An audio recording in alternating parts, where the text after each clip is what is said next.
comments, but I will just briefly address by way of introduction what's happening. We all know why we're here. In recent weeks, the board has received communications from a broad range of stakeholders about serious problems affecting the freight rail network, namely inconsistent and unreliable rail service, which has had serious impacts on rail users, particularly those shipping agricultural and energy products. The board's weekly rail service performance data has corroborated these reports. We are here today to have a fulsome discussion of what is happening in the industry, to identify the causes of these problems, and to hear from railroads how they plan to solve these issues and ensure that they don't happen again in the future. This issue is one of the utmost importance and on which I and the rest of the board are intensely interested in hearing from all concerned stakeholders. I want to thank the witnesses for their participation in advance and for their efforts to prepare for this hearing.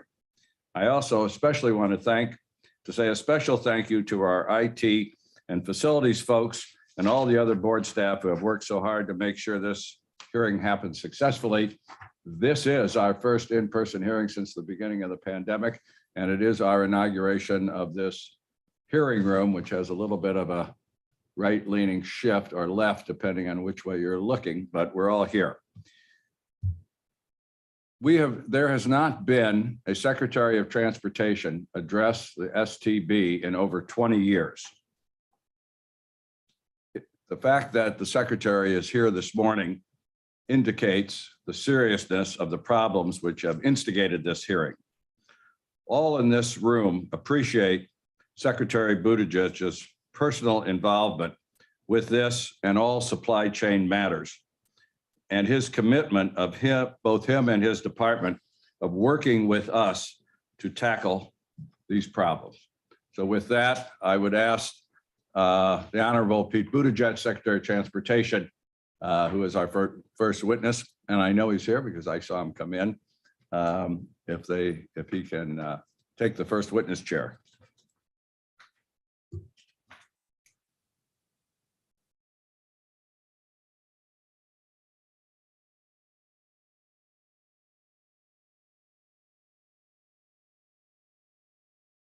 Mr.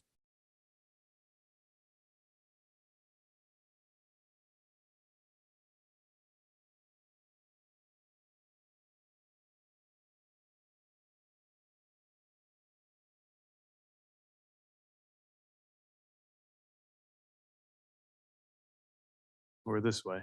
Now we got it? All right, very good. Good morning again, and thank you for the opportunity to be here, Chairman Oberman, members of the board. And I want to thank you for convening this important hearing on rail service and supply chain issues, and for the opportunity to speak with you today on behalf of the Department of Transportation. The movement of people through passenger rail and the movement of goods through freight rail must go hand in hand. And I look forward to working with the board on both as we implement this historic bipartisan infrastructure law, including its historic rail investments. I also want to thank you for the vitally important work that you all are doing, from navigating what could potentially be the most significant rail merger in a generation, to the pending decision on restoring rail service along the Gulf Coast, to the recent proposed rule on expediting emergency relief for rail customers and shippers. And of course, I want to thank the board for its focus on our nation's supply chain. It's a focus that we share at the DOT, which is why we've worked to improve throughput at ports, address trucking workforce issues, and more. And any meaningful response to our supply chain issues has to include freight rail.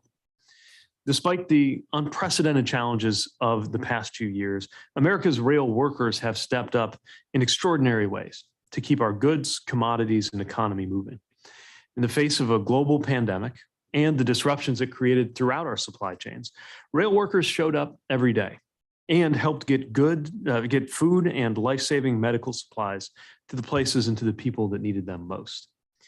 Freight rail is an indispensable part of our national economy. With the right federal oversight, it is a safe, reliable way to move goods, and it has a lower carbon footprint than most alternatives. The industry itself is profitable and has historically reinvested its profits back into its networks and employees, most of whom are union members, allowing it to remain self-sustaining. Yet we know that many challenges have emerged, some of them years in the making. The supply chain crisis has left us moving more goods with a smaller workforce, leading to higher costs and longer delays. American freight rail has lost a significant amount of its market share as well as its workforce, which has been cut 20% when compared to before the pandemic. The share of intermodal rail traffic as a whole has declined as well, with congestion and service issues mounting. It's been a real problem for the people and industries across the country who rely on rail to move their goods, particularly farmers, many of whom have no other adequate way to access feed and fertilizer or to get their goods to market. Addressing these challenges is a priority for the Department of Transportation and for the entire administration. Let me touch on a few important ways that we can do just that. First and foremost, we must invest in the rail workers who keep our economy running. Turnover is still far above normal levels, which presents both safety and workforce concerns. We need a full and robust workforce to keep people and goods moving across the country. And for our part, USDOT is investing in training programs and workforce development through the President's bipartisan infrastructure law. Second, we can improve service by better collecting and sharing data. When the different links in the supply chain, from ports to warehouses to freight companies, all use different systems and don't share data, it leads to wasted time, which translates to higher costs for shippers and consumers. Last month, I was at the White House to announce a new pilot program designed to improve data sharing called Flow. We applaud those major railroads that have recently proven willing to voluntarily share additional data to address supply chain challenges. But we can still do much more to improve data collection and sharing. And the board has an important role to play by expanding its data collection to include intermodal rail-specific metrics. Finally, we must do everything we can to incentivize railroads to provide the best service. We know that the board will require service improvement plans from each of the railroads. And we ask the board also to require that those improvement plans take into account both the need for a larger workforce and the impact on employees of expanding service without expanding the workforce. After all, when we overburden rail workers, it only furthers turnover, worsens service, and presents serious safety issues. Of course, as this group well knows, these are complex issues. There's no single step available to deliver ideal freight rail service overnight. We've got a lot of work ahead of us, and thanks to the infrastructure law, we have a historic opportunity to transform both freight and passenger rail for the better in the years and decades to come. So it's particularly important that we make the right choices in our time. I'm grateful for our partnership and look forward to continuing to work together to deliver freight and passenger rail improvements that will keep our people, our goods, and our economy moving while reducing costs for the shippers and families that depend on their work. Thank you very much again for the opportunity to share this testimony with you today.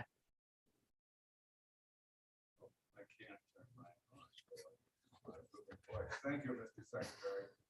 We are honored by your presence and really your intense commitment and effort to work on this problem with us. Thanks very much. And again, look forward to continuing the partnership. Take care. Thank you.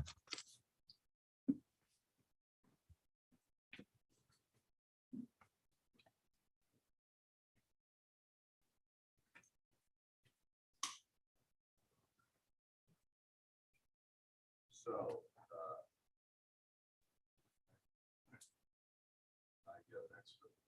I get an extra microphone. There was a terrible oversight at the outset of this hearing, but I was so intent on getting the secretary out here on his schedule. You may notice that Robert Primus is not sitting up here. Like so many, there are members of Robert's family who tested positive. And Robert obviously chose the wise course of participating in this hearing from home. He is on our remote setup and will be a full participant. And I should have mentioned that at the outset. I know he is extraordinarily frustrated by not being here in person, but Robert will not miss a beat. So with that, our next witness is the Deputy Secretary of the Department of Agriculture, the Honorable Jewel Brano.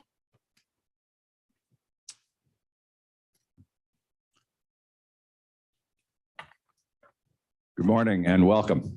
Good morning.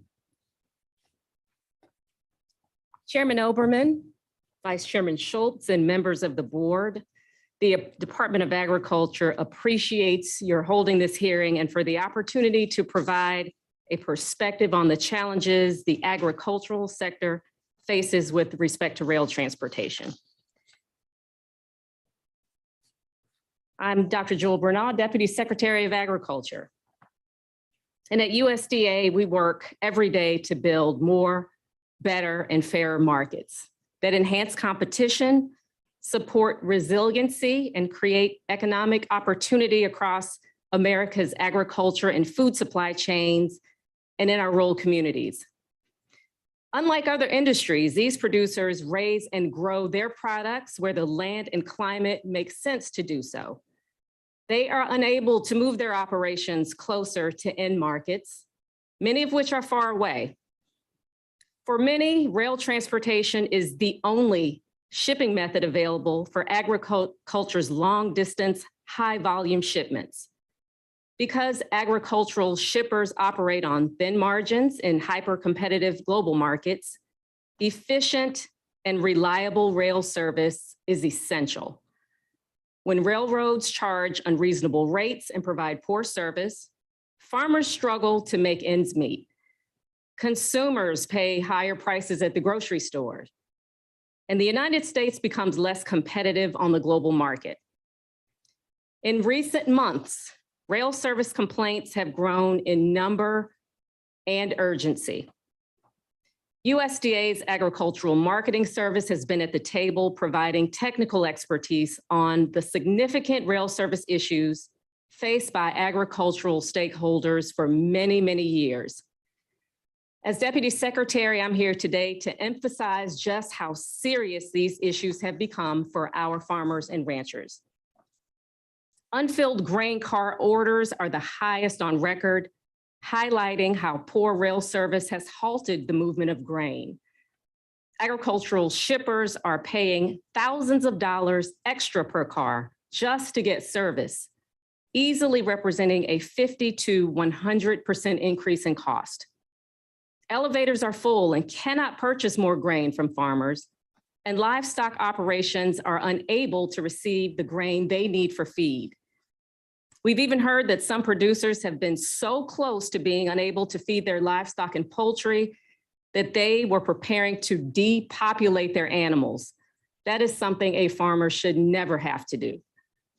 At the same time, ethanol and biodiesel facilities report slowdowns and even shutdowns due to delays in their outbound train service. Delays which impact the entire supply chain from farmers selling grain to customers buying fuel. Union Pacific recently announced a cutback in the number of cars it has online. And we've heard reports that the railroad has asked fertilizer shippers to reduce their volumes by 20%. USDA understands that with limited capacity, some traffic must be prioritized, and reductions in the number of cars online may help the system move. However, fertilizer and agricultural commodities are not the commodities to deprioritize, especially as we now enter the growing season. Not only are rail service disruptions impacting the American public and our agricultural stakeholders, they are also directly impacting USDA's ability to hire and retain grain inspectors and carry out our responsibilities under the U.S. Grain Standards Act. Because the grain industry can't track their trains in real time, companies are forced to guess when to request grain inspection personnel to arrive on site, resulting in changing start times and staff being placed on call for hours. It is difficult to retain employees under such erratic conditions. USDA believes the board has a responsibility to course correct the railroad industry to focus on fulfilling their common carrier obligation. Railroads must provide quality, timely, low-cost service. We believe the Surface Transportation Board can help, and USDA encourages the board to consider both immediate and long-term solutions. In terms of immediate steps, I want to express my sincere appreciation for the board's recent decision to update the emergency service rules, which will enable shippers to more quickly and directly get relief when they aren't receiving adequate and timely service. USDA also appreciates the board's request that railroads provide detailed plans to improve service and share their expected timeline for recovery. And I encourage the board to collect weekly reports from the railroads to ensure they follow through with those plans. Additionally, the Surface Transportation Board should use all authority it has in the short term to incentivize the railroads to provide better service. We cannot continue a system where the railroads face no consequences for providing unpredictable service, and shippers, and ultimately farmers, ranchers, and the American public pay for it when it goes wrong. In the longer term, we suggest three things. First, USDA encourages the board to clarify railroads' common carrier obligation. Without transparent guidelines from the board on what kinds of requests and levels of service qualify as reasonable, the task of judging whether service is adequate passes exclusively to the railroads, which is unacceptable. Second, to directly incentivize the railroads to provide better service, the board should provide quick, effective, and low-cost methods for shippers to obtain relief from poor rail service. This effort should include finalizing the reciprocal switching rule and the final offer rate review proposal, and considering penalties for their inefficient use of privately owned rail cars. Thirdly and lastly, the Surface Transportation Board should expand its service data collection to shed more light on rail service issues, including first mile, last mile data, so that shippers have better tools and more information to use in working with the railroads to improve their service. And so the board itself even has visibility over the problems shippers are facing. Each of these suggestions are solutions that USDA has long promoted in proceedings before the board, some of which have been open for years. Now's the time to move from deliberation into action to make a real difference for agricultural shippers and ultimately for farmers, ranchers, and consumers. In closing, USDA appreciates the board holding this hearing and for this opportunity to provide a perspective on behalf of agricultural rail shippers. We commend the board and its staff for the work you've already begun, and USDA certainly stands ready to assist the board's efforts in any way possible.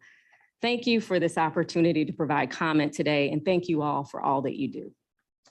Thank you, Madam Deputy Secretary. Could I ask you to turn off your microphone? I can't turn mine on while yours is on. That's what I just learned from my high-tech staff here. First of all, thank you so much for being here and for your department's commitment to helping solve this problem as well. I will say, I think people probably know, but I think it should be acknowledged publicly that I received a letter from Secretary Vilsack, I think it was addressed to all of us, shortly after these problems surfaced in their acute fashion. We've been hearing about issues for months. And it was that letter in which he urged us to take strong action, which was a large part of what instigated our calling this emergency hearing. And so I think the Agriculture Department has been on top of it. We appreciate it. We know you have a whole department that interacts with us on rail issues, and very, very important. And we're really honored that you could be here with us this morning to deliver the message personally. So thank you so much. All right. And give our regards to the secretary. Okay. Our next witness is the Honorable Carl Bensel, Commissioner at the Federal Maritime Commission. So Commissioner, when you sit down there, you turn the microphone on and it stays on till you turn it off, and then I won't interrupt you.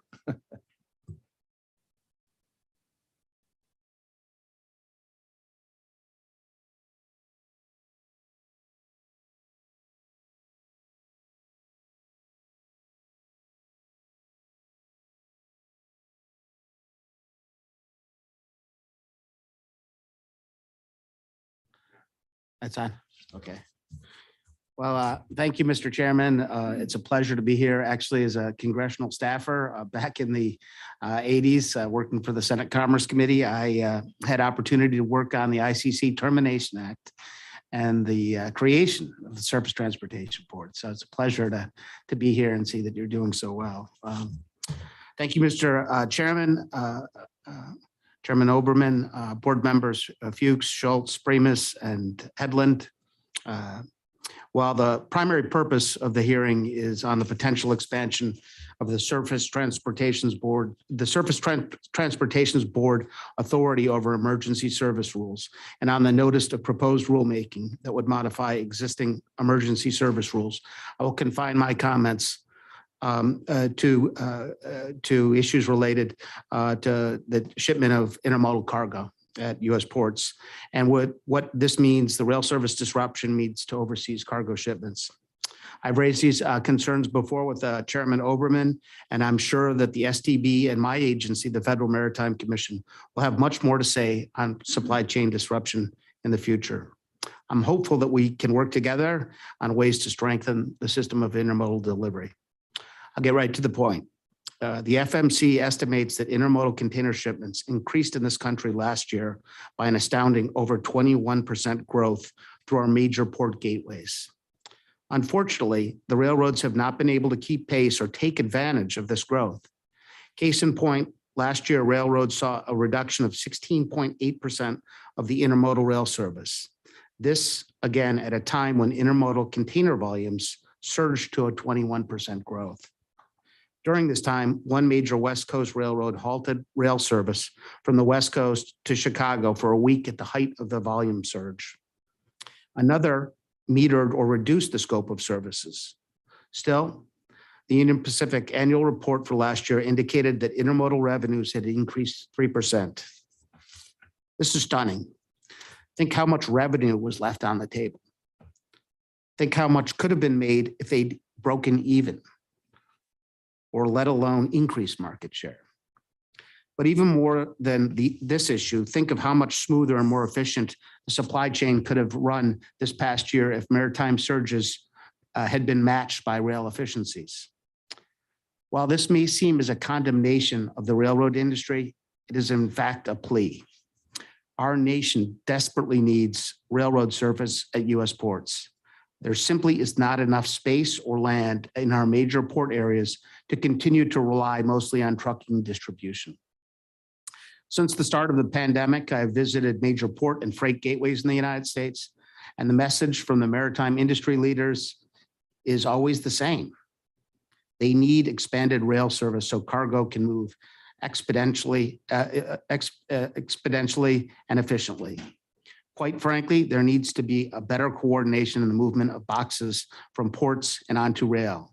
That means more capacity, more equipment, and a willingness to communicate. I do not believe that our existing port infrastructure will be able to handle the international trade without committed railroad investment and participation. In the longer term, cargo distribution must take place away from our heavily congested ports. There is a nascent growth of a system of inland ports and distribution centers. But much work remains if we are able to handle projected volumes of growth in the supply chain. U.S. railroads must be engaged not only to connect the dots of the supply chain, but stimulus for growth. Our ports and maritime industry cannot be relied upon to warehouse and distribute our nation's cargo. Ports are facilitators of freight and not distribution centers. What also concerns me is that other countries have figured this out. The U.S. has been slow to make meaningful investments in connecting our maritime infrastructure with our rail network.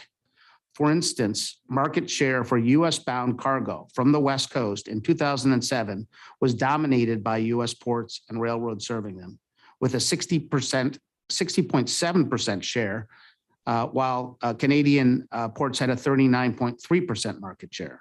By 2019, for the same market, U.S. ports were 44.1% share, while Canadian ports now were dominant with a 55.9% market share. The Canadian government has enacted legislation to support Atlantic and Pacific port gateways, and this has hurt our ports, our railroads that serve the ports, the workers who work on intermodal shipping, and the railroads who serve that service. In the marketplace, this means the investment in Canadian port infrastructure has shifted cargo from U.S. ports to Canadian ports, where the Canadian government has invested more federal funds and enacted more favorable policies supporting their ports and their railroads. We need to do a better job investing in connecting our infrastructure assets. The railroads need to stop reading stock market prices and focus on revenue growth. Intermodal shipping is the growth market in international shipping. As more nations come online with containerized shipping investments, and I believe this will be the trend in the future. In closing, I believe the U.S. intermodal railroad service will be critical in the coming decade as we struggle with increased trade and congested entry points. Intermodal rail services provide a way to bypass the congested port areas on the coast to facilitate the next leg of the intermodal journey. Recently, railroads have prioritized cost savings as opposed to revenue generation to maximize intermodal market growth. All efforts should be made to work with and push the railroad industry to increase market share of intermodal cargo when it gets to the United States. This will facilitate greater integration at U.S. ports and more advantageously position trucking to be more efficient in moving cargo from ports and railroad terminals. Thank you for the opportunity to appear today, and I look forward to any questions. I know you've got a tight schedule and many people to hear from, but I'm happy to talk.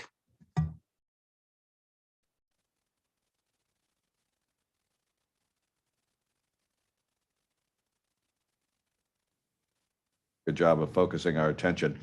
Speaking for myself, listening to your opening remark, I couldn't help but observe that with everything that's on our plate, if more issues get dumped on our plate, we might ask you to go back over to the Senate and draft the STB Termination Act. But I think we are going to move on to our first panel of shippers. We greatly appreciate your being here, and please give our best to Chairman Maffei and all your fellow commissioners. Thank you, and good luck with all that you have on your plate. Thank you. All right. So now we're getting ready to call our first panel of shippers.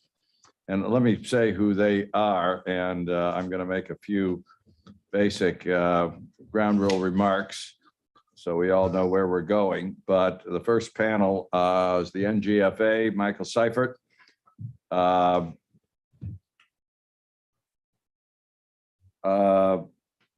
Andrew Walmsley from the American Farm Bureau Federation, and Tom Wilcox. So where are they? There they are. So while they're coming up to the front, let me make a few procedural and technical remarks here. First, as always, please turn off your cell phones. Although I think you'll find the service in this room is so horrible, they probably wouldn't ring anyway.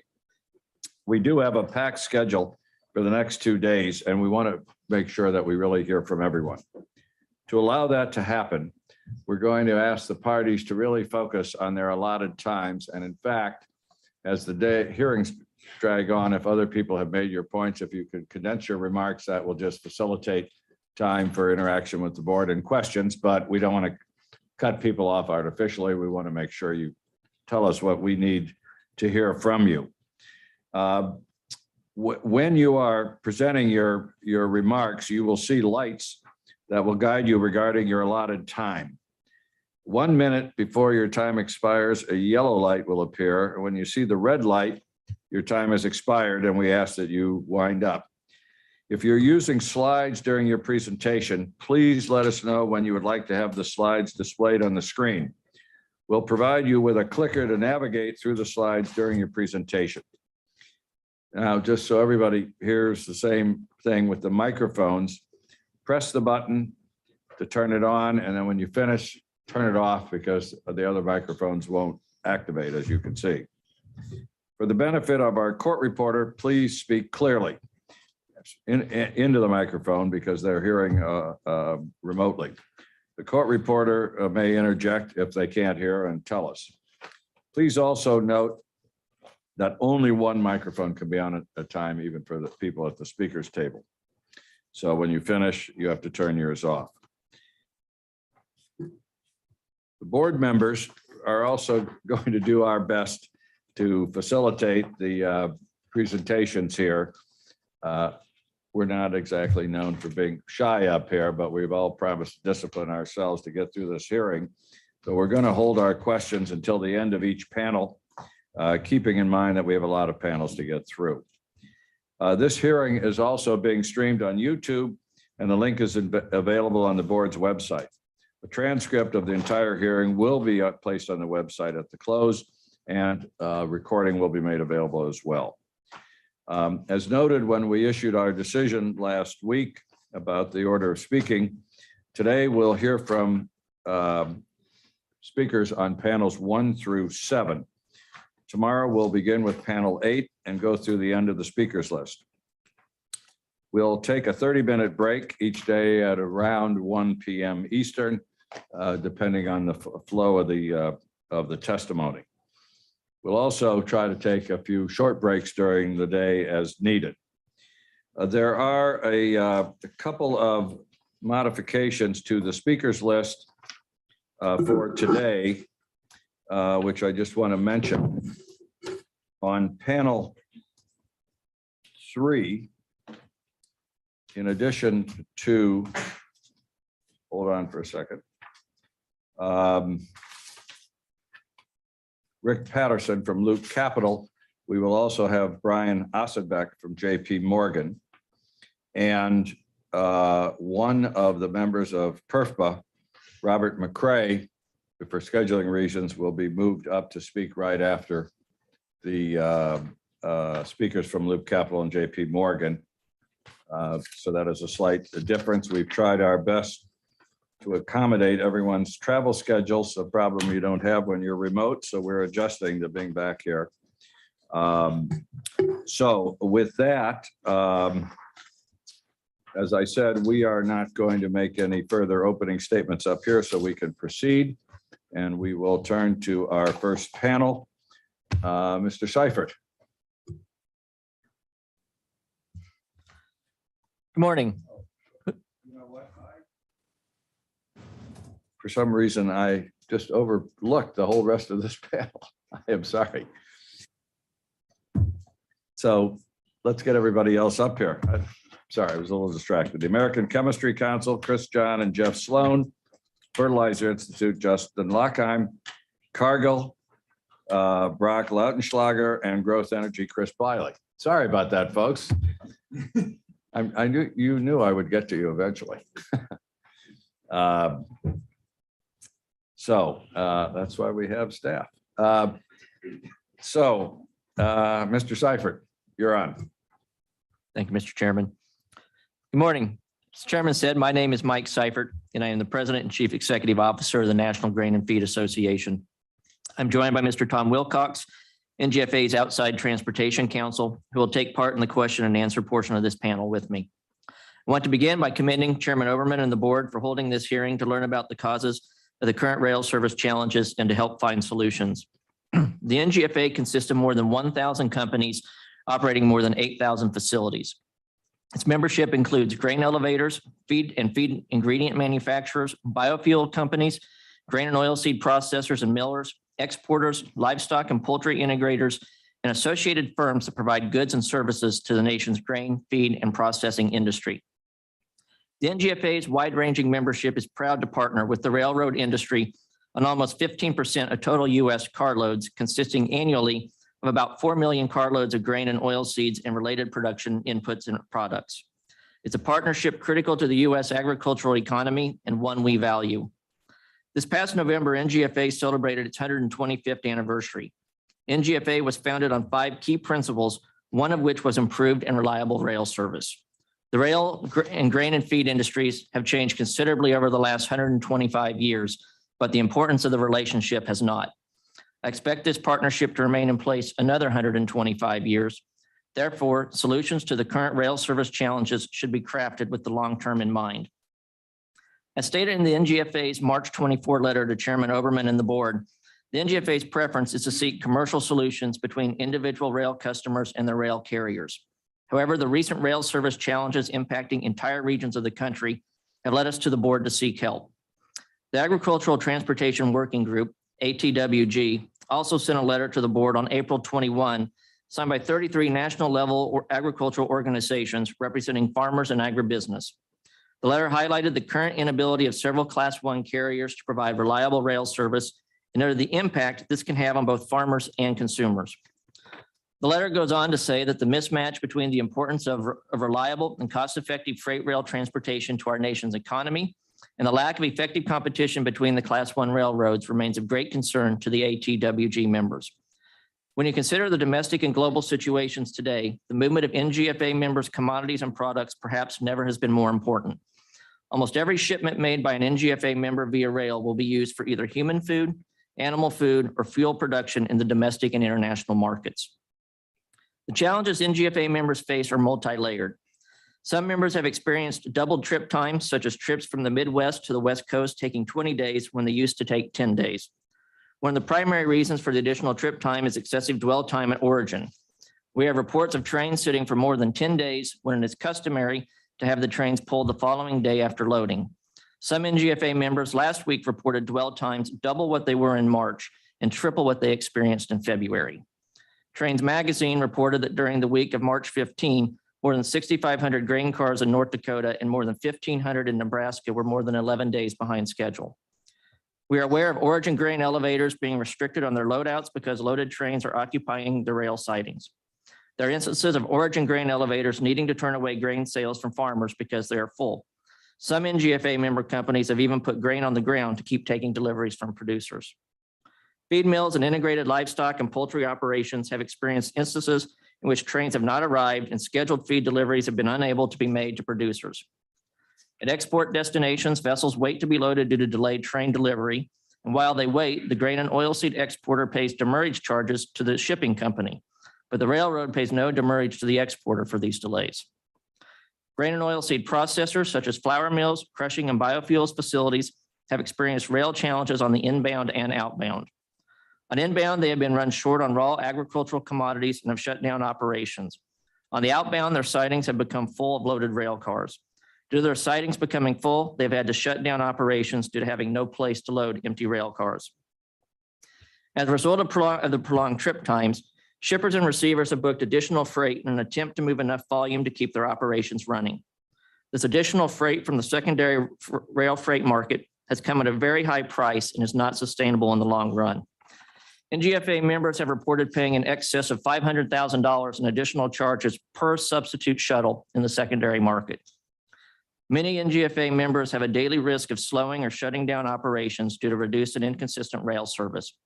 Some individual NGFA member companies report losses and increased costs in the tens of millions of dollars and lost or reduced operating days totaling weeks. Based on reports from members, we conservatively estimate the combined cost to the grain industry due to lost revenues and additional freight expenses in the first quarter of 2022 were over $100 million. Depending on the market position of the grain industry participant, these extra transportation costs are either borne by the participant, reflected in the grain basis paid to the farmer, or passed on to the consumer. Not one of these rail service challenges is beneficial for individual Americans or the US or North American economies. So what caused these problems and how do we address them? Our view is that the carriers shed a large percentage of their employees over the past 5 years and now do not have enough rail workers to service freight demand. These reductions in force have been exacerbated by COVID. We also believe lack of power issues, either due to maintenance issues, attrition, or delayed intervals, are adding to the problems. These situations apply to the majority of Class 1 carriers, but we would like to provide credit to those rail carriers that are currently performing and handling the freight demand that has largely returned to pre-pandemic levels. We are aware that many carriers are projecting year-over-year growth in total carloads in 2022, which will approach 2019 levels. However, it is important to note there are fewer grain exports shipping out of the PNW this spring than at the same time last year. Also, there is less grain going through the PNW ports than before the trade war with China. I bring this to your attention to let you know the rail service challenges are not due to increased rail service demand from grain. Due to the insufficient number of employees to handle additional volumes of non-ag products, we recommend the board request from the rail carriers the targeted number of employees they need to hire to meet the 2022 demand. If the number is short of 2019 levels, we ask the board to inquire why the rail carriers believe they can handle higher volumes with fewer employees. Once it is known how many employees the rail carriers intend to hire, we recommend the board require regular reporting on the number of employees they have hired, the number of employees going through training, when the newly trained employees are projected to be able to independently operate and repair trains, and lastly, the number of employees that have quit or retired. NGFA members understand the employment challenges brought by COVID. Every employer is facing similar challenges. The difference is that when NGFA members cannot load a train because a crew is out with COVID, they will be charged demurrage by the rail line. If they cannot unload a train due to COVID, they will pay demurrage to the rail line and face the risk of penalties or loss of contracts with their own customer. However, if the railroad cannot deliver or move a train due to COVID or any other reason, NGFA members cannot charge and are not entitled to any demurrage from the railroad. This leads to several other recommendations. In addition to NGFA's recommendations to focus on rail employment, we urge the board to implement the following policy changes to help reduce rail service challenges now and in the future. The NGFA believes utilizing the same demurrage concepts that railroads use to incentivize their customers would help prevent rail service challenges in the future. When shippers and receivers do not load a train within the required time, usually within a day, they pay demurrage fees to rail carriers. As a result, shippers and receivers pay extra wages to ensure they have enough labor to load and unload trains quickly. The addition of demurrage fees would increase the resolve of the railroads to ensure they move trains faster. The NGFA appreciates the board's recent decision to accept public comments on the petition filed by NGFA and several other associations in docket number EP 768, seeking the adoption of rules to permit rail customers to levy financial penalties on railroads for their inefficient use of private rail cars. The NGFA strongly urges the board also to permit rail customers to charge railroads demurrage when inadequate rail service is provided using carrier-provided rail cars, which make up a large percentage of the rail cars used to haul grain. This may seem like a major policy change, but this recommendation mirrors the policy employed by rail carriers toward their customers. The NGFA also urges the board to expeditiously conclude its work in docket number EP 711 for the purpose of establishing reciprocal switching rules that enable the creation of rail-to-rail competition at qualifying interchanges between carriers. Recently, our members have told us the ability to interchange trains would help their operations stay running. The NGFA commends the board for seeking comments last December on metrics to measure rail service and urges the board to implement the additional data reporting as soon as practicable. The NGFA believes rail service will improve through additional data reporting, such as first mile, last mile rail service reporting. Indeed, we anticipate many of the railroads will discuss velocity numbers in their testimony or at other times. But the real issue is how long it takes to move the trains in that first and last mile of service. When is the train in place for loading and unloading? And when is it hauled away? Is it a matter of hours or of days? There are many contributing factors to the first and last mile service challenges, such as lack of adequate crews, lack of locomotives, bunching of cars and trains, lack of any financial penalties for poor service, inadequate communication, and lack of market constraints such as competition that would incentivize railroads to provide better service to their customers. These factors enable rail carriers to reduce assets and crews to maximize operating ratios at the expense of predictable, reliable service and efficient use of shipper assets. The present lack of transparency regarding the specific factors that cause first mile, last mile service breakdowns help to insulate rail carriers from board oversight and responsibility for harm to their customers. The NGFA recommends expediting the additional first mile, last mile data reporting requirements and adding trip plan reporting. NGFA also recommends requiring reports to the board and directly to individual shippers. This data would help shippers and receivers more efficiently plan operations and more accurately gauge when contingency plans are needed. We also encourage the board to develop guidance on the board's expectations for rail carriers in meeting their statutory obligation to provide service upon reasonable request. Exactly what is meant by the common carrier obligation has long been undefined.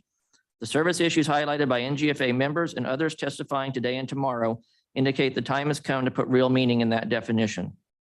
Additionally, we believe some rail service challenges can be forestalled by requiring all the Class 1 railroads to develop annual rail service assurance plans, which will provide a basis for the board and industry stakeholders to conduct annual assessments of intended service versus actual service, and to identify and address potential issues that otherwise may result in future service deficiencies. We want to thank the board for the recent announcement to begin a rulemaking on emergency service orders and to encourage the board to follow it up with other announcements to help improve rail service. The emergency service order rulemaking has the potential to help particularly difficult individual situations. Finally, NGFA recognizes these are not challenges with easy answers, and there's not a single individual tool in the toolbox that can solve them all. We encourage the STB to use all the tools available to you to improve service. If there are tools you need that you do not have, we encourage you to make that known to Congress and the appropriate committees of jurisdiction. Mr. Chairman and members of the board, thank you for your time and attention today and for holding this hearing on these critical issues. The more than 1,000 members of NGFA, thank you. I would respectfully request that my full prepared statement be included as part of the record, and Tom and I would be happy to answer any questions you may have at the appropriate time. Thank you. Thank you, Mr. Seifert. And of course, it will be part of the record. Do we have a separate statement from Mr. Walmsley? All right, see if you can keep it within the allotted time. Tom, were you going to speak separately, or you're just here to make sure your clients stay in order? Okay. All right, thank you, Tom. Go ahead, Mr. Walmsley. Thank you, Mr. Chairman. Good morning. My name is Andrew Walmsley, and I'm the Senior Director of Government Affairs for the American Farm Bureau Federation. I want to thank the board for holding this hearing. I also want to thank Deputy Secretary Brano from USDA for her comments. The American Farm Bureau Federation is the country's largest general farm organization, representing farmers and ranchers with nearly 6 million members in every state in Puerto Rico. The domestic rail transportation network is vital to the movement of products and goods supplied by America's farmers and ranchers.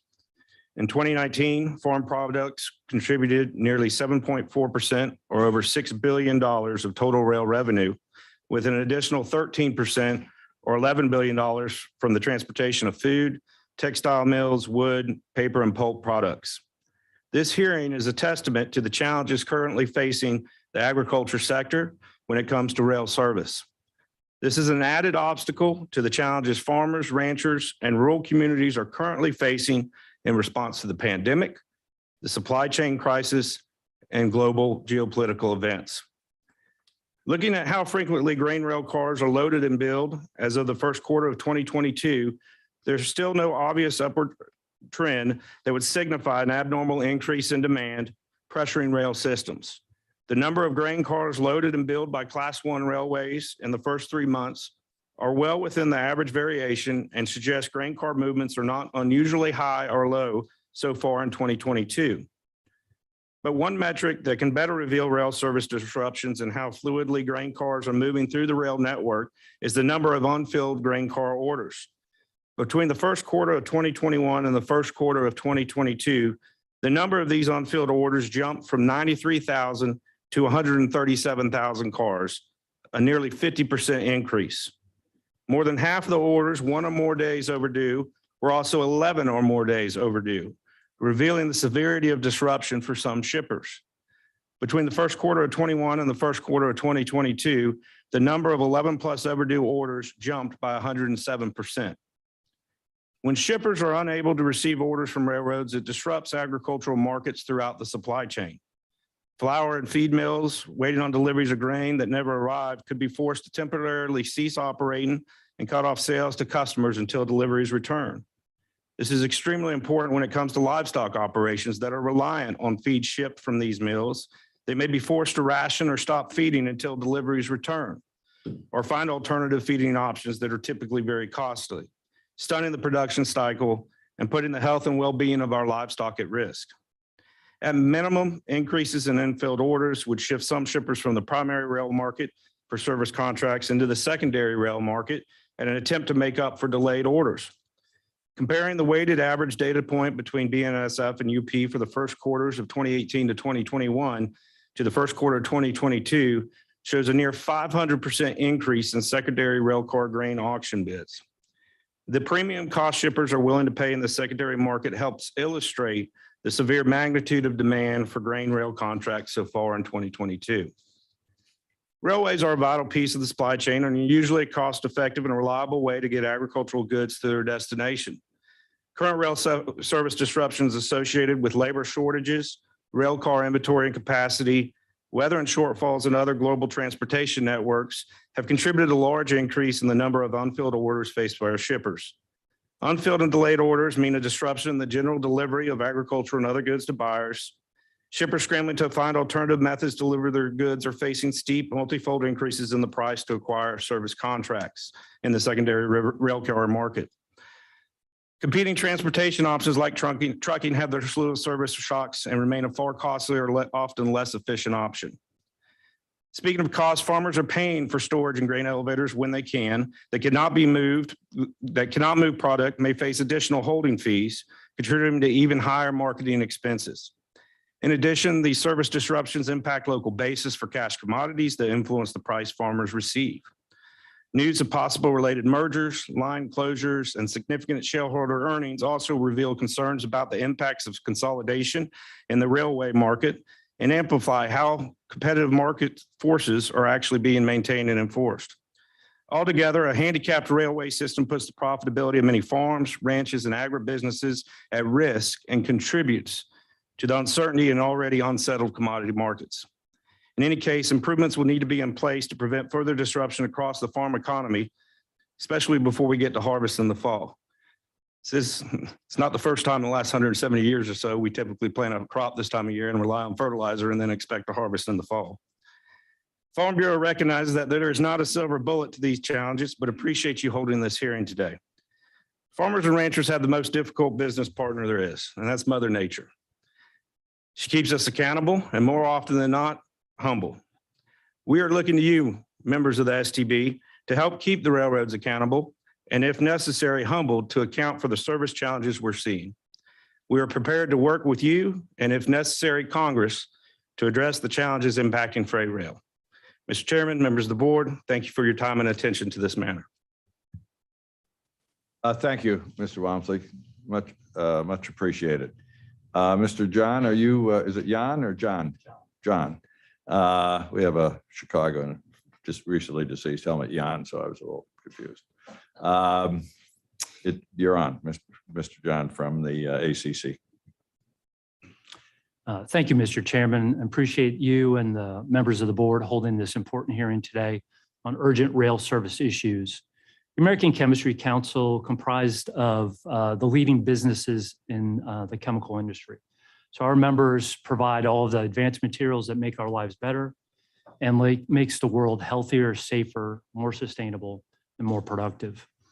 We support approximately 25% of US GDP, support 4 million high-paying American jobs, and touch all of domestic manufacturing.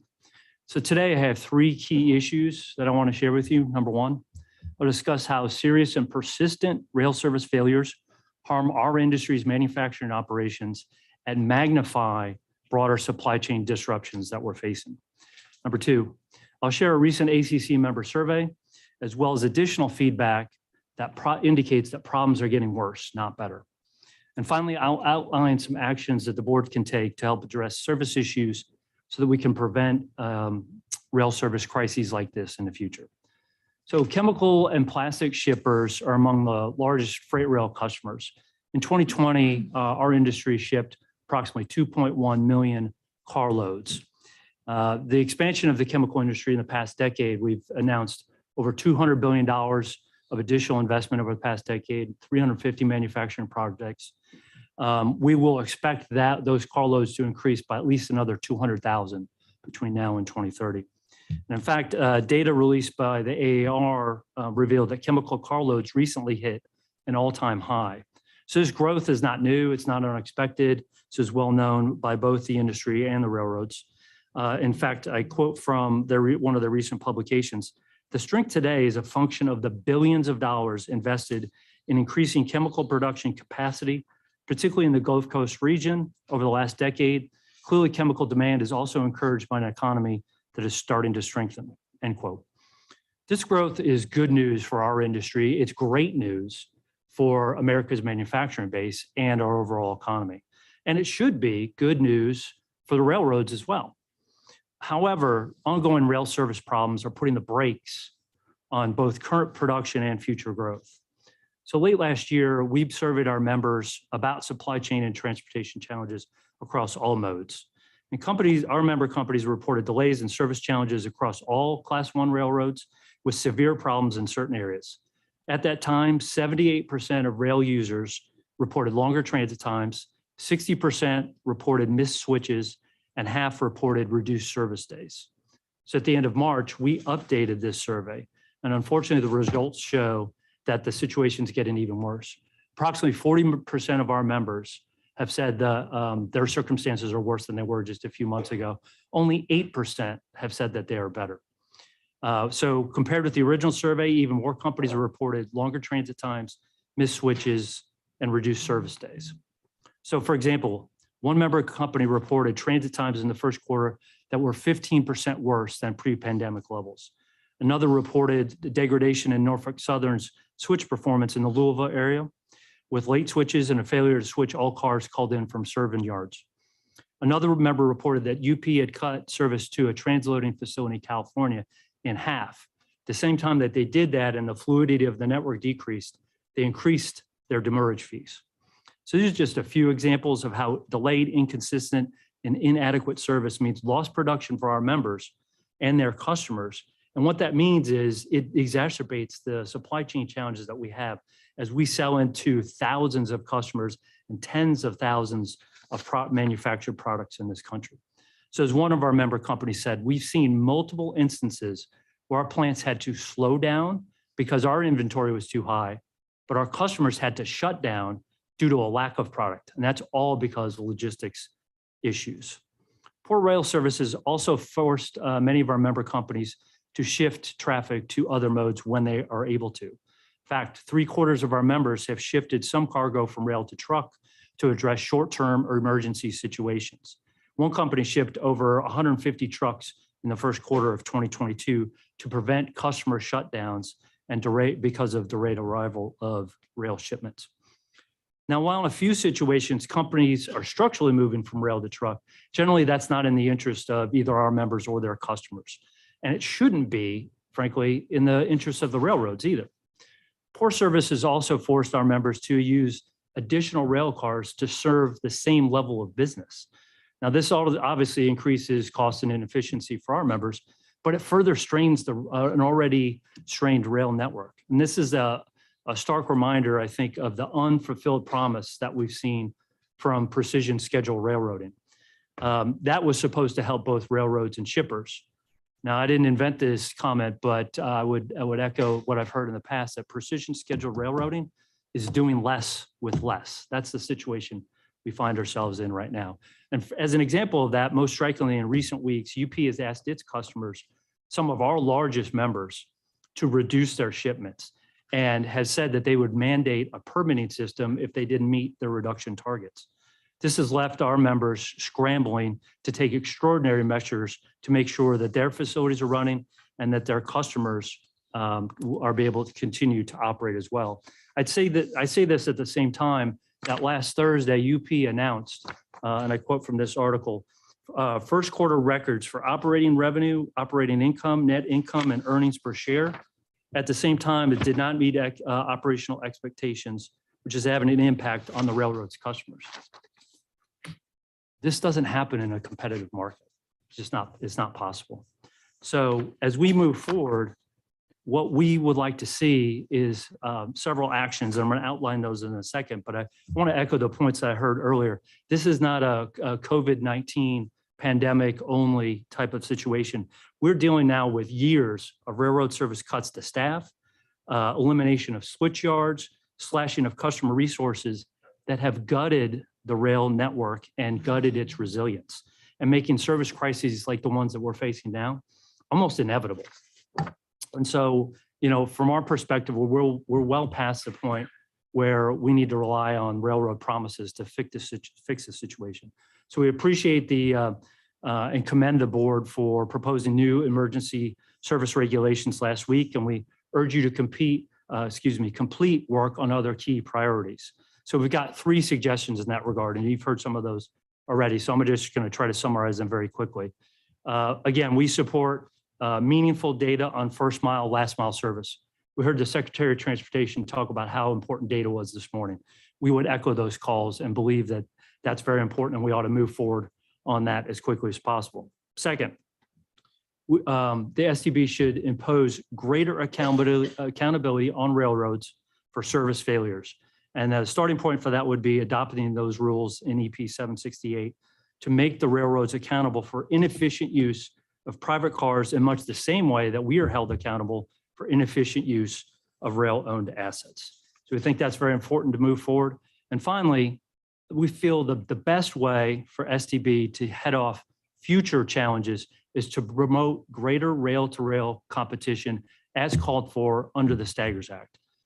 In particular, we again echo the calls for moving ahead on long overdue action on reciprocal switching. Competition works in every single other sector of the economy.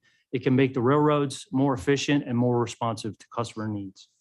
Now, note that AAR recently issued a statement characterizing calls for pro-competitive rail reforms as nothing more than attempts to, and I quote, appease the rent-seeking interests of the chemical sector and its allied interests, end quote.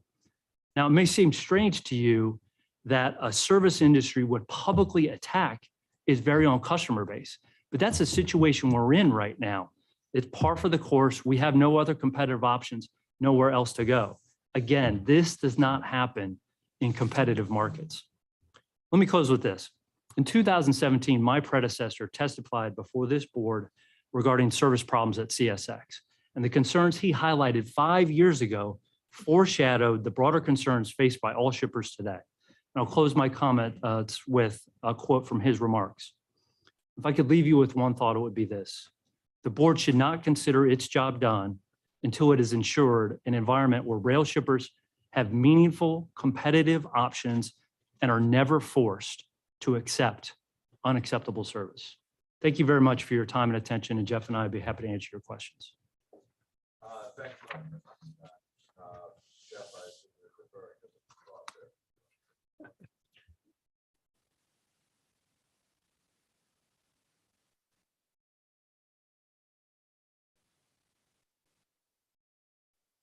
there. Lockheim. Oh, there we go. All right. Good morning. Thank you, Mr. Chairman, and members of the board for holding today's hearing. It's great to be with you all. Sorry to miss you, Mr. Primus. Look forward to seeing you again soon, I hope, and wish you and your family well. Yep. Anyhow. So thanks for that. from Zoom land, we appreciate that. You're most welcome. So I'm here today on behalf of the Fertilizer Institute, TFI. TFI represents companies that are engaged in all aspects of the fertilizer supply chain in the United States. Half of all food grown around the world is made possible through the use of fertilizer, hence its importance to farmers and food production. About 44% of all fertilizers produced around the world get exported each year. Moving this material from production facilities to farms requires virtually every mode of transportation and a carefully orchestrated system of logistics to serve farmers on a just-in-time basis. In the United States, about over half of all fertilizer moves by rail. It's a very significant element of the logistics that our members need to serve the farmers. So regarding rail service, I think severe service disruptions are well known. They've been well documented with a variety of letters over the years. Currently right now, at least for TFI members, rail carrier cycle times amongst all Class 1 carriers have been substantially slower in the first quarter of this year. TFI attributes this, as I think has already been previously stated, to the poor cycle times and service problems we're having right now, to implementation of precision scheduled railroading, PSR, which has had several consequences, including eliminating too much rail carrier personnel, idling of locomotives, closures of service yards, all of which has compromised rail carrier operational elasticity and the ability to handle unexpected issues such as weather and the COVID pandemic. This has negatively affected the ability of TFI's members to ship fertilizer and pre-position this essential product for the busy spring planting season, which we're in the middle of right now. When rail service deteriorates, which is increasingly common, shippers often do not have enough cars to ship the product volumes that need to move. This forces shippers and producers to curtail production, raises costs on everyone except, of course, the rail industry, which is doing quite well and was recently highlighted by Mr. John. The timeliness and reliability of fertilizer shipments is important year round, but it is crucial during the spring season because farmers need it to apply in a very narrow 3 to 5 week window. Once the window closes, it remains closed until the next season. And if farmers do not receive fertilizer, it results in lower crop yields, higher food prices, and more inflation. Beyond inflation, and following Russia's invasion of Ukraine, the world is now facing worsening food supply issues in general. It is more important than ever that America's farmers get the fertilizer they need to support strong crop yields. As one example of what TFI members are facing currently, to meet customer needs for this spring planting season, one fertilizer shipper may have to pay over $800,000 in additional freight costs because of poor service on just one rail carrier. Also happening just this month, rather than working with their customers, and I'm doing my best to sort of not point at any particular carrier. This is a problem that's really fairly pervasive and across the board right now. Also happening this month, one rail carrier, rather than working with its customers to find solutions to its issues, just unilaterally picked a bunch of customers, told them to curtail their shipments. This has also been mentioned earlier. Because it's the spring planting season, this behavior further increases the chances that several fertilizer users will miss their application windows. While TFI strongly disputes this behavior, at least the carrier communicated its intentions. It is entirely possible and of high concern to TFI and our members right now that carriers could simply just stop showing up and not bother to communicate anything. If this were to happen across the board for fertilizer, as we're in the middle of spring, this would be absolutely devastating to agriculture and food production. And we wouldn't have the time in the middle of spring to even be able to address it in a meaningful way, legally or through normal communication channels. TFI has no objections to rail carriers being profitable, but it is outrageous to see carriers shipping lower volumes while making record profits while not addressing their atrocious service and their staffing issues. This has been going on for years. It didn't just happen in the first quarter of this year. The letter submitted for the record by a rail carrier engineer from Idaho seems to indicate that rail management treats its employees very similar to how it treats its customers.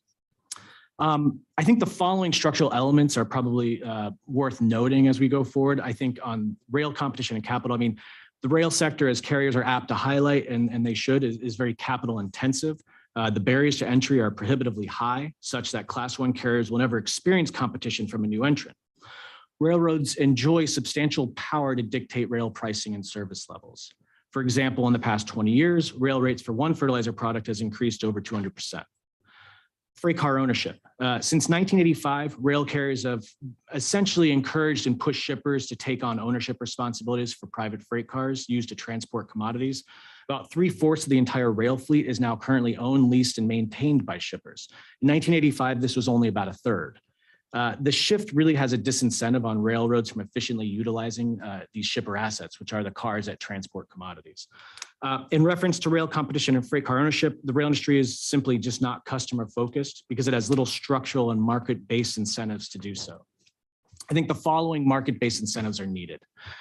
First, enhance rail-to-rail competition. TFI greatly appreciates the board's focus on a number of efforts to reform the outdated oversight mechanisms over the freight rail marketplace, including long pending updates for reciprocal switching. Reciprocal switching is an important way to promote more competition in the rail industry and more closely reflect the system in Canada that already allows it. It is critical that the board finalize this rulemaking as soon as possible. Reciprocity. As rail carriers divested themselves from rail car ownership, they have also divested themselves out of the inherent incentives that encourage the efficient use of rail cars. There's a significant cost for shippers, and there are little to no statutory or regulatory remedies for it. While demurrage and accessorial charges, and this has been also referenced, of course, as long as reciprocal switching, are increasingly levied on shippers, there's almost no accountability for railroads' inefficient use of shipper assets. TFI recognizes the role that appropriate and fair demurrage charges have on rail network fluidity, but reciprocity is also needed. TFI urges consideration of all regulatory and statutory changes that would enforce the same principle on railroads. One pragmatic idea would be to allow shippers to charge railroads for each time they miss a switch, and for each day a carrier is late to pick up or deliver a car. Emergency service orders. TFI, we greatly appreciate the board's recent action to update its regulations on emergency service orders. It's really tremendously appreciated. We support the proposed modifications, which reflect many ideas that we've shared with the board's task force just a few years ago. And we look forward to further engaging with you all on that. I'll add the flip on that coin is, as the board knows and is clearly evident, serious rail problems exist on virtually all the carriers' networks right now. So as such, updating these orders is absolutely important. We absolutely should do it. The challenge that our members have right now is that'll be good to get that knocked out. But we've got underneath that is the fact that they'd be jumping from one service disaster to another as things currently stand now. So there's sort of a general problem of the entire rail sector and what can we do to kind of get them to focus in on a little more of their customer service and operations. So that's why TFI also stresses competition and reciprocity to hold railroads accountable. In conclusion, I'll just say, freight rail service reform is critical to U.S. manufacturers and farmers, especially following PSR. Too many locomotives have been idled, service yards closed, while carriers never seem to have enough staff to consistently fulfill their obligations to shippers. Really appreciate you all holding the hearing today. I know there's a lot going on, and appreciate that. Happy to try to answer any questions you have. Thank you, Justin. Thank you for being here. I should say, just briefly, noting the organizations that have already spoken so far, you are among the continuous and best sources of information for the board. We hear from everybody, but you really all do a very important public service by maintaining your information flow to us. So I much appreciate it. And I know the board and our staff does too. Brock Lautenschlager from Cargill. Morning. Can you hear me? Yep. Morning. Sorry, it was my fault. Oh, can you hear me now? There we go. All right. All right. Good morning, commissioners. My name is Brock Lautenschlager. I'm the North American rail leader for Cargill. For 155 years, Cargill has been working with small and large scale farmers, consumer packaged goods companies, and retailers to source, make, and move product around the world. I appreciate the opportunity to speak with you all today on behalf of Cargill and welcome the opportunity to discuss many challenges we are experiencing with recent rail service. The unreliable service has an impact not only on Cargill, but also every piece of the supply chain from the producer all the way to the consumer. I will also share what we believe is needed from the rail carriers to enable their customers to make effective short-term and long-term decisions to manage through their business needs until rail service recovers. We believe Cargill, the industry, and the railroads are aligned that rail service has deteriorated significantly in recent months, and additional labor needs to be added by the railroads to handle the increasing rail demand and to improve the historical poor performance. Our sweeteners business has had to slow down or shut down operations around 25 different times last year due to lack of proper service provided by the carriers. As we move forward, we urge the carriers to deliver better communication and transparency of their plan to shippers as we look to jointly resolve these staggering issues. As additional context regarding my testimony today, I feel it's important to provide a brief overview of the rail carriers that serve our facilities in the U.S. Cargill has many locations that are served by the Class 1s and short line carriers. For those locations served by the Class 1 carriers, almost 90% of the facilities are served by BN, CSX, and SNUP, with the remaining served by CN and CP. Current situation, since fourth quarter of 2021, rail service has deteriorated to such a degree that our industry is struggling to play its essential role in the food and agricultural system. The disruptions have led to Cargill experiencing a 15% average increase in our transit time for our private fleet, moving on the rail carriers. Increased variability in dwell in the rail carriers, plant production slowdowns, and in some cases, we've been forced to temporarily cease plant operations because there were simply no rail cars available to deliver inputs or ship finished products. For complex industrial production and processing facilities intended to operate 24 hours a day, such shutdowns and startups come at a significant cost. Currently, the rail supply chain is extremely tight with shortage of supply in transit to meet or rebuild supply at many destinations. Between October 2021 through March 2022, the average transit on our private rail car fleet moving on the rail carriers increased by 15% year over year. This is not an increase we are satisfied with. We need to lower the 15% back to normal levels to ensure optimal performance. Throughout the past 6 months, I'm holding regular discussions across our supply chain. And the questions that we have a difficult time answering is how much longer will these extended transit times last? And do we need to lease or purchase additional rail cars to add to our private fleet of approximately 20,000 rail cars? The 15% increase in rail velocity would imply that we need to add 3,000 cars to keep product in front of our customers. We and the railroads all agree that adding cars is not the appropriate long-term solution to the ongoing issues we are facing because the fleet would be oversized when rail velocity improves. In addition, it's a high-cost alternative for a shipper in today's market, with rail car lease rates and purchase prices being relatively high.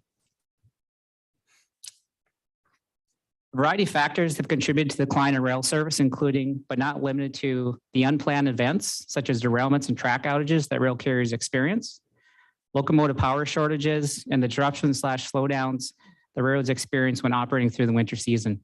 However, let's set these aside.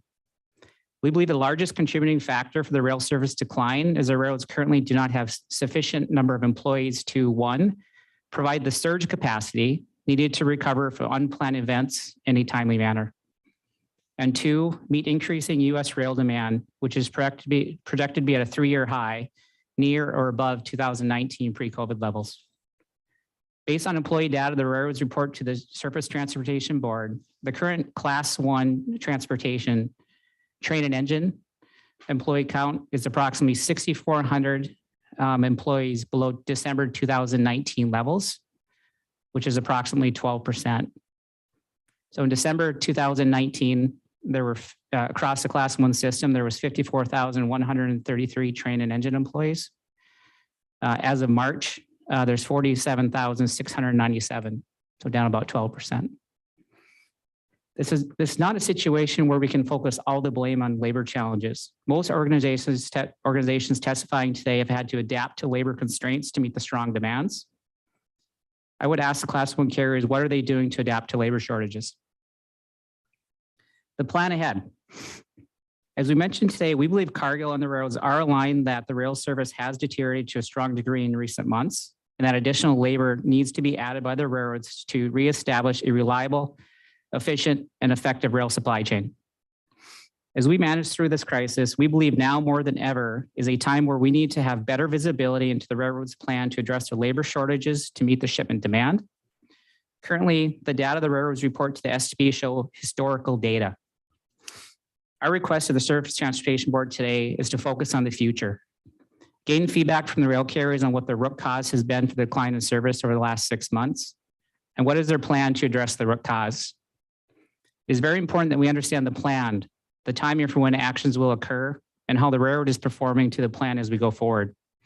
It is important that the shipping industry has a visibility so we can make more informed, data-driven decisions to size our private railcar fleet and make better logistical plans throughout the supply chain for both the short term and long term. Specific information and metrics we are seeking. 1, what is the railroad's forecasted demand for total rail carloads in 2022, and how does it compare versus prior years? 2, what are the railroads' targeted number of incremental train and engine employees that they need to hire to meet 2022 demand? And incremental is defined as net of attrition. So total incremental employees they need to add to the system. How many train and engine employees have they hired year to date? For those train and engine employees that are hired, because there is a training process that they go through, how many have completed the training and are now able to operate trains on the network? How many are now going through the training and qualification? Because those are not able to operate trains on the network yet. Then identify the number of new train and engine employees by month that would be able to operate trains on the network as we go forward. And then lastly, what geographical regions are the railroads experiencing most difficulty in hiring train and engine employees to meet the demand in the region? It is important to understand where these constraints are, as certain regions will have larger deficits than others. I thank you for the time and the opportunity to speak on behalf of Cargill and our customers today. Thank you, Mr. Lautenschlager. Next up, Growth Energy, Chris Biley. Thank you, Mr. Chairman and members of the board. I thank you for holding this important hearing. I'll be brief and echo the strong comments of many of my fellow shipper panelists, as well as the strong testimony of Deputy Secretary Brano. My name is Chris Bliley. I'm the Senior Vice President of Regulatory Affairs for Growth Energy. Growth Energy is the world's largest ethanol trade association, representing 89 producers of nearly 9 billion gallons of American-made ethanol, 100 businesses associated with ethanol production in the supply chain, and tens of thousands of ethanol supporters.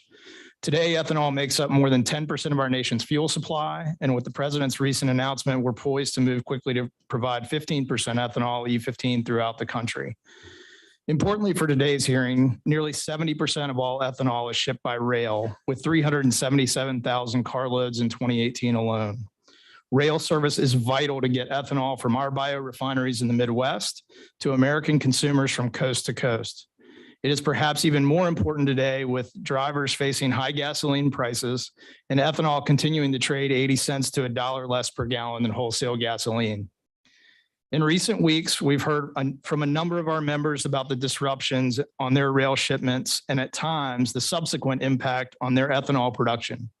Here are a few key examples.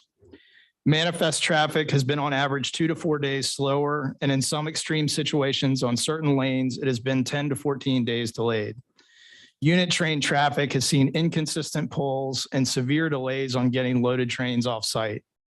Unit traffic is averaging 3 to 4 days of delay, with multiple occasions of 5 to 7 day delays and extremes of 9 to 12 days. One train sat for 12 days before moving on from its origin.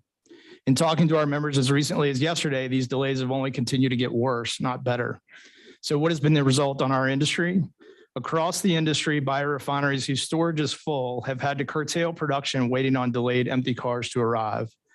Destination fuel terminals have run out of ethanol waiting on cars to arrive, resulting in retail customers unable to blend fuel for their driver consumers. While we certainly understand that a variety of factors have contributed to these rail disruptions, including a tight labor market, which has also impacted our own industry, it's imperative that all possible actions be taken by the nation's railroads to ensure that these critical fuel supplies are immediately prioritized and reach markets as quickly as possible.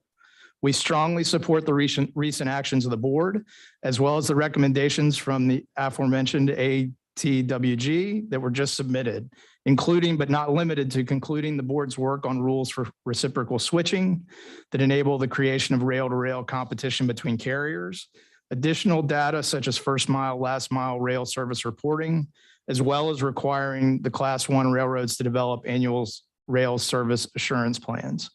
Taking steps such as these and any others that the board deems necessary are critical to restore rail service. Further delays could not only impact our industry, but could ultimately increase fuel costs for American drivers. Be happy to work with the board, answer any questions, and provide any further information you may need. Thanks in advance for your consideration. Thank you, Mr. Bliley. So we're now going to have some questions from the board, and we're going to try to sort of go in order and keep this to a minimum. I just have a couple, and I'll address it to anybody on the panel. There's been a fairly consistent discussion about a number of matters pending before the board, and certainly a consistent reference to the need for railroads to do more hiring. We all know that rail employees, particularly T&E employees, take months before they're actually on the job because of training. So other than the proposed emergency service regulations, which we released on Friday, and of course, I don't know how we're going to act on them, but if we did enact it, could provide some immediate relief. Does anybody on this panel have any suggestions or ideas on what can be done immediately to relieve what we're hearing and have been hearing are very acute problems for your industries? And particularly what I'm wondering, and I think Justin, you mentioned that given the problems throughout the industry, emergency service orders might just be from the frying pan into the fire. But I wonder if in fact there are places in the country where one railroad may be having problems, but the other railroad is okay in that area. It may be having problems in other area. So is there a way to shift resources on a very short-term acute basis to get empty cars to the ethanol plants and to get grain moved out of elevators and so forth? Do any of you have any ideas on that score? Anybody want to address that? Justin? There we go. I mean, I don't know the answer to the question. I do think that there's generally, so when I say there's a problem across all the class ones, it doesn't mean every single line where they're operating is having severe disruptions. But the problems are pretty pervasive across the board. A thought occurred to me, this is not exactly answering your question, during Mr. Seiferd's testimony, that the board spends a lot of time on revenue adequacy and determinations. And I just thought, oh, gosh, maybe there needs to be an operational adequacy determination of some sort. That'll be a whole new thing, but that's not a short-term project.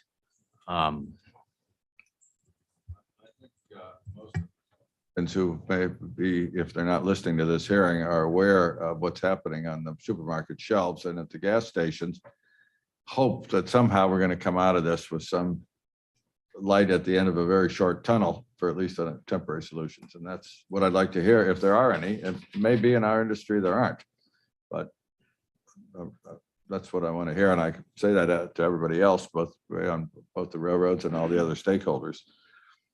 We're looking for solutions. Mr. I'm sorry, Lautenschlager.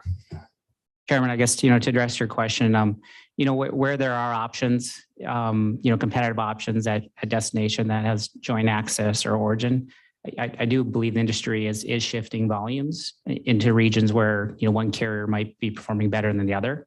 We are making decisions in those cases today. Are you finding the railroad responsive when you want to make those shifts, even if you don't have a switching tariff in place? For lanes we've shifted, we've seen their carriers have been responsive and accepted the traffic. Thank you.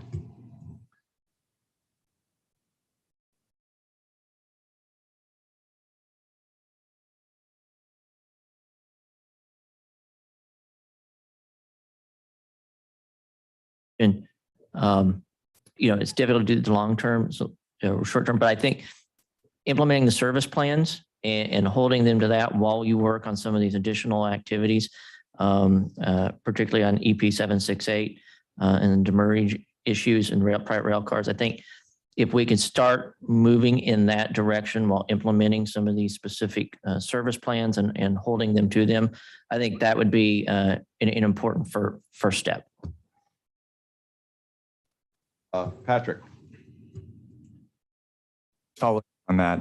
For the service assurance plans, the Canadian carriers, as required by law, publish winter plans and grain plans. Do you have an assessment about the utility of those plans? How would your idea of a service assurance plans compare, and what would make those most useful?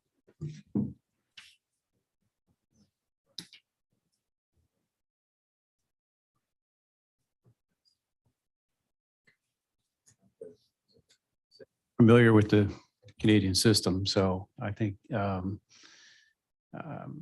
lot of the service assurance plans that NGFA is talking about are some of the first mile, last mile metrics, and some of the data, the updated data that other people have been talking about, and more real time type data that can be used to measure in the short term rather than look back, as Brock said. And we'd also be happy to, we do have some members that are operating both in Canada and US. We'd be happy to visit with some of them and get feedback on that and report back to you on that as well.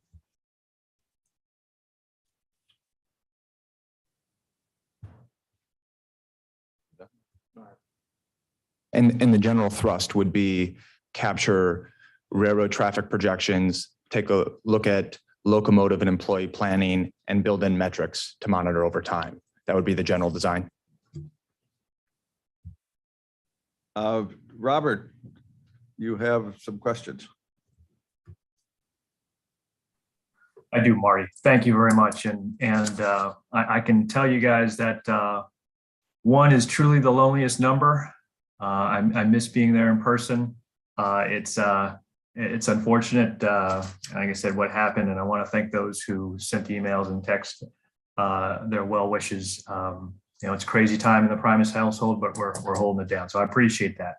And speaking of craziness, I appreciate all those who are here at the panel and who are there in person about speaking about our issues with service.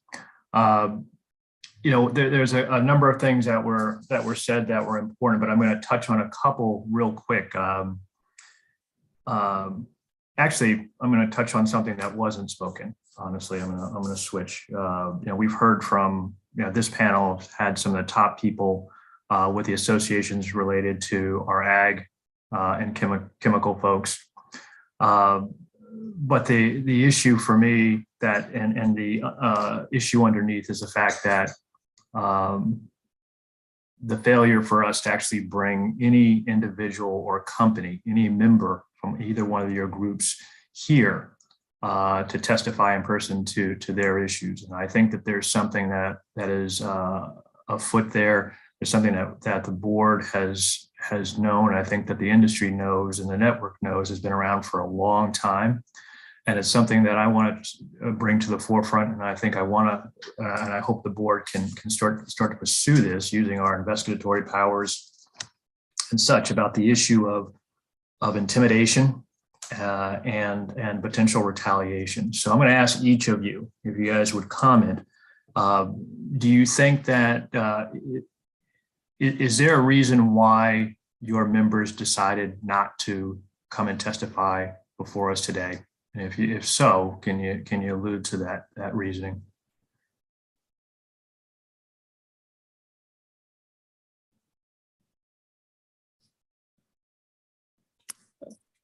Well, Robert, I would say a couple of things. I do have one member on the panel with me testifying in Cargill. And I do know at least two of our members have submitted written testimony, I believe in ADM and Landis Cooperative. I will say as well, having been on both the government and the private company side of the table, I know there are things sometimes that you are hesitant to go public on or to discuss in public, particularly if you are of a certain size or have certain limited options available to you in certain segments of your business. And I think certainly there's been a hesitancy on some of our members, right or wrong. I can't speak to that to be here today, but that they feel that that's an important part of why they're a member of associations like National Grain and Feed or ACC, Growth Energy, and others, so that we can come here and have those discussions and those conversations with you. I understand that. Do you think intimidation exists? I do not feel I could speak on behalf of my members or know enough from them to be able to say that yes or no to that answer, sir. Okay. Anybody else?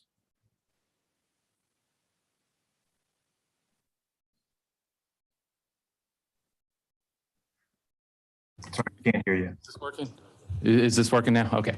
Yeah, I just want to emphasize, I think in a situation like this right now, companies are worried about fixing their own problems, and they're doing everything they can to resolve, how they're working with the railroads and solving their own problems. Frankly, that's why they hire us as trade associations to represent them and talk about the bigger picture policy issues. So I think there's a lot of reasons why companies may or may not want to. And I think in past hearings, certainly some of our member companies have been willing to testify. I don't want to speculate on why some may not be here today, but I think the biggest issue is they're working incredibly hard to try to fix what is happening with their business and keep their businesses running. So that's where they're going to focus their attention right now.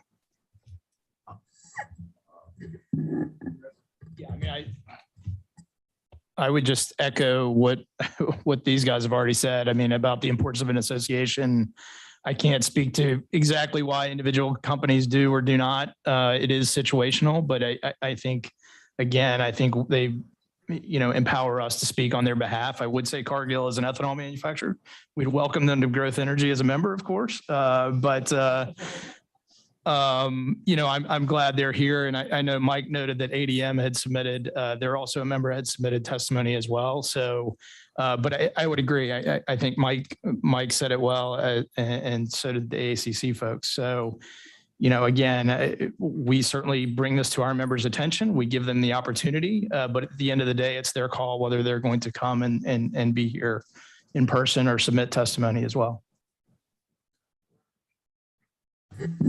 Yeah, a couple things I could say to this, to Mr. Primus, in response to your question. And I want to be responsive, so I'll say it. The last time I think TFI sent a letter on rail service to the board, the rail carrier called every single one of my members. I don't think it was a complete, I think every member call is a little different, but they called every single one of my members, and they basically were like, well, why didn't you talk to us first? Well, our members don't go to me to resolve their operational issues as their first go-to plan. I was probably stop number 10 after repeated attempts to try to resolve the situation. And those calls, I don't think were completely belligerent calls. I think they were probably a couple of things. Please talk to us. We want to resolve this. We're sorry. But it's also, in response to your question, Mr. Primus, I think it's also the other side of the coin as well. So yeah, it's a real challenge for our members, and I will say Cargill is one of our wonderful members as well. But yeah, our members are generally sometimes they need to stand behind the curtain.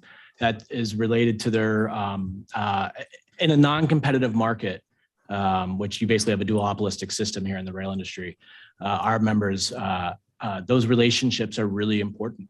For shippers, because, a rail carrier, I kind of hinted at this earlier, sometimes they'll tell you that they're not going to show up, that at least they communicate it. Sometimes they won't even bother communicating. And so those are real challenges. I'm a little nervous even sharing what I just shared. But I wanted to be responsive to your question, Mr. Well, I think, and I appreciate that for everybody. And it's a tough issue, I know. And it is my belief in the year, almost and a half that I've been on the board, that it does exist. And, Cargill, notwithstanding you being there and some of the others, that, there is that nervousness of coming forward. And, we have an RCPA, we have places where they can come in and talk, but it also prevents us from doing our job. You guys do a great job of advocating on behalf of these, your members and the farmers and the American businesses. But it doesn't do us any good if there's that threat that they feel of intimidation or retaliation coming back at them if they come forward and are public in what's going on. And we've got to get to the bottom of that. This is that family secret, that untold issue that said I'm coming loudly, so I'll try to speak softly. I'll speak softly and carry a big stick. How about that? So, this is something we really need to look at and to address. And Mr. Chairman, I look forward to working with you and the board members in doing so. Thank you. Thank you, Robert. I'm going to say a word on that when we finish with this panel, but go ahead, Michelle. I was wondering if you could speak to how communication has been from the railroads during the recent service issues. Anyone? I believe Michael and Justin spoke about communication, but anyone on the panel is welcome to answer.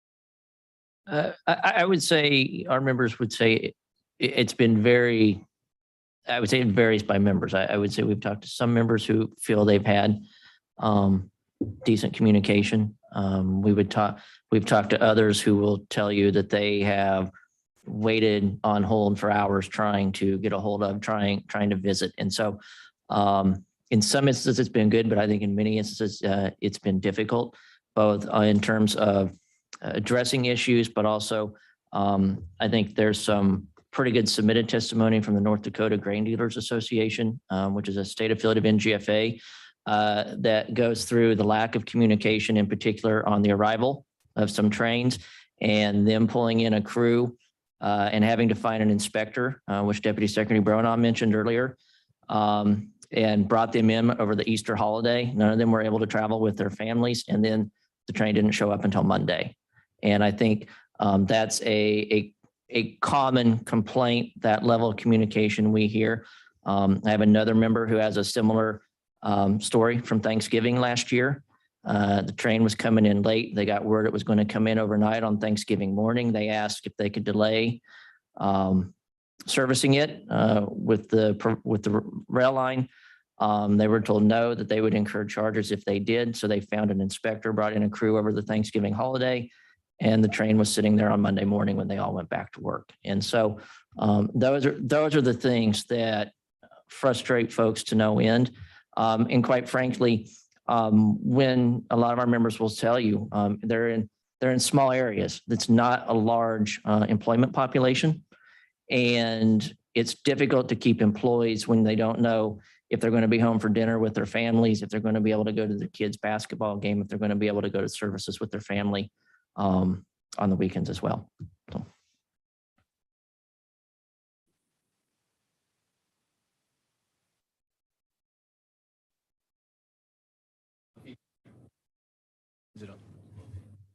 Okay.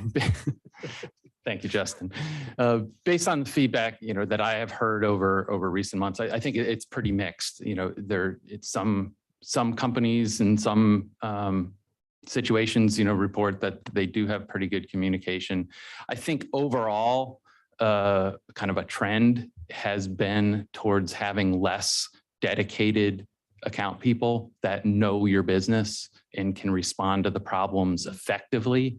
There's a mix. Sometimes, companies say they can't get a hold of anyone. Sometimes they can, but that person may not be as able to tell them what the problem is, and more importantly, tell them what the planned solution is for a problem. I think that has changed over time, where there's less effective customer service at that kind of level. So I think that that is a concern. And then, just when there are, kind of widespread problems, there may be someone there to answer the phone, but they don't necessarily have good information about what the resolution is, what the plan is, and when they might get their cars. What are the specific steps that the railroads could take to improve communication?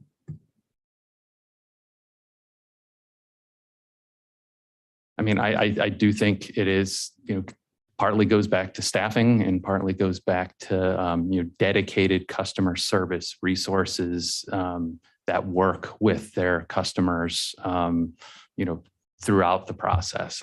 That's difficult to do in this environment, but I think that's where it needs to go. I'll second that and just add, I would love for them to focus in on their operational staff.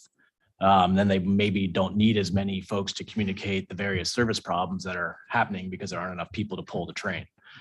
But both are serious needs. But probably it doesn't take 6 months to go through an FRA training program for having somebody to pick up the phone at the customer service desk. So maybe they can get those people in faster. Karen, you had a question. Thank you. I'm the newest member of this board. I was privileged to be sworn in January 7th. Seems like a lot more than 5 months ago. And when I joined the board, I knew I was joining a board that was dealing with some very significant challenges. At that time, I didn't dream that one of them would be how the United States could continue to feed the world. But a month later, war broke out in Ukraine, potentially taking 13% of the world's grain off the market. So we're now in the most serious international crisis since World War II, and the service problems being experienced by the railroads, I think, are significantly limiting our ability to respond to it. So, Mr. Seifert, Mr. Lockheim, could you elaborate a little bit more on the impact of these service problems on our ability to export grain to the rest of the world? Certainly, at this time, I would say, I think most of our members would say that they have been able to get the shipments out that they need to get out. I think what you have seen, though, is, we're aware, particularly in the PNW, of vessels that have been held, vessels that haven't been able to be filled, that have had to wait because of the fact that we were waiting for the train deliveries. And I think certainly as we move in to the harvest season with wheat, there's been a lot of discussion, the amount of wheat that Ukraine produces that's coming off the market. And then as we head into the fall, if we cannot get these issues addressed, then that is going to continue to be a concern, A, of getting it moved, B, storage and being able to set product. I mentioned Landis Co-op that had submitted written testimony. When you look at their testimony, they put in there that if their current service issues continue, they believe they're going to be short almost 16 million bushels of storage by the time their fall harvest gets there. And so we're doing okay now, but I think there's real nervousness as we get into the harvest season. And if this continues in Ukraine, and when we really get a sense of what kind of crop they're going to pull off there as well, or where we may be in a couple, 3 months. Thank you for the question. On the input side for fertilizer, I'll just say for domestic producers, it's been really challenging this year. They got to get everything. Fertilizer really does move actually fairly equally year round, but it's particularly intense in the springtime at where we are now. And coming into this point right now for this entire year, rail service has been is deteriorated to a point with really bad cycle times. Our members are basically, some members, they either they've contemplated slowing down production. They can't ship as much product to get it pre-positioned for the planting season. I think we're going to be okay in the United States, but I mean, our main focus right now is making sure that all the folks that produce grain and all the crops around the country can get the inputs they need so they can have a strong harvest. And, we really are going to need that.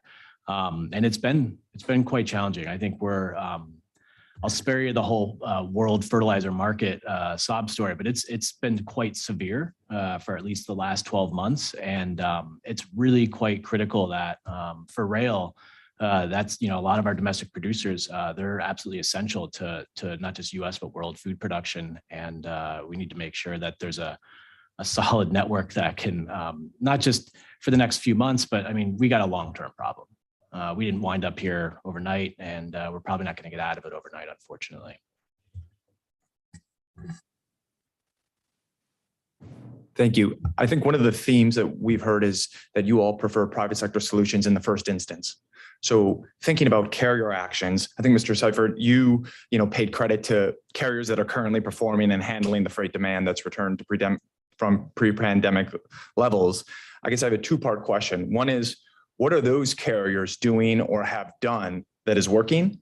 And then secondly, recognizing that it does take time to hire and train and that you and your members face issues with the labor market as well, what specific actions do you all think the carriers can take in the next 30 days to get us on the right track from either a hiring standpoint or an overall service standpoint?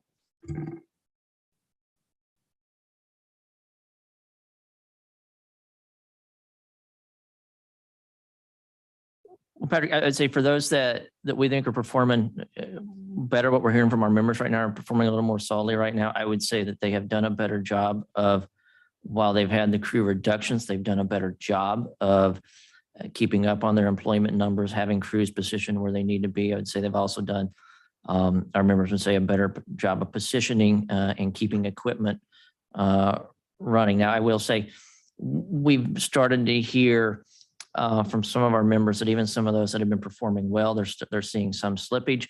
But I think, the sense I get in speaking with our members is that that's really kind of what I would call kind of what's coming over on them from the challenges the other lines are experiencing, particularly in areas where they're sharing lines and doing those things. So I think that's what I'd say on on those that we hear from our members seem to be doing a little better, at least on the grain side. I don't want to speak for others up here. I think in the near term, in 30 days, my sense and in my, our sense, I think, and our members are talking to some of them, that it's going to be hard to do. I think that's why, as we've all talked about, there's certain training you have to go through to be able to operate one of these machines. And I think that's why getting a sense of what those plans are, what are their employment targets, how many do they have in training now, how many do they plan to get in this year, when are they going to be coming out? That's what's going to be, important. I think, when you look at the amount of time, the training that it takes, other than those who may be in training and coming out in the next 30 days on the operational side, that's going to be hard to address. But I would say though, too, just as we've discussed here, improving the communication, working with our members to know when are trains not going to move, when is, if you're going to be delayed 2 days on a loaded train before it's moved out.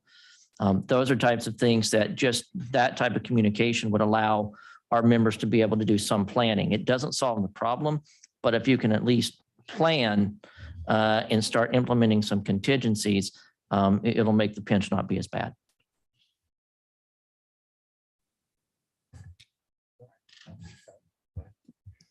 I guess this doesn't exactly respond to your question, but I think it's looking ahead when for future situations in putting in another plug for first mile, last mile service data. Having that kind of visibility and what we had proposed to the board in our comments was, not just the aggregate data that's reported to the board, but the customer specific data that's reported directly to the customer. And that kind of, visibility at your level, what's happening, I think would give you an earlier signal of a problem and, more opportunity to work through that before it, gets into be a crisis situation. Yeah, so if I could build on what Jeff said, we're just having that side conversation. If we had a silver bullet, we would have brought it to you. But I think one of the things you can charge us, and it's the right question to be asking, and you should be asking everybody for the next 2 days.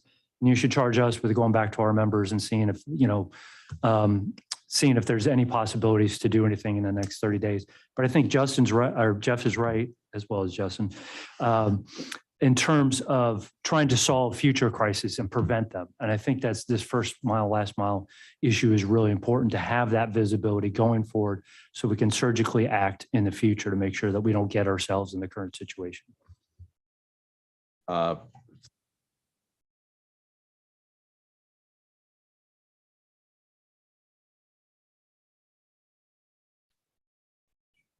Marty, I can't hear you.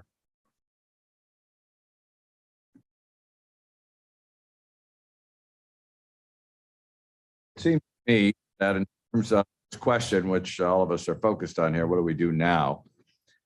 Better communication can happen tomorrow. There's people there, maybe not very many, but they can communicate.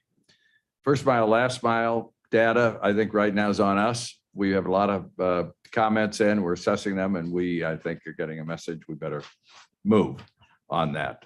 We understand that it's important, and we have to figure out exactly from the board's point of view how to deal with that. I think the question which will be put to the carriers when they get up here about what are you going to do in the next 30 days is more appropriate. We all ask all of you for your ideas, because if you have them, we want them, but it's not you don't run the railroads, you just pay them. I do want to echo one thing that Robert raised, because it has bothered me since I walked in here 3 years ago. And I appreciate the delicacy which all of you have addressed this question of of intimidation and retaliation. And I think a measure of how serious the crisis facing the industry is now is the fact that so many people, including shippers such as Cargill, have been willing to show up. But I can tell you from personal experience, from the days just before the demurrage hearing in 2019 to in the last 2 weeks, getting ready for this hearing, I have personally spoken to major rail customers who have said, I will not come there. The retaliation is palpable, subtle, hard to prove. It's there, and if it ever comes forward in a way that can be proven, as far as I'm concerned, it will be dealt with in the harshest way. It, as Robert said, it interferes with government functioning. It interferes with our doing our jobs. The railroads know it and the shippers know it. So I respect all of your concern for protecting your members. That's what you're doing, and you're doing a great job. But it is something I find completely unacceptable. So for what it's worth. We're going to take a break. It's 11:25 roughly. 1-minute break. And just to give a heads up, if we could get the next panel to get ready to take their seats, Greg Regan, Jeremy Ferguson, Matt Brokert, Stephen Grote, Chris Bond, and Mark Wallace. So we'll be ready to rock at 11:35. Thank you all.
All right, we are reconvened.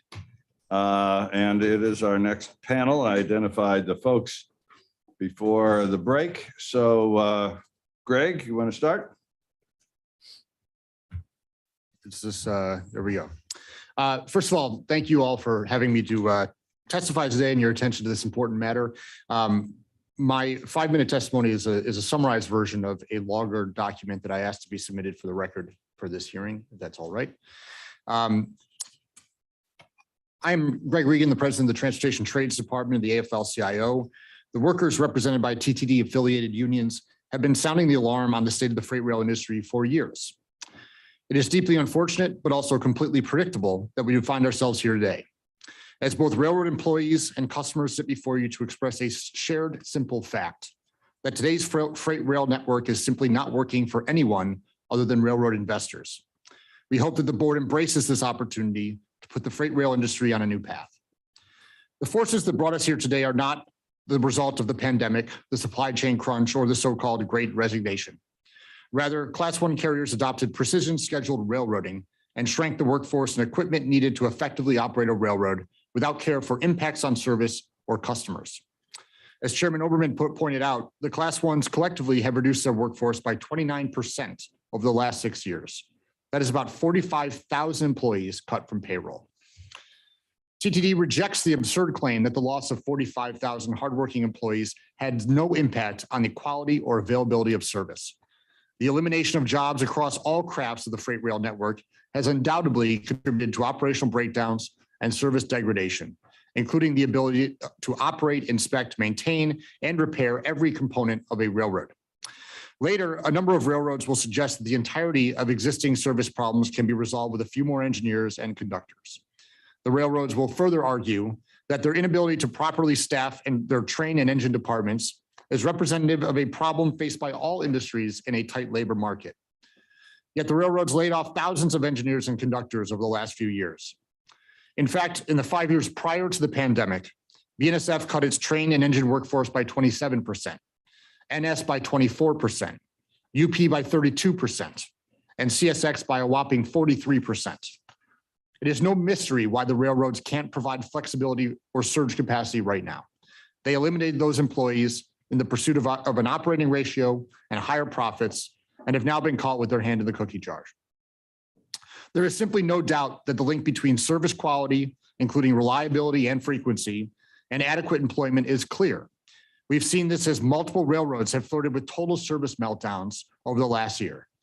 At different times, UP suspended service between the West Coast and its Global 4 gateway in Chicago. BNSF metered service over its LA Long Beach Chicago routes.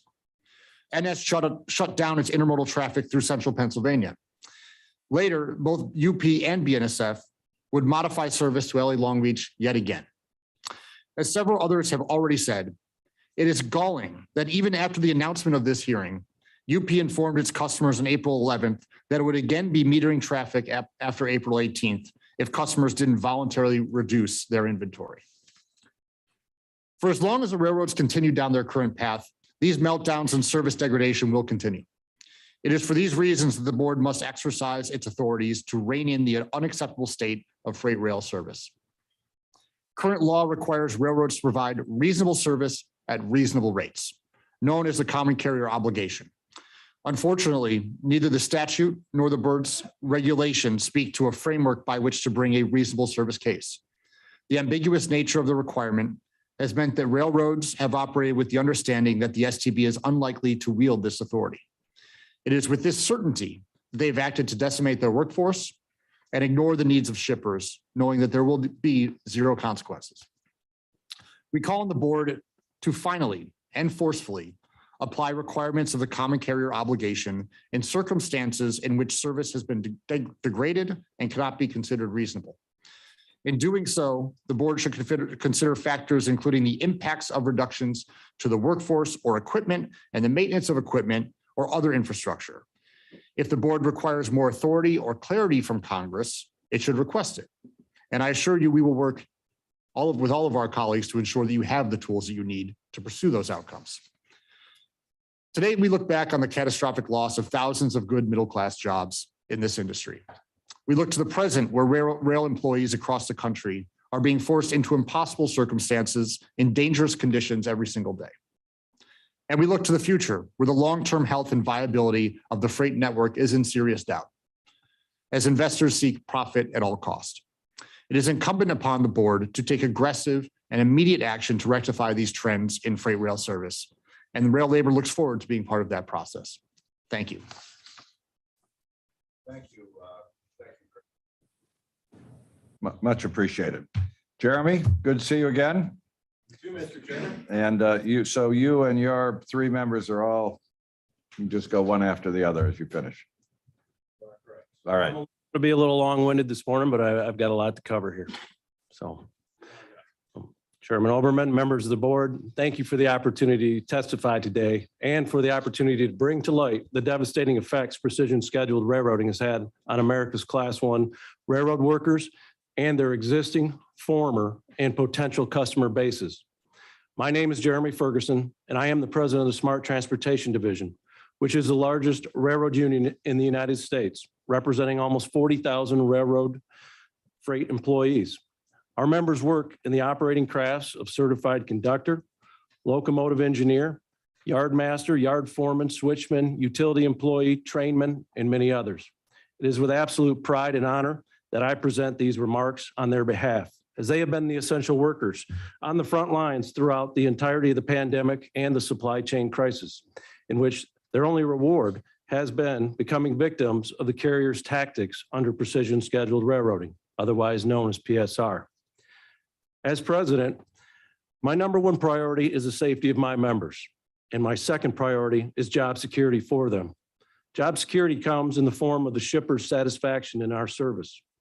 Unfortunately, these priorities have been jeopardized by the railroad's PSR initiatives, which in turn are having subsequent dire effect on the shippers we serve.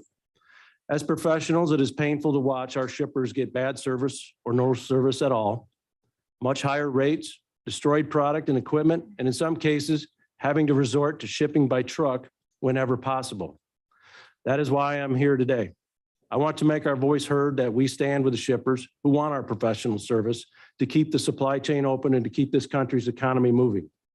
Both my members and the shippers deserve fair treatment and better conditions to fix this alarming situation we find ourselves in.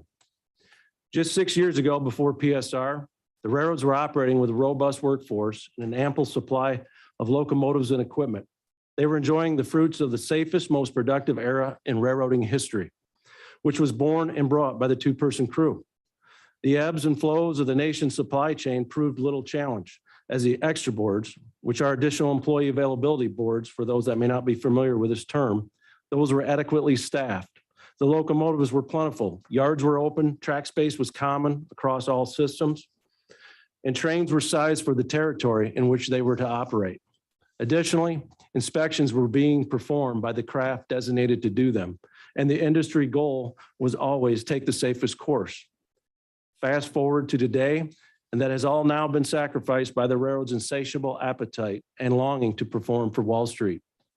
Thousands of men and women have been laid off with reckless abandon, while no consideration has been given to the service that has ultimately been forsaken.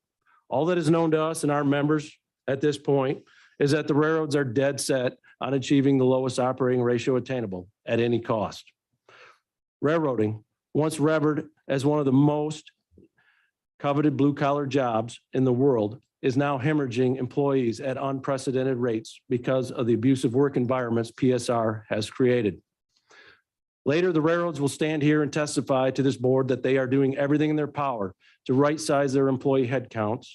Most of these changes, ironically, have occurred since the announcement of this hearing.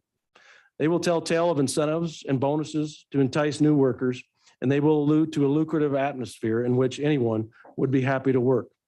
But I will warn you to be wary, as it is nothing more than smoke and mirrors, an illusion designed to lead you to believe that they are doing everything in their power to hold up their end of the bargain, and an effort to satisfy inquiring minds in the hopes that this will all just go away, that the bad publicity will just disappear, and that no regulation or federal action will need to be taken to prevent this from ever happening again. The truth is, employees are leaving the industry faster than the railroads can hire, and who can blame them? Take, for example, BNSF's most recent absenteeism policy known as high vis, which was unilaterally imposed upon its employees on February 1st of this year. The policy only allows for a worker to have 1 day off a month and penalizes them for sick time or needing to take care of their family members when a medical emergency exists. It also assesses discipline, or at the very least, disincentivizes our members from utilizing family medical leave and receiving necessary rest. BLET President Pierce and myself personally warned the BNSF not to implement this policy. We were at the national negotiating table discussing many issues concerning availability and proper time off. The BNSF would not heed our warning and haphazardly proceeded, forcing our hand to vote our respective membership to strike. Did we want to shut down a railroad and compromise a supply chain in crisis? Absolutely not. But we had no other legal option left to save them from themselves. Unfortunately, the federal courts ordered a temporary restraining order and prevented strike action by the unions. As of today's count, BNSF has lost more than 1,000 employees due to voluntary mid-career resignations over their new attendance policy. By failing to listen to labor, they have jeopardized the supply chain in a far greater way, and one that will take years to recover from. All of this so they could exploit the conductors and engineers they currently had, instead of hiring more in accordance with our longstanding agreements. For the record, BNSF is not the only railroad losing employees at record rates due to harsh attendance policies and manpower shortages, one exasperating the other in a never-ending spiral to the bottom. BNSF just currently appears to be the worst with that data that we've been able to collect. By cutting to the bone, the carriers have increased their profitability and spent billions in stock buybacks, while the men and women who serve in their employment are forced to decide between sleep and or spending time with their family and children. My members go to work exhausted because the railroads afford them no other option. Under PSR, they now spend exorbitant amounts of time at their away from home terminal, only to be called to work with the absolute bare minimum rest the law allows for when at their home terminal. Quality of life is given absolutely no consideration. And now, because of PSR, only two choices exist for rail labor: work or be fired.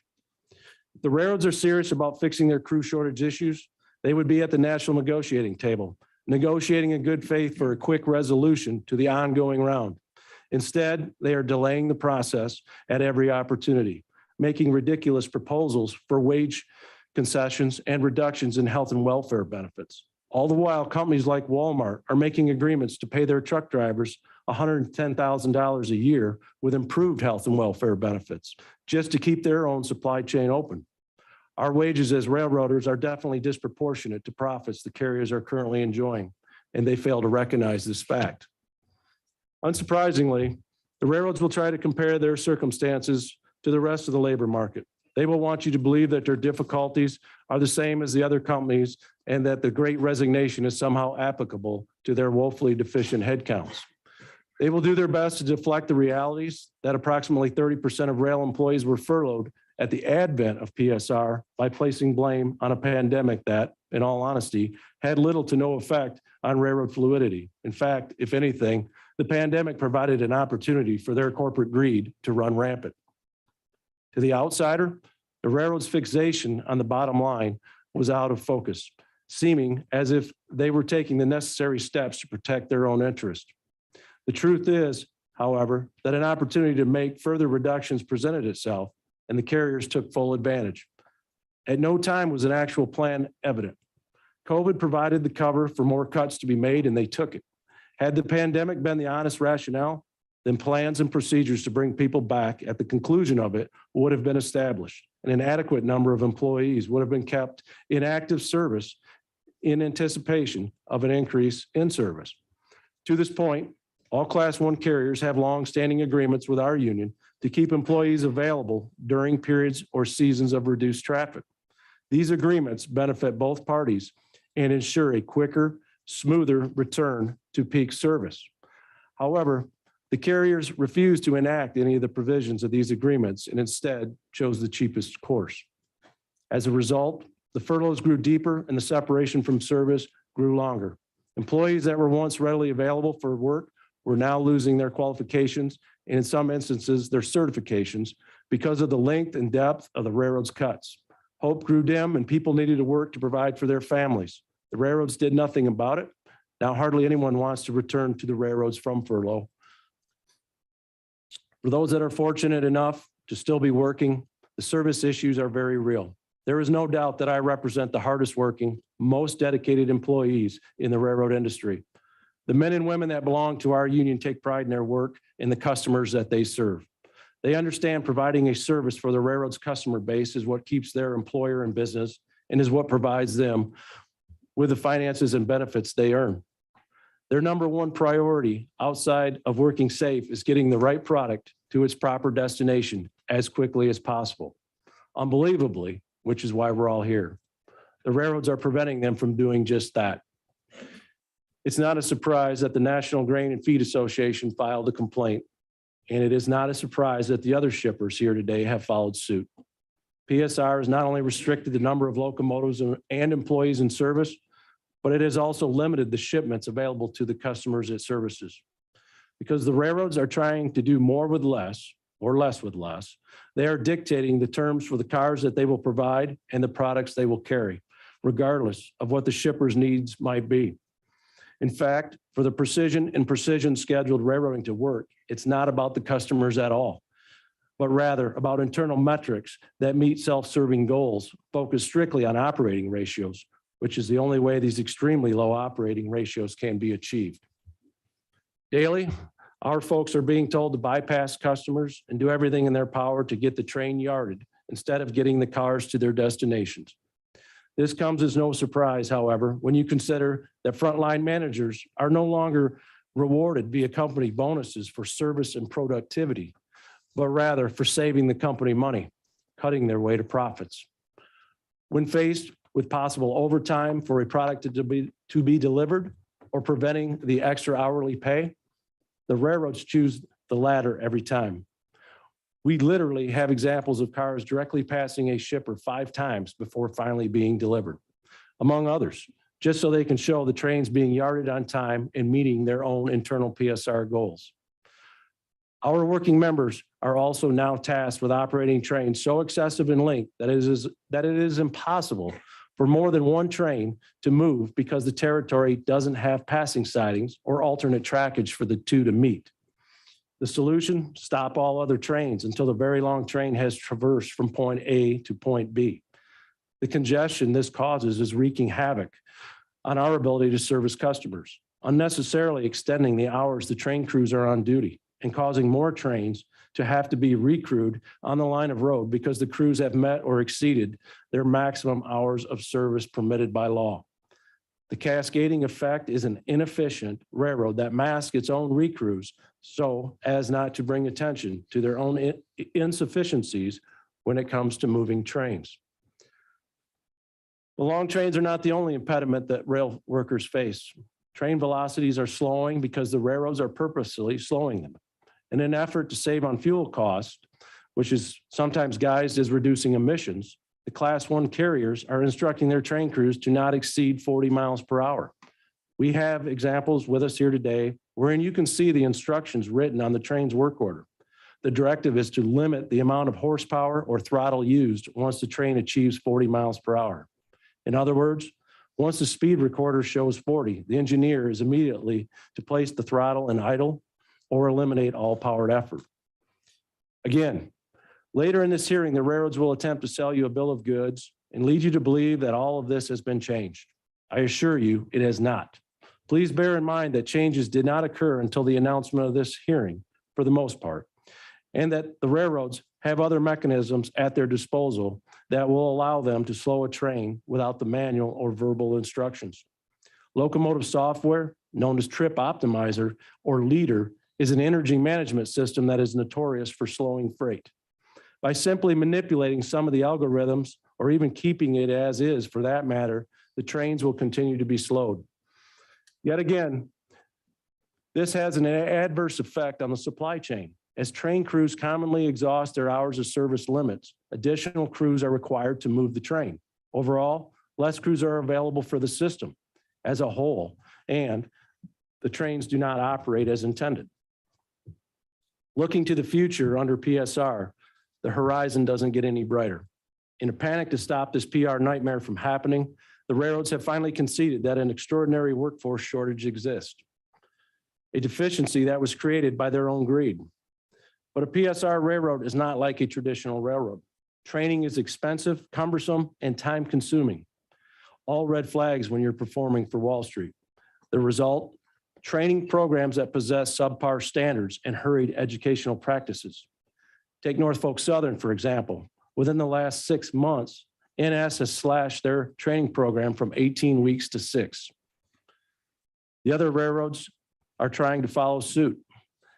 This not only jeopardizes the safety of a recently promoted conductor, but it also jeopardizes his or her fellow coworkers in every community and industry they encounter. By not providing a full and enriching training experience, not only are the railroads endangering themselves and the public, but they're also forsaking industry knowledge or know-how to provide adequate service to the railroad's customers. Safe and efficient train operations takes time and investment, two things PSR does not allow. The other issue here is that the trainees are realizing the woefully deficient programs, and they are quitting before the training program ever has a chance to be completed. I regularly receive reports of new hire classes, some as many as 25, only being able to retain 1 or 2 because the others quit before promotion. The railroads have a problem. They have created a dangerous, hostile work environment under PSR that no one wants to work under. This is compounded when realizing that individuals are not interested in hiring as a conductor, wherein the carriers have an active campaign engaged to greatly reduce or eliminate the craft from the industry. And it's my members and this nation's shippers that have to suffer. Members of the board, it is impossible for me to depict in its entirety the breadth of PSR and just how harmful it is to the nation's supply chain, as it has far too many tentacles. There is not one area of the railroad that it has not harmed. Managers have been eliminated, tracks have been sold or removed, and yards have been closed. It's not a coincidence that we are in a supply chain crisis, and it's not a coincidence that we are on the precipice of a supply chain collapse. I have 3 expert witnesses here with me today that are current active ballast level employees and officers in our union. They live and work the realities daily, and they have just some of the granular stories and examples of how PSR is compromising the supply chain and hamstringing the shippers and associations that are or will be here before you. It is them who will give credence to the shell game that PSR really is, and it is them who will highlight how and where the business model is truly hidden. The railroads are going to attempt to persuade you into believing that things are trending in the right direction, that a new day has dawned. Their message will be positive and their data will be promising. They will want you to buy into the argument that no other entity is better suited to correct their wrongdoings than themselves. They will lead you to believe that regulation and oversight is not needed and that it will somehow be more harmful than good. Again, I say, do not let them sway you. Their data is deceiving. A PSR railroad cannot and does not move freight in an efficient and an effective manner. So what do you do when you cannot meet the demands of your customers? You hide the facts and you manipulate the data.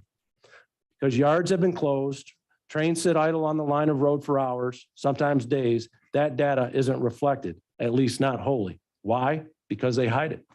Despite thousands of locomotives resting in storage, train consists sit without power because there is none available, delaying shippers' products. That data isn't reflected. Why? Because they hide it. Cars are shown as having been delivered when in reality, they're still on the train or still even in the yard.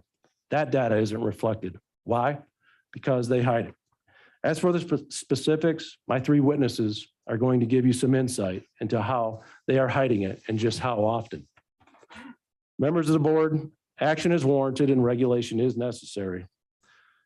If left unbridled, there is nothing preventing PSR in its current form from continuing and or from even happening again, should it stop momentarily as a result of this hearing.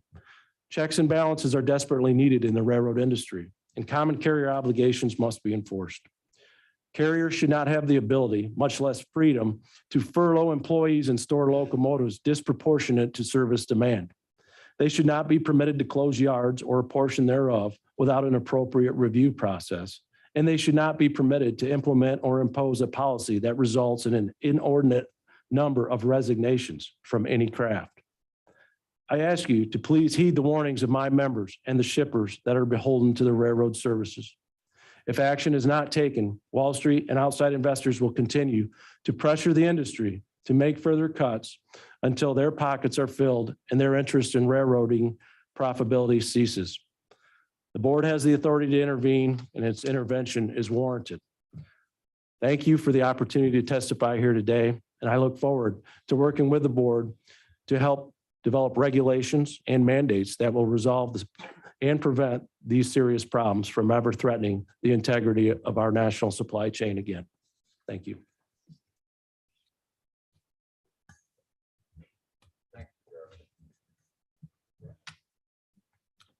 Chairman Oberman, distinguished members of the board, thank you for allowing us to go ahead and tell our story. My name is Matt Burkhart. I am a yard master with the Burlington Northern Santa Fe. I am also the general chairman that represents all the yard masters on the Burlington Northern Santa Fe, as well as 3 short lines, roughly 500 people. Now, what is a yard master? A yard master is the air traffic controller of the rail industry. Where airlines have terminals, we have terminals, and we have over 40 of them across.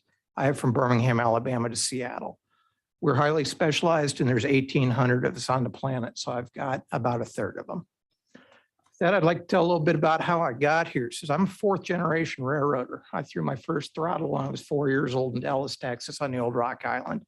So my dad had put me on the engineer's lap and let me run up and down the tracks there. So when I got out of the Marine Corps, I found myself on the railroad. I hired out as a conductor and a locomotive servicing engineer. And then in Halloween of 1997, I was promoted to a yard master. I did that for about a year and I was promoted to management. I was in management for 12 years. I had 7 promotions, reaching all the way to the rank of terminal superintendent as a yard up in Minneapolis. There, 2008, I was superintendent of the year, had an injury frequency ratio of 0 in one of the harshest environments that we operate with over 500 employees. So I was pretty proud of that. About 2010, I got crosswise with the vice presidents and they fired me. So I went back to the craft. I was a yard master. I worked, and about 4 years later, the union came and recruited me. I've been serving for 7 years now. So I've been on both sides of the fence to see what has happened. I've been across the system. I've worked on management. I've worked also as a union employee. I've seen what it takes to run these railroads. With that, I've got 4 bullet points as to why we're jammed up, why we're in absolute gridlock, and why our shippers, our customers are not getting serviced. And they're fairly simple. Said railroading is not a hard concept. It takes 3 things to railroad: power, crew, and rail. That's it. Something to pull it, somebody to drive it, something to run on. You give those 3 things, we can run all day long, and we're not running all day long right now. So with that, we have several of the focus points that we have is running long trains of 10,000 feet. It's called units per train is what their goal is. Now, what's the problem with this? Many of our rail yards were built in World War II. The tracks are 3,000 foot long. So they don't fit in one track. The yard that I work in right now, when we build a train to this 10,000 foot, it's in 3 different tracks. We have to pull it out, put it together, put the middle, and then the rear. And then it's so heavy, we have to put engines on both sides of it. It's called distributed power. It's about 3 hours.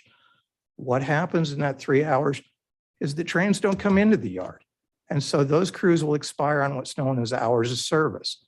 Every time this happens, we will kill 3 to 6 trains. This is trains that need a second crew or a third crew to make their final destination.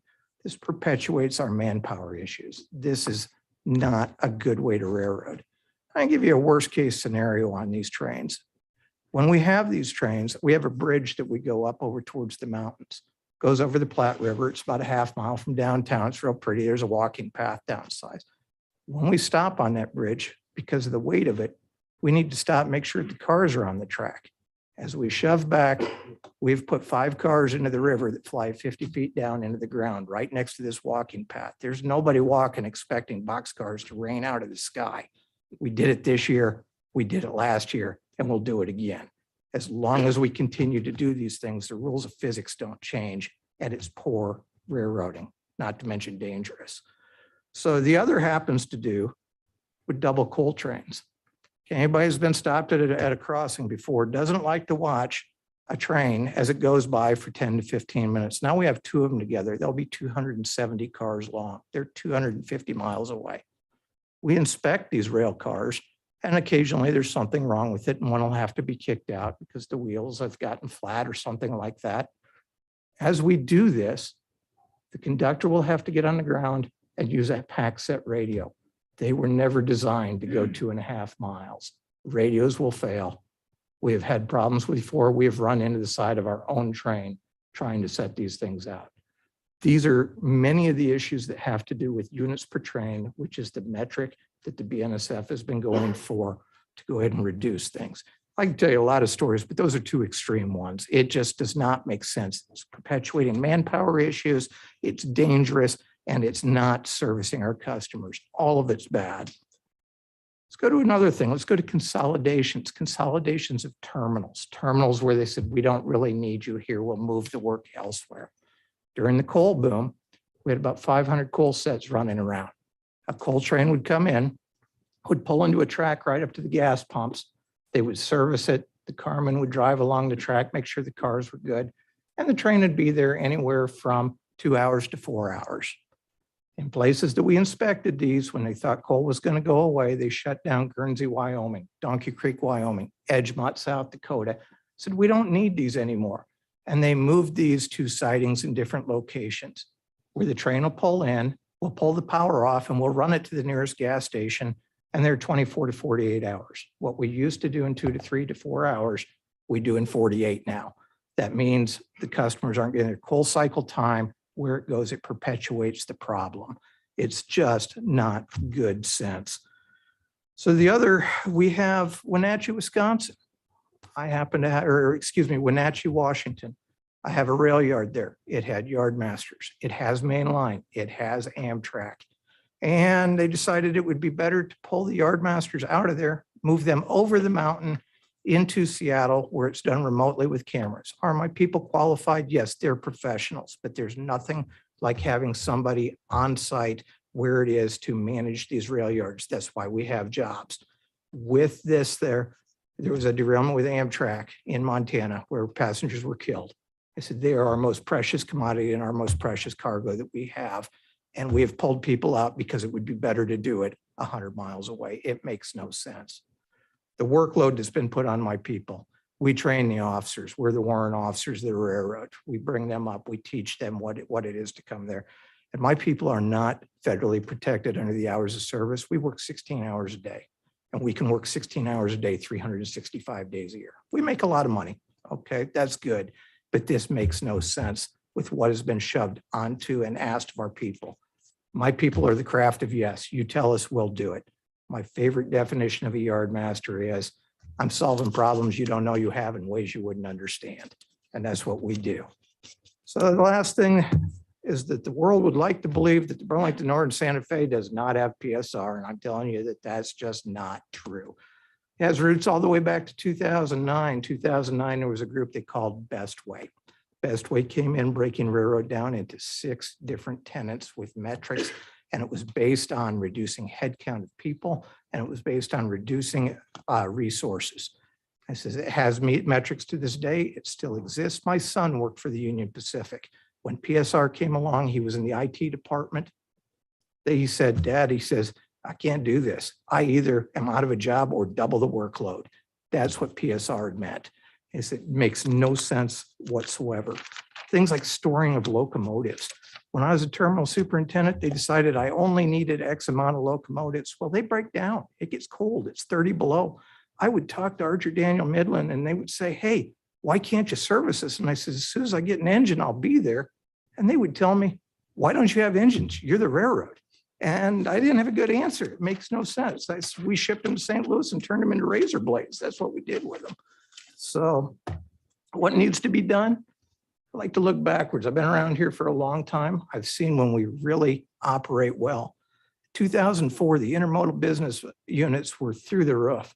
We could not get enough locomotives. As soon as they came out of EMD, They were battleship gray. We didn't even wait to paint them orange. We spray painted numbers on the side and we put them in service and we serviced our customers. That's what we did. We threw every resource we could. 2007, Australia went ahead and had a drought. We needed to get grain to them. It's a little port down in Houston when I was stationed down there called Gate 8. We would do 2 trains a month. We did 60 trains in there. We threw resources. It was a lot of logistics. We made it work and we got that grain exported. It can be done. It says it takes planning. It takes common sense. 2011, we were running with 500 coal sets. We run 250 right now, and we could do it in 2 to 4 hours of turn time. Then now we're doing it in up to 48. It makes no sense. So what is it? Railroading right here. If I could go ahead and ask for anything, there's 2 simple things that could go ahead and be legislated today. It says a maximum of 8,000 foot on a train. I says that right there, merchandise, coal, you name it, they fit on the main lines, they fit on the sidings, they fit on the meet and passes we can run. We don't need these 3-mile long monsters running around. The second thing is we need to disincentivize any reason to ever store a locomotive. If you ever find yourself in northern Wyoming, I don't know why you would, but if you were up there, there's a place called Donkey Creek. Donkey Creek, we have 5 miles of engines stored. I've seen them with my own eyes. There is no reason for a train to ever sit without power. That's our customers. So railroading is real simple. This is for 200 years. We sit there and we haul something from point A to point B and somebody pays us to do that. We're not on track. We're not doing that anymore. Please help us get back on track. So I thank you for letting me tell my story. I'll take any questions anytime.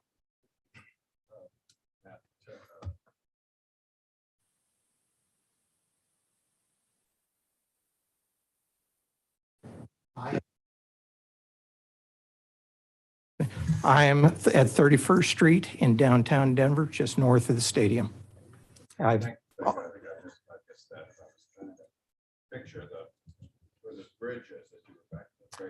Go to where the Rockies are and you can see it.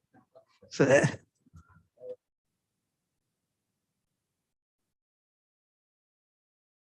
Can you hear me? Chairman Oberman, members of the board, thank you for having me today. My name is Steve Grote. I'm an active engineer. I'm also a local chairman for Smart Transportation Division Local 329. I've come here today to give you an overview of what ground employees experience since the implementation of PSR. When I talk about ground employees, I talk about the engineers, the conductors, the switchmen, and the brakemen. PSR has negatively impacted our customer service and is affecting our supply chain, the critical components of business. In my 18 years of experience, I've operated prior to PSR. I will cover some of the key points of operation from my perspective as a ground employee that have been negatively impacted. One of the key measurements to PSR before PSR was train velocity, which meant the tracks were maintained for maximum authorized speed. Slow orders, which are bad spots in the track, which require the speeds to be reduced, were almost fixed immediately. With PSR, the reduction in track maintenance employees, this is no longer the practice. If customers are allowed to continue frustrations and inadequate customer service, they will find other routes of transportation means. Storage of locomotives is only adding to the transportation shortage and congestion. We operate in Iowa, the heart of the grain country. Increased train lengths have slowed the infrastructure. Average time spent working at terminals have increased. Trains less than 10,000 feet average no more than an hour to an hour and a half setting out and picking up cars. Whereas trains in excess of 10,000 feet, the time has gone from 4 to 6 hours in these terminals.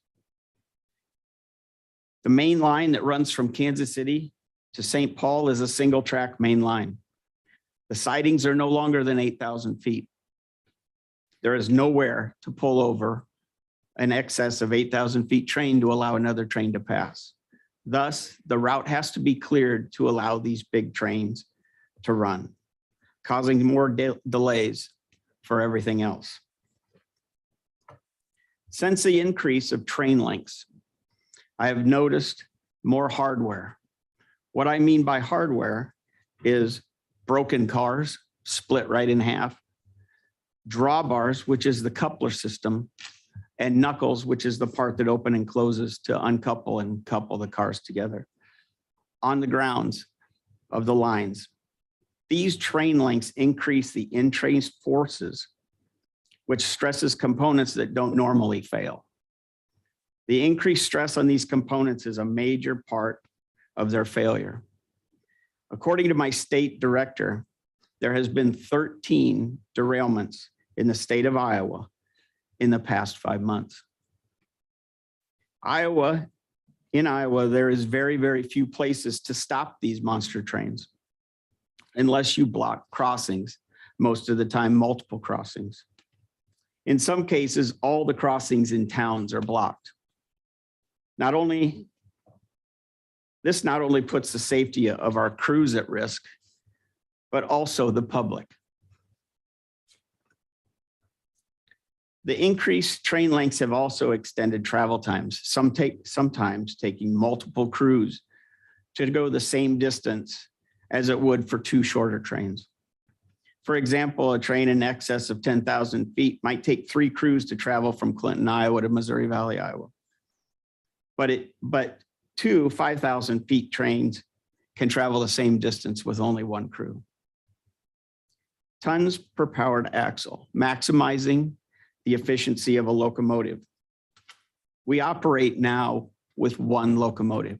We might have 3 in our consist, but we're only allowed to run 1 locomotive. This is like hooking up a 28-foot camper to a Toyota Prius and trying to drive to Colorado. At what time do you expect the engine to fail or a component on the locomotive to fail? With the PSR plan, we have a surplus of locomotives in storage. The object is to run the railroad with a bare minimum of locomotives. The number of locomotives is in excess, and the number in operating is not enough to cover the available jobs, thus negatively impacting the supply chain and our customer service. The lack of locomotive maintenance is also causing locomotive failures, which increases our delays. Over the past 4 weeks, the Iowa grain lines have operated with an average of 16 to 20 locomotives short. The following slides illustrate the carrier scrambling to coordinate locomotive power and indicates those bad locomotives and ones in need of service or inspection. The next 2 pages in your packet, due to time constraints, I will just point out the train symbols that say G are grain trains. The train symbols with the U are ethanol trains. When you go through these, you can see when it says spotted, that means we delivered it to the facility. And when it says pulled is when we came and took it from the facility. When you go over them, there's consistent 5 to 9 day increments where they sit at the facility waiting on power.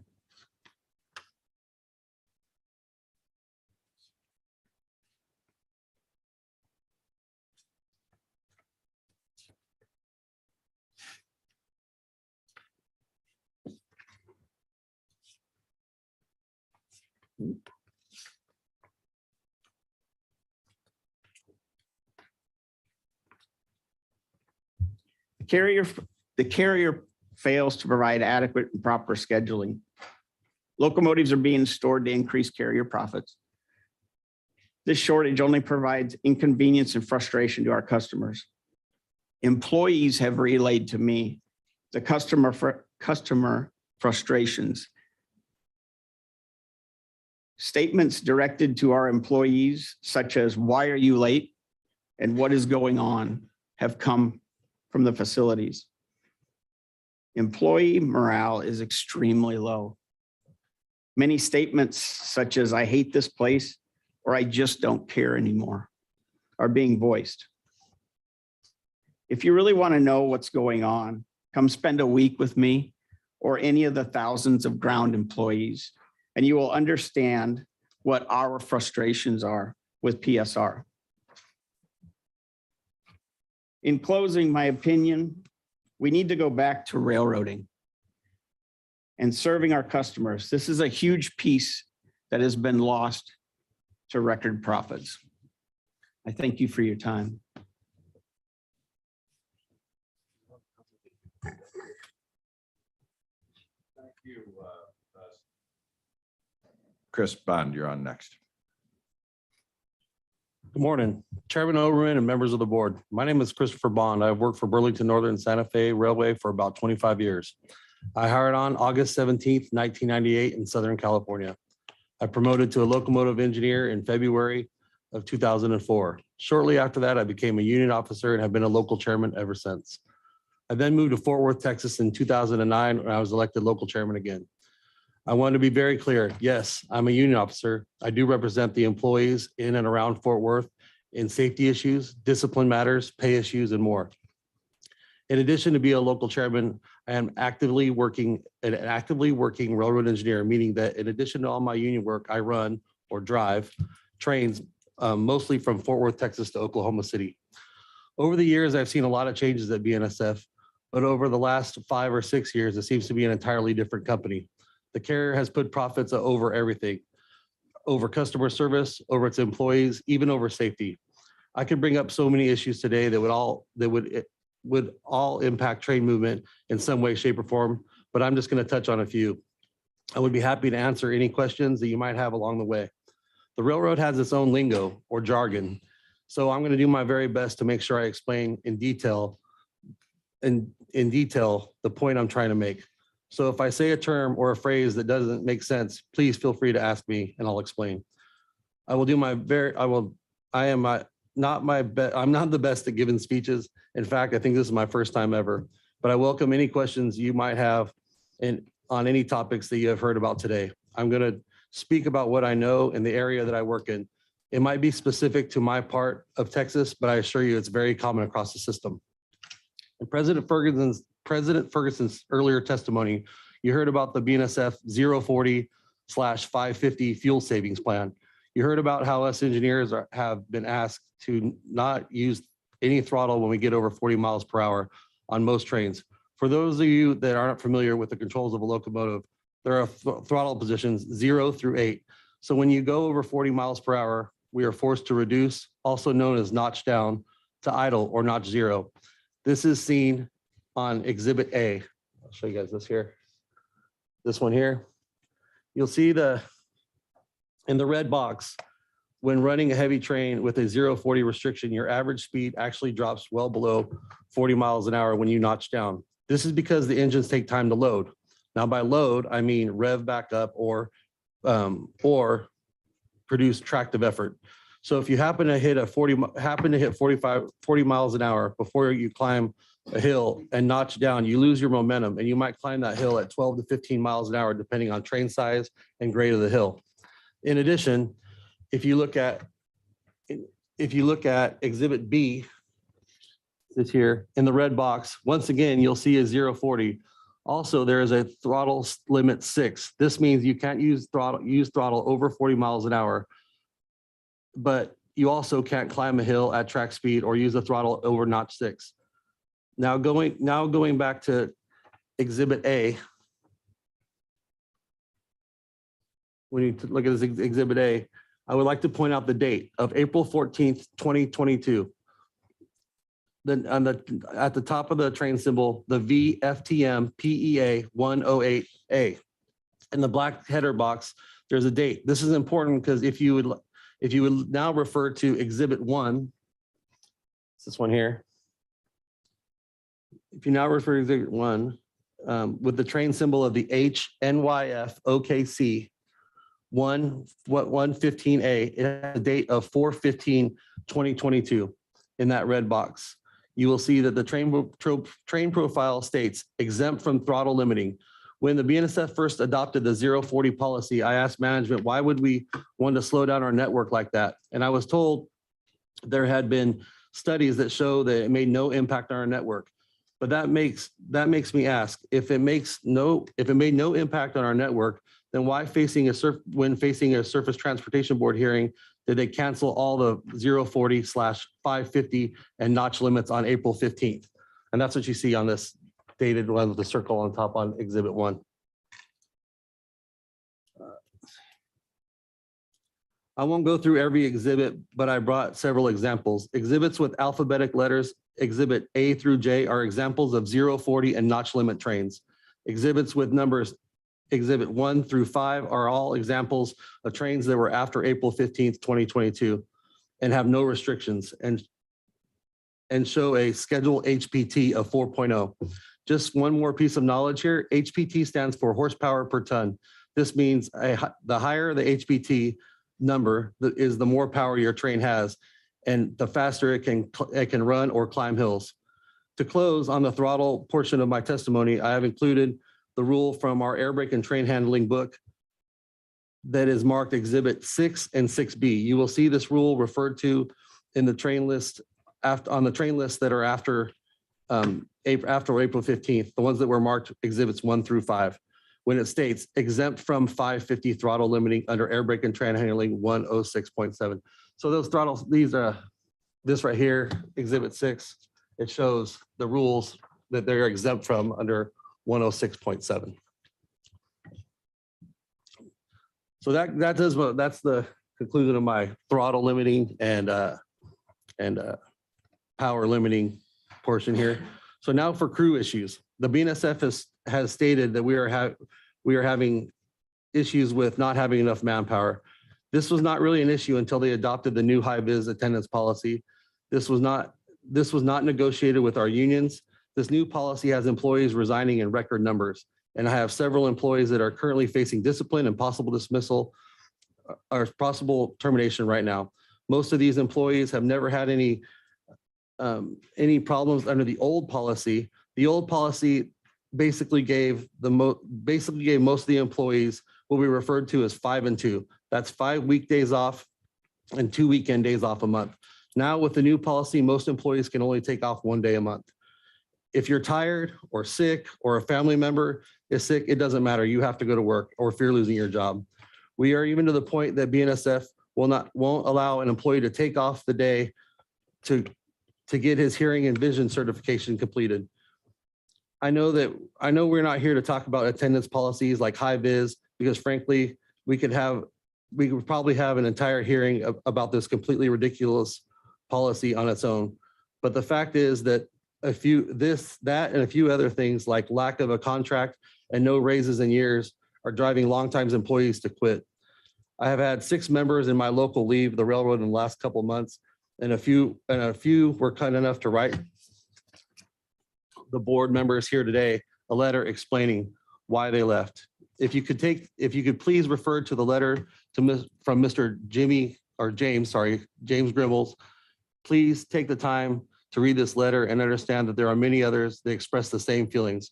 With BNSF losing people to resignations and termination, they have attempted to recall furloughed employees that are hearing of the current work environment and choosing not to return.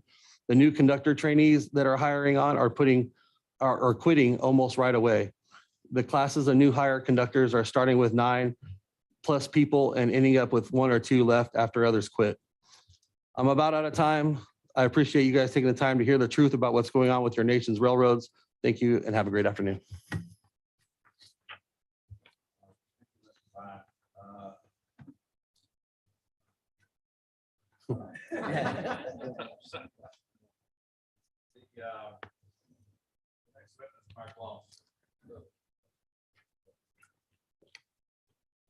Thank you. Good afternoon, Chairman Oberman and members of the board. I appreciate the opportunity to appear for you this morning. My name is Mark Wallace. I'm a locomotive engineer, and currently I serve as National Vice President of the Brotherhood of Locomotive Engineers and Trainmen. The BLET is the oldest trade union in North America, founded in 1863, representing 33,000 active engineers and trainmen. I also serve as Vice President of the Teamsters Rail Conference. The ongoing problems that plague our nation's rail service are the result of railroad business models implemented in the last decade. Since 1980, 40 railroads have been reduced to 7 Class I carriers now largely controlled by speculators and hedge fund investors. As a result, customer service, safety, and employment standards have collapsed, making it impossible to identify the service standards required to fulfill their common carrier obligations. This culture of profits over safety, customer service, and the lives of railroad workers is now exposed as this industry's network fails on a daily basis. For too long, the Class I carriers have not been held accountable for the failure of the current business model's impact on the supply chain as the nation claws its way out of this pandemic. The STB must address this situation now. To be clear, today's rail service problems were not caused by the pandemic, but by the Class I carriers' inept management of their operations. The core of the nation's supply chain issues is the direct result of a business model known as precision scheduled railroading, or PSR. PSR aggressively and continually cuts costs by reducing workers, reducing locomotive and car fleets, and deferring maintenance on infrastructure and equipment. All underlie the urgent issues under review by this board today. BNSF, CSX, NS, and UP have eliminated nearly 25,000 train and engine employees over the past 7 years, representing 35% of their operating employees.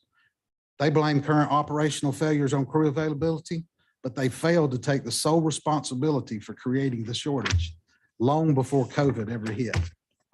The PSR model has reduced the workforce in two ways: furlough and unprecedented resignations. The constant abuse, draconian attendance policies, and willful abrogation of our agreements have caused a significant number of our members, many with more than 20 years in the industry, to simply walk out the door, leaving behind the railroad retirement and was once considered the preeminent blue-collar career. Our written submission gave two examples of CSX employees resigning due to the instability that now exists in this industry.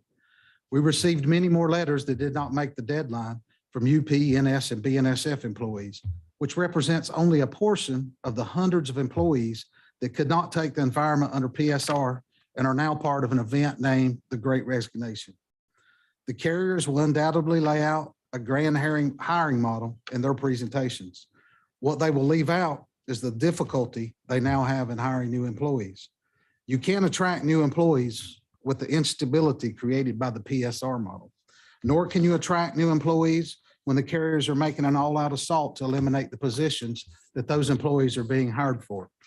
Managers stating that one-man crews are here, conductors will be in a truck, the trucks are already purchased, and eventually no one will be on the train, does not attract candidates seeking a career. The current manpower shortage certainly could and should have been avoided. However, PSR requires extreme leanness, which means furloughing employees to rock bottom staffing and forcing the remaining employees to work without scheduled days off, without paid sick days, without access to true FMLA leave, and under threat of termination. The specific goal of PSR in this regard is to ensure that the small group of survivors perform to the level of a much larger workforce by denying most time off and implementing intolerable attendance policies. The carrier's continual mismanagement of its self-inflicted undersized workforce is a major factor in the current rail service problems. Due to the mismanagement, train and engine service employees working through freight service are often required to stay away from home for more than 24 hours, laying over sometimes between 20 and 30 hours before being called to return to home on a 12-hour trip. Our written record provides a more detailed example wherein a CSX crew was on duty for 23 hours and 30 minutes. This crew spent 12 hours looking for a hotel room, all under the management's direction. Our members are often only home for 12 hours before being called to perform service back to the away from home terminal. Imagine being at work for 40 hours, home for 12, gone for 40 hours, home for 12, with this cycle continuing 24 hours a day. Making matters worse are train lineups created by the railroads, which theoretically indicate an estimated time when the employee would return to work based on the train traffic that was planned to operate over the segment of the railroad. These lineups are paramount to crews being rested when called to perform service.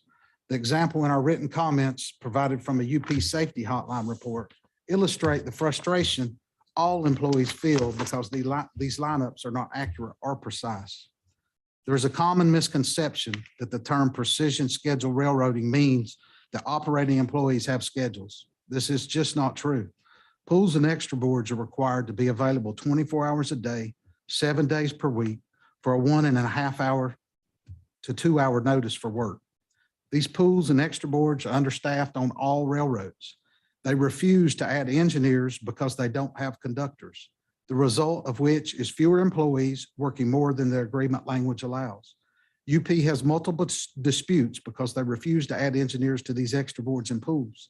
NS has a dispute because engineers are being forced to protect both conductor and engineer assignments, while BNSF has made working as an engineer and a conductor extremely undesirable by consolidating pools to protect in multiple directions, stretching the limits of the true territorial qualifications every day. Crew shortage is just one problem with PSR. Train length may be the biggest issue. These trains are seriously congesting the network. The carrier's operational plan to run longer trains with fewer employees simply makes no sense. They're running trains with typical lengths over 3 miles, and those trains often weigh 20,000 tons or more. These mega trains are unsafe. They cause major delays. They reduce train velocity. They congest the network and are responsible for multiple wrecks, one of which killed 2 of our members. These trains cause traffic jams in yards and major terminals that were not built to accommodate these lengths. They also cause significant dispatching problems on main tracks. Train dispatchers use sidings to route trains to pass one another in the single track territory, which is the configuration on most routes. Because sidings were not designed to accommodate 3-mile long trains, every opposing train that will fit has to wait in the siding. Those that are equally as long will have to remain in the terminal. This results in only one train running on long distances of the main line, delaying all of the traffic and shipments. If the excessively long train has a failure or the crew expires under the hours of service, all traffic on that line is at a standstill. In addition to these over-the-road delays, excessively long trains are directly hurt shippers in other ways. Trains that exceed the capacity of a yard are sent to the next terminal or section is set off on the line of road. Cars that are sent to the next terminal are delayed for days. Cars that are set off on the line of road are flat switched by the local crew. This method of switching consumes a lot of time and was abandoned years ago for hump yards that classified trains and cars. Under PSR, these types of yards are all but extinct. The most famous closure under PSR was the $550 million investment of Brazos Yard on UP. This was abandoned in 2019 due to PSR and was the largest single capital investment in the history of Union Pacific. Instead of humping cars, they now flat switch in that yard. In effect, railroads are discouraging servicing smaller shippers simply for the sake of faster terminal to terminal times. This impacts cars delivered to the customers. Other self-inflicted delays are driven by PSR. BNSF's fuel conservation restrictions are one example that we expounded on in great detail in our written submission. The policy of 040 and 550 that the smart President Ferguson and his speakers have discussed clearly minimizes the speed of the train and greatly impacts the velocity. It also impacts following trains and train meets. Purposefully slowing trains create congestion that severely impacts the supply chain. This fuel conservation model is utilized on all railroads, not just BNSF. NS routinely operates maximum tonnage trains on line segments that are vital to their network with only one locomotive under power, with multiple engines in the consist. The result is trains operating at half the off-the-ride speed at a time when getting goods to the consumer faster has never been so important. All Class 1s are putting profit before their obligations to the nation. Brother Bond talked about the schedule of BNSF making changes to the throttle limitations. This shows the impact that the board can have on the behavior of Class 1s. They made those changes shortly after the announcement that they would be at the hearing. I didn't hear him say this, but my notes say that they will expire shortly after this hearing's over. So the outcome of this hearing will certainly impact how BNSF and all the other Class 1 operate moving forward. In closing, the Railway Labor Act was passed almost 100 years ago, with one of its primary purposes being to prevent disruptions to interstate commerce arising from labor disputes. The RLA all but eliminated the ability of rail labor to strike except under very narrow and defined conditions. Instead, a binding arbitration dispute resolution process was created to stop those sporadic and disruptive strikes. Class 1 carriers routinely abuse the RLA as they impose draconian policies, counting on legal action to prevent job action. As a result, there is now a movement afoot that truly believes that the time has come to amend the RLA to allow rail workers to strike, much like they are allowed under the National Labor Relations Act. While the carriers opine that the workers might negatively impact the supply chain if they were given these rights, we come before this board seeking to prevent the railroads from doing that very same thing, interrupting that very same interstate commerce. Testimony today exhibited evidence that is indisputable. The PSR business model that each Class 1 has chosen to implement has severely impacted their employees, their customers, and the nation. The industry is at a tipping point in its ability to provide the service to maintain a fluid supply chain. The Class 1 carriers will undoubtedly paint a very different picture by selective use of their data. The facts they'll present may be true, but you won't get the whole truth. And that would lead you to an incorrect conclusion. The reality is that the service disruptions that are being experienced were and are self-imposed by the carriers themselves. To protect interstate commerce, the industry must be appropriately regulated. Carriers have proven that left to their own devices, they will act only to satisfy hedge fund investors' need for ever-increasing profit. Stability can be improved by limiting train length, defining crew size, mandating quality of life improvements that will retain current employees and attract new ones, and requiring the maintenance of the infrastructure, including yards that have been idled. This can only be accomplished by the STB, FRA, and Congress working to promote these measures that will preserve this industry throughout the 21st century. This organization desires a healthy and profitable industry. This organization, while the industry appears profitable, that profit is not grounded in service and growth. The myth of PSR has severely damaged the health of the industry. The actions that we recommend today will benefit shippers, employees, and the nation's supply chain. Inaction will permit the carriers to continue down this path of profit over reliability and sustainability. Thank you for this opportunity, and I look forward to answering any questions. Thank you, Mr. Wallace. I'm going to start out with a couple of questions, but I want to hand this off to the other board members. This was extremely informative, and I really appreciate the very concrete descriptions of what all this means, because I've personally been engaged in a great deal of debate about just what PSR means, because almost everybody I ask has a different answer. And it strikes me that PSR does not mean fire everybody. That may be what they're doing, but you could have precision and you could have scheduling and still keep people on the payroll and locomotives operating. So it's something I wonder how much of this is an excuse in your point of view to just fire people, and how much of it could be some precision and some scheduling, which might help things, but still have enough people online. So it's just something that I want to explore, because I think PSR can sometimes become a political distraction as to the real facts on the ground, which it seems to me is just labeled as PSR, but they just don't sound to be very good ways to run a railroad, no matter what you call it. I do want to ask a couple specific questions, and I do appreciate some of these examples. Mr. Brano, I think you're a good example of somebody who has both a lot of cattle and a hat in terms of what you were able to provide for us. But here's what I'd like to understand from one of the engineers' a point of view. So one question I have is, can these very long trains actually travel at more than 40 miles an hour? I mean, could you drive a 3-mile long train at 60 miles an hour?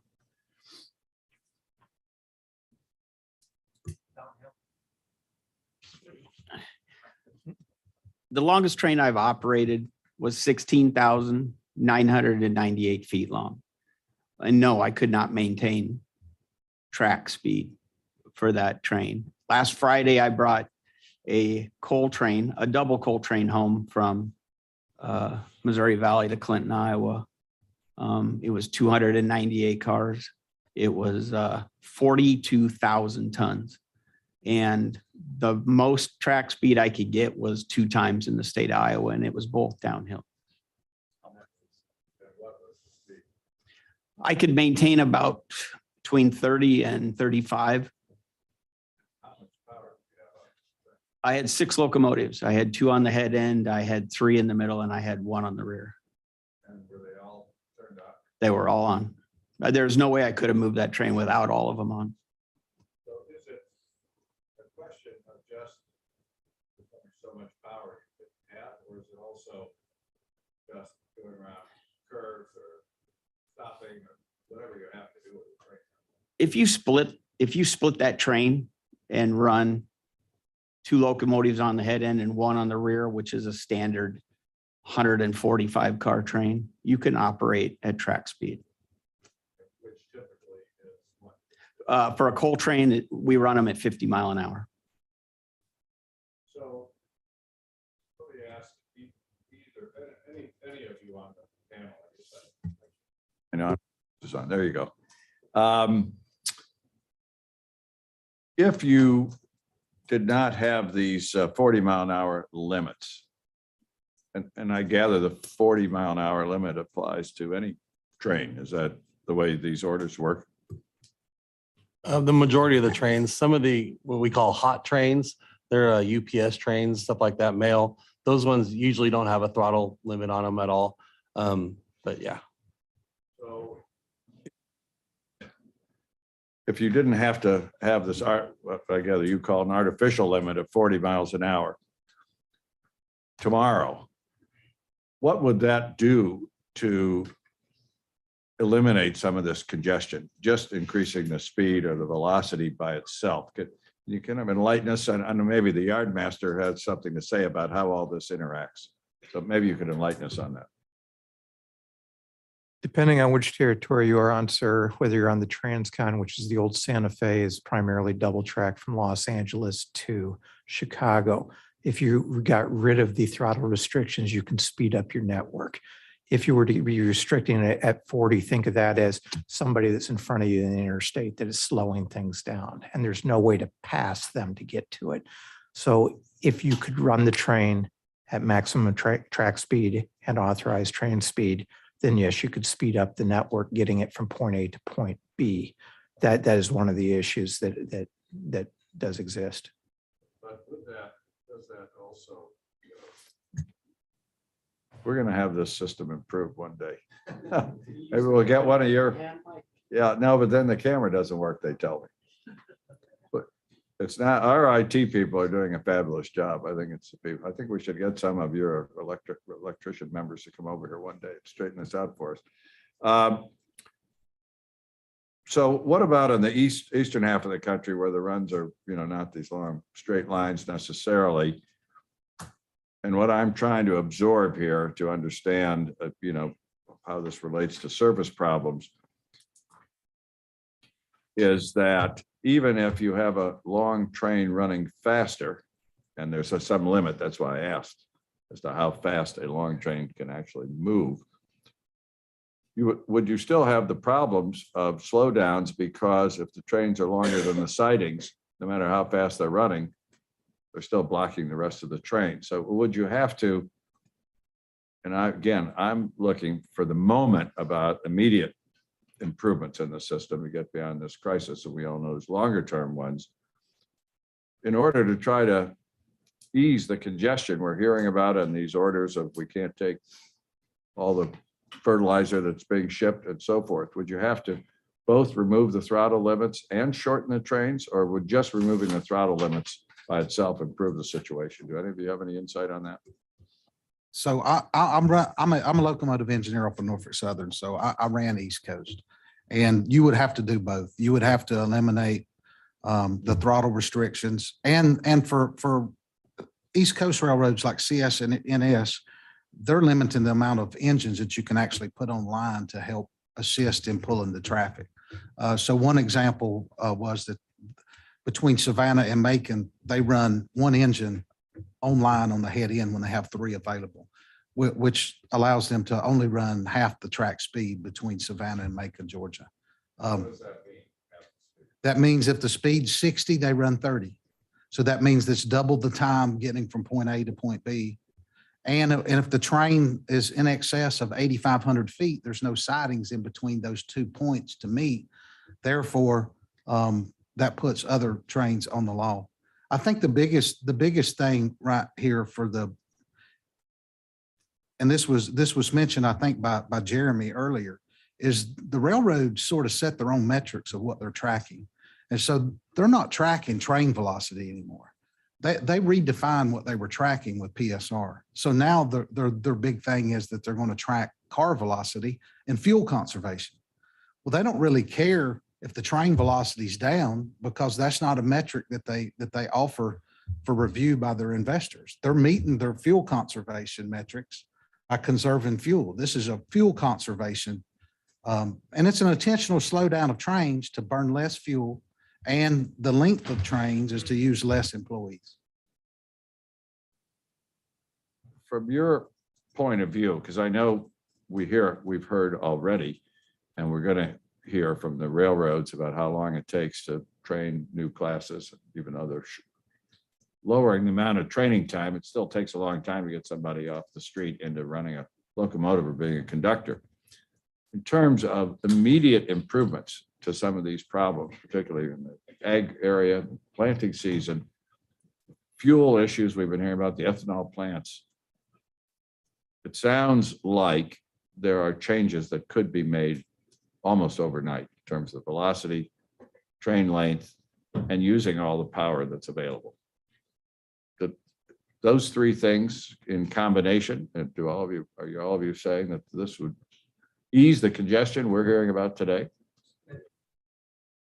Yes, sir. That would significantly improve the velocity and relieve some of the bottlenecks and get the customer serviced almost overnight. Of that possibility. One thing I wanted to say, Mr. Wallace, you said that you had a bunch of letters that didn't come in by the time of the deadline. Please file with us. We're gonna, I have been pouring through as much as I can. I haven't finished all the reading you guys have sent me, but we would like to have that in the record. So I would also add too, the more fluid railroad. hit your mic. So I would also add that a more fluid railroad with shorter trains and higher train velocity that gets them to point A and point B. Well, and you can ask the three guys that are working regularly. That's gonna assist in not having as many crews that are expire on hours of service. They're burning a ton of crews, and the data we don't have access to the data, or we would have provided it, because it's internal data to the railroads. So how many crews they burn in a day because of these long trains or because of this reduction in train velocity, we don't have the answer to that. But from the ground level, from our feedback from our members, is that they're burning crews constantly, for no reason. And so it's a mismanagement of their crews. We're short of manpower because of self-imposed railroad furloughs. But I think that we could still help the supply chain if some of these measures were enacted immediately. Thank you very much.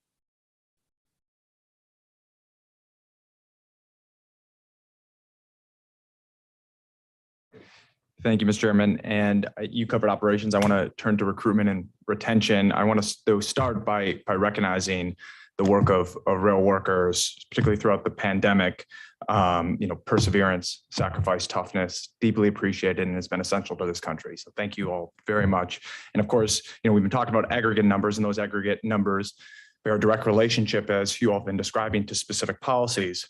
So with that in mind, I'm wondering, and I know Mr. Bruckert, you touched on your family connection, but what drew you all into the rail industry and has kept you in the rail industry? And as you look at members and prospective members, what do you see as the most effective policies for recruiting and retaining rail workers beyond the operational changes that you all and the chairman just discussed, with a particular eye towards the recruitment and retention policies that could be implemented in the next 30 days? Well, I'll go ahead and start. I think that's an excellent question. there's culture changes that need to take place. The railroads just have to take slight consideration of the younger generation that's going to be getting hired, and that they're going to require or want more time off. They're going to want more family time. Some of us guys that were senior, when we hired out 28 to 30 years ago, yeah, we knew that we were going to be working a lot, and that we were going to sacrifice weekends and days off and so on and so on, right? But the culture is changing in the United States. The railroads do not seem to want to change with that. Not all of them, but some of them are making the proper steps. CSX, I'll give them kudos. They have made a decent attempt at starting to change their culture, and that's one thing that has to be done for retention. Pay is another issue, right? If you can make the same amount of wages working at a factory that's Monday through Friday, or working at, let's just say, Target's probably a little low because it's $24 an hour, but you get in that $28 to $30 range is where a brakeman's going to hire out, a conductor's going to hire out. So if he can get a job pretty much in that ballpark and just work Monday through Friday, not have to work nights, weekends, the list goes on, and be on call. See, that's the other problem. When you don't have seniority, you're on call all the time. So you can't predict anything. You can't even tell your family doctor when you can show up for a physical and get checked out. So these guys might have something to add. Could you elaborate on what CSX is doing for cultural change? Well, a few of the things, and I'll let them speak on that for the most part, but what labor sees, is they have communicated a lot to us as far as hiring, and they came to us to make deals to change the rate for the brakemen that are hiring out so they could increase their pay and make the job more attractive, right? They've made a recent change in the attendance policy. Granted, it doesn't take effect until January 1st. I think that's a good step. It's not quick enough for me or for our members, but at least they're trying. The change makes the forgiveness period more what's the word I want to use here? It's not as restrictive, okay? The forgiveness period used to be 2 months, now it's down to a month and there's an overall 12-month forgiveness period. So if you had to mark off 12 months in a day ago, that would fall off your record. It wouldn't even be recognized. So.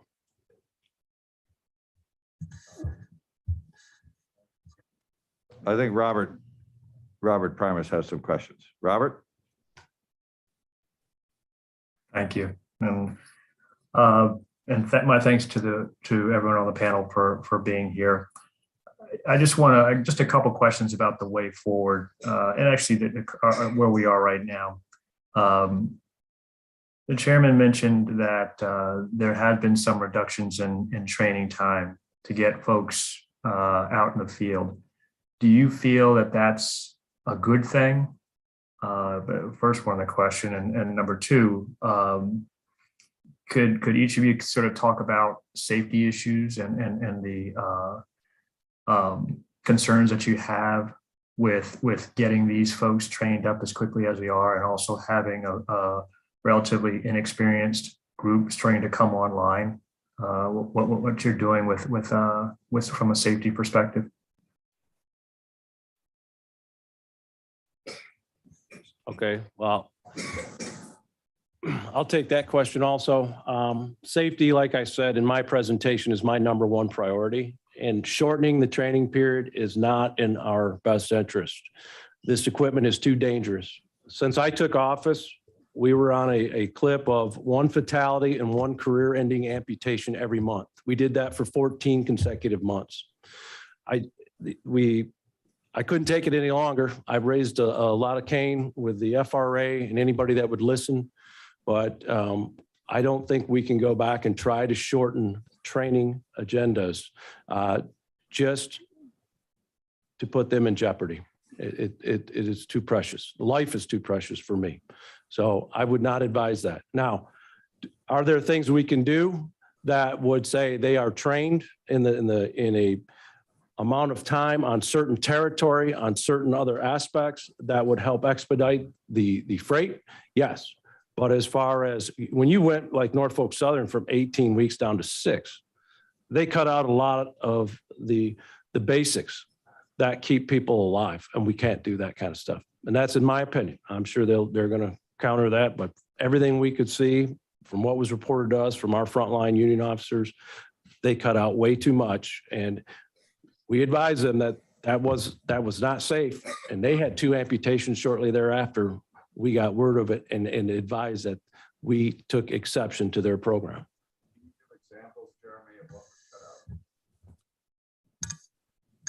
Mr. I will go get that for you, Mr. Chairman. I don't have that off the top of my head. Sorry, Robert, go ahead. Does anybody else have anything want to add?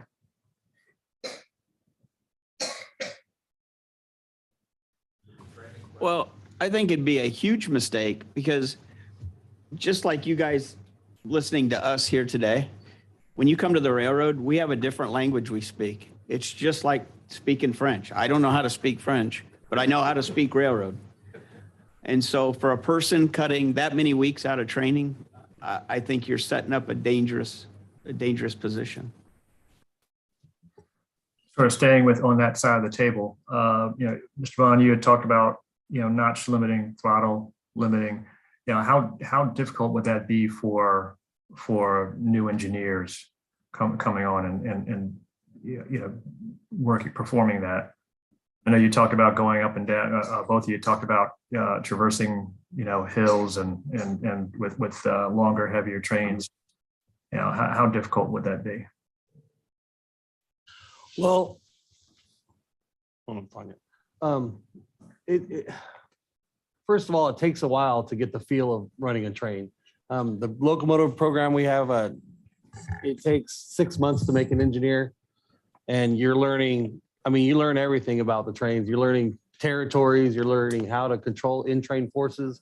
They have it. They call. No one would think about this, but trains have couplers that have probably 3 or 4 inches of slack between them. So these bigger, longer trains, right? They have more slack.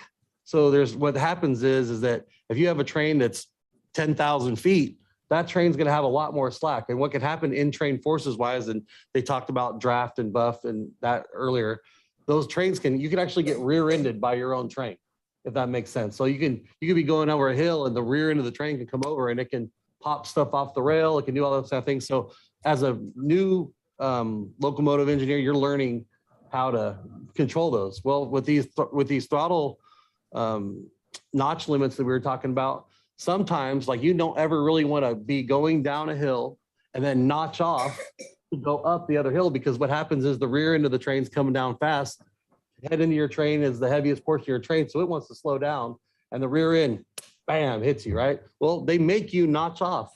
So right before the hill, we were taught our entire time of locomotive training, never ever do this. And then now they make us do this. And it's just mind blowing. Appreciate that. And last question, this is for, I would point this to Mr. Ferguson, Mr. Regan. What do you guys suggest as the best way forward, especially looking at from the labor perspective and from the employment perspective? And where do you see, that may, I know you feel that the tipping point's already passed, but is there a point of sort of no return that you see on the horizon where, and I sort of believe this, where no matter how much you put in, I don't think we're going to be able to sort of salvage where we need to go.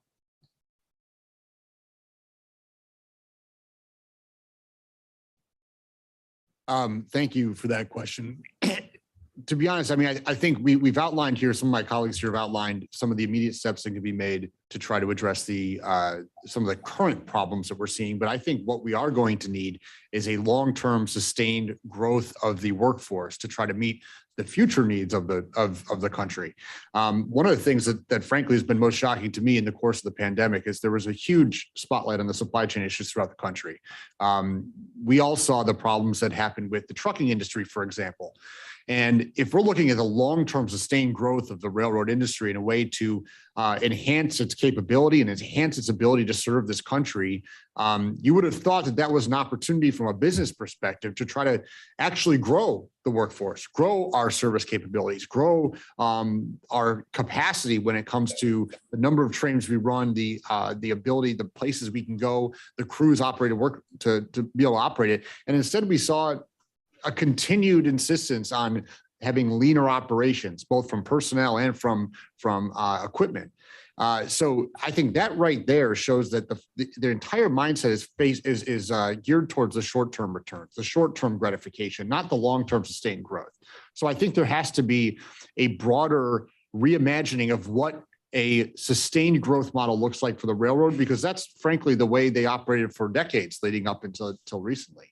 And it's frustrating for me as someone who wants to see the industry grow and wants to see us and believes it plays an incredibly valuable part in our national economy, to see sort of the head in the stand approach to where there was an opportunity to grow and they haven't been taking it. And I think that still exists. I think there's still an opportunity there, but it's going to require a complete mind frame change here. Thank you, Greg.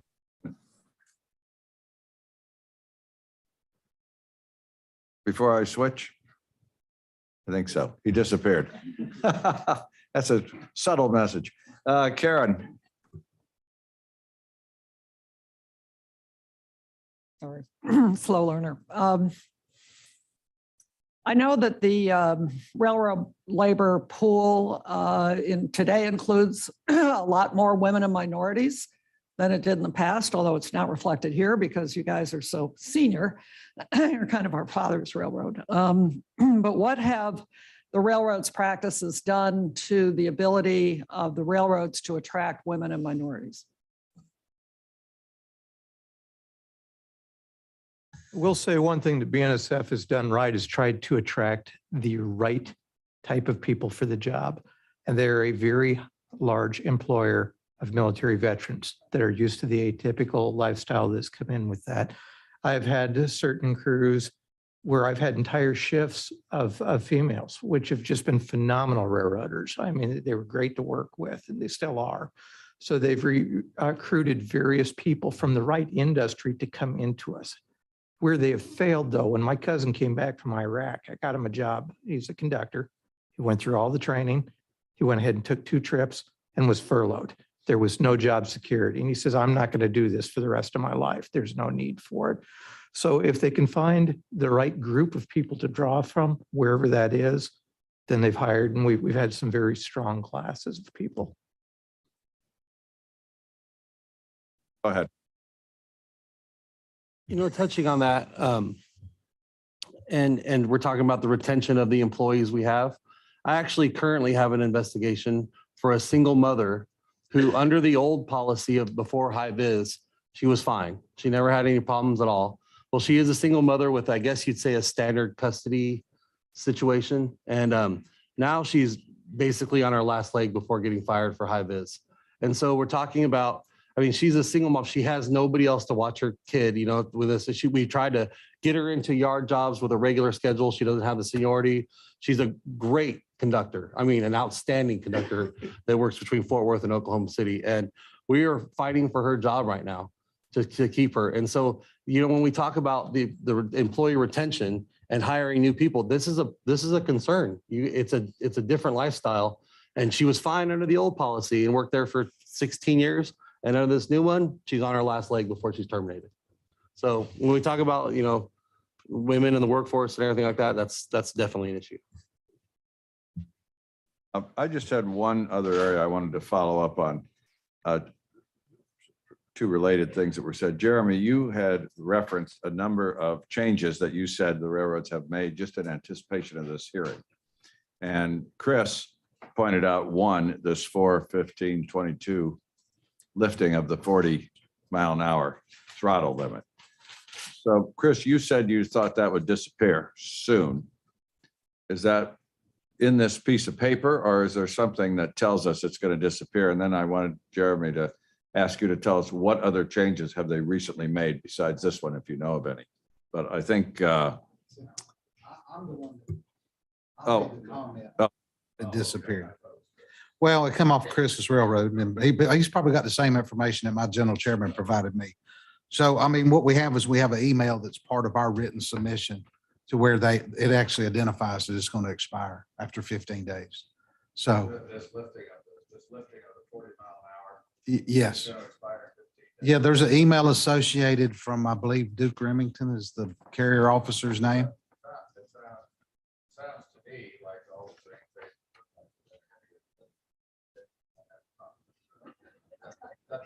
Yeah, that's the plan.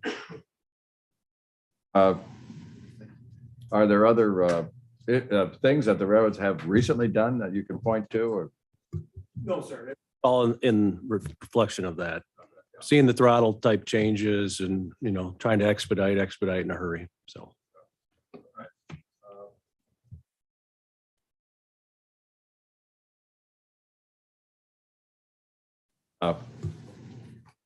Okay, got me? Of all the time I have been on the board, it's a little over 3 years now, this is one of the most informative pieces of information I've gotten about how things actually run out there. It is hard in this ivory tower to know exactly how things work out there on the railroad. You guys have been absolutely terrific, and all the witnesses have so far. But I really appreciate your taking the time. I know you put a lot of work into supplying us with information, and you're not finished. We're going to come back to you. But really, we appreciate it. So thank you very much.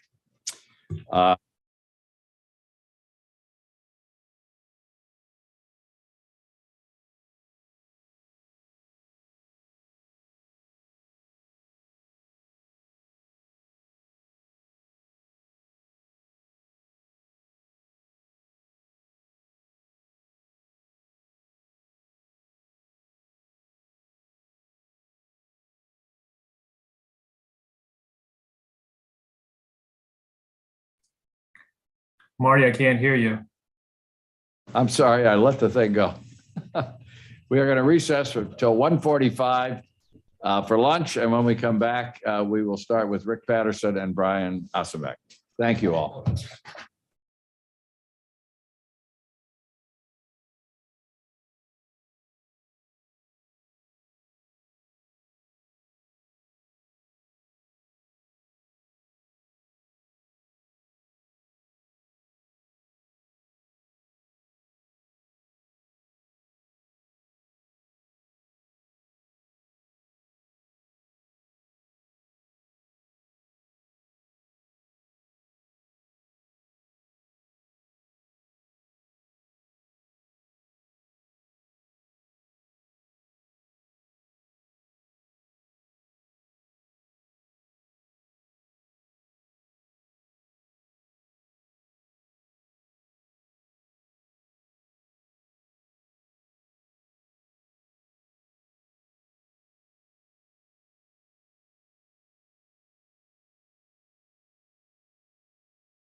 The green light's on. I don't know. I think it's delayed. Oh, it's delayed. Somebody wants to see if I'm going to say something off color, huh? Is that it? We are now ready to proceed with our next panel, which consists of Rick Patterson from Loop Capital and Brian Ossenbach from JP Morgan. And I see you are both here. Thank you for coming. I think, Rick, you are listed first. So proceed. Thank you, Mr. Chairman. I should have a slide presentation ready to go. If you can bring that up for me. Yeah. Okay, the slide will be up in a second. Sure, yes. Firstly, I'd like to thank the board for the opportunity to be here today. I've been highly focused on this issue for years now, and hopefully I can be of help to you in this regard. We all know why we're here, and I think we all know what the core problem is. Shortages of train crews. Now, most companies in America are currently struggling with hiring right now, so the railroads are not unique in this regard. What is unique about the railroads is the fact that the network dynamics in play result in service consequences from T&E shortfalls that are longer in duration than almost any other business. When the railroads get this wrong, it usually takes 1 year to fix. To explain why requires a quick refresher on how crew capacity actually works. Railroads obviously turn assets, but they also turn train crews. If cycle times improve by 10%, the oversimplified math means they require 10% fewer crews to move the same amount of freight. If network train speed slows by 10%, they require 10% more crews. An easy way to think about this is that a class 1 network that's decelerating will act like a magnet, sucking in its 2 critical resources, crews and locomotives, in addition to freight cars. An accelerating network will act like a centrifuge, spinning up and spinning out crews, power and cars.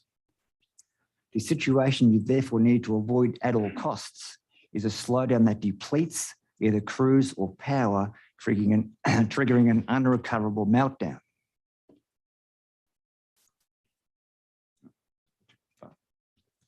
Go back, here we go. So let's walk through a crew capacity crunch and you'll see why it typically takes a year to restore service. The railroad will often be running well, but with too lean crew capacity. We then have a triggering event that begins to slow the network. This could be a major weather event, a volume surge, or the current problem, which was an unexpected surge in attrition.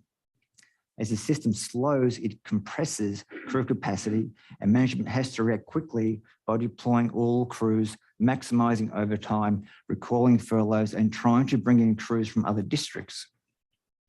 If all this fails, the railroad will at some point run out of crew capacity at a critical location. Congestion radiates out and network speed plummets because you're now in this vicious cycle where slower speed reduces crew capacity, which reduces speed and so on. At this point, there's nothing operations management can do except pick up the phone to HR and ask them to find and train 1,000 conductor trainees. That's a 6-month process by itself, but the real delay comes from what I call the painful crew capacity math. If the meltdown has pushed speed down 10%, you need to offset that with 10% more crews than you had prior to the triggering event before the network will unlock, and begin to spin up again. The maddening part is that once system velocity is fully restored, you've now got 10% too many crews, which invariably get furloughed. Okay, let's move to the real world. And what I just described is what happened to Norfolk Southern last year. The triggering event was an unexpected surge in attrition in the South starting in September. The company threw everything they had at the problem, but they only had 6 weeks to react, and unfortunately it wasn't enough. The critical location that went down was Birmingham, Alabama, with dwell at the Birmingham hump yard gapping up in the third week of October. The problem now is the painful crew capacity math. Through March, NS has increased T&E headcount by 4%, but velocity has fallen by 12%. They may need to offset that with another 8% crews, which is 600 people net of attrition, which is tough to do in the current labour market and will take time. Okay. So let's zoom out to a 5-year view. The yellow line in this chart shows system speed, which correlates with service. The columns at the bottom show the levels of stress on the two critical resources. Blue columns show trains per day holding for crews, and the red columns show trains per day holding for power. Obviously, ideally, you want the line to be high and the columns low, but of course, we're seeing the reverse with service the worst since 2018. Also notice the high red columns on the far right, as the crew problem pushes asset turns so low, it creates a cascading power problem. Let's give Norfolk Southern a break and move on to UP. UP is the one I'm most worried about right now. The network is clearly under significant stress and continues to decelerate. Service levels are at lows we haven't seen since the Midwest flooding in 2019, when Nebraska and Iowa were underwater. And again, we're seeing a network in magnet mode, sucking in more locomotives and private cars.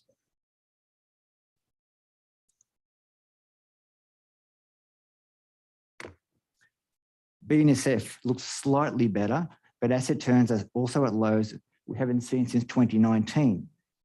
Over the last 2 weeks, more than 50 trains per day were delayed due to crew shortages, and power availability has tightened.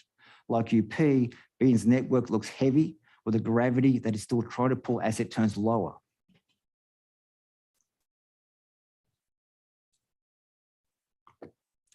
CSX appears to be the least bad of the four, but network speed is still not far from a 3.5-year low. Trains holding for crews began to rise in November from 5 per day to 9 per day through mid-January, at which point the network began a grinding deceleration for the third week of March.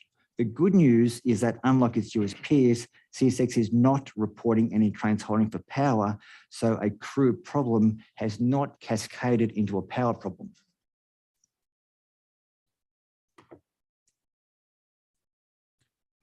KCS has been the best performing network since last summer, but it's also stumbled in recent weeks with a big tail off in train speed since mid-February. KCS does not suffer from material, labour and power constraints. However, 80% of its business is interchanged, and that reliance on the four we just talked about has been part of its undoing. Also, when KCS's US system speed drops so rapidly, it's often been due in the past to problems over its Union Pacific trackage rights in South Texas. So what you're probably seeing on the far right of that chart is another negative data point on UP. CN. CN has been struggling with the British Columbia flooding late last year, leading into the colder than normal winter, and then the Omicron surge, of course, in January. The network is now in recovery mode. Train speed in the US is still below average, and trains holding for crews has increased to an 18-month high, although the number remains small in absolute terms.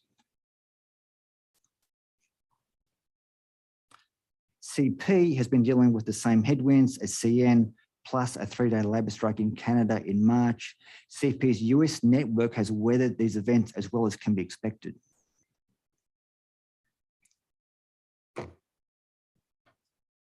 So we can see that all of the four big US class ones are dealing with significant crew shortages, but this is not a unique situation. This has been happening all the time. In this picture, you can see that UP has been short crews, leading to service failures in 4 of the last 10 years. BN in 3 of the last 10 years, Norfolk Southern in 5 of the last 10 years, and CSX in 3 of the last 10 years. Right? It cannot all be bad luck.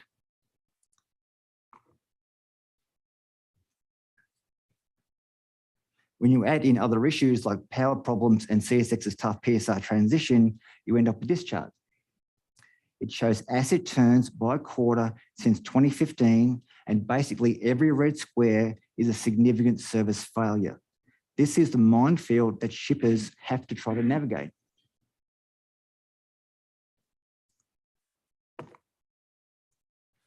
Clearly, what customers want from the railroads is resilient operations able to provide consistent service across all parts of the economic cycle. What they've been getting instead is fragile operations resulting in roller coaster service with what they no doubt regard as insult to injury price increases. So the question is why? Why are the railroads too often caught with too few crews?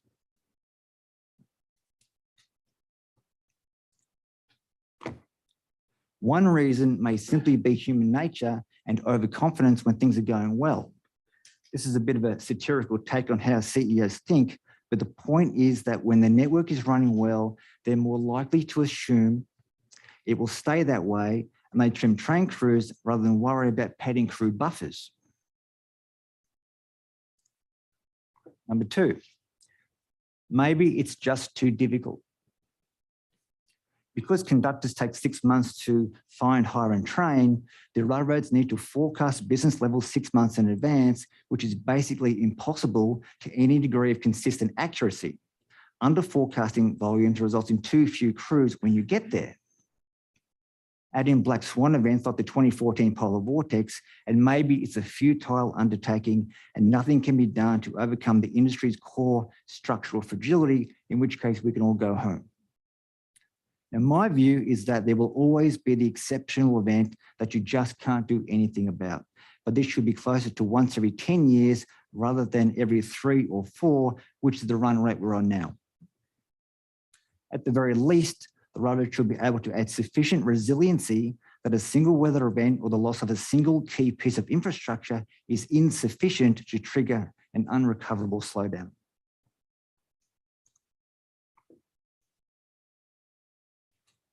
Number 3, have the railroads adequately adjusted capacity buffers for climate change? Climate change announced itself to the industry with the 2014 polar vortex, and we've been averaging one of these events every 2 years since. Hurricane Harvey decided to sit over UP and BN's Houston yards and rain for a week. And the wildfire that took out UP's Dry Canyon Bridge last year was the first time in my 20-year career that a fire threatened to melt down a Class 1 railroad. Are the railroads seasonally and regionally increasing crew cushions to take the rising probability of these events into account? I don't know, but it doesn't feel like it. Number 4, does the language and structure of the labour contracts discourage extra crews on hand? Crews are paid by the trip, so if they excess the current needs, they don't get paid, for example. I do not have access to the contract, so I don't know the details, but there may be some provisions that discourage latent crew capacity, which could be cleaned up in the next round.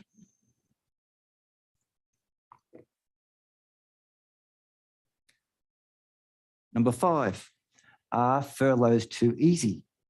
There are 2 issues with the current furlough system that may be counterproductive to healthy crew capacity. Number 1, it makes crews quick and easy to fire, and therefore enticing as a cut costs button for management. Secondly, it might provide a false sense of security knowing furlough crews are out there. The problem, of course, is that you don't know how many are going to come back when you call, leading to some unpleasant surprises.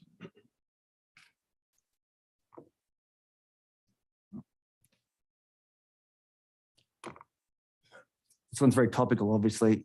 Is the problem PSR? PSR networks are mathematically more fragile because crew and power resources are much lower per load as a result of running fewer, longer trains. The counter argument is that the networks are easier to manage and optimize because you are running fewer trains in a simpler framework with less car handling, so less can go wrong. Real world experience tends to support the latter argument because the PSR early adopters, CN and CP, have had superior resiliency over the years compared to the US railroads. And my view is that when it comes to crew capacity and related resiliency, PSR versus non-PSR is not the primary determinant because crew capacity, regardless, needs to be tuned, right? It needs to be tuned district by district to the individual railroad's unique set of circumstances, which of course includes which operating model it's running. 7, the cult of OR. Since the start of the pricing rail renaissance in 2004, when the industry woke up to the fact that it had pricing power, the formula for financial success has become well established. Pricing growth in excess of cost inflation and some volume growth if you can get it. It's been wildly successful, with the average operating ratio plummeting from 83% in 2004 to the high 50s. We now have a generation of rail managements institutionalized into this way of thinking. You can see how successful it's been in the chart. In blue, you see the performance of the S&P 500, the index that almost no portfolio manager can consistently beat. The railroads have beaten it by a factor of 4 to 1 since 2004. As an aside, I'll draw your attention to the sad red line at the bottom. That's US Class 1 volume growth, which is up exactly 0.6% since January 2004. That's not 0.6 per year, that's 0.6 total. While the railroads have taken 18 years to essentially backfill the declining coal, US industrial production is up 13% over the same period, ATA truck tonnage is up 45%, and US GDP has doubled. If we want the railroads to create jobs, help unclog our freeways, and join in the fight against climate change, we need to find a way to get them to grow.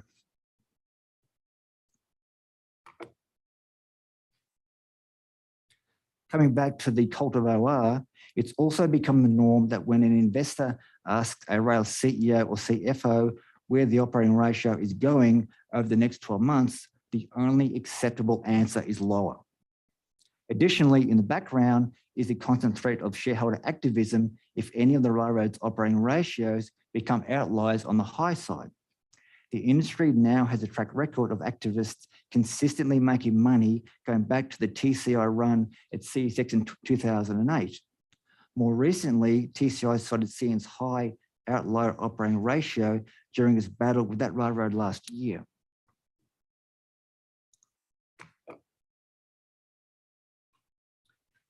Now, one of the problems with the operating ratio game is diminishing marginal returns.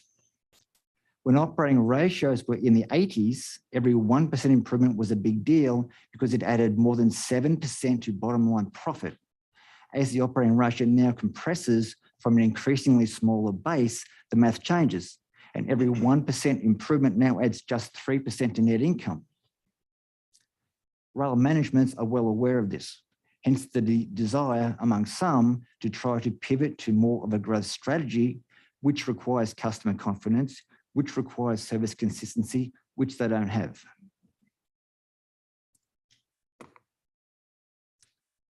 The pivot to growth should also represent the industry's logical endgame.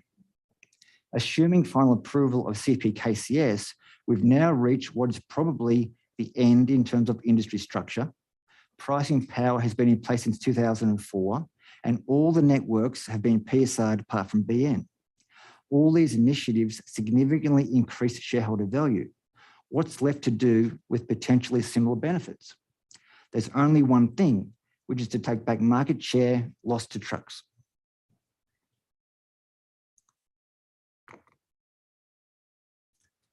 So why has the US pivot to growth so far failed? I can think of 3 reasons. Number one is the primacy of operating ratio, which clashes with the fact that capacity buffers cost money. Hence we get lean crews and erratic service. Number 2, possible reluctance to take on new business that is dilutive to the operating ratio. For example, 35% OR business may be perceived as bad business if management has promised investors 45% or 55 OR. And lastly, a lower OR is instant gratification financially, while building a truly truck competitive service platform will take years in terms of creating a track record that customers can trust before they flip the volume switch from truck to rail. In the interim, the OR is going to be 3 to 4% higher than it otherwise would be, which paints a target on the railroad's back for activists. That last point is, to a degree, what's happened to CN in recent years.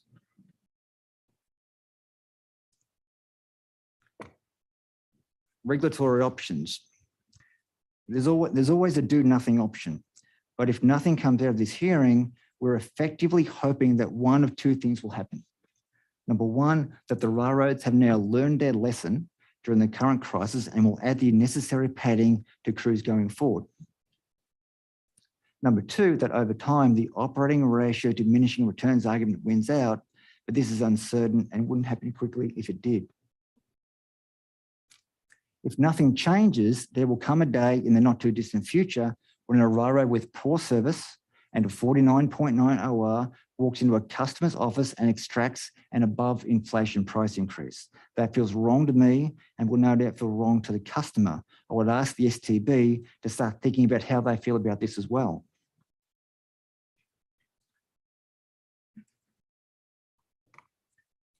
So that was the benign option. At the other end of the spectrum, you have this. Try to short circuit the cult of OR. I was reluctant to bring this up, but I felt compelled to for two reasons. Firstly, if you followed the logic from the prior 30 slides, this is the unavoidable destination. Secondly, I think the uncomfortable reality is that if you truly want to change behavior in this industry, you need to confront this issue to a certain degree.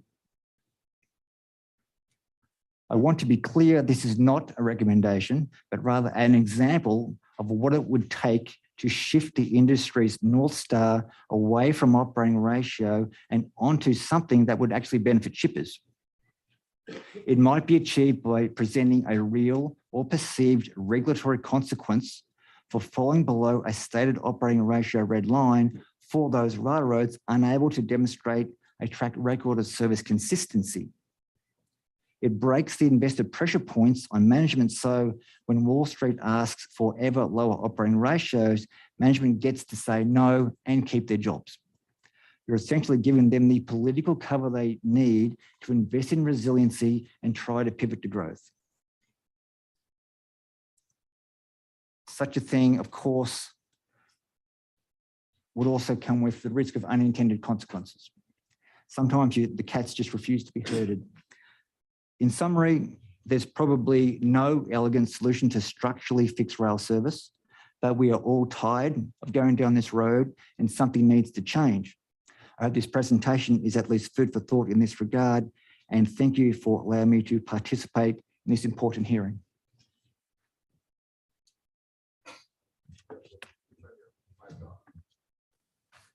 Thank you, Rick. I'm sure we're going to have some questions. We're going to hear from Brian, and then we'll have some questions for both of you. Very, very, very lucid presentation. Appreciate it. Brian. There we go. Okay, good to know. Thank you. If you could please bring up the slides for my presentation. Excuse me, apologize for the rough voice. Still a bit of a long recovery here for me, but happy to be here. Thank you for the invitation, Chairman, to present our perspectives in this hearing. Thank you. So just for a little bit of background, been covering the rails for about the last 7 years. We cover trucking, less than truckload parcel, and believe it or not, autonomous trucking company. I started originally my career doing engineering construction, metals and mining, and we launched basically with an end market focus. You know, the transports, the rails, they are derived demand. They don't really create demand. And it's very hard to match the volume variability. And when I launched, it was basically after the 2014 service challenges. So we look at all the metrics that we can. Headcount is certainly one of the most important now, and we've taken that view basically ever since the vaccine mandates started to put additional pressure on what's already a constrained resource. And I wanted to start off by, when we get the slides up, by going through a bit of a more broad perspective on the supply chain and just how we look at the general trends further upstream, starting with the ports, and then moving on down from there.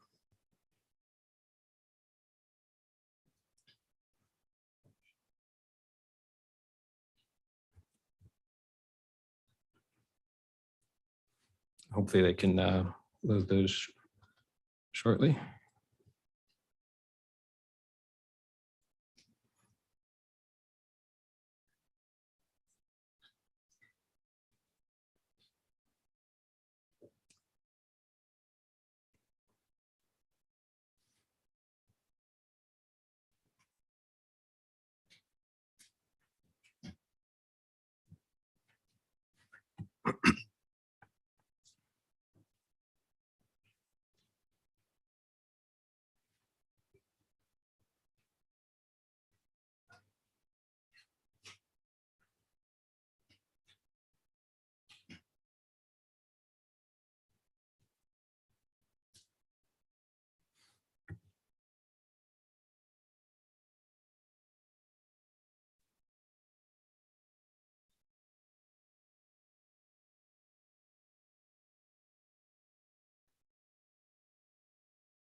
Yep, there we go.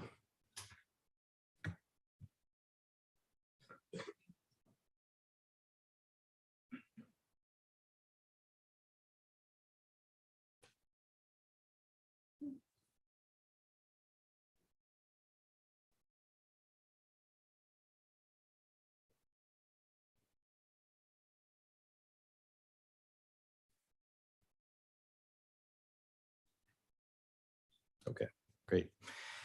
Sorry for the delay. Thank you very much. No, it was a bit of a late addition. Okay. But it's definitely better to walk through this than to listen to hear me speak. So the pictures do definitely help. Let's see if we can get this moving.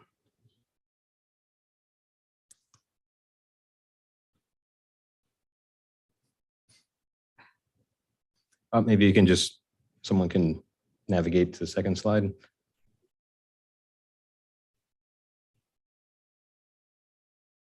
Okay, I can call them out as we go just to keep things moving. Okay, that's a little bit different, but we'll just go with it. It's fine. So just to back up, to start at the ports and where we spend a lot of our time looking at supply chain congestion. So the West Coast ports, I think, are the best proxy. And it's really been a challenge of one-way imports for quite some time. So you can see on the top right slide here is just the ratio of the spot rates when you send a container from China to the West Coast versus the other direction. So basically you're looking at 15 times more profitable to send something to the US than to send it back loaded from the US to China. So that still favors heavily the eastbound shipments. And so what you have is just a confluence of additional demand. Obviously, the stay at home, the additional spending on goods really exacerbated this challenge. And so the economics are doing what you expect, and you would see a bunch of congestion showing up on the ports because you've always had some one-way traffic, but you've typically had some exports going back full, and so the ratio has been 1 to 2, but now it's closer. You're getting, for every loaded import, you're getting close to one empty export going back, and those that aren't going back are just staying around in what's already a congested infrastructure. So that has continued. It's moderated a little bit, but the economics are still keeping this very much in place. So that the congestion obviously starts at the West Coast, but it's not necessarily a West Coast problem. And we expect it to spread throughout the rest of the country here. It has spread throughout the rest of the country, rather. So the bottom two graphs, you can see the relative TUs, so 20-foot equivalent units relative to 2019. So pre-COVID, the West Coast has actually stabilized, but it's obviously remained quite high relative to the prior trend. And the East Coast has really worsened after the West Coast peak. So you pair that with the Gulf Coast and what we're seeing in terms of even truck rates out of Houston, import activity up 30% to Houston. People are finding different ways to ship the goods and get them to the US. And we're actually seeing the West Coast start to back up a little bit as well, because on top of that, we have the ILWU potential disruption with their labor agreement coming to an end later this summer. So it gets a little bit more complicated as we go throughout the rest of this year, because China is obviously in quite a bit of a COVID lockdown. What we've seen, the transit days are still long to get to the US, but the boxes are moving. So we don't think it's completely shut down. And our econ team last night actually came out and said that the throughput is actually going 4 to 5% up in the first in March and in the first part of April. So things are still moving, but the point is the large economy shut down and we're a natural destination for that. So one thing to keep in mind when we talk about the fragility of supply chains, they haven't quite recovered. Things really changed in 2020. This time around, the rest of the world is open. China is the one that's closed. So, it could be a little bit different this time in terms of the surge that everybody's expecting or preparing for. We expect it might be a little more spread out.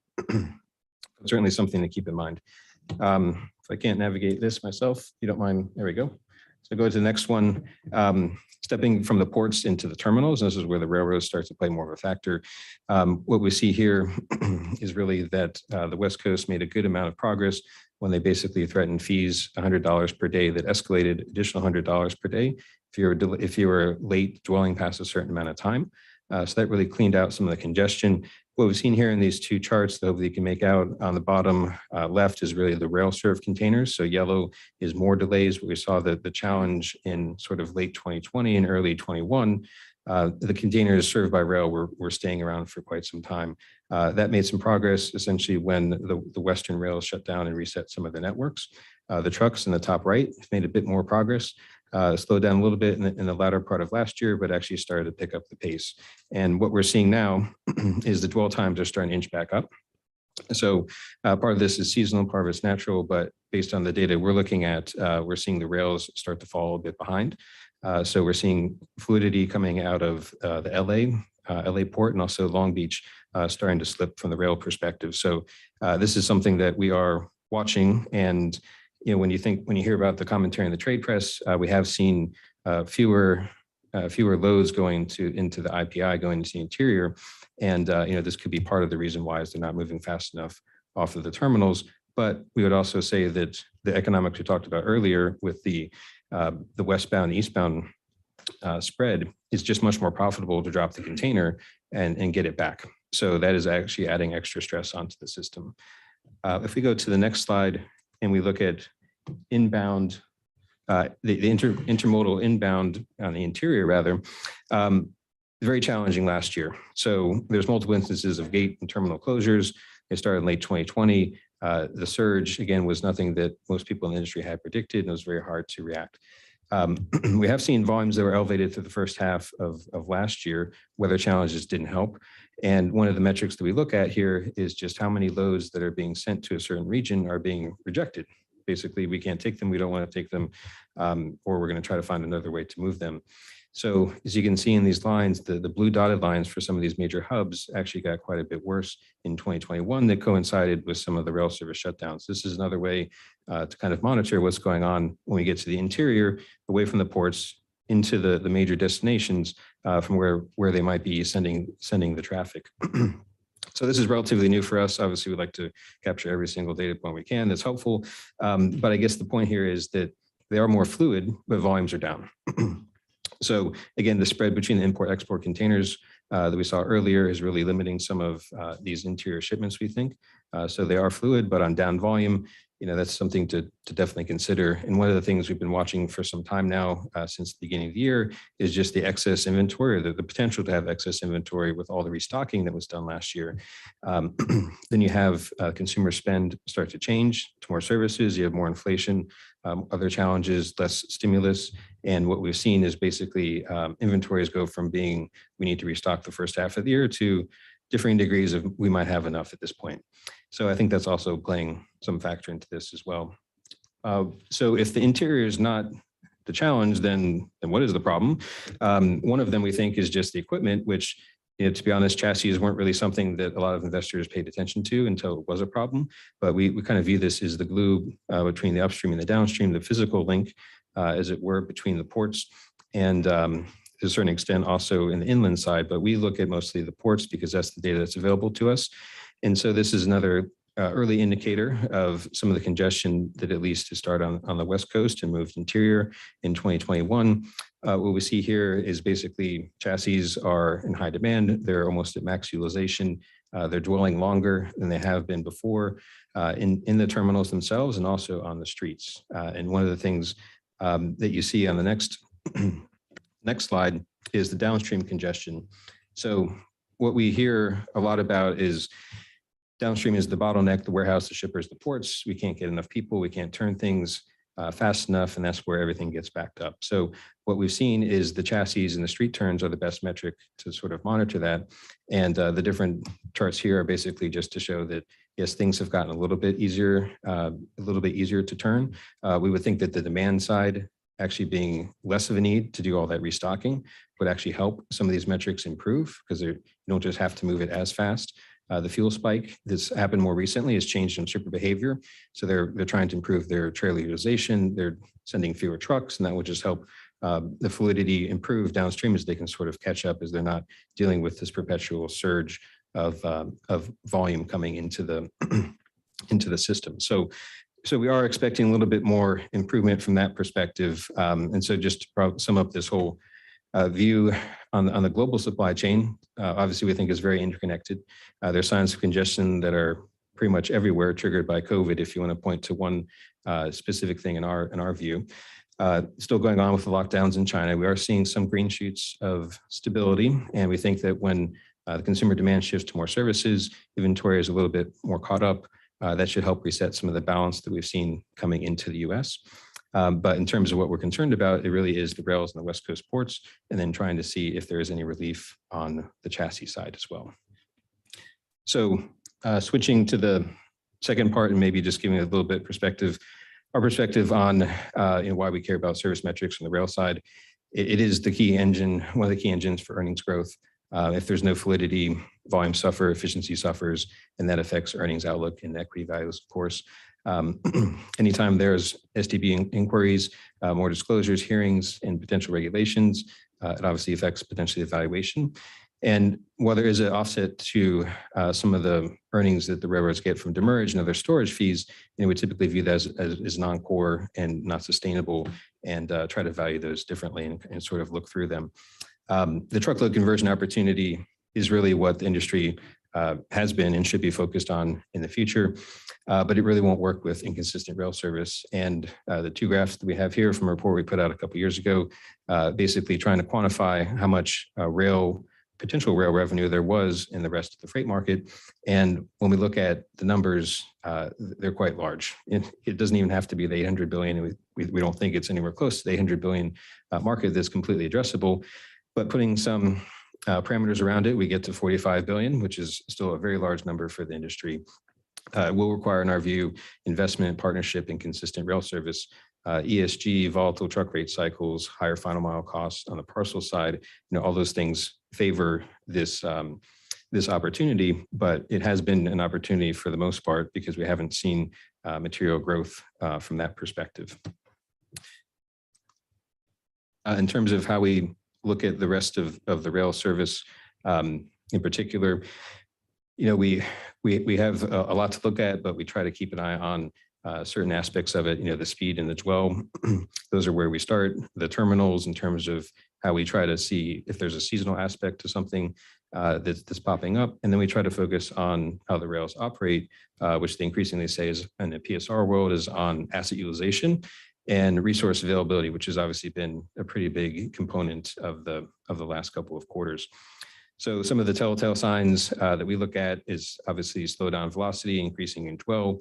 And then more recently, it's really been the utilization and the resource availability when we look at just how the cars are moving or not, and then how many trains are being held for the different reasons.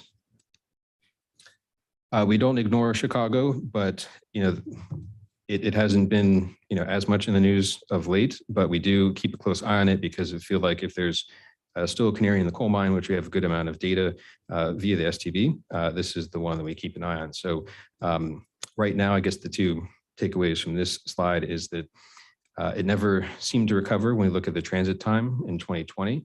It never seemed to recover from the surge that happened after that. And right now, the transit time is inching up. So it's something that we are concerned and watching. And we look at it from a seasonal perspective because there's always weather, there's always winter, even though it often gets blamed for challenges. So I think those are the, and the other aspect would be that the volume. Yeah, please.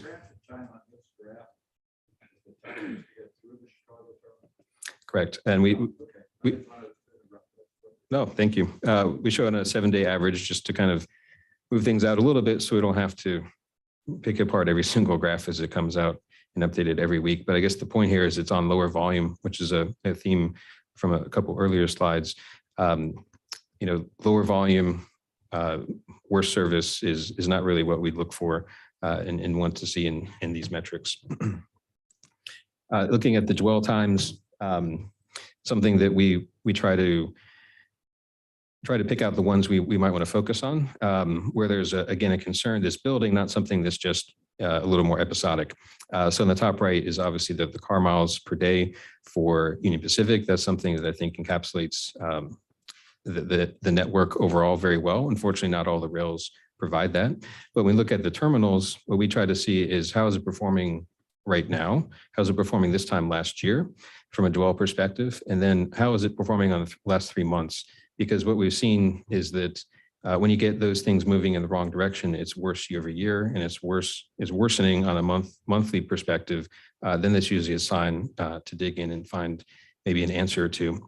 But again, this points back to if this is variable, it's going to make it hard for the rails to get consistent truckload service, like consistent truck service rather, that they can convert over the rail and off the highway.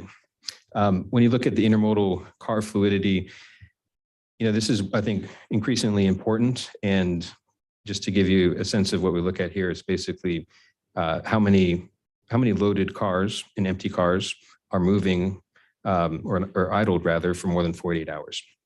So again, some semblance of fluidity at the asset level. And we scale this off of the network itself. So we have a reference point to how it is on the overall network. And what we've seen is just from 2020 onward, less fluidity. And again, that's going to make it hard, especially from an intermodal perspective, to convert off the highway. There's certainly reasons that things have been delayed. Again, the goods spending has really increased quite a bit. But when you look at the asset turns at the car level, and you're trying to see if there's a potential to grow and to get more revenue off the highway, it's been certainly a big challenge for them. And we've seen this across several of the networks.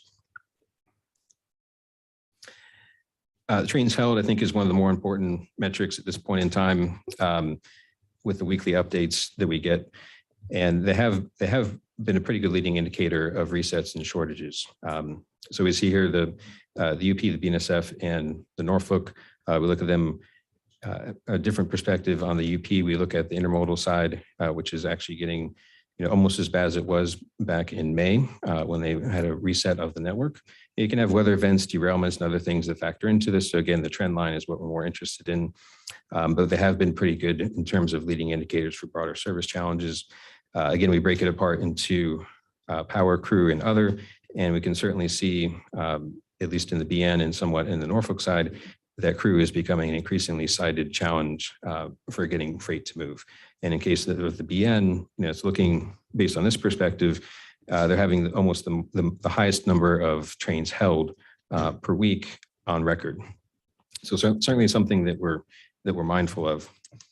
When we boil it down to probably one slide, it really comes down to this one is probably the most important at this point, rail crew availability. Obviously, it's all interconnected, but this one certainly stands out to us. And again, we put this on a seasonal perspective to show the 5-year range in the last couple of years. And, when you see more and more trains being delayed, and again, fewer trains, less volume, lower earnings, all this matters quite a bit from our perspective. You have seen some pretty big spikes. And again, we did a lot of work around the vaccine mandate, which we were initially concerned about making a problem worse. Certainly don't think it helped, even though the federal mandate has been suspended. But if you look at, for example, the UP graph, you can see the spike in 2021, a couple of them that actually coincided with some of their service challenges in May from the intermodal side, and then in the fall on the coal side. Norfolk Southern's running similar levels to 2018 when they had some challenging service performance as well. BNSF had a very big spike at the end of last year. They haven't seemed to recover from. And then CSX, was the first one to call this labor issue out about a year ago, but even they will say that they're about 9 months behind where they thought they would be. So, ultimately, oops, skip one. All right, I guess that last slide didn't make the cut. I'll take the hint. But basically, the last slide was going to show that, from an investor perspective, decreasing headcount has usually been a good thing.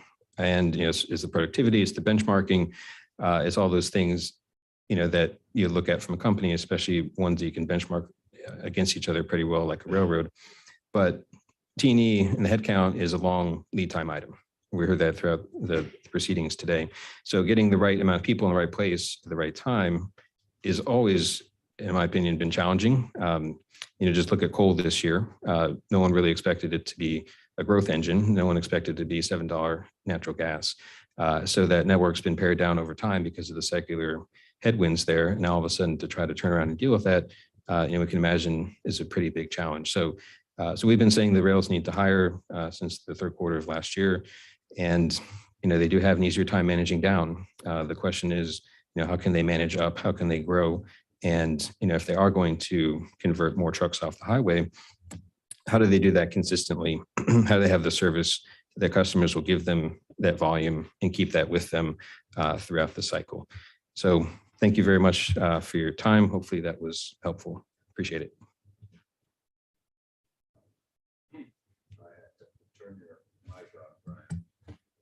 Got it. Thank you. I think both these presentations were extremely enlightening. And my guess is you guys didn't talk to each other, but you overlapped perfectly, each focusing on something really that was really very helpful to us. I have a couple of very general questions, and then we'll turn over to some other board members. So what seems interesting to me, and maybe I just don't understand Wall Street very well. Brian, you have a slide that talks about what Wall Street looks for in rail service metrics. And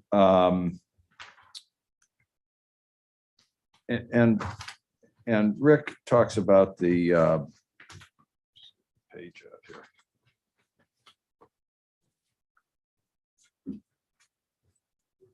The cult of the OR. And what I'm sort of, maybe you can enlighten me on this. The railroads have been, at least since I became chairman, have been talking about a pivot to growth, which I'm waiting to see. Time's running out on us here. So does Wall Street not look to growth? Rick, you had this figure that the reductions in OR are reducing benefit. If there really were growth, and both of you talk about this, would that impress Wall Street? And would they reward these CEOs and not get them fired? That seems to be the mystery here that I'm not following. So both of you might want to address it. Easy to drive earnings with price and volume. I don't think you're. We good? Yeah, now the short answer is it's easier to drive earnings with price than volume, right? Price has no associated cost. So while you can grow margin, you grow margin. But again, we're hitting this diminishing marginal returns argument. So I'm surprised there hasn't been a pivot to growth more aggressively so far. And I laid out some reasons why there's inertia from pivoting away from operating ratio. And also it's a time frame. If for these railroads to regain credibility with customers, after they'll fix this service in Q4, Q1. If they run well for 2, 3, 4 years, at that point, customers will like them to give them more business, keep stuff from truck to rail. That's a huge investment in time. So it's an unwillingness to think long term, to invest in resiliency, and do the hard work, frankly. Sure. Now, I would just add, at least from our perspective, there's we've heard about the pivot to growth, we've heard about the truckload conversion, but what sort of dots on the map do you need to put? Do you need to extend the reach of the network? Do you need more on-ramps, however they want to put it? It's just a little unclear in terms of what types of investments need to be made physically. And again, to Rick's point, that does take a good amount of time. I think the other thing to point out, though, is that we do talk to investors who, even this year and the last year, who think that the golden age of rail stocks is over, and they would like to see more growth. So I don't think it would be a very quick process, but if you can actually put numbers behind the 45 billion, even if it's 30 billion, whatever the number is, like that's a huge number. And to get it sustainable and to put ESG behind it, like all these things that have been brought up, to actually show it, I think would actually be pretty impactful, because there certainly are people who are waiting for that. I actually have some follow-ups, but I have a message that Robert Primus wants to ask a couple of questions, and he's got to duck out for a second. So we're going to switch to Robert, and we'll come back. And I think Patrick also has some follow-ups. But Robert, you're on. Thank you, Marty, and thank you for the indulgence and time. Rick, I want to say real quickly, I want to thank you for both of you. I want to thank you for being here, but Rick in particular, you said in your update in dated March 29th, and you said it here also, that resilient operations able to provide consistent service across all parts of the economic cycle. I mean, that's where we hope the railroads, that's where we want them to be. And the next paragraph you say, but this is where we are: fragile operations resulting in a roller coaster service with financial reserves consistently rescued by pricing power. I think he hit the nail on the head. I think that's the biggest challenge for us here today is how do we turn the ship? How do we get them away from this roller coaster and this fragility that is causing not just the customers but our economy to go into shock? And I just have a question. You talked about the year recovery, considering the labor challenges that we're under now. Do you expect the recovery to be a year in this instance, or do you think it's going to be longer before the railroads can adequately get the labor they need to address the service issues that are in front of them? Robert, thank you for your comments. Much good. Thank you for your comments. Much appreciated. When railroad networks melt down, they become locked, right? A locked Class 1 network is starved of critical resources, and it's like a car engine that can't get out of first gear, right? It's running rough and it can't get out of first gear. You have to unlock it, and you unlock it by fully offsetting the decline in speed with the rise in that critical resource, right? It speeds them double digits, in a double-digit increase in crews. And that's the time frame. It can move with volumes, obviously, because that's also pressure.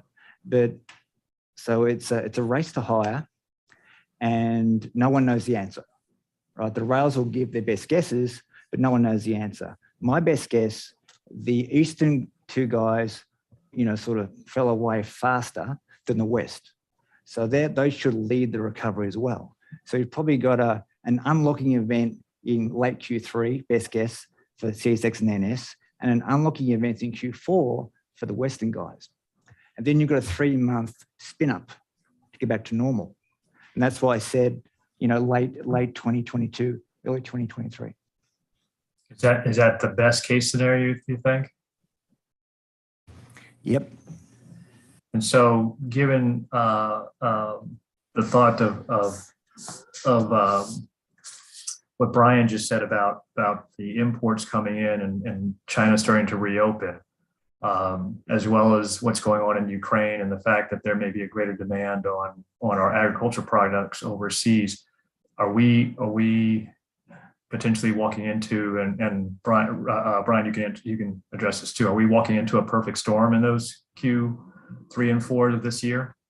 I mean, without hitting those employment targets, and with demands being higher potentially because of these issues? Yeah, it's going to be a tough time. They're all running ragged. They're going to hit hurricane season. They're going to hit California, wildfire season. If customers defect to trucks at a faster pace, that removes volume pressure, and that reduces the number of crews you need to hire to offset the decline in speed. So ironically, the more the customers dislike them, the faster they recover, which is strange. But yeah, the answer is yes. We're going to have a tough next 6 months.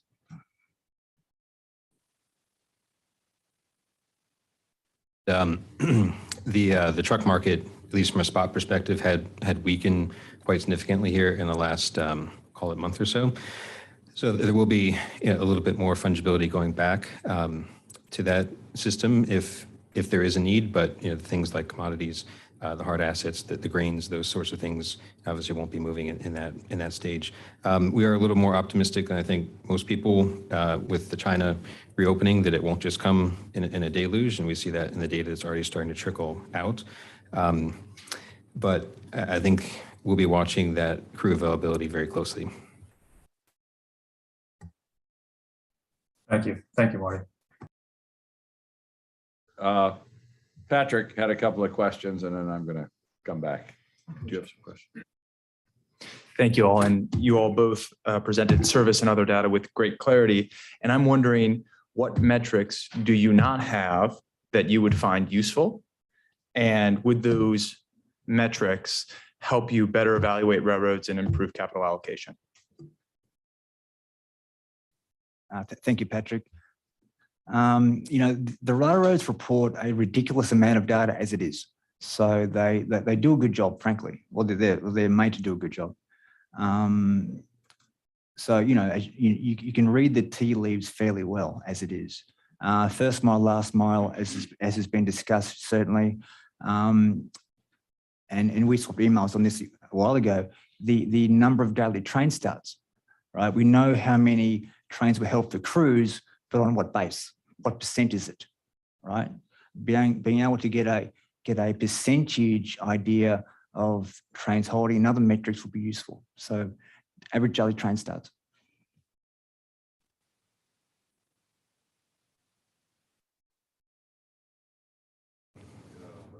Oh, see the green. Okay, sorry. Slow learner. I would say anything that can help us look at it from the shipper perspective, just as we try to marry, the on-time service, things shipped on the car basis, anything that would help us kind of bridge that gap in terms of what the report, what the customer experience is. I think that would be helpful just to fill in, what we don't have, because we certainly do have a lot of information already, but it seems like if we're going to look for a stronger period of growth, more conversion, the reliability, the on-time performance, the trip plans, those things certainly would add another element. We do get a lot, so it would be one piece of it, but I would be interested to see it. One more question for me.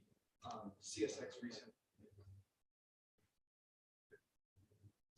recently presented.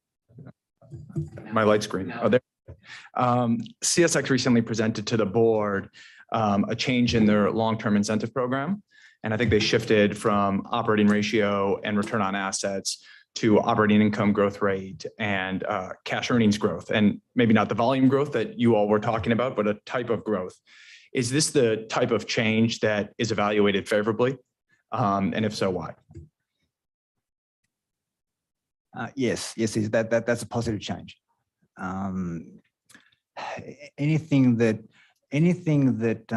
can be driven by something in addition to margin is what you're looking for. Anything that has a growth component is the short answer.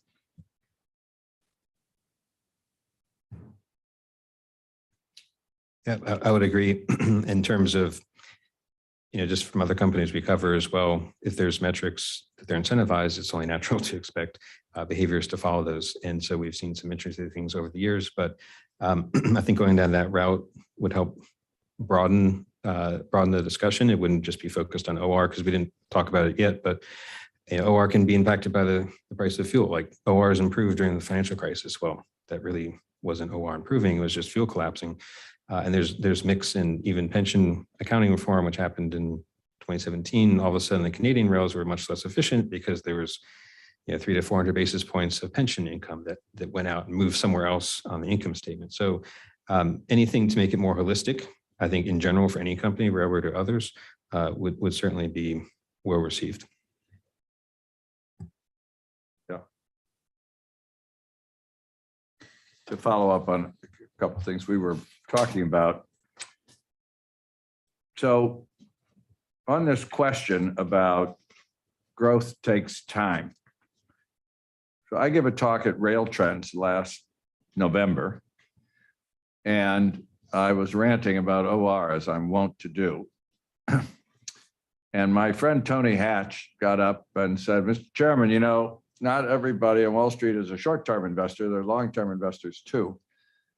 And I said, well, the short-term guys seem to be winning.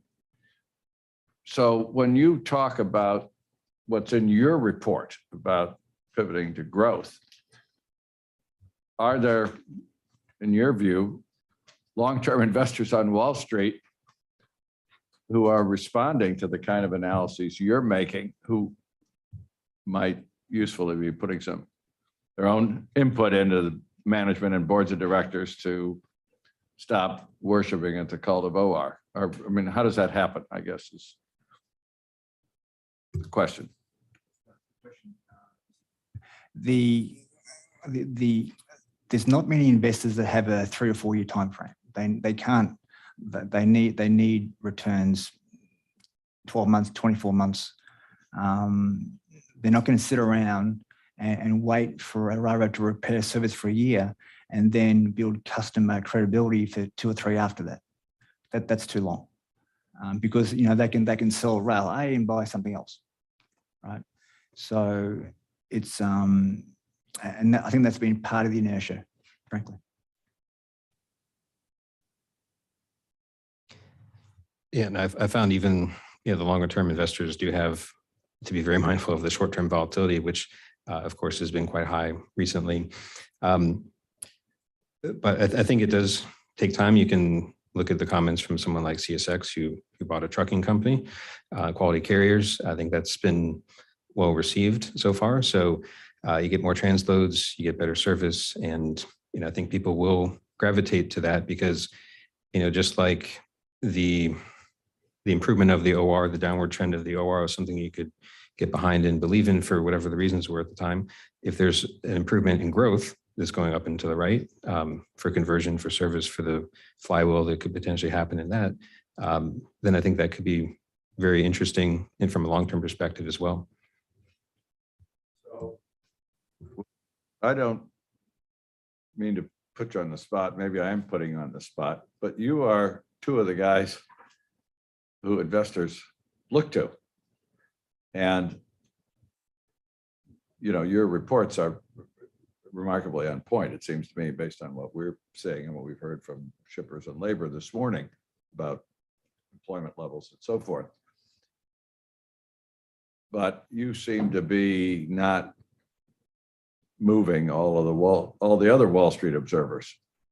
I don't know if you're outliers and you've just got more insight, but it makes me wonder, do the Wall Street observers like yourselves move railroad management, or does management move the Wall Street observers? So for your example, you just answered Patrick by saying when CSX moved away from using OR as a compensation measurement, that was favorably received by Wall Street.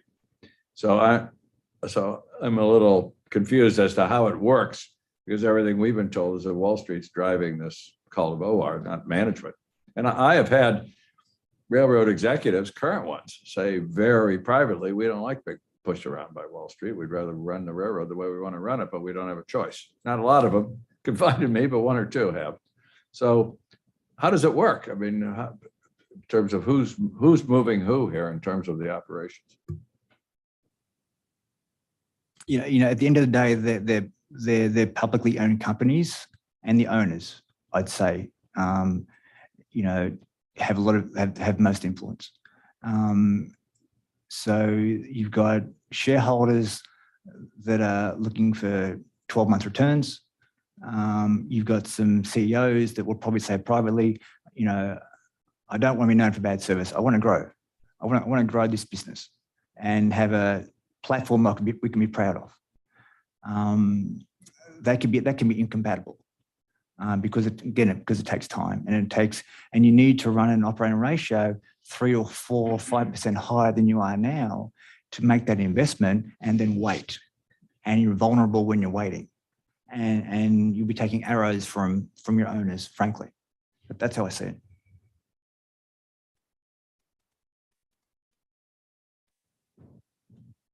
Yeah, I would just add that, excuse me, the track record was one that as an investor, you could look at the first PSR iteration and then go to the second and the third. When you look on the growth side, you know, there's been, I guess, Canadian National did more investing in growth, and then they had a service challenge, you know, not too long after. So there's probably, what I would just add is there's probably, you know, a little bit of a disconnect from, okay, we know we can implement and be more efficient, but in terms of growing and make it sustainable, there just isn't that track record, so to speak, in terms of how it's been done across the industry. But again, it does take time, but we've heard about it for quite some time as well.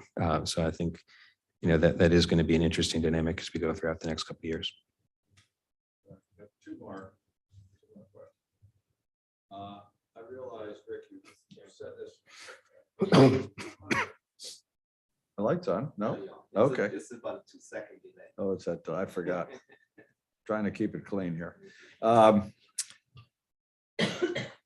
Rick, I took it that you made this point only for analytical purposes, that if somehow we passed a law or regulation that said no ORs beginning with 4 are allowed, then executives could go to Wall Street and say, hey, I'd love to help you out, but I can't.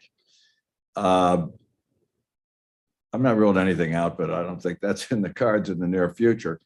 But the question is there anything else that the STB could do that you could think of, which would give the executives some backbone to go to the investors and say, I can't do it anymore. You know, we're ruining the system. What else could we do? That's one rule here, right?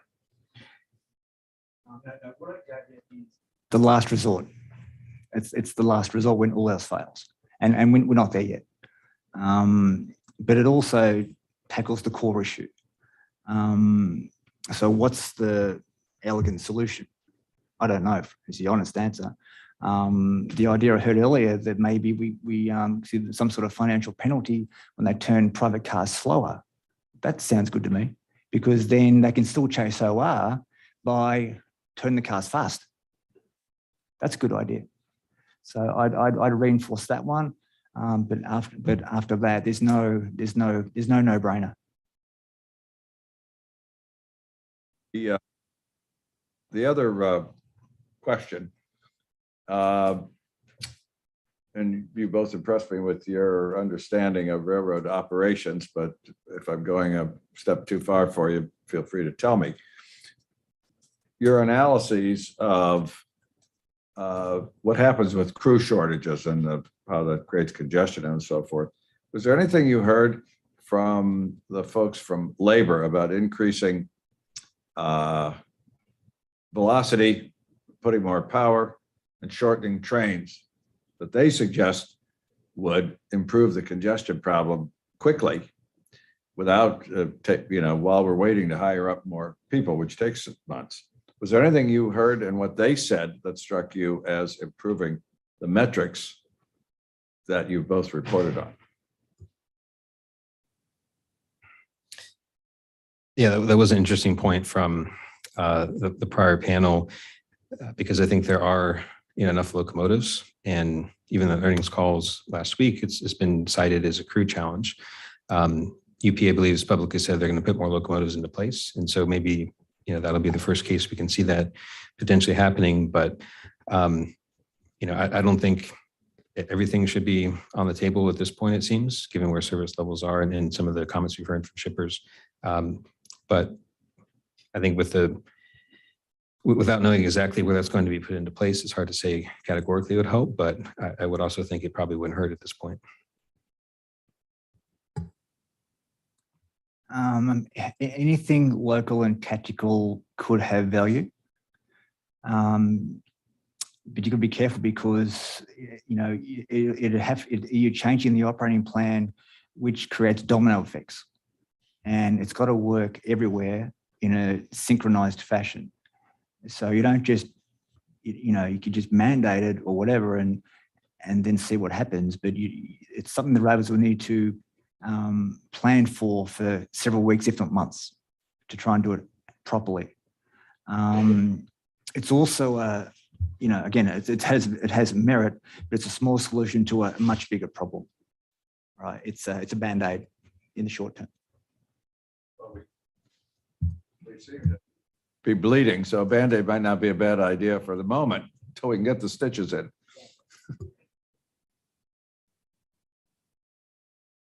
Thank you both for your insightful testimony today. Mr. Patterson, you had mentioned that that railroads have experienced crew shortages for as long as they've been around. I wondered if maybe you could speak to how the crew shortages historically have compared to what's happening today. Thank you for your question. You don't get a pandemic every 3 or 4 years. You get one every 100. The 2014 polar vortex was a real serious problem that no one saw coming. So they're worse. They're worse than the historical average. But they should have been the only things, right? There should not have been the 3, 4, 5, you know, individual railroads falling over because of lack of crews, in addition to those things. So I hope that answers your question, but yeah, basically we've had a couple of real doozies in the last 10 years. But this has been a problem forever.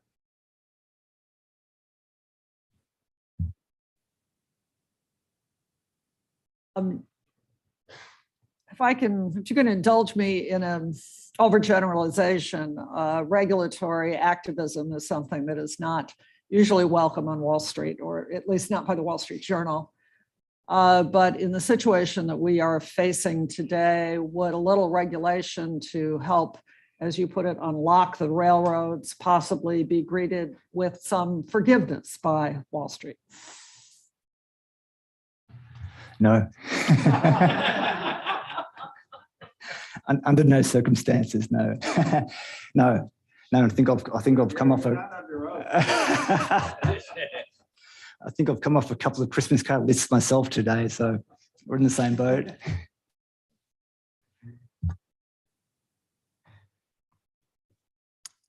No, and it is just to give an example. In July of last year, when the executive order came out in terms of the the supply chain, and a lot of it was focused ultimately on the ocean side, but the rail stocks were all down 5, 6, 7%, even though the aim for that wasn't necessarily on the railroads. So that certainly was probably the best example I could think of in this sort of situation.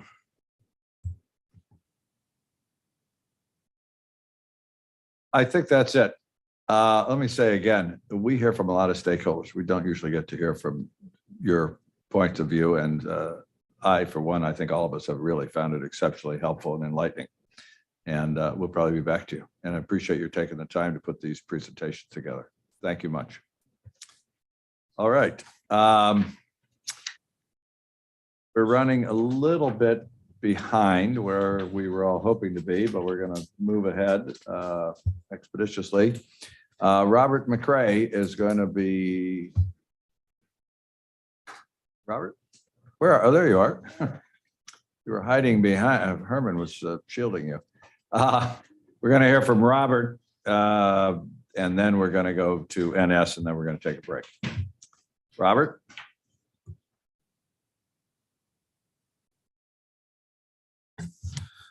I've watched enough of the hearing, so I think I've got the microphone thing figured out. Thanks, gentlemen, for making a quick second for us and to adjust the schedule a little bit to give Rob a chance to say a few words before he has to depart. So we are PERFBA, the Private Railcar Food and Beverage Shippers Association. I will save the full introduction for when our panel comes on after the Norfolk Southern. I wanted to make a minute. If there are questions, I can help Rob address those questions. But Rob's been a valuable member of PERFA for many years.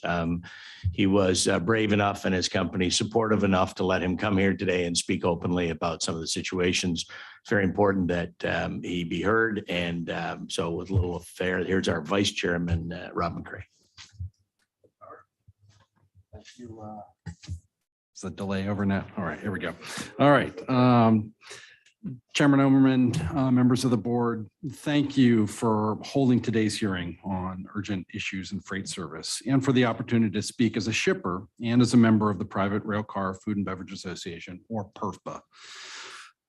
As many of you know, I'm Rob McCray, Vice Chairman of the board at PERFBA, Secretary of the Railroad Shipper Advisory Council, or RSTAC, and Vice President of Transportation for Univar Solutions. Univar Solutions is a global chemical and ingredient distributor and provider of value-added services with a purpose to help keep our communities healthy, fed, clean, and safe. A large part of how we achieve the purpose is through our distribution efforts utilizing the invaluable railroad networks here in the US and North America at large. For perspective, as a company, we own or lease about 2,200 rail cars and utilize another 4,000 or so system rail cars, and do business with every Class 1 railroad and many short line railroads in the US and North America. We are a purpose-driven and values-based company that prides itself in distributing some of the most critical products that can be found in nearly every industry and application that helps supply the American consumer with essentials for life.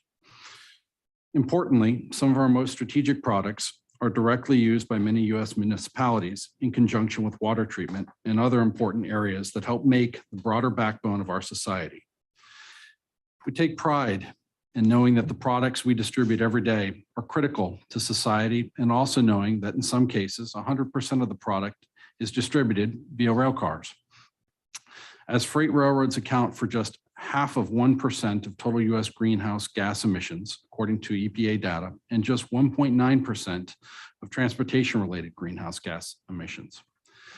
Like many backbones to society, distribution is a highly time-sensitive industry where competition is strong and the battles for market share almost always come down to availability of product and the consistency to get product where it needs to be, when it needs to be there, all at a competitive price point. In the globalized environment of today, rife with supply chain headwinds and overburdened transportation ecosystem, it's an imperative for shippers to diversify and actively manage their modes of transportation, ensuring equilibrium and effectiveness and efficiency for their businesses, customers, and for the society as a whole.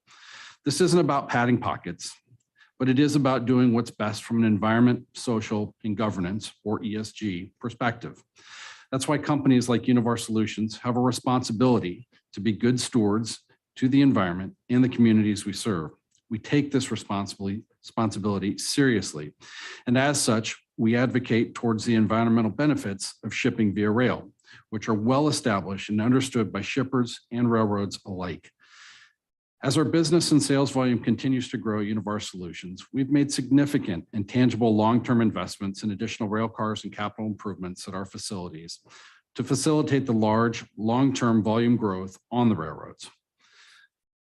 For decades, the railroads have provided a reliable, safe, and efficient alternative to truckload freight and had welcomed with open arms shippers who wish to grow their volume footprint on those railroads.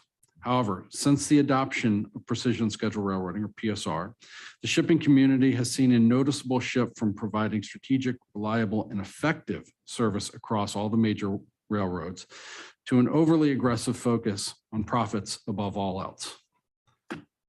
Perpetual crew shortages and inconsistent service have created a climate in which non-captive shippers are fleeing the railroads in favor of truckload alternatives thus flooding the truckload market with even more demand at a time of well-known driver shortages. Companies that do continue to ship by rail have watched their service levels plummet and their rates explode with hyperinflation. More immediate has been the ongoing congestion at the maritime ports of entry across the US. While the railroads have been quick to cite the truck driver shortage as the primary cause, the irony here is that their own failures as a result of migrating to an aggressive pursuit of profits through PSR has only served to exacerbate the demand on truckload freight in an already overburdened environment. The railroads must acknowledge that the modes of transportation all reside in a delicate ecosystem that is easily distressed by reckless actions of another modal community. I'd like to take a few minutes and cite some specific examples of significant and/or perpetual service failures from various railroads. You'll note that these all occur across all of the railroads. And while there are financial risks and penalties that we as a company absorb, these delays only serve to put more volume on the already overburdened truckload market, with the real cost coming to the American consumer, who is exposed to longer delays for goods, all at an inflated price.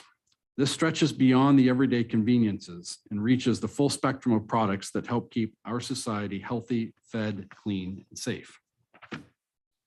In Florida, local crews are perpetually running out of time to make scheduled switches at one of our branch locations, resulting in 3 emergency switching requests as product supplies reach critical levels this year alone.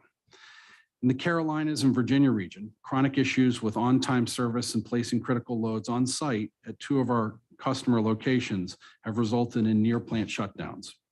In West Virginia, facility switch services at our local car track movements have been erratic, causing delayed shipments and supply chain emergencies for hydrochloric acid, nearly shutting down 2 customer plants. In Texas, delayed loads in and around the Houston area as a result of crewing shortages have resulted in total output from one of our suppliers, caustic soda, keep in mind this is used for water treatment facilities, being reduced. Switching days being changed with less than 1 week's notice to ensure that the railroads are operating within efficient guidelines. In Arizona, multiple trip plans have been delayed as a result of customers shutting down twice in back-to-back weeks with these critical loads being mishandled. Here's a note we received from one of our railroads. Our network has experienced some setbacks, including numerous service interruptions, crew shortages in select areas, and delays to our network. As we have seen our operating inventory continue to climb over the last 60 days. This additional inventory has led to congestion in our yards and an imbalance of our own resources and further slowdown in our operational performance. In Northern California, perpetual transit delays with our cars held at the railroads in their temp storage, typically on average about 5 days. Congestion in the California area, plus the train schedule reductions, which have caused us to source from other supply chain points across our networks, adding cost and carbon emissions to the environment. And perhaps the latest and most disruptive issue, however, is the recent calls from 2 of our carriers to limit rail volumes from us and our suppliers. These extreme measures were taken with little notice, just as the summer peak season is getting underway. This represents a significant risk to water treatment activities and will invariably lead to higher inflationary pricing as product supply is constricted. How did we get here? And more importantly, how do we get back to rail being an effective and efficient alternative to truckload freight and a national resource that shippers can use to mitigate their carbon footprint? The railroads need to shift away from the archaic hiring practices that allow for and promote hiring crews, then furloughing them for extended periods of time, all in the name of chasing optimal operating ratio or overly aggressive profits. They must learn to invest in their employees and the service those employees provide to the railroad customers year-round, like nearly every other business does. Only with a tangible commitment to these employee base will they regain the trust and excitement that used to be synonymous with acquiring a job at a railroad. However, the railroads must acknowledge the predicament that they have put themselves in with investors, their customers, and ostensibly the American consumer at large. By reducing their reliability and true on-time performance, while at the same time passing on rate increases that are outpacing the truckload market, the railroads have a difficult and painful pill to swallow if they are to change. They must make the necessary investments in headcount year-round and do so without passing those costs on to the customer base. Only then will they see the shipping community at large begin to migrate back to rail. The STB has a critical role to play here by establishing clear guidance on how the service is measured to include first and last mile, creating easier standards for shippers to utilize reciprocal switching, addressing the exorbitant demurrage practices from the railroads, and establishing clear guidelines for crewing standards across the railroads. These actions can help ensure railroads operate transparently and in full view of critical supply chain customers. Without such action, these railroad service issues will continue to increase. As they grow worse, the American consumer suffers. This extends way beyond simply a business issue, as our rail car movements are critical to providing clean water throughout North America. And this is just one example of the essentials being provided by this valuable service. So if these growing concerns aren't addressed by the STB, I ask, who will? This isn't about recovering or moving profits from an industry to another, or about padding pockets. It's not. This is about providing consistently effective and efficient rail freight capacity to the American public. Thank you again for holding this important meeting, and thank you again for allowing me to speak. Robert, are there questions? Robert, first of all, I should have said at the outset, Robert is an esteemed member of our stack.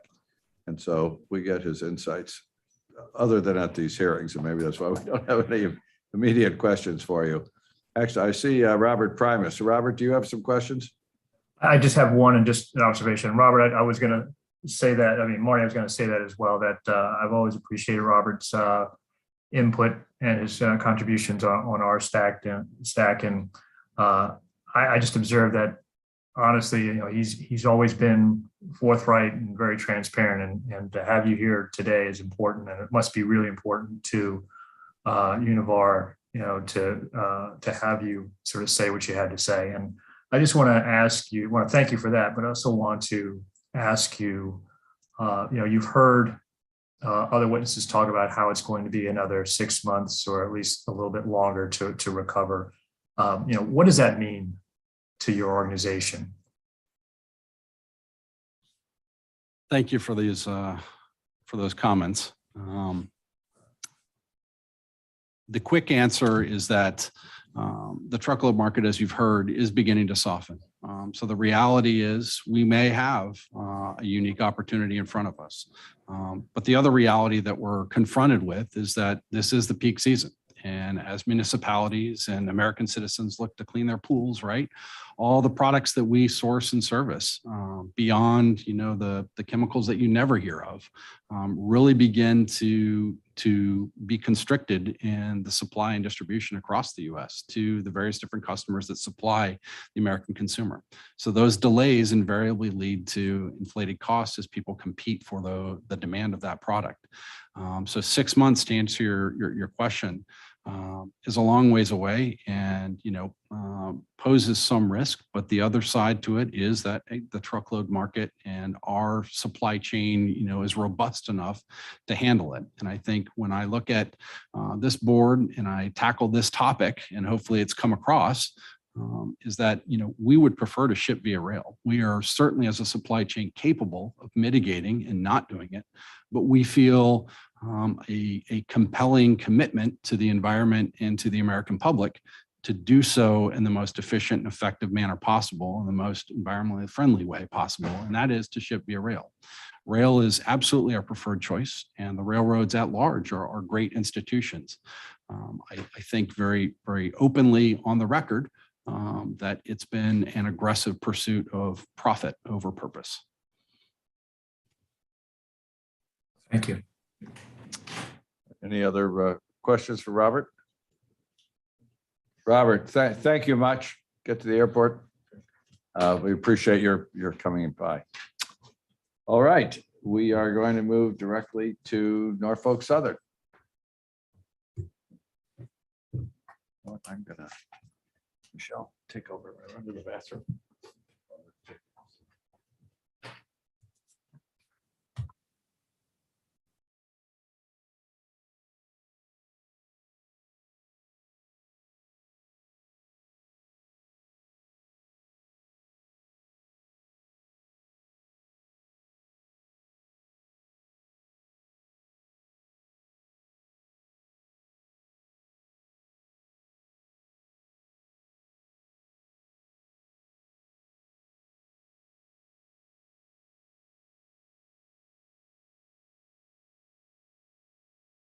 Thank you all for joining us today.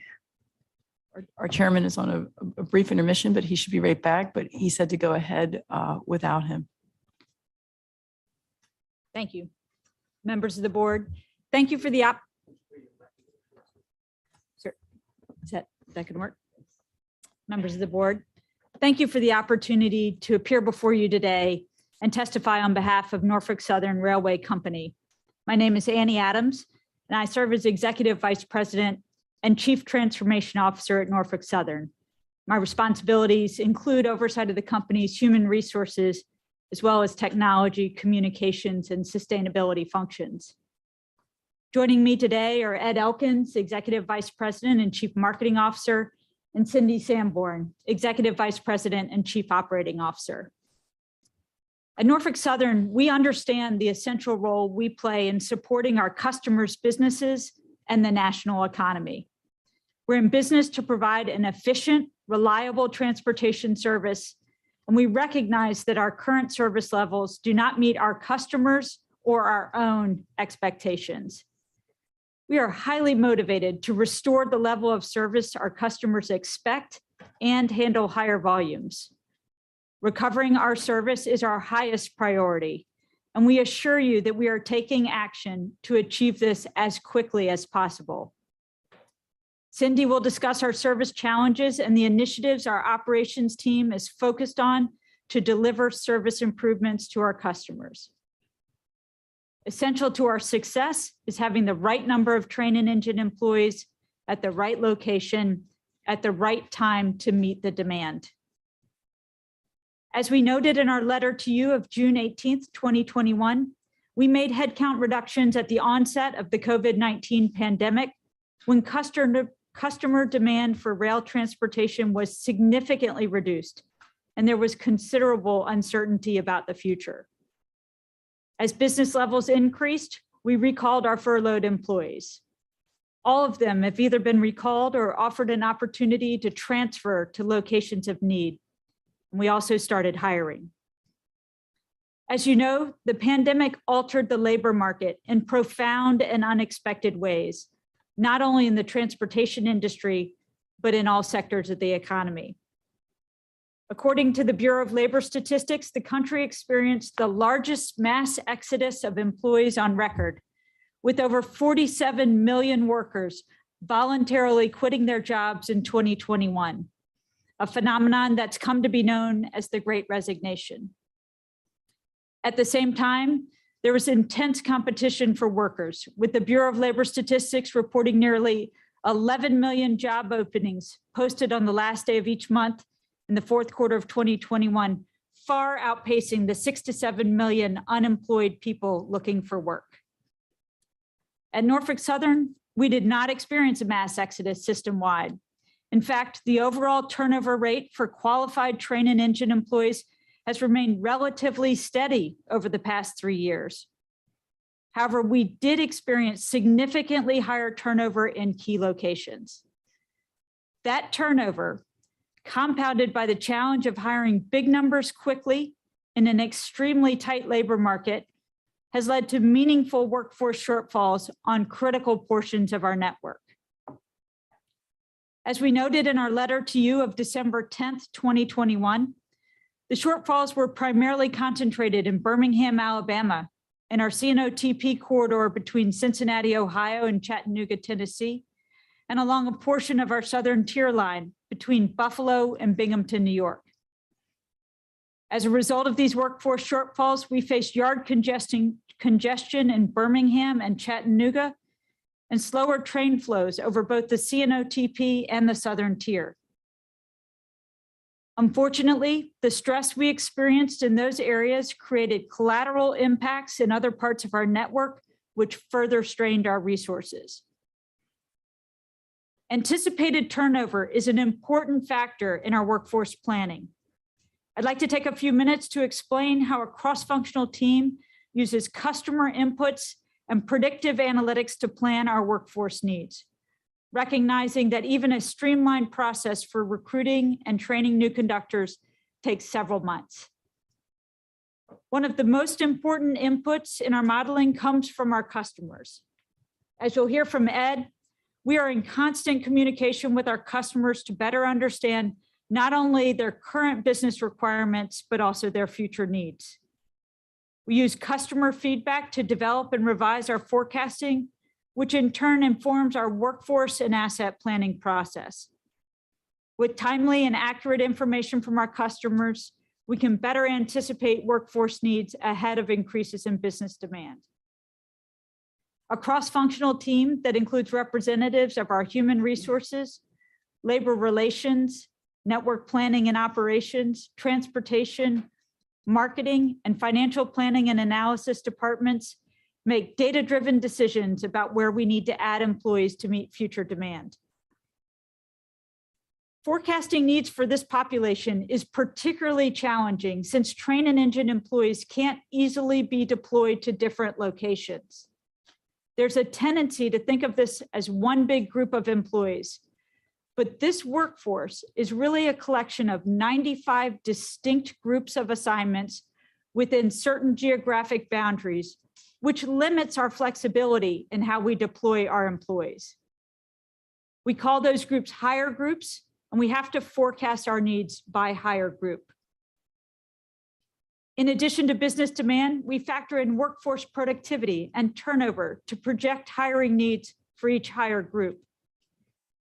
Because conditions are constantly evolving, the cross-functional team meets on a weekly basis to review key inputs.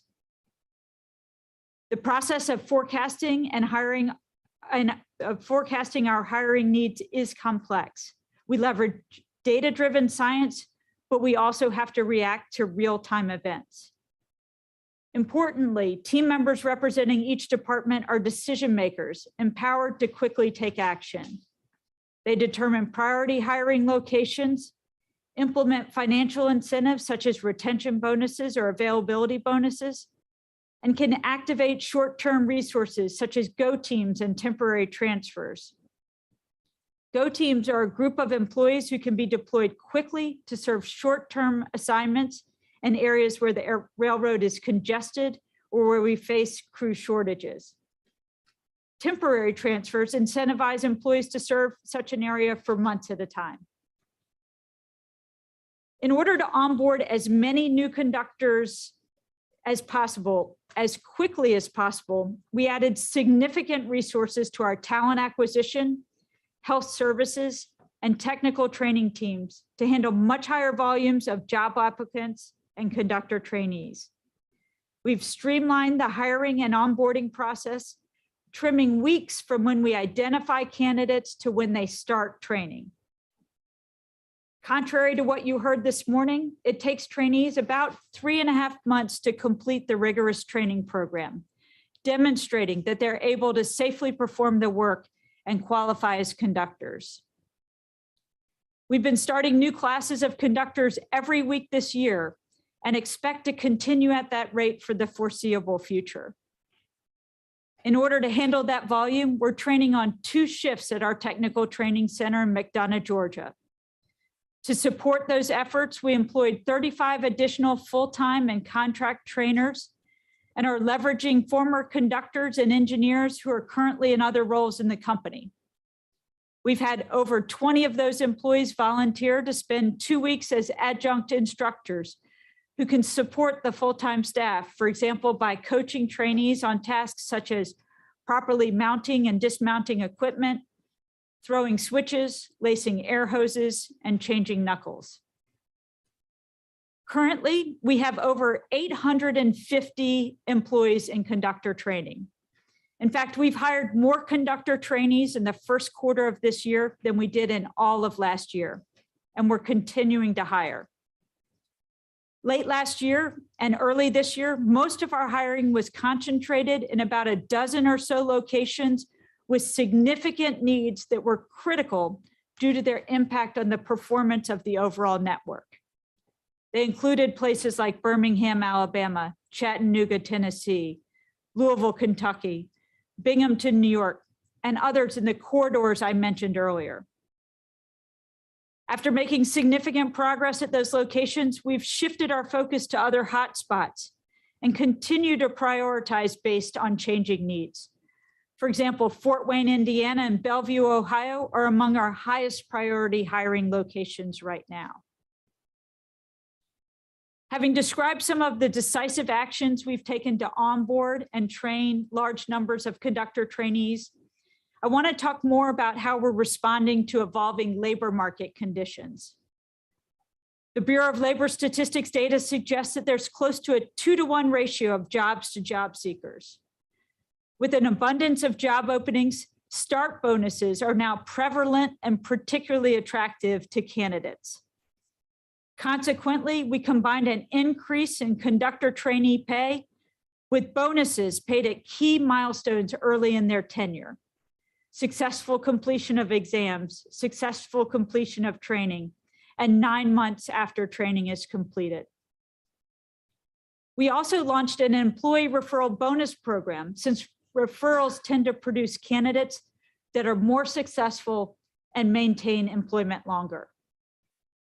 Employees who refer a conductor trainee are eligible for incentives that match those new hire bonuses. These new hire incentives are an on-ramp to a career with great pay, best-in-class healthcare benefits, technical training, and professional growth opportunities. According to the U.S. Bureau of Economic Analysis, railroaders earn higher average pay than employees in 94% of U.S. industries. At Norfolk Southern, newly hired conductors are guaranteed minimum annual pay of $52,000, are covered by the railroad retirement system with benefits that are significantly higher than those provided by Social Security, and have a 401k savings option. They also participate in the Railroad Employees National Health and Welfare Plan, which offers best-in-class healthcare coverage that exceeds typical government and private sector employee coverage. At Norfolk Southern, locomotive engineers earn a minimum of $94,000 per year, and in 2021, our highest earning locomotive engineers made over $200,000. While these are demanding jobs that require working outdoors in all types of weather, day or night, on weekends and holidays, we attract employees from a wide range of backgrounds who are looking for more than just a job. They're seeking a career that offers a high degree of responsibility, significant autonomy, and a tremendous sense of pride in the work. We're pursuing an aggressive campaign to communicate the value of a railroad career. We're leveraging a variety of creative paid advertising campaigns with ESPN, Google Search, radio, and others to supplement our usual job postings. We've also engaged with local newspapers and television stations to highlight the benefits of a career at Norfolk Southern. In addition to augmenting our team, offering new hire and employee referral bonuses, and targeting creative advertising campaigns to attract conductor trainees, we're also focused on the effective utilization of our current workforce. And I want to be sure to recognize the contributions of our employees who've worked safely and resolutely throughout the pandemic and in a challenging supply chain environment to deliver for our customers and the national economy. Initiatives with our current workforce include availability bonuses, retirement deferral incentives, and vacation buybacks. We've grown the ranks of our GO teams and reprioritized their deployment to the areas of our network experiencing the most critical need. We've also offered temporary transfer incentives to help address localized needs for months at a time, as well as permanent transfer incentives. These targeted, localized approaches give us more flexibility to respond to strained segments of our network. In conclusion, there is nothing more important than restoring our service, and that entails having the right number of employees at the right location at the right time to meet the demand. We can assure you that we are leaving no stone unturned in this extremely tight labor market to ensure that we have the necessary resources in place as quickly as possible to serve our customers. Thank you again for the opportunity to appear before you today and talk about the efforts we have underway. I'll pass it over to Ed. Thank you, Annie. Chairman, members, good to see you again, many of you. As Annie mentioned, my name is Ed Elkins. I've worked for Norfolk Southern for 34 years. I've had the privilege of working there my entire career. After leaving the U.S. Marines, I answered an ad in the paper, and I started on the ground as a road brakeman back when those were still the thing. I was promoted to conductor and then spent the next 6 years in transportation working as a locomotive engineer. So I understand the transportation side of the business. After that period, I moved over to our marketing department, and I spent the balance of my career working in our intermodal and automotive departments, as well as in our industrial products division. So I feel like I've got a very roundabout level of experience with many supply chains and understand the importance of rail service to our customers. I want you to know I appreciate the opportunity to speak with you today about how we've reshaped our customer service function at Norfolk Southern to deliver value for our customers and support our long-term vision for growth. But the first thing I want to do is I want to make sure that I share the core values that guide our team at Norfolk Southern. I think it's incredibly important to understand where we're coming from when we think about how we treat each other, what our expectations are for ourselves and with our customers. We've captured these values in 4 simple but very powerful statements that we challenge ourselves to live up to every day. At Norfolk Southern, we build connections. We work together to achieve our goals. That includes not only Annie, Cindy, and myself, but also our teams, of course. It includes our customers as well as other stakeholders in the supply chain.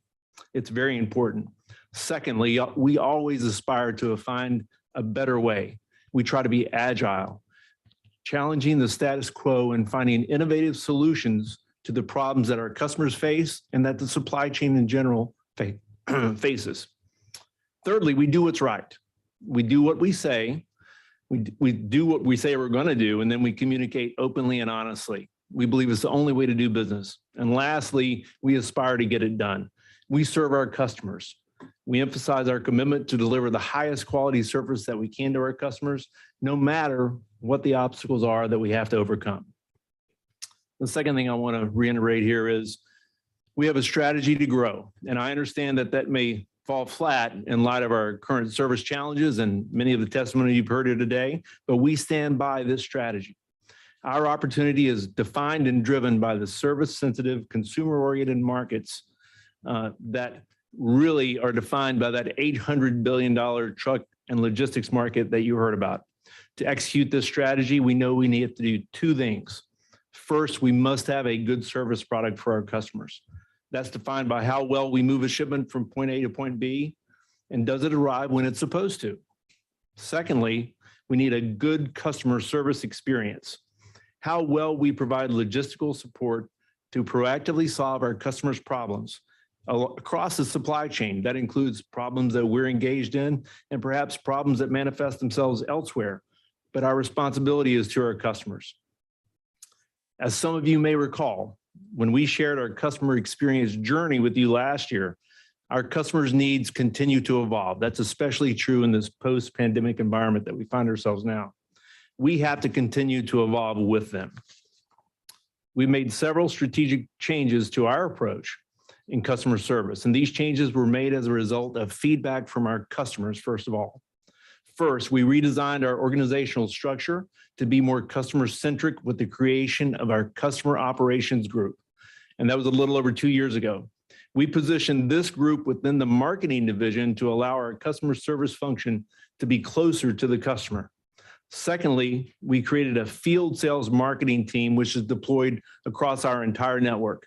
This boots on the ground approach not only gave our operations team a go-to person to connect with the customer, but more importantly, it provided a direct platform to better interact with our many small customers, of which there's over 3,000. So why do these changes matter? Our customer operations organization transformed how we interact with our customers. Our customer-facing teams are now composed not only of marketing people, and our sales teams, but also our customer operations group. And together, these three pieces interact with our customers in a way that delivers exceptional value, we believe, in terms of delivering innovative solutions. We believe that these strategic changes differentiate us in the industry. The creation of these groups was an investment in people and resources by Norfolk Southern, and we believe it signifies our commitment to deliver value to our customers despite the challenges that we currently face. Now, the next question you might ask is, has this made a difference? And even though our service performance is not where we want it to be, nor where our customers need it to be, our customer service experience has continued to be a differentiator in our experience. Customer communications is always important, but it's incredibly and critically important when we're in a time of service challenges. We make every effort to tell our customers early and often about what we can and can't do. These can be very difficult conversations, as you might imagine. But we believe transparency allows our customers to adjust their plans accordingly. And of course, goes back to those values that I talked about previously. There are numerous anecdotal examples that I could share with you where we've developed solutions for our customers throughout the pandemic and even afterwards. Over the past 18 months, we've worked very closely with some of our largest shippers, including one of our largest shippers who is a steel producer, and we have consistently worked with them on a day in, day out basis to develop innovative solutions to address the challenges in our own service. On the other hand, we work consistently with a large chemical shipper to help develop solutions for them for a problem that really emanates outside the rail network, but that we can help provide a solution for. In both examples, our customer operations group, along with our marketing team and our transportation teams, evaluated the situation, raised the matter internally, huddled, and came together and helped solve these customers' problems. The customer operations group is really the advocate for the customer within Norfolk Southern, and it's a responsibility that we take very, very seriously.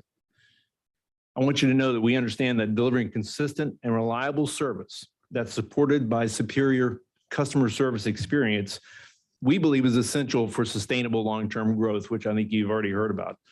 We remain focused on our ability to drive highway to rail conversions through this value proposition. And that value proposition is very simple, really. It's providing the simplicity of truck with the efficiency of rail. We think that's a very, very powerful combination that has sustainable and intrinsic value for many, many shippers. We're also enhancing customer centricity through technology to make it easier to do business with us. And we think that's, again, a very important part of the recipe. Our Voice of the Customer survey, which we provide on a very, very systematic basis, gives us a clear picture of how we're performing. We ask three simple questions when we issue that survey.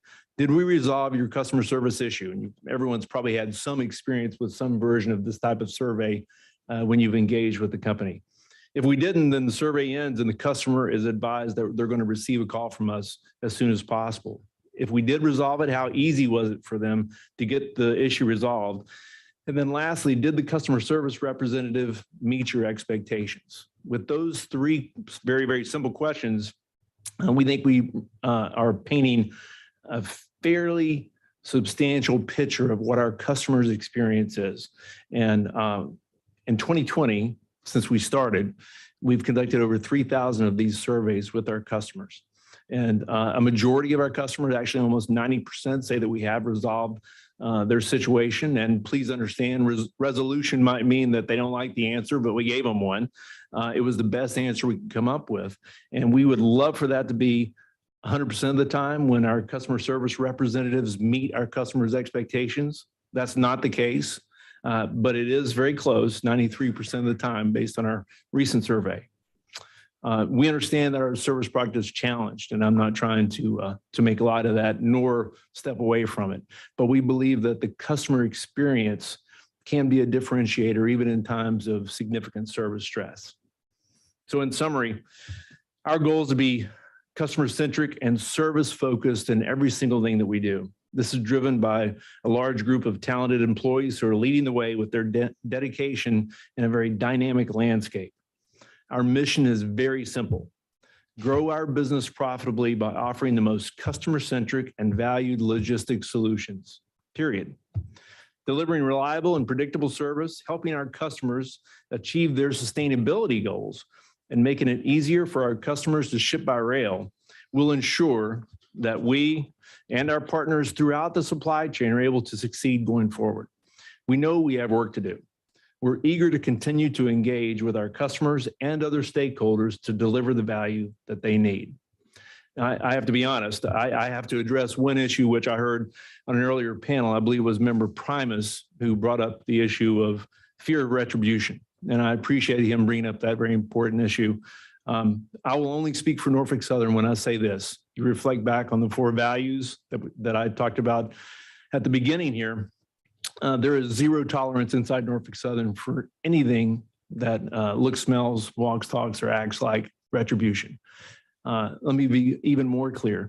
The 3 of us serve at the pleasure of our board of directors, but all 3 of us serve our customers. That's our reason for being here. Our customers are what delivers value for Norfolk Southern. The only product that we manufacture is service, and we believe very strongly that our customers are the most important part of that equation that we talked about earlier. So with that, I very much appreciate the opportunity to speak to this group about a topic for which I'm very passionate. I hope you can tell that. And I'm going to now turn it over to Cindy Sanborn, our Chief Operating Officer. Thanks, Ed. I'm Cindy Sanborn, Executive Vice President and Chief Operating Officer for Norfolk Southern. I've been with Norfolk Southern for a little over 18 months, but I've spent over 30 years in the industry, working for 2 other Class 1 railroads. Preponderance of my time was at CSX for over 30 years, and I spent 3.5 years with Union Pacific. I appreciate the opportunity to testify before you today. There is no greater priority at Norfolk Southern than restoring service. And I recognize we are all here today because our service is not where any of us, including our customers and including all of you, expect it to be.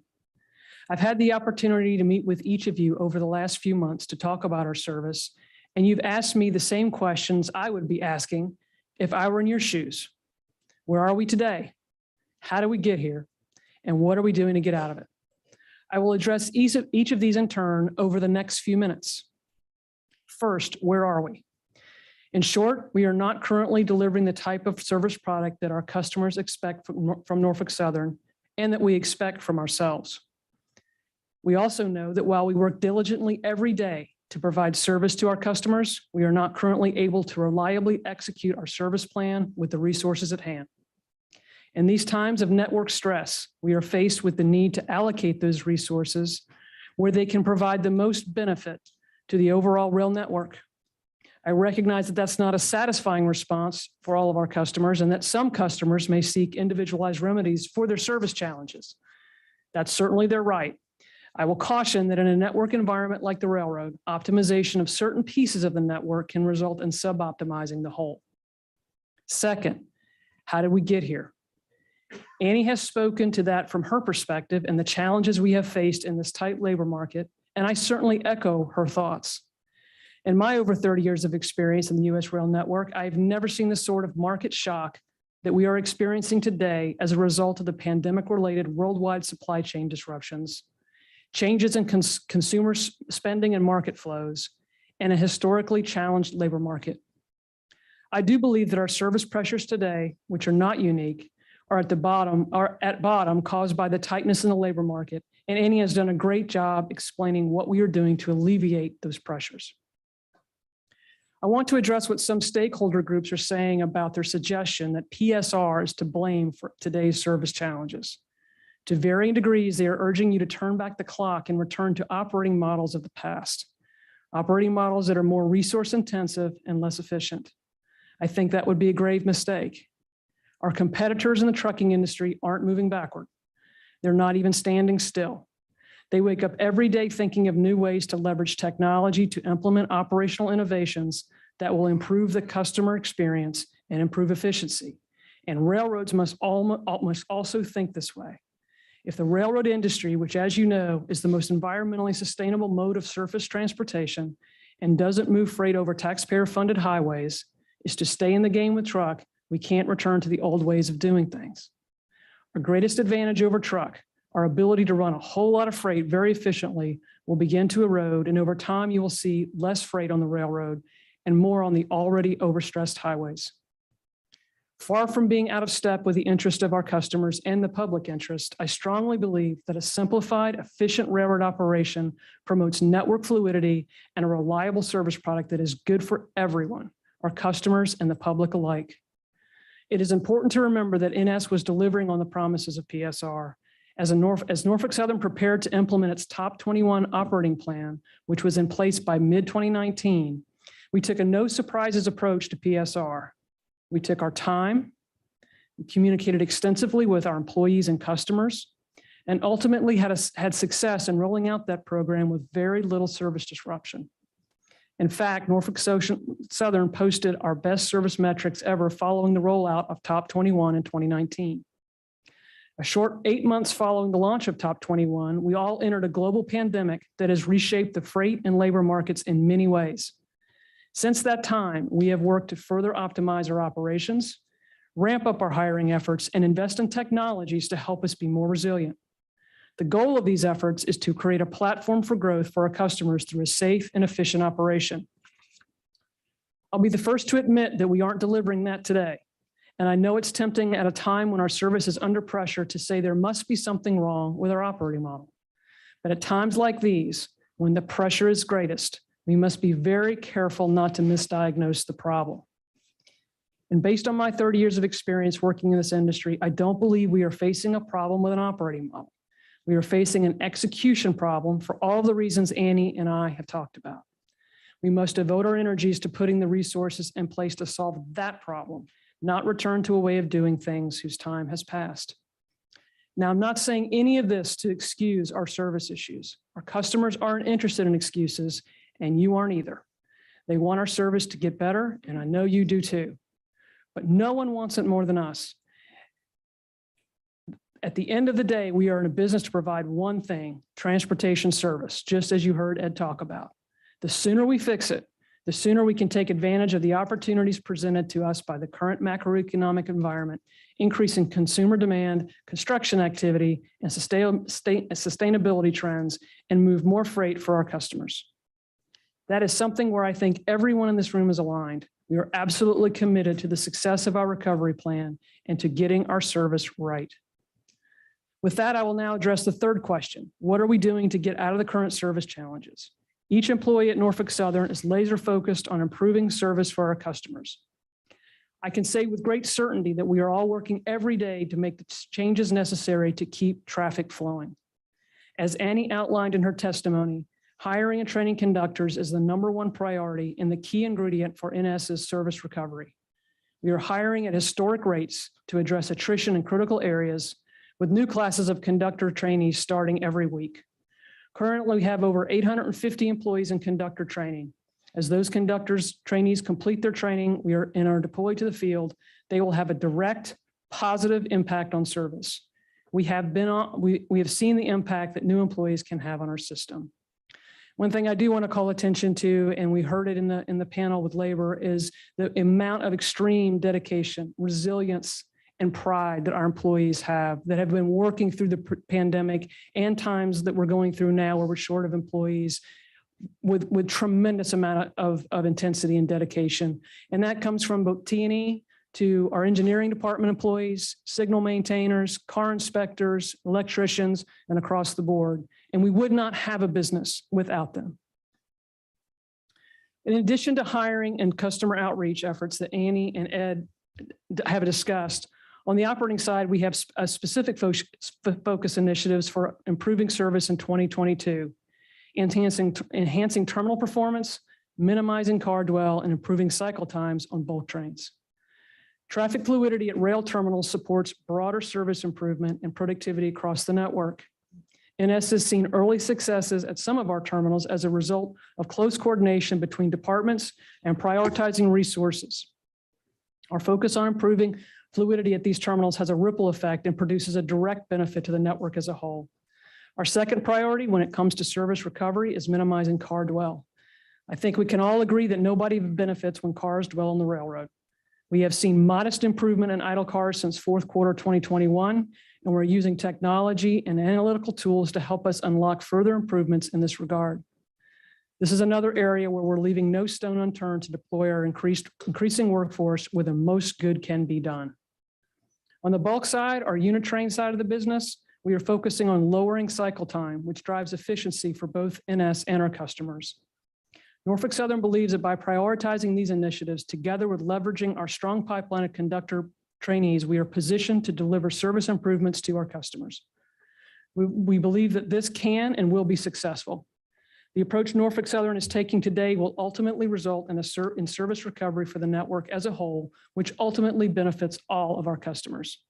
To further the optimization of the network and to speed our service recovery, Norfolk Southern has recently announced that it will be developing a next generation operating plan, TOP SPG, where SPG stands for service, productivity, and growth.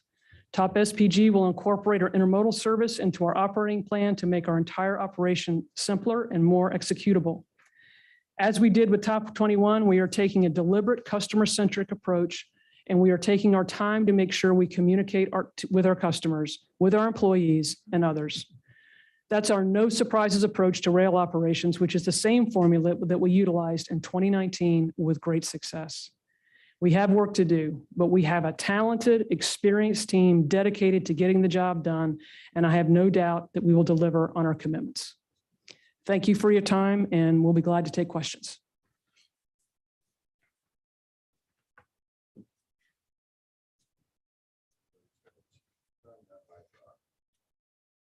This is your way.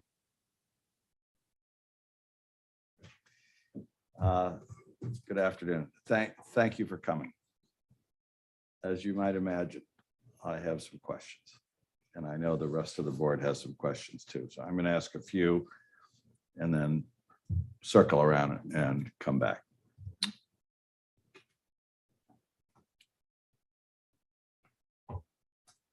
So I know you all want us to take seriously what you tell us, but I'm looking at a press release that Norfolk Southern issued on April 5th, which was just 3 weeks ago exactly, announcing a promotion of a person who I won't name because I don't think he's a person who we want to criticize in any way.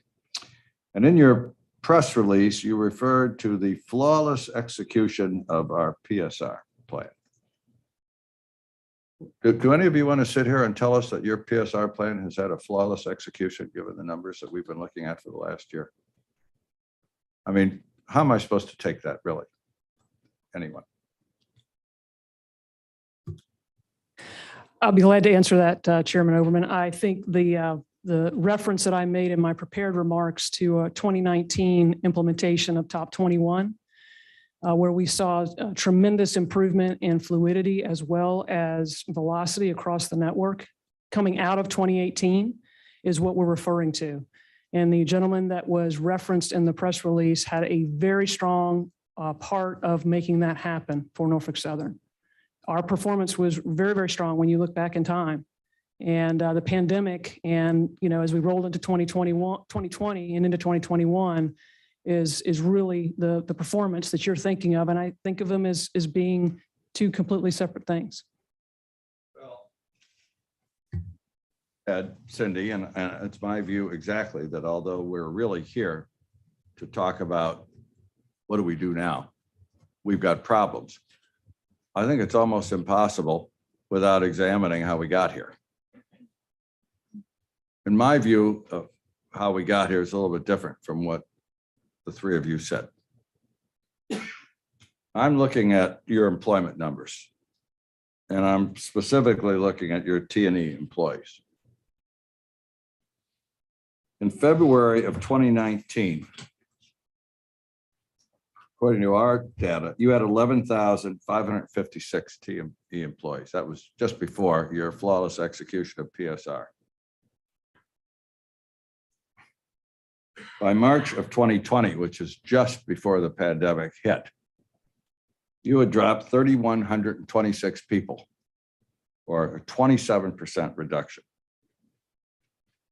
So from what I can tell, you are operating at a bare minimum of number of people to operate your flawless PSR plan. And while it's true, the pandemic itself was unexpected, as some of the previous witnesses pointed out, interruptions with rail service and employee availability are not unique to the outdoor sport which you all operate in. You have polar vortexes, you have forest fires, floods, hurricanes, all of these affect employee availability. So to drop from 11,000 to 8,000 roughly leaves you no cushion. When the pandemic hit, and somebody said, I think Annie said, that shipments went down because all businesses were affected, and you didn't know what was going to happen. That's true. No one knew what was going to happen. We didn't know if the pandemic was going to last a month or 10 years, but you didn't wait to see what would happen. You dropped another 8.5% beyond the 27% you'd already dropped. You dropped from 8,400 to 7,700, another 700 people over from March to June. And in fact, long before the pandemic ended, because it hasn't ended yet, traffic started to come back by the summer of 2020. Now, I've never run a railroad, but it only took me 5 minutes of getting here to understand that it takes about 6 months, you say 3.5 months, to get somebody new into a locomotive or into a conductor's job. So when you drop 700 people in 3 months, were you thinking about what would happen if traffic came back? How you were going to get those 700 back? And the question I would ask, and I'm going to ask every railroad, now that we've been through this, have you figured out that going from 11,000 to 8,000 may not have been a good business operating plan? And I don't talk about PSR. I know the labor folks do and other folks do, and it has good aspects and bad aspects. I don't hear an operating plan require you to have too few people on the payroll to run whatever plan you have. So what I'd like to know is, has NS and have the others figured out, you know what, this idea of dropping 25 or 30% of our workforce, not a good idea. We need a cushion. And I have no idea how many people you need. I don't know if you need to go back to 11,000. But I know this, you need more than 8,000. And all I hear is you've got trainees, you've got conductor courses. I haven't yet heard a number, and I'd like to hear it. How many people have actually come out of the course over the last year and are at work now? And how many have otherwise retired and left, and what's the net? Because when I look at the net numbers, I don't see much increase. And do you have a corporate plan to say, as hard as it is to hire, we all understand it's hard to hire. We're going to go back up to 9,000, 10, I don't know what the number is. So we don't have this problem again. Because it's pretty clear we're going to have more pandemics, and this one may keep going. We're in the middle of a surge right now. I'm pretty sure it's going to be a polar vortex next winter. So that's what I want to hear. I don't want this problem to come back again through a flawless PSR plan. I have some other questions, but this is the area that I think is at the heart of the acute problem that's facing the country today. So anybody who wants to answer that, please enlighten me. All right, I'll start. So when we go back in time to the 2018 into 2019, where I discussed in my remarks around flawless implementation of PSR and headcount came down, that was a function of longer trains. It was a function of terminal consolidation, that the demand for people wasn't as strong. And so the whole change in the reduction was a function of being able to move the traffic effectively and efficiently by our service measures as a result of the changes that were made. So that kind of gets us through the 11,000 to 8,000 kind of change. I think that's actually good news because today, if we needed 11,000 people, and that's with the demand that we had to have based on how we ran the railroad, and we had attrition of whatever attrition number is, percentage of 11,000 is higher than a percentage of, let's say, 8,000. We would actually have to hire more in a very challenging labor market. So that's how I see 2018 to 2019. And then your point around the pandemic in 2020 and not knowing where the bottom was, economies were shut down. We know ours was. We looked at Europe and across the globe. And it was anybody's guess, Mr. Chairman, as to how traffic would come back. We talked to our customers. The entire automotive industry went down to and include the inputs, the plastics and the metals that support the making of that product because people couldn't be in factories. And so it was anybody's guess as to what was going to happen. And it came back, thankfully, as quickly as it did. If we might misdiagnosed our read on that, based on what we knew at the time, you could say we did. But I would tell you that I think of these issues as two separate issues. And we want to have the right number of people, and that's across the board, not just T&E, mechanical people, engineering people, and so forth, to run our company effectively and efficiently for our customers. We do not have a business without our employees doing the work and having enough of them to serve our customers. Absolutely true. And Andy, I don't know if you want to comment on attrition and or at least tenured attrition and how that plays into this.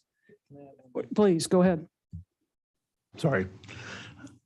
Looking back at 2018 and 2019, and I agree with you, Cindy, that it truly is, in my opinion, two separate issues. But going back to 2018, 2019, we were a late implementer of PSR, whatever you wish to call it. We at Norfolk Southern had seen the industry go through many of the iterations that it went through, and we tried to learn from that. And our approach was simple, we believe. Number one, we wanted to make sure that we removed work events before we took away assets. In other words, if we could find a more efficient way to get the job done, we wanted to find that way. And then the excess assets would fall out and naturally. And we believe we achieved that. And that's why we call it a flawless execution. It was not the alternative approach, which we have seen elsewhere, which is you take away X amount of assets and then try to figure out how to make it work, which is very painful and not the way that we want to engage with our customers. So I think you've heard Cindy talk about a no surprises approach to PSR and implementation. That's really the heart of it for us is, number one, we want to make sure that we've found an efficient way to do the work. And once we do, those assets will drop out naturally. And we're still left with a highly efficient process and the right amount of assets. It is not a traumatic event for our customers. We've tried to be extraordinarily transparent with our customers about what our plans are as far ahead as we can. And while that certainly hadn't been flawless or perfect, the intent is there that we want to always make sure that our stakeholders are engaged. And I hope that was a clear. Thanks, Ed. I want to follow up on a couple of things you said. We did begin ramping up our hiring efforts in the second half of last year. And you're right that it is more like us. You've got to plan with a 6-month time horizon because you've got to accommodate not only that training period, but also the hiring and getting folks started.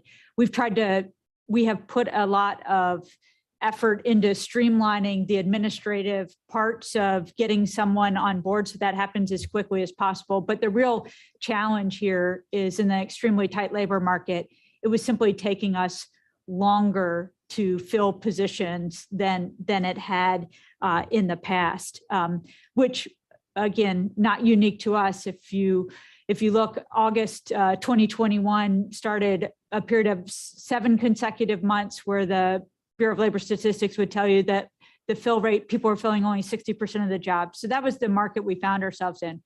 We tried a lot of different things over that period of time. We continually assessed what was working. We started to make better progress at the end of last year and early this year. And Mr. Chairman, we will follow up with you to provide that trend in the qualified T&E headcount, which is a subset of the overall numbers that you see. Some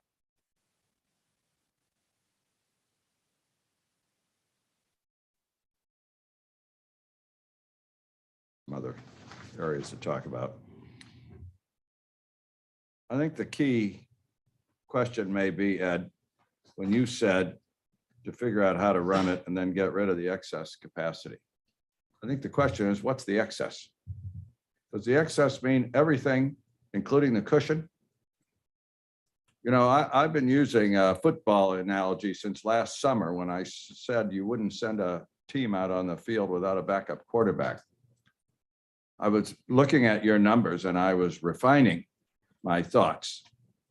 If you have a 40-person football squad and you fire 5 of them, you can still field a team with 35 people. You may be missing a wide receiver when you need them, but you've got a team. If you've decided before the problem to get down to a 13-person squad, you can still put 11 people on the field. But if you fire 5 of them, you can't field a team anymore. And so the question is, what's the excess? And I haven't heard that answer yet. I will say this, based on the numbers that I have, by the way, Annie, and I'd like to get more granular, you know, I don't mean this minute, but when you have a moment. According to our numbers, and by the way, they're pretty much the same across maintenance away as well as T&E. The numbers are slightly different, but I don't want to go through every statistic. In June of 2020, you were down to 7,710 T&E people. Last month, you had 62 more, 7,772. So all of the effort that's been going on for a long time has produced 62 net people. I assume this means they're trained and out there working. That's, I think, the way our numbers are kept. So we're just not seeing it. Everybody's having trouble. You know, Walmart just offered $110,000 to truck drivers. And I'm not here to negotiate a collective bargaining agreement, but there's a market for people out there. And whatever it takes, 52,000 is not 110. So, you know, you don't have to tell me what you're going to offer people. That is not our job. It's only my job to say, solve the problem. So with that, I'm going to hand it off because I know other board members have questions. Michelle? Thank you. We heard from members of, pardon me, the grain industry this morning that testified to the importance of communication.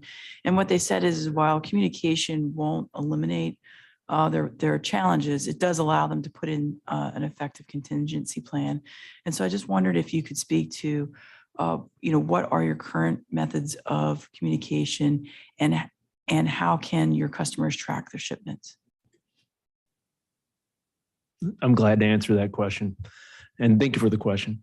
You know, we've spent a lot of time and money and effort over the past few years to enhance our ability to communicate with our customers.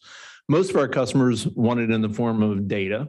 And many of our larger customers really want it in the form of data that they can use inside their own system. So we've worked long and hard to develop a data link basically between our systems to deliver that value for them.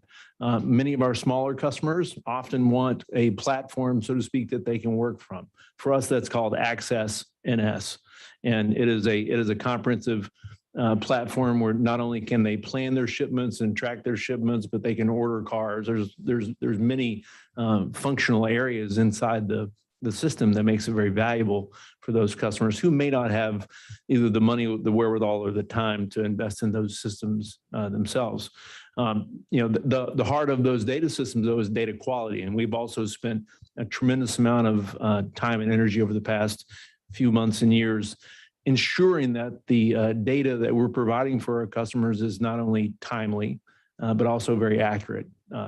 We believe, and we've heard this from our customers, that the most important thing that we can give them is no surprises. If we can deliver the news, even if it's bad news, in terms of either where their shipment is or when it's supposed to get there, which is sort of the eternal question, where's my stuff and when's it going to get here?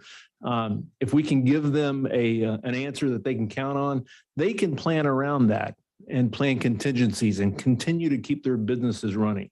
So we view that as the most important piece of this. Now, when it comes to when they have a question, we've also built a bridge for our customers to do that through technology as well.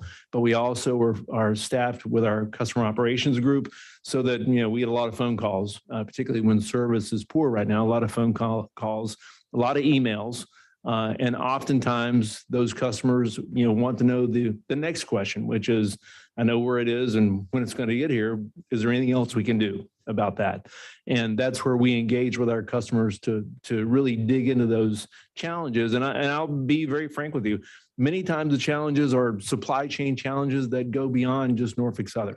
We're connected to every major port on the East and Gulf Coast, as well as the Great Lakes. We're connected to a really vast network of truckers, warehouses, intermodal facilities, retailers. It truly is a supply chain ecosystem, which we're a part of. And so oftentimes those answers, are challenging to deliver on our own, but we partner and make those connections, like I talked about with our values, to find the right answer for our customers. For intermodal customers, it's a similar answer in terms of those data bridges that we can develop, as well as the accuracy and clarity of that information. We've started down the pathway of what we call the industrial consumer, and that's what's really shaping our digital strategy for customer interface. And the digital consumer, or the industrial consumer, I should say, is one where it's a business-to-business transaction, but we're all informed and shaped by our experiences in the business to consumer world. To put it another way, because of the experiences we've all had ordering things from the internet, and the transparency that you experience and the surety that you experience in terms of where's my stuff and when's it going to get there, that has really shaped where we want to take our technology to the next level with our customers. And we're investing money to do that as well. It's a very long-winded answer. I hope I answered it for you. Follow-up. I think you also mentioned that you're hiring at historic rates. I wondered if you could speak to whether or not any of those new employees will be focused in your customer service area. Talk about customer service first. All right. I told you that our customer service function is really embedded inside our marketing group, and it's part of our customer facing team. We've invested money and resources, both in terms of new hires as well as new functionality for those groups. And the idea was unique in the industry, but I think it's also important. And that is, we wanted our customers to talk to a person at the other end of the phone, so to speak, who understands their business, understands what it takes to run their business, and can add value to that conversation. It's not just someone who's answering the phone, but someone who understands the business, is a part of it, and wants to deliver that value. So that's taken some investment over the past couple of years from us. We expect to do more of that. I'll be very honest. We think that the payoff is an increased customer satisfaction, increased trust on the part of our customers. We're going to restore our service. And when we do, our customers that have been with us and the ones that we're going to bring back to us are going to be able to find value in that kind of exchange with a group of experts that have a passion for their business and a certain level of expertise. I'll pass it over to Annie. Thanks, Ed. I think you responded. I don't have anything to add. Thank you. Unless I missed.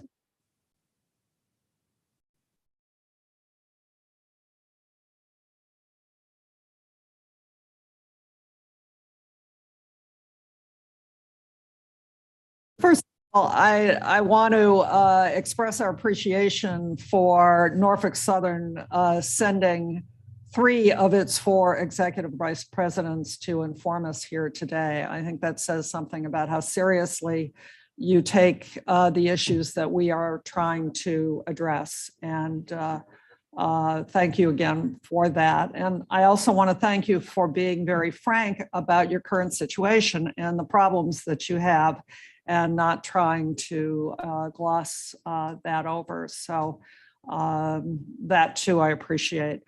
A question for you, Ms. Sanborn. In a prior conversation we had, you talked about lessons learned from the initial rollout of PSR at another railroad. And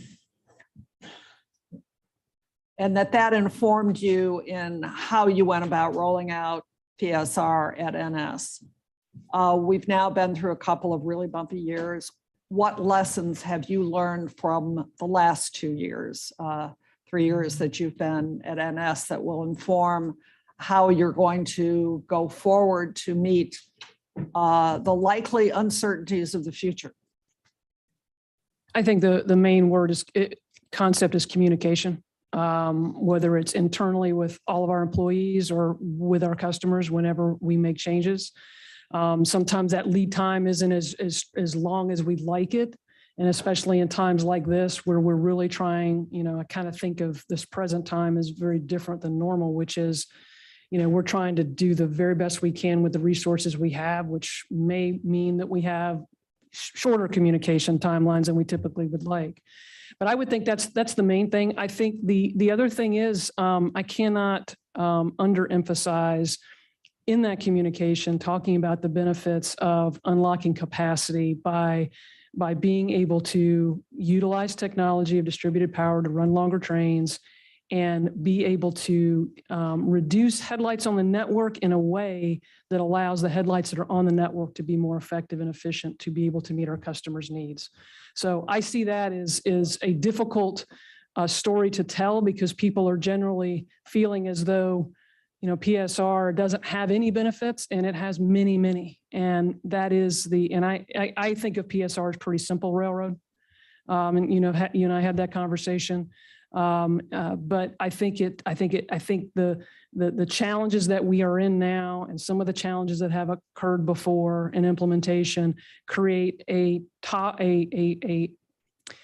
persona, or not really persona, but a reflection on the concept is it has to be all bad, and it really isn't. And communicating that and making sure people see that in how it affects them positively from a customer perspective, I think is the biggest lesson learned. One of the biggest lessons learned I've had. Just a quick follow-up. How long is it going to take to get the number of employees that you need to move forward with a little resiliency? Yeah, thank you for the question. We're in such a dynamic environment right now. And one of those factors is the next evolution of our operating plan that Cindy described and referred to as top SPG, which will have an impact on our resource needs across all of those 95 different hire groups. We don't know what that impact is just yet because that plan is under development and will be rolling out in the coming months. Right now, our priority has been, as you've heard, those key locations that are having an impact on the health of the overall network, as well as those locations where we experienced significantly higher than system average turnover. And we're making good progress. I called out a couple of those locations early on. Now, to the point, these folks are still in training, but we've got 43 trainees in training in Chattanooga, I think 49 in Birmingham. We're making good progress. We are starting a new class every week. We anticipate keeping at that accelerated rate throughout the end of the year and into the foreseeable future. So we are starting to see an increase in the net headcount month over month. You're starting to see that, and I think that you'll see continued improvement here in the second quarter. That's not, while we're investing, and that's the biggest issue is people, for sure. And Annie's done a great job of describing that. We are also investing in our locomotive fleet. We are getting our DC to AC conversions or more rebuilt locomotives coming on this year. We are investing in siding extensions. We invested in chassis. So there's other investment that we're making. People is the biggest issue, but I don't want to lose focus on the fact that there's other things that we're doing that that will help us be more effective in improving our service product. Are your siding extensions long enough to hold your long train? They are, as a matter of fact. Yes. Robert Primus has some questions. Thanks, Marty. And I apologize in advance. I understand that I may sound like I'm yelling to everybody in the room. I promise you that I am not yet. I want to thank the three of you for being here as well. I know Karen alluded to the fact that we have three EVPs in the room, and I think that's laudable. However, I would be remiss if I did not state my disappointment in the fact that the top person is not here. And I'm going to repeat this to every other railroad who comes before us because I think it's warranted. This issue of service and of service degradation is the number one issue facing the network today. The importance of it is so that we've had administration officials from the Secretary of Transportation here today to talk about it. And yet we don't have any CEOs here. And you know, the buck stops with them. So I'm a little disappointed that your outgoing CEO, Jim Squires, not here, or even your incoming, Alan Shaw, because I think it's important that they be here and that we hear from them directly. I have a number of questions that they can only answer. And I need those answers. I think the network needs those answers, and we need them to be here. They should have been here to address these issues. So, I mean, I'm not taking away from the three of you being here. You guys are great. You've offered a lot of insight, but you got the top folks, and the answer comes from the top, and I really wanted to hear those answers. And so I'm a little disappointed that I'm not gonna hear that, because there are issues related to OR and where you're going with that. There's issues related to buybacks, which I'm going to get to in a second. That's hopefully at some point we can get those answers and learn a little bit more about the way forward. So I'm gonna use the team that I have here in front of me. I do want to ask. So much has been said about being customer centric, and the response to, I just heard that you're investing in people and in equipment. But I want to get your response back to, Mike, this question here. I'm a little bit perplexed that, when you say those things and then literally, and you guys have all said that service is not where it's supposed to be. And service in the first quarter of this year was certainly not where it's supposed to be. And yet, 29 days after the end of the first quarter, you guys put out on March 29th an announcement that Norfolk Southern is going to introduce a $10 billion stock repurchase program. $10 billion. Now, this on the heels of a bad service quarter. I got to ask you, is that what you mean by customer centric and sort of investing in the people? I would like to have seen that money going to maybe rebates for some of your customers who've been taking it on the chin of late, maybe even lowering the rates for some of those people. But something other than $10 billion, a $10 billion announcement right on the heels of a bad service quarter. So can you kind of address, it just seems like that was so a tone deaf sort of announcement. So can you guys explain that to me?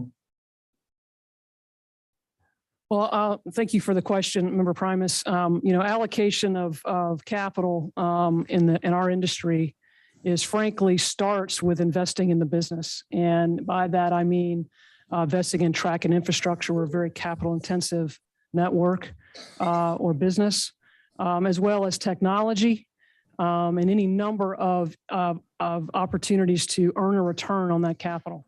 And I don't mean to interrupt, but I didn't see a press release on the 29th that talked about any sort of investment in anything that you just said. What I saw was a $10 billion buyback. So that's literally a bonus to your investors. That is a thanks for a great job. Here's your pay. But I didn't see anything to your customers that day. I didn't see anything to your labor force that day. I didn't see anything related to investment that day. Now, this is, again, on the heels of a bad service quarter that even you guys admitted, not me, but you guys admit. So I'm trying to figure out how that customer-centric and investment in people and in equipment, how that jives with the fact that you're rewarding Wall Street right off the bat with $10 billion worth of buyback.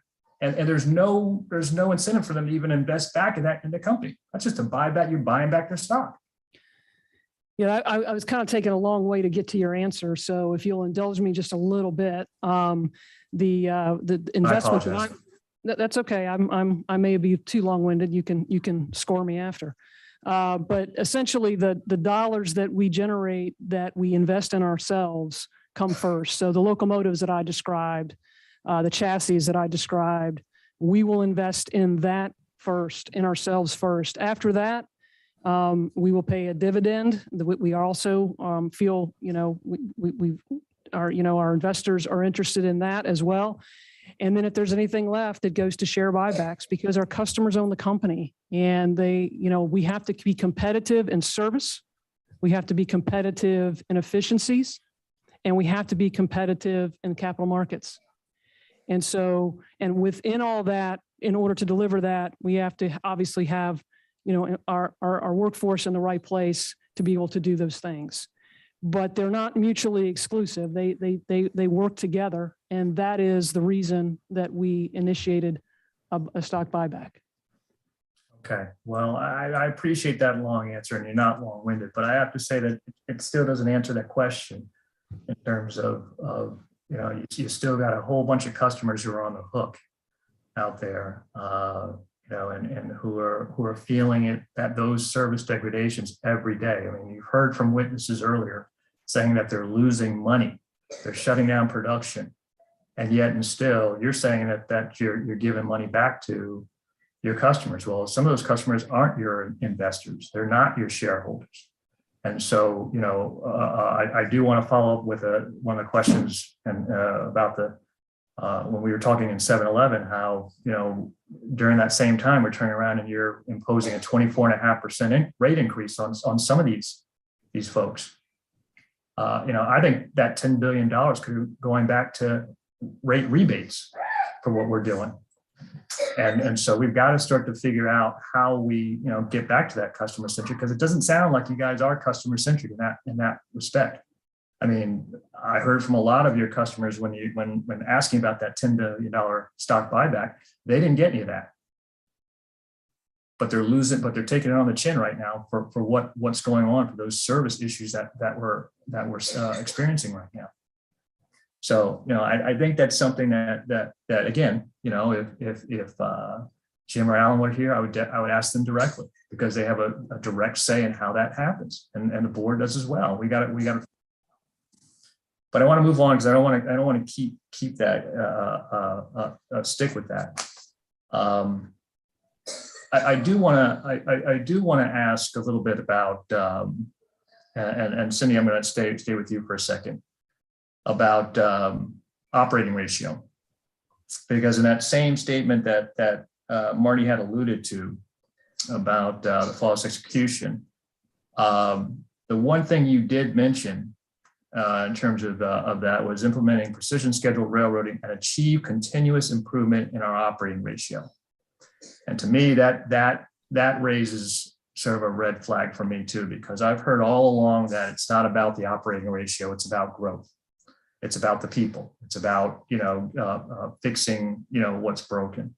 And I think we've all heard from, the investment panel and others that operating ratio and the focus on the operating ratio right now is causing a lot of the issues that we have going on. Now, again, you and I can agree to disagree, but we have others who are saying that and stating that as such.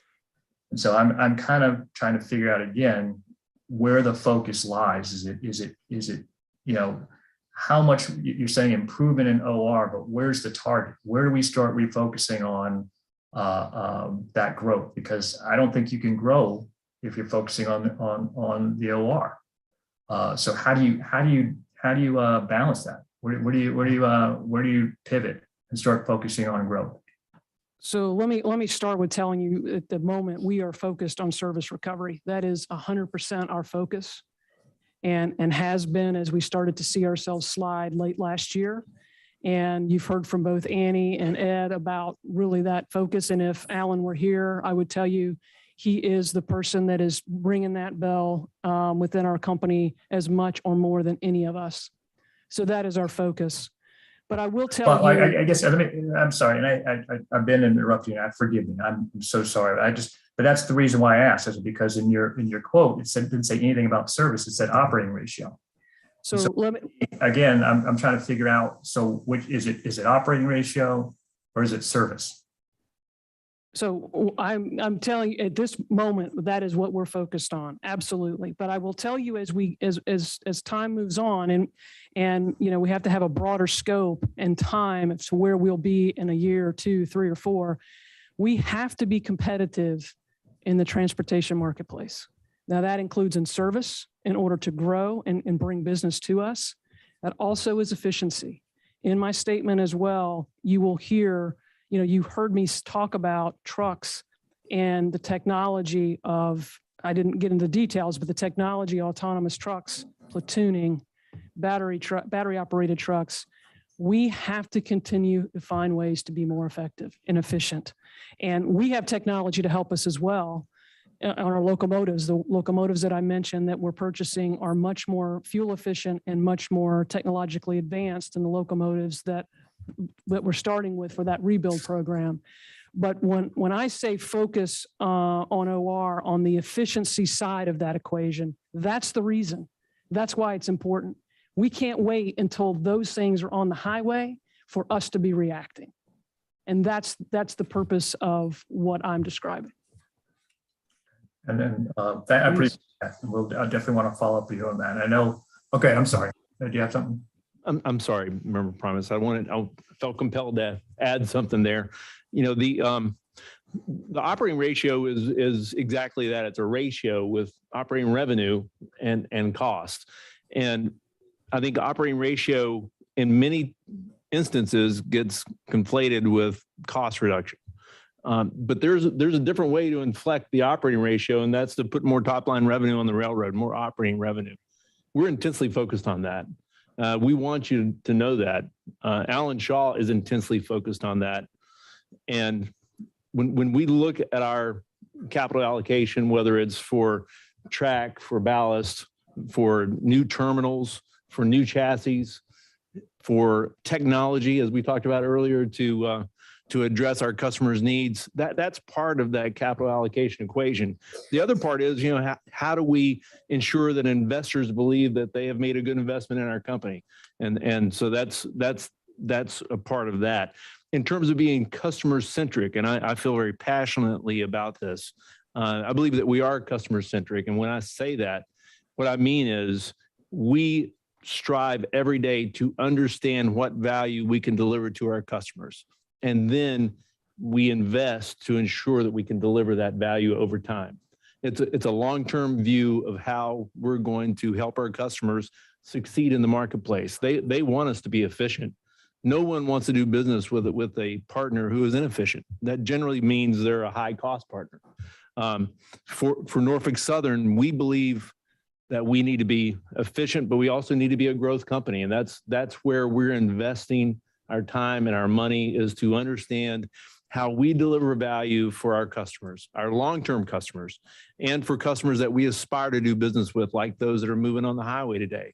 You know, I think about the consumer packaged goods business in this country, which is very large and continues to grow and has signaled that it intends to grow even more.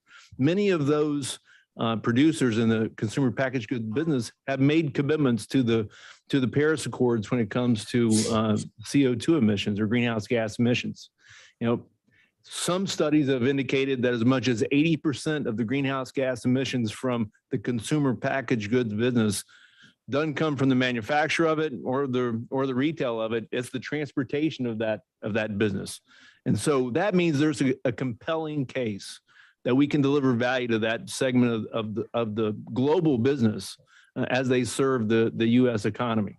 That's what we mean by being customer centric. We're trying to understand what value we can deliver for our customers. You heard me say earlier that our mission is very simple, and that's to deliver the most customer-centric and valued logistics solutions.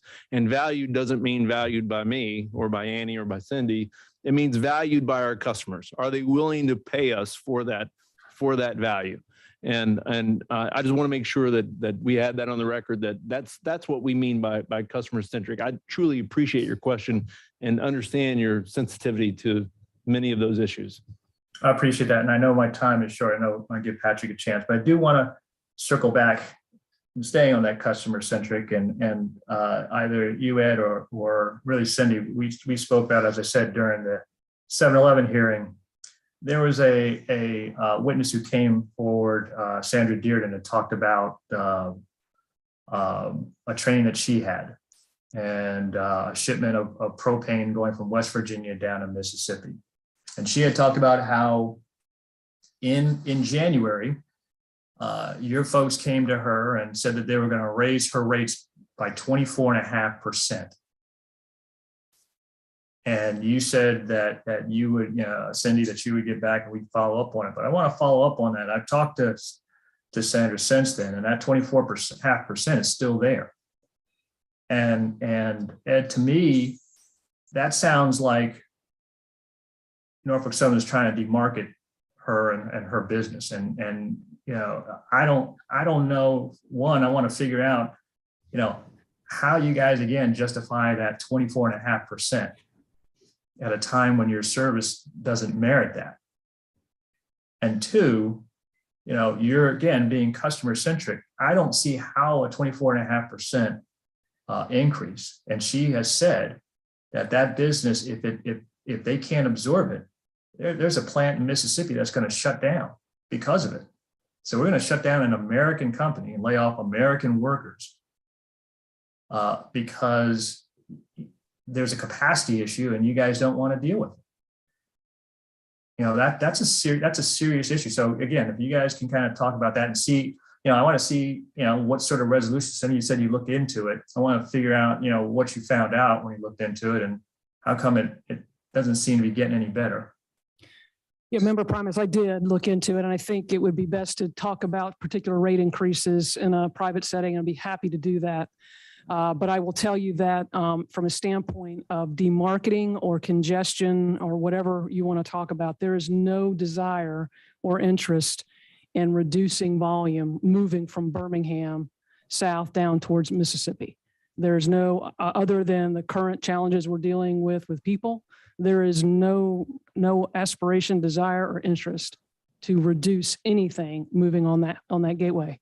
So that I confirmed. I believe that when I heard her say it. Now, I'm not saying she didn't hear somebody allude to that in a commentary, because I heard her just as you did.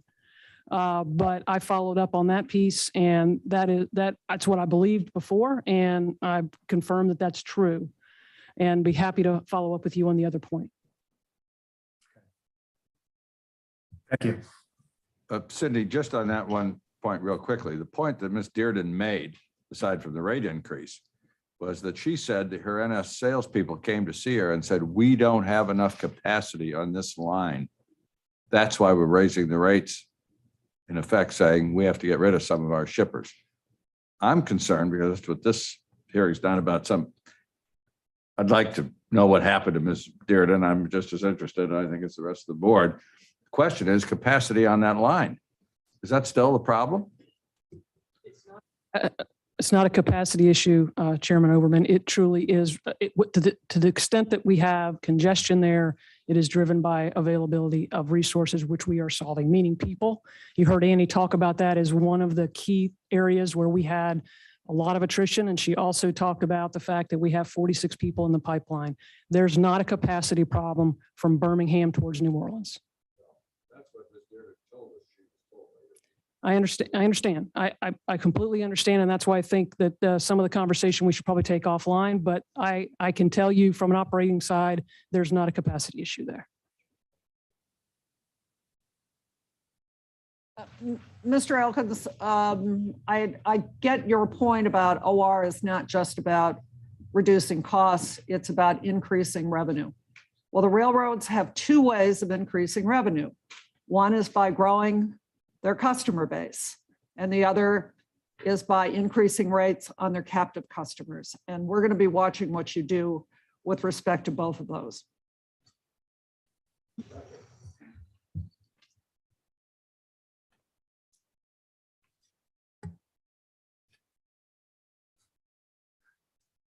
this is on the general subject.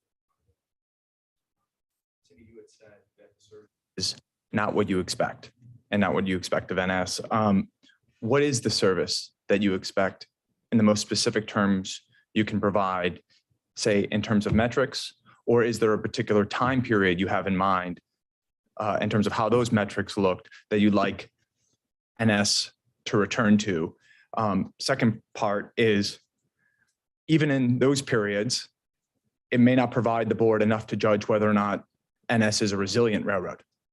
So what should your customers, the public, look at to determine whether or not NS is a resilient railroad going forward? And maybe related to these two questions is, you all have outlined a number of actions you are considering, from technology to personnel. What are your top 3 priorities that will have the biggest impact and which your customers, the public, can judge you on in the next 30 days and the next 90 days? In terms of resiliency going forward, I think I guess that's your second question. Let me go with that one first. When we look at our performance in terminal dwell and train velocity, those publicly available measures, that covers all spectrums of our business. It's bulk, it's intermodal, and then it's merchandise. And I think of those as really good indicators of performance and fluidity of the network.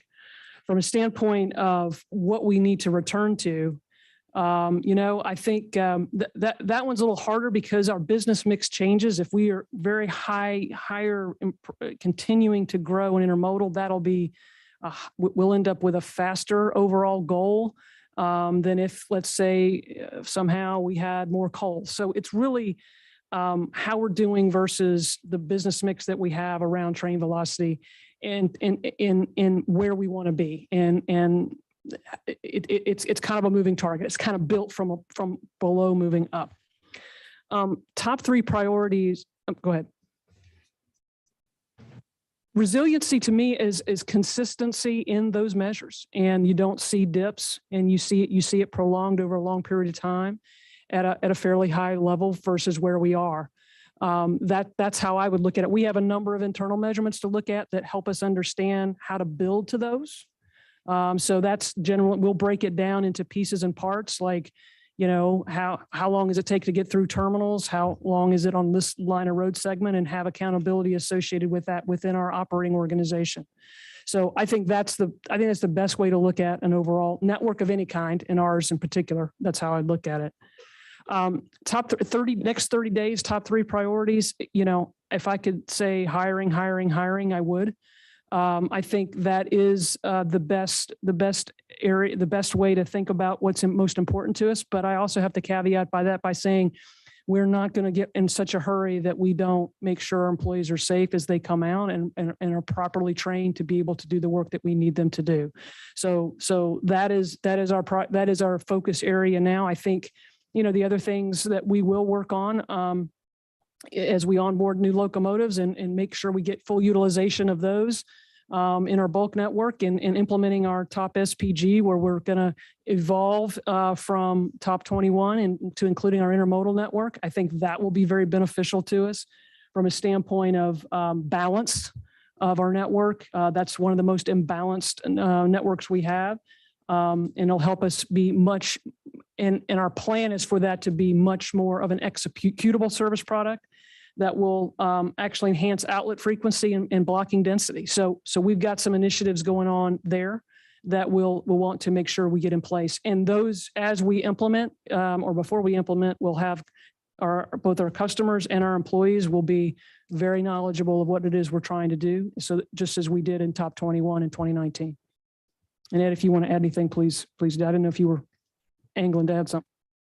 I would agree with you. When we think about a resilient network, that's exactly what top SPG is about. And that's to ensure that we have an executable, predictable train plan and service plan that our customers can count on. I know I keep saying it, but I want to make sure that I say it. We understand that our customers need for us to be stable, reliable, and resilient. And if we are those things, they can build businesses around our service that add value for their customers. And Member Headland, back to your point, there's lots of different ways to grow the top line. We believe that the sustainable way to do it is through growing new business on Norfolk Southern, and that is what our mission is how can we deliver value-added products that our customers and aspirational customers want to do more business with us. None of us, and probably no one in this room, wants to work for a company that doesn't grow. It is in our DNA to want to grow, and that's what we're working on day in and day out. The most important piece of that is that stable, reliable, resilient service product that our customers can count on. Our investor friends talked about it earlier in terms of the puts and takes, the risk rewards, and what it takes to get there. But we believe very firmly, and I will go back to Alan Shaw and refer to him one more time.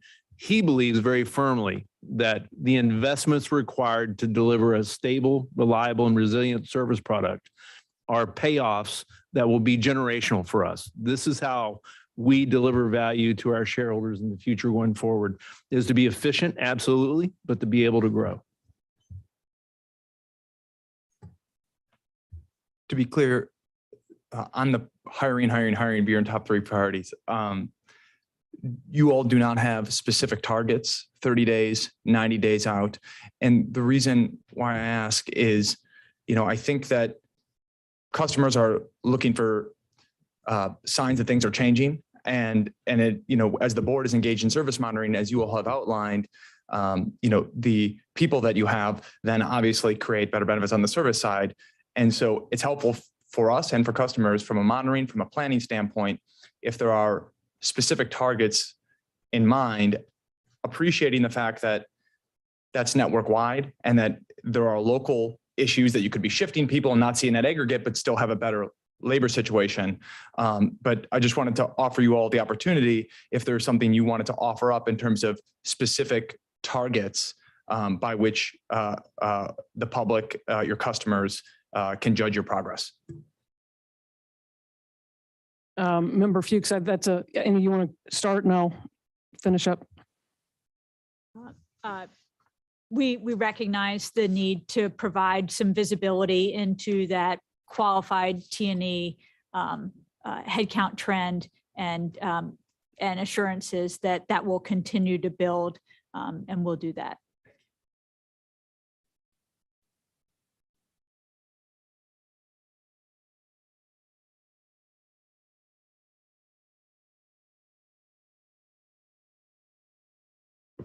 Follow up on, I guess, really on that point, Annie, what is the goal? You talk about hiring. Are you going to stop at some point? And do you have a number in mind that your company needs? Because I'm still waiting to hear the answer to the question I've been asking all the class ones. Where do you want to get back to? Are you just trying to get back to the 8,400 T&E people? Less, more? What's the plan? Priority, as Cindy and Ed have talked about, is getting back to restoring our service and providing consistency to our customers. A big part of that will be the continued evolution of our operating plan into something that our operating team can execute on consistently day in and day out.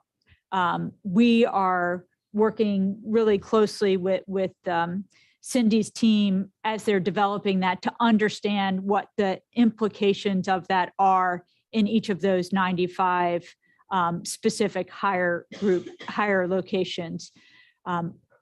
Right now, being behind in some key areas due to the turnover and being focused on those areas that will have the biggest impact on the network.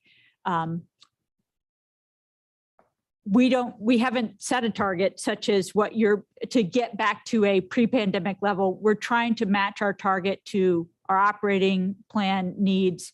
And we'd be happy to follow up with you on where we expect that we will end the year based on all of those efforts.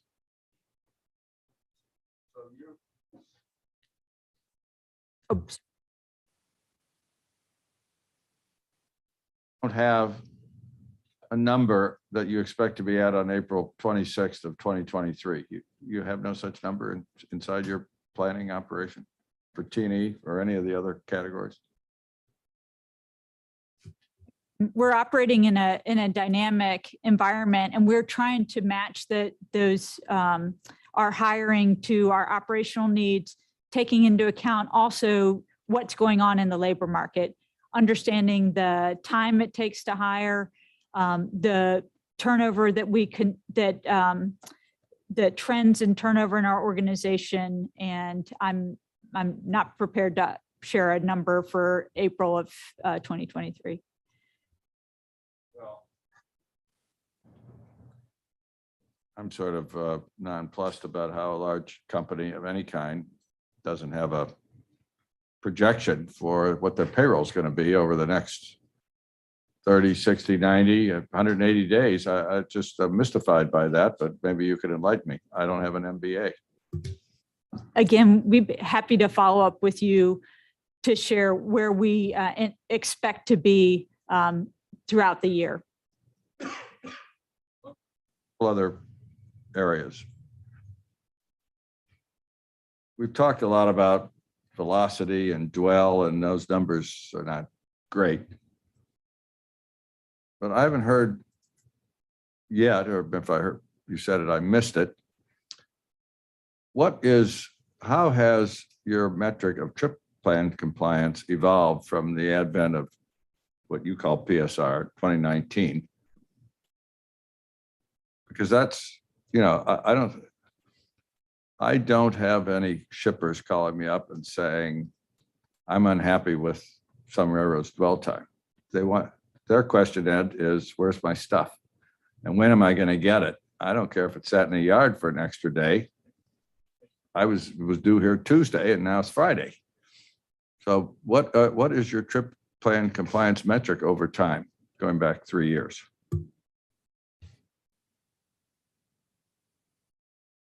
So we have actually not really had one to the extent that you're describing it. But what we do, which is why I was looking at Ed, is have a very clear understanding with our customers as to what they should expect on a trip. We didn't publish it as our own. We had something called shipment consistency, had a little bit of nuance to it that's a little different than what you're describing. And I've, my experience with other railroads, the definitions in trip plan compliance for each railroad are different amongst each one. So we've focused inwardly more really with customers and what customers can see with our technology tools to be able to understand where their shipment is and where it is on its trip.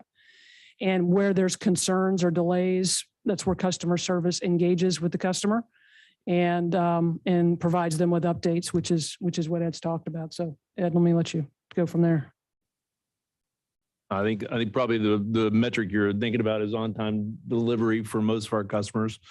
And it's not where we need it to be, nor where our customers need it to be. In fact, I think there was probably some contribution to the record on what that number is. It is what it is in terms of that number. I will say this. We are deeply committed to improving. And the only way that we're going to be able to improve is to engage every single Norfolk Southern employee, not only with where we are, but where we want to be. Because when I go to work, if I don't know where I am or where I want to be, it's very difficult to make any progress. So in the spirit of those values that I talked about earlier, we're trying to be very transparent. That brings all kinds of risk in, I guess, as well. But we're not scared of those risks. We want to be transparent with our customers and with our employees because we believe that's the only way that we're going to get better. Well, I would say this. Dang it. I'm sure you're right that different railroads have different ways of looking at this, but it's always struck me that it's not helpful from where I sit, and I don't think it's helpful to the regulators to know whether the train is going 50 miles an hour down the track or 45, just in the abstract. That's important, but we still need to know when the stuff is going to get there and if it's getting there on time. We wouldn't be having this hearing if people were getting their stuff on time. You already heard from shippers, and we have a lot more to hear from. So I think that's a metric we need to know. I think Wall Street would like to know it too, and that might help the overall effort. Let me ask this question. This is the one I've been dying to ask. We had the people who drive the trains sit here a couple hours ago. And I'm looking, I think all of us are looking for what can we do right now? We are in a crisis. And I heard, take the 40-mile-an-hour limit off. I don't know if you have one. Certainly PN has one because I saw it in writing. Power up the locomotives that are in the consist, take locomotives out of storage and put them on where they're not. That's what I heard. And shorten the trains so they fit in the sidings. So Cindy, you said you have no sidings that don't fit your long trains on your whole system. I'm sort of surprised to hear that, but maybe so. But what about these three suggestions that we heard this morning? Can we do that tomorrow? Can we start improving fluidity and end some of this congestion? So what I was talking about were the sidings that we were extending going to be able to fit trains. So yes, they are. Does every siding fit every train that we run on the network today? No, but that would have been the case before PSR as well, frankly, if you want to use that as a marker. Some of our network was built, so far back that trains were very much smaller even than what some people would consider pre-PSR trains were. So from that perspective, that's the siding piece. On the locomotive piece, I mentioned, let me start with our surge fleet, which we have deployed fully into the network to help recovery. We have the investment that we're making in our DC to AC conversions coming online, and we've received a portion of those that are helping us as well. From a standpoint of engines online and so forth, first, we don't have a 40-mile-an-hour speed restriction. We do use energy management, whether that's Trip Optimizer or Leader as the technology that helps us manage our fuel conservation. And I will tell you that in PTC territory, it is integrated with PTC in such a manner that trains may go slower because beyond the locomotive engineer's range of vision, 10, 15 miles down the railroad, there is something that is going to cause that train to stop. And so there's no reason for the train to operate at 60 miles an hour and come to a stop sooner. It actually is integrated and reduces the speed of the train so that it utilizes fuel conservation techniques and doesn't hurry up to get to a stop sign or to a stop signal in our case. So we use that technology quite a bit. In which trains aren't going as fast as they could? I was going to go into a couple more. We also power our trains for the ruling grade, and that we based on tonnage and grade. We manage by how many tons can a particular locomotive move or haul, how many tons can a particular locomotive haul. And part of our network, so let's say we go from Chicago to the East Coast, there's a portion of that route that goes through the mountains. So the locomotive consist is built to go through the mountains. There's a portion of the trip that is on absolutely flat land through Indiana, coming out of Chicago and through Indiana, where a third locomotive, you'd be using an awful lot of fuel to have a third locomotive online, because you basically have 3 locomotives to hit the mountains. So yes, we do turn down or turn off the trailing locomotives in that instance, where they're not needed for power because the train does not match the locomotive consist that we put on the train. So there are multiple, there are some of the technology that manages the consist itself. The technology actually reduces the tractive effort of the trailing locomotives by itself. And sometimes with locomotives that are not equipped with that technology, we give the locomotive engineer a piece of paper that tells them how many engines they should have online going on their specific crew district from A to B. Now, might that slow down a train on a particular territory below maximum authorized speed? Yes, that can happen. And some of the examples that some of the T&E employees, representatives provided are true. I will also offer this data point that in my past at one of the other Class 1 railroads, there was a perception that energy management and some of this technology was reducing the fluidity of the network. So we turned it completely off and had to compare before and after. And it really didn't matter, because most of the delays that we see and the challenges that we have are getting in and out of terminals. It's not over line of road. It's getting in and out of terminals. That's where the congestion is. So I listened with interest. I think we have made some changes, particularly on going up and down these grades, where if we have extra a locomotive that we can put online to what we call unconstrained horsepower zones, where all locomotives will be online to make sure we get up the hill faster. Maybe not 60 miles an hour, probably wouldn't be, but certainly not as low in speed as 10 or 8 or 6 or something like that, which at times does occur. So I listened very intently. Like I said, some of what I heard was not something that we've adopted in NS, but other things that we do. I do not believe that it negatively influences our ability to operate today, or we would change it.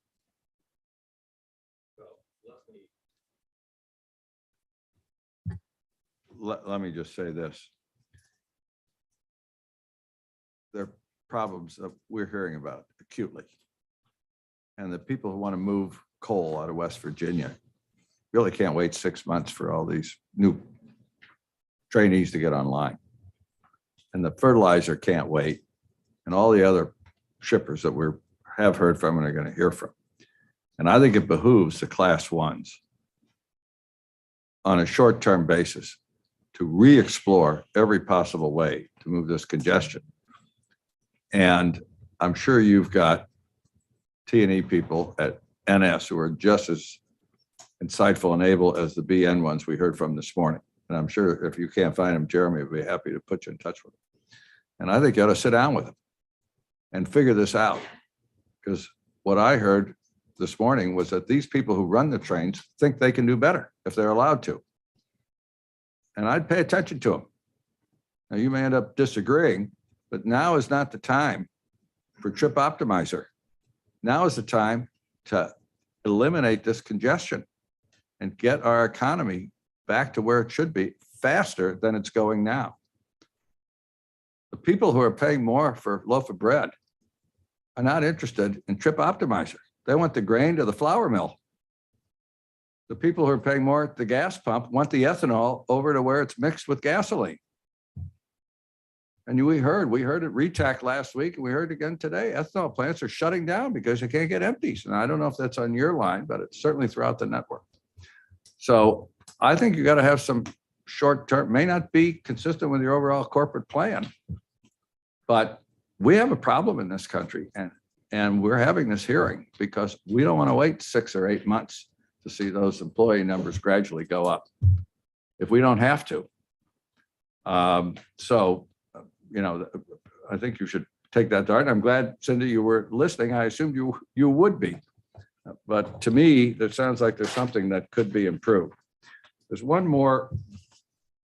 just one more observation I wanted to make, because we talked about,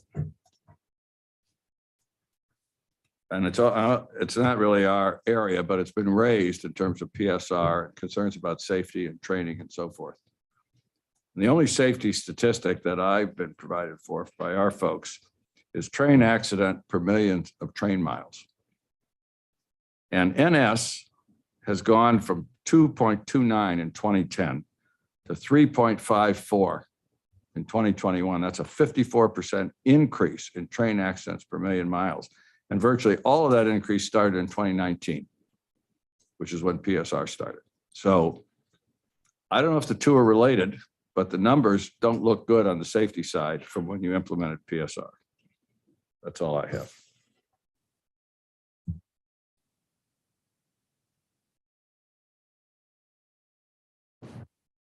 An extraordinarily patient, helpful, forthcoming, appreciate it. If get a little firm in the conversation up here, it's because we are taking this problem quite seriously. I think I speak for all of us. So thank you all. It is now 5:15. We are way beyond what our schedule had hoped for. I think we need a break, 10-minute break. Patrick's telling me 5. He is a younger man. 7. He also is very influential, so I'm going to give him 7. We'll come back at 5:22 and we're going to move through this agenda. Thank you all. Thank you.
All right, we are going to reconvene. Our next panel is PERFA, Private Rail Car and Beverage. Herman Haxton, who we've already heard from, David Burchett, and Dan Elliott. There he is. Rob Benedict from AFPM, Delic Companies, and I think that is, oh, that's everybody. Todd O'Malley and Michael Rowski. Everybody here? All right, Herman, you want to lead off? Mine, sir. Thank you very much for giving us this opportunity to speak again. I'm just going to go off record for a minute. My notes are, forget them. I just want to say, I'm really sorry for you guys. I sat at a hearing in this building 2015, 16, I think it was, when Chairman Begman had a completely different board at the time. And she was trying to figure out from Mr. Harrison what this was all going on with precision scheduling railroading and why the CSX was melting down. And I think the only person in common at that time was, I believe, Ms. Sanborn was sitting beside Mr. Harrison at that time. And they said to us, don't worry, everything's going to be fine. Here we are, unprecedented time, because this morning the White House issued a press release that said railroad service sucks. I don't know if you guys got that, but that was on the White House press release this morning. They might not have used that word. I apologize for that, but they said it was on a White House press release this morning. So They weren't talking to me. no, but it was amazing that we went from no news to, oh my gosh, now the White House is talking about it. So I feel sorry for you guys, because, something that I think was on the STB's radar 5, 6, 7 years ago when Chairman Begeman said, hey, we should probably talk about this, is now creating a tremendous amount of pressure on the new board to say, you guys got to fix it. And I just, you guys know me, I speak my mind. As I've been sitting here today, listening to all of the testimonies, I feel a certain amount of pain for you guys, because you guys got a tough road here to fix something that we didn't necessarily agree with in the first place. So anyway, Herman, let me just say, don't feel sorry for us. We all signed up. yeah, yes, sir. Yes, sir. And I understand you're making millions. I understand. I got it. But seriously, so just after that, I want to go on to say thank you very much for Friday's announcement. We needed to send out some messages that we take this seriously, and I do appreciate the position you took there. So I guess I'll rewind a minute. Private Railcar Food and Beverage Shipper Association, for those of you who haven't seen us before, very small group. We have 18 members. They're all major food and beverage companies. They're the small guys. The list is in the submission. These are the international, multinational food and beverage manufacturers. Our group consists of members that all own or lease their own rail cars. It's not how they get 100% to market, but they all have skin in the game. And in order to be a member of our organization, you have to have that. So we do speak. We love the railroads because we've invested in the railroads by having our own equipment. We just need the railroads to continue to be efficient. So we did bring a few people with us today. Because of scheduling, we had to hear from Rob McCray already, and we appreciate him coming forward. I also have Dan Elliott with us today. Now, a lot of people don't know Dan, so would like to leave it that way. But Dan's going to talk about a whole bunch of service issues from members that aren't comfortable being here in person. So Dan's he's an attorney, so he knows how to hide stuff. So Dan's going to talk about stuff that we're not supposed to talk about. And then David Burchett, like Rob McCray, David Burchett and his organization were also proud enough of their reputation and strong enough that they felt that they could come here and speak openly to the board. So we value that. So anyway, I'm going to let David speak first, and then we'll let Dan go, and then I might throw a closing sentence or two. Do you want Dan to go first? All right, let's go. Dan's going to go first. Sorry. Okay, is this working? Or do I have to wait? There you go. Is it good? It's good? Okay. All right, so yeah, I'm not sure exactly what that was all about me personally, but in the immortal words of Member Headland, I will play good cop.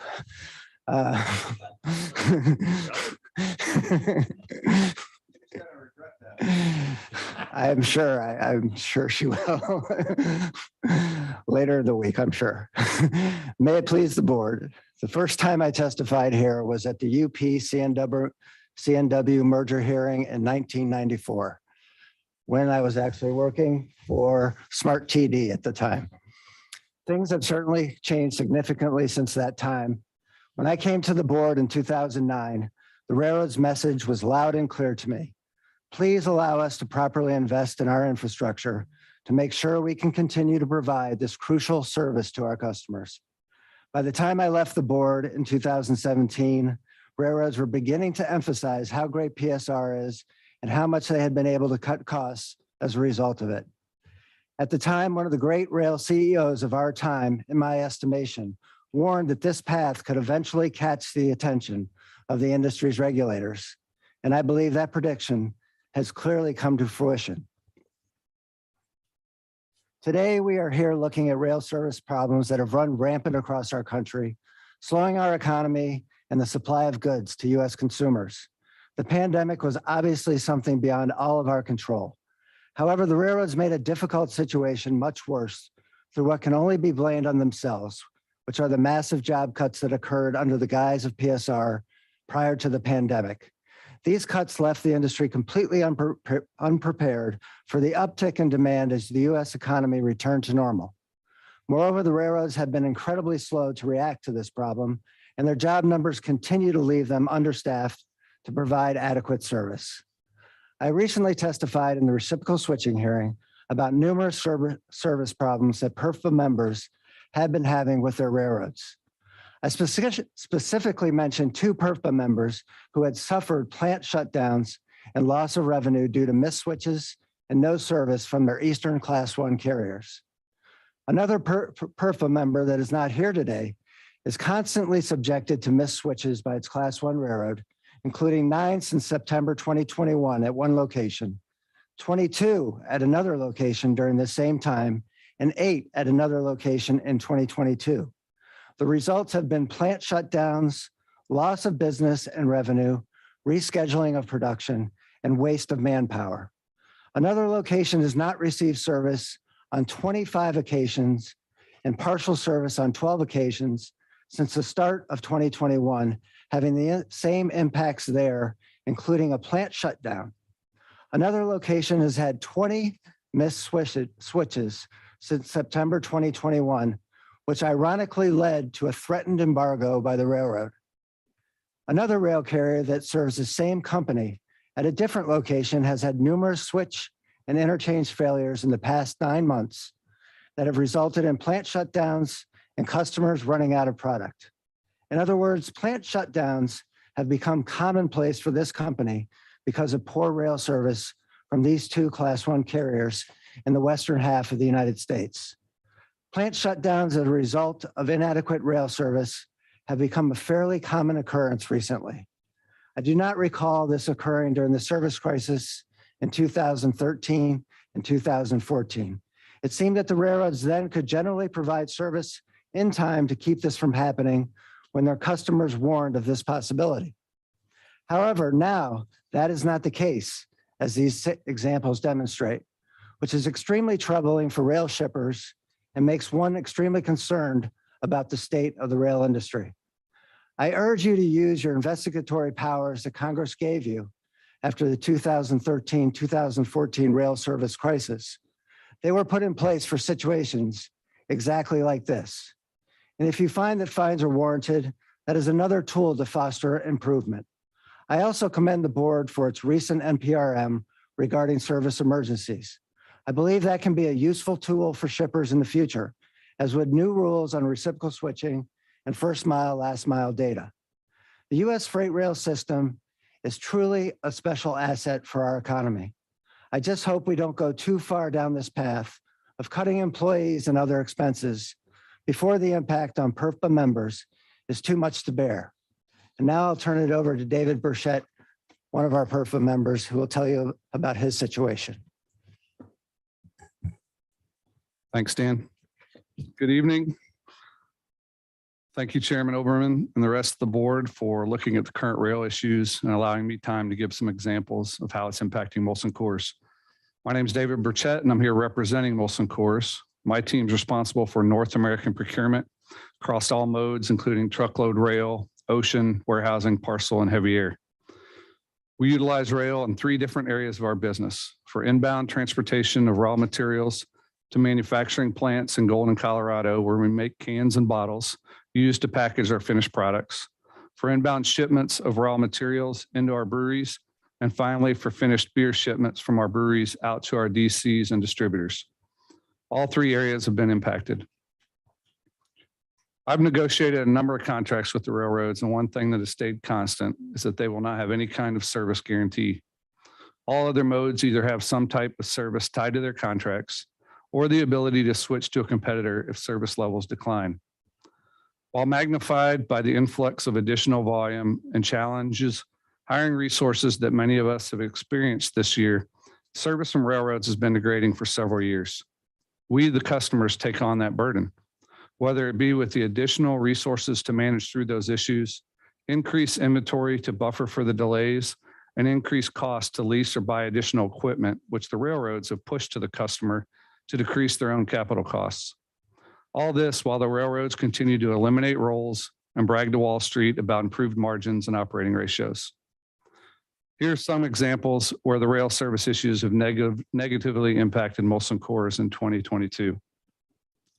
I'll start with the inbound shipments of barley malt, a key ingredient for our products to our breweries.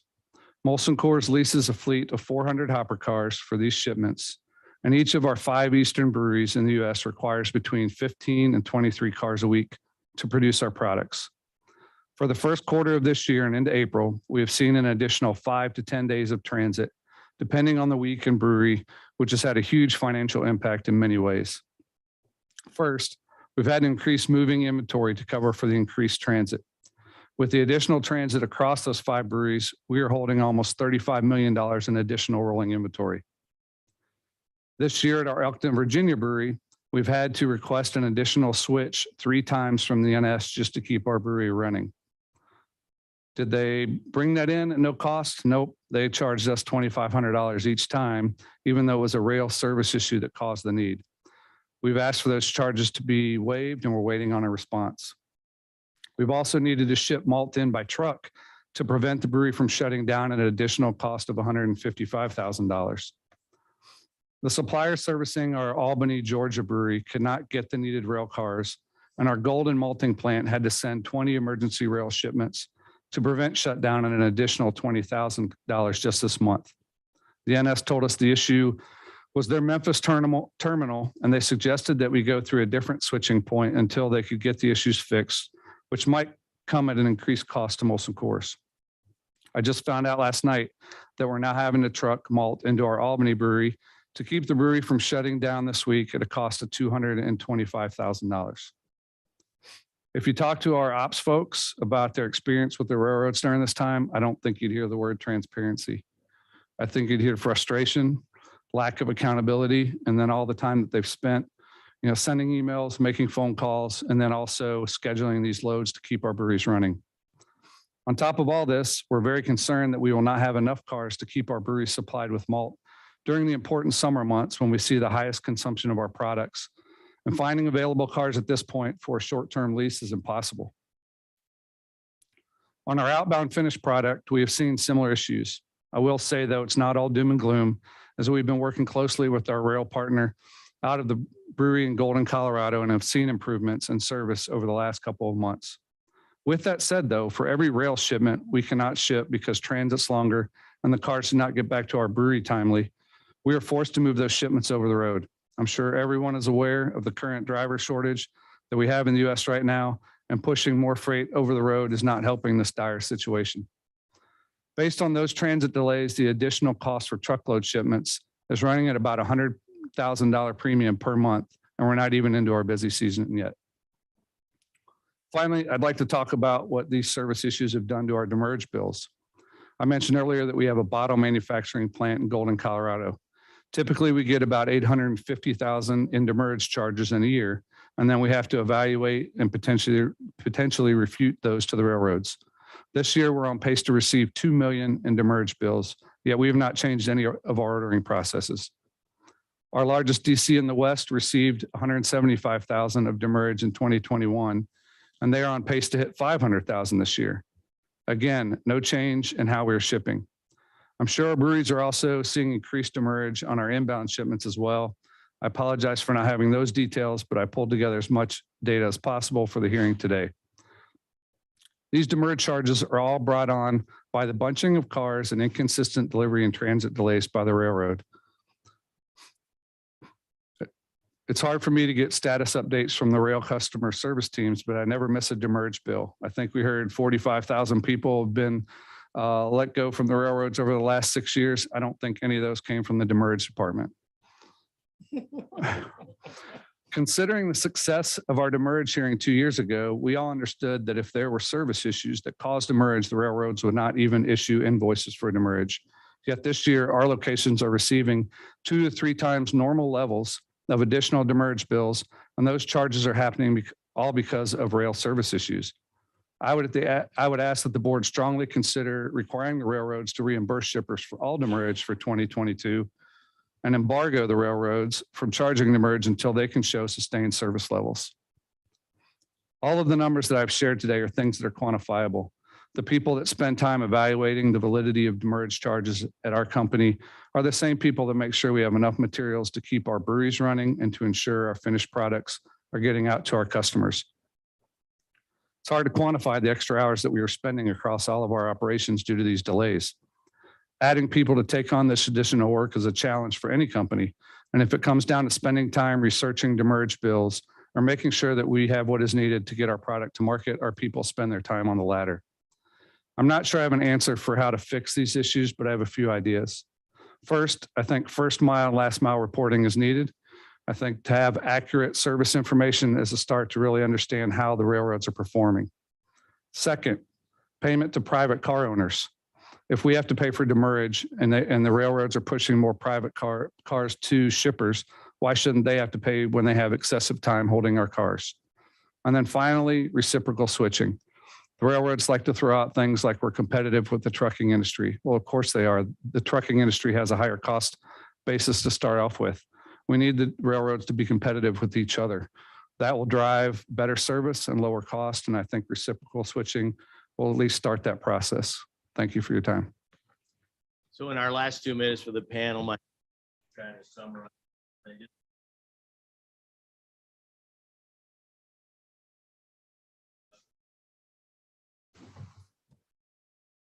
Am I on now? Thank you so much.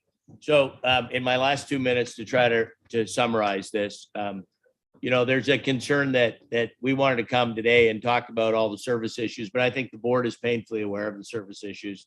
If the White House is aware, everybody's aware. So the time for action is now. And I think some of the ridiculous things that are going on, I really don't know how we're going to fix this. So railroads that are encouraging because slower transit times of going out and getting more private cars, maybe to be able to keep moving your product to market. And then the Union Pacific announces that they're going to start monitoring the amount of private cars you have on the railroad so that they can cut you back. Well, the reason we need more private cars is because your service is slower. We still need to move our beer or whatever the product is to market. We're trying to compensate for some of the things that you railroads are doing. And now you're trying to take that away from us. One of our members came forward, did not want to come forward with their name. The most ridiculous thing, and this has happened 3 times in the past 3 months, their yard embargoed their cars because they had too many of their cars in the serving yard. And they did so 3 times on the 3 weeks that followed when that railroad was not able to give them their switches. So the right hand isn't even talking to the left hand. That company didn't get a switch. So their cars didn't leave the yard. And so the railroad decided that they needed to embargo their cars from that yard because they had too many. Do they not even, have they lost so much contact with their day-to-day business that they don't realize it's sort of the same thing with the detention and demurrage thing. Is the right hand not talking to the left hand? Maybe they laid off the left hand. I don't know, but they have two departments that should be working in conjunction with each other, and they turn around and they insult this very major shipper, bigger than Molson Coors, and embargo his cars the week after they didn't give him a switch. I mean, I don't know how more ridiculous things can get out there before we need to start fixing things, but we're looking for you folks to help us out with that. So number one, Dan alluded to perhaps, ranking up some fines for bad service. I'm going to ask first mile, last mile. We got to measure it. I think everybody deserves to know not how fast the train didn't get there. We just need to know that the train didn't get there and what percentage of times it doesn't. We need reciprocal switching. To everybody's point, if there's somebody else out there that's willing to do it, let somebody else do the job. And then David came up with the idea when we talked earlier in the week about why can't we embargo detention demurrage? I mean, the spirit of that hearing that we sat at till 7 o'clock at night, I think on the first or second day of that hearing, was if there was a service failure involved by the railroad wasn't supposed to send us a demurrage bill. That was the spirit of one of the rulings of that hearing. Well, the service right now is terrible. We know why the cars are showing up in bunches. It's because Precision Scheduled Railroad uses longer trains. They're giving us less switches. Both of those things equal more cars at the same time. That's bunching. But now they want to triple Molson Coors detention demurrage charge. Seriously? I mean, we've gotten to some pretty silly actions out there. So we maybe need your help trying to fix the detention demurrage issue. Other than that, I thank you. Sorry that my passion gets in the way sometimes. We look forward to you helping us out. I'll push my button. Oh, there we go. No need to apologize for passion, Herman. Our next speaker on this panel is Rob Benedict, AFPM. Can you hear me all right? Chairman Oberman, board members, thank you for providing this opportunity to testify before you today. My name is Rob Benedict. I'm the Vice President of Petrochemicals and Midstreams at the American Fuel and Petrochemical Manufacturers, or AFPM. AFPM is a leading trade association representing the makers of the fuels that keep America moving and the petrochemicals that are essential building blocks to products that enable modern day life. Refineries and petrochemical manufacturers across the country rely on a healthy rail network as a vital part of our supply chains and those supply chains we support. Annually in the United States, over 2 million of our carloads of our members' feedstocks and products, including crude oil, natural gas liquids, refined products, and plastics, are transported by rail. In fact, on average, 205 million barrels of crude oil, the main feedstock to many of our fuels and petrochemicals, are moved annually on the rails. An efficient transportation system also impacts the consumer. Transportation costs account for an important portion of the overall price a consumer pays for fuel or a petrochemical-based product. In today's testimony, I'll do three things. I'll describe some of the rail service disruptions our members are feeling. I'll relay the consumer impact of those problems, and I'll provide some potential options to resolve those issues, mostly long-term, but hopefully maybe some near-term issues too. But I'll start with precision scheduled railroading, or PSR. When PSR was first introduced in the United States in 2017, I clearly remember discussions I had with our members on the potential benefits and pitfalls of that operating model. At the time, there was in fact some optimism, but mostly fears and concerns of how significant cuts in railroad operations and staffing would impact rail service, specifically when railroads would be faced with adverse situations. Unfortunately, our members' worst fears have become the current reality. PSR has become ubiquitous in our already competition-constrained rail network, and we have been faced with compounding adversity. And while COVID-19 plays a role in the global supply chain crisis, it is only part of the reason the freight rail industry is experiencing such widespread service disruptions today. The spread of the PSR operating model across the major American railroads is a key contributing factor to the current service issues we are facing.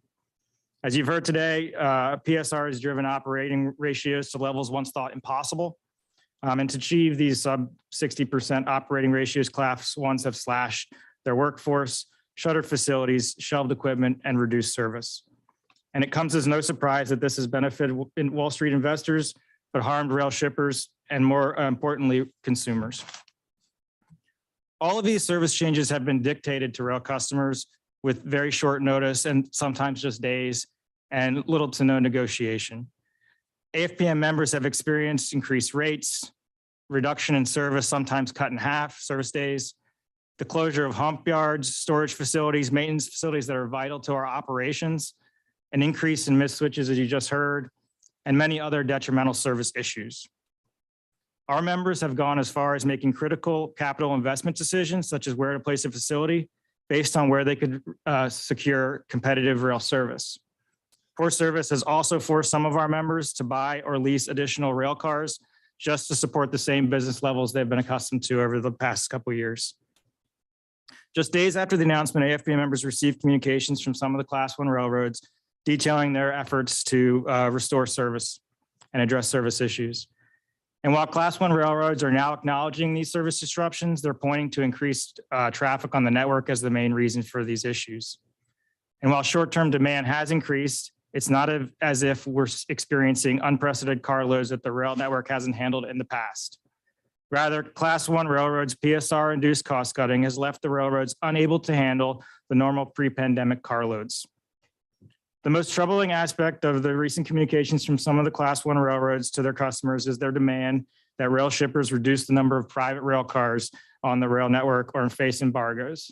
As many of you are aware, our members invested heavily in the new fleet of flammable liquid tank cars in the past couple of years, so we have a large private rail car footprint. Rail shippers were given, in some instances, just 4 days to reduce this car count, and in some instances by up to 20 to 40% of their count. Or face embargo. The refining and petrochemical industries have clearly been impacted by PSR and more recently the reduction in private cars. AFPM members have been forced to reduce facility throughput. As you heard at RETAC, even ethanol plants have been closing down in some places or lower runs. And subsequently, we've actually had to inform downstream customers that shipments may be delayed or late. We believe the forced reductions in car counts is a violation of common carrier obligation, and at worst and at best at odds with contractual commitments that have been made between our members and our rail shippers. Railroads are being asked to rail shippers are being asked to sacrifice more and bail out the railroads for operational issues created by the railroads' overly aggressive practice of PSR. And make no mistake, this will impact the consumer, and it already has. Transportation and distribution costs account for approximately 12% the price the consumer pays for a gallon of gasoline and about 18% a gallon of diesel. And that percentage has been growing over the past couple of years. And while I use gasoline and diesel as illustrative examples, our members make a variety of things, including other renewable fuels, jet fuels, as well as petrochemicals that are essential for numerous consumer products, as well as critical elements to a number of industrial supply chains, including things like automotive vehicles. To complicate matters, approximately 75% of our members are only served by a single railroad, and being captive amplifies the negative impacts of service disruptions like our members are currently experiencing.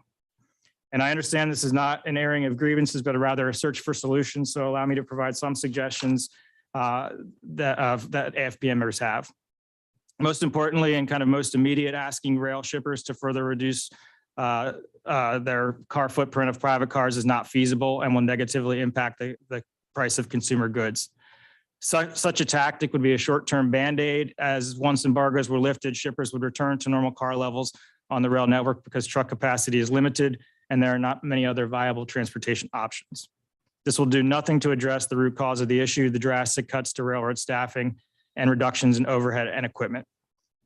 There are more creative solutions that can be taken to alleviate congestion. First, reintroducing idle equipment is essential. AFPM members are encouraged by some of the statements made by railroads about reintroducing mothballed equipment into the system. But this reboot must go beyond just locomotives and include idled infrastructure such as hump yards and service yards that are vital to switching operations. AFPM members are also encouraged by rail's efforts to increase staff, but as you heard today, this will take time. We encourage STB to continue monitoring staffing levels and work with the Class 1 carriers to determine appropriate minimum levels of staffing. These changes may run counter to the railroad's desired reduction in operating ratios, but AFPM members believe the recent service disruptions have proven that the PSR cuts have run too deep. Most importantly, STB's effort to finalize active rulemakings could provide longer-term protections for service disruptions. Specifically, more transparent data, particularly in the first and final mile, could go a long way to identifying service issues early and mitigating the impacts of those issues before they reach untenable levels. STB should move forward with the proposal to collect additional service data on the first and final miles of transit. In addition, while rail shippers are currently held accountable for the inefficient use of railroad-owned assets, under the current demurrage rules, this same accountability is not afforded for railroad use of privately owned rail cars. Given the current state of car ownership that you've heard just on this panel, this is outdated and unfair. STB should impose greater accountability on railroads for service failures by holding railroads responsible for inefficient use of private rail cars. Lastly, and probably most importantly, reciprocal switching could also help to resolve some of the disruptions by reintroducing some competition in the rail network. There has never been a time since the passage of the Staggers Act that this remedy was more needed. The proposed rule will make the rail network more efficient by allowing captive shippers within a reasonable distance of the competing railroad to obtain better routes and better service.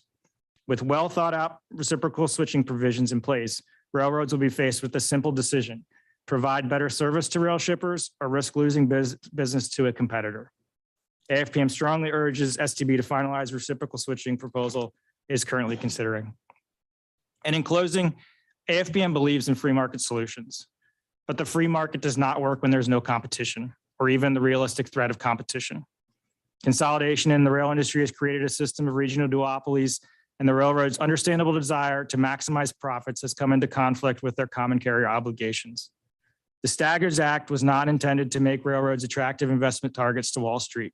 Rather, it was designed to, quote, meet the demands of interstate commerce, end quote. PSR has interfered with that goal. A healthy, efficient rail system benefits all parties, and I would stress our testimony is meant to improve the rail network for everyone. And this means especially for consumers. Thank you for your time and attention on this issue, and I'll be happy to take your questions when it's time. Thank you, Rob.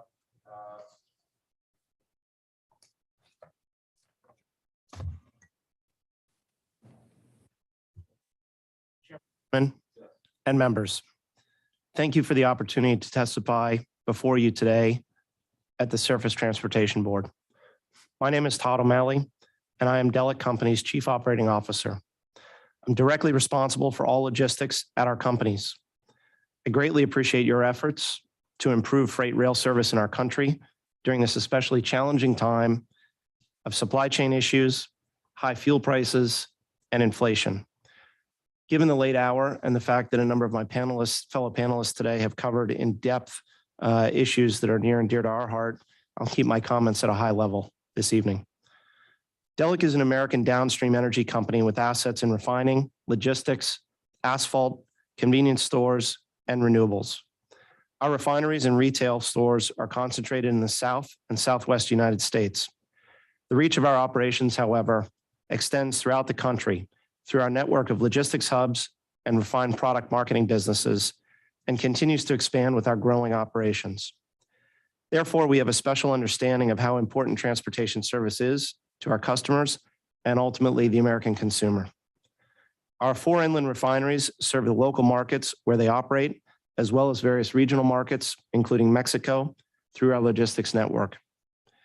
Our refinery system sources approximately 70% of its crude oil from the U.S. domestic Permian Basin by a combination of third-party and Delic-owned and operated pipelines. To make the most of our access to the Permian Basin, we're expanding our Big Spring, Texas crude oil gathering operations focused in that area. With respect to the issue at hand, Delic is captive to a single rail provider at all 4 of our refineries, 3 of which make extensive use of rail logistics. Delic has invested in a large fleet of rail cars to make rail service more reliable. We ship approximately 10,000 loads per year from these locations. To put that in perspective, if those shipments stopped, it would effectively mean that we would need to shut our refinery system down for an entire month. Rail is obviously crucial to our operations.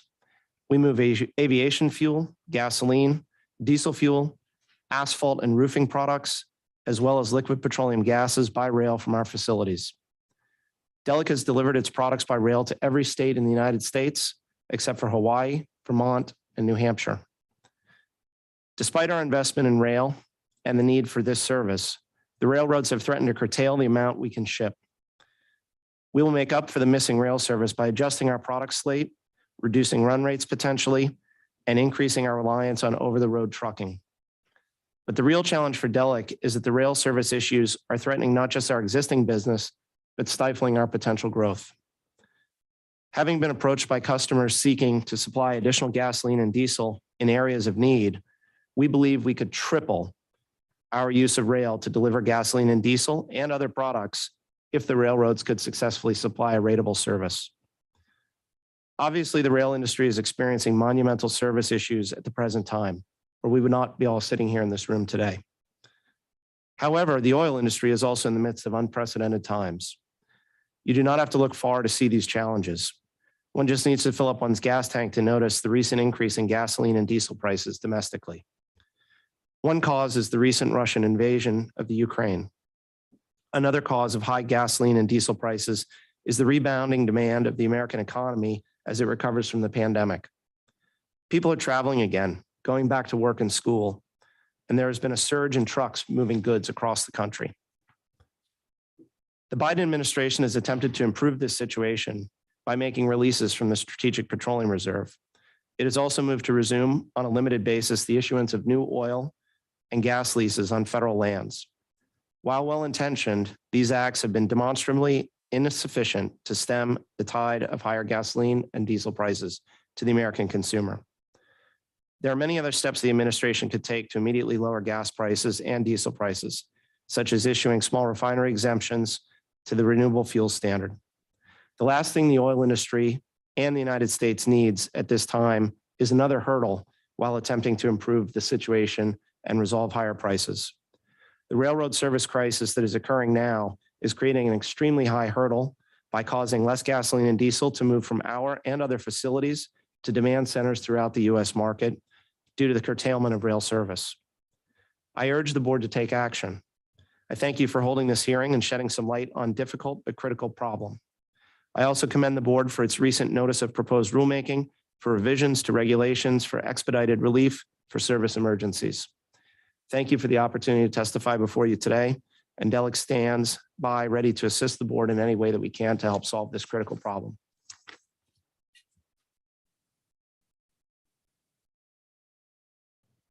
Thanks very much, Mr. O'Malley. Are there questions from the board? Karen.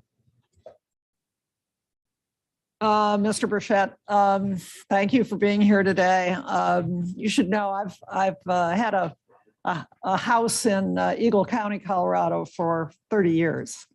And I remember when I was a very young skier that people loved ski in the Rockies because they got to drink Coors beer, which didn't leave the state.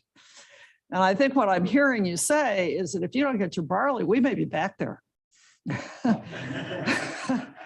But I have a more serious question for you because I am familiar with the railroads in Colorado. And both Union Pacific and BNSF run up and down the Front Range. Is the Golden Refinery served by both railroads?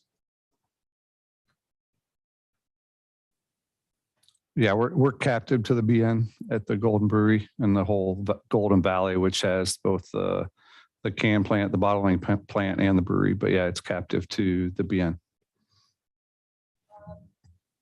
Are your other plants typically captive to one railroad? All of our breweries except one. Our Albany Brewery is on a short line where we can use both the NS and the CSX. All the others are captive.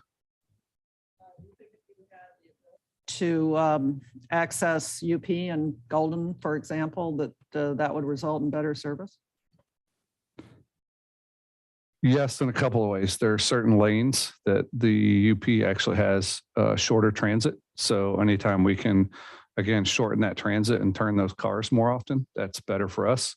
And then also, again, I'm a strong believer that competition will improve both service and costs. So anytime you can do that, even on other lanes, that's possible.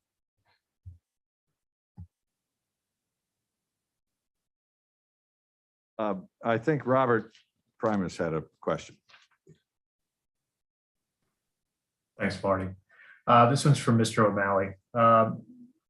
In terms of your refinery business, can you talk just a little bit more about what an embargo or the limit on private cars, what would that do to production? And I know you talked about it a little bit more, but can you sort of expand on what that would do, in terms of the price of gas, if you guys were to turn down production because of that limitation?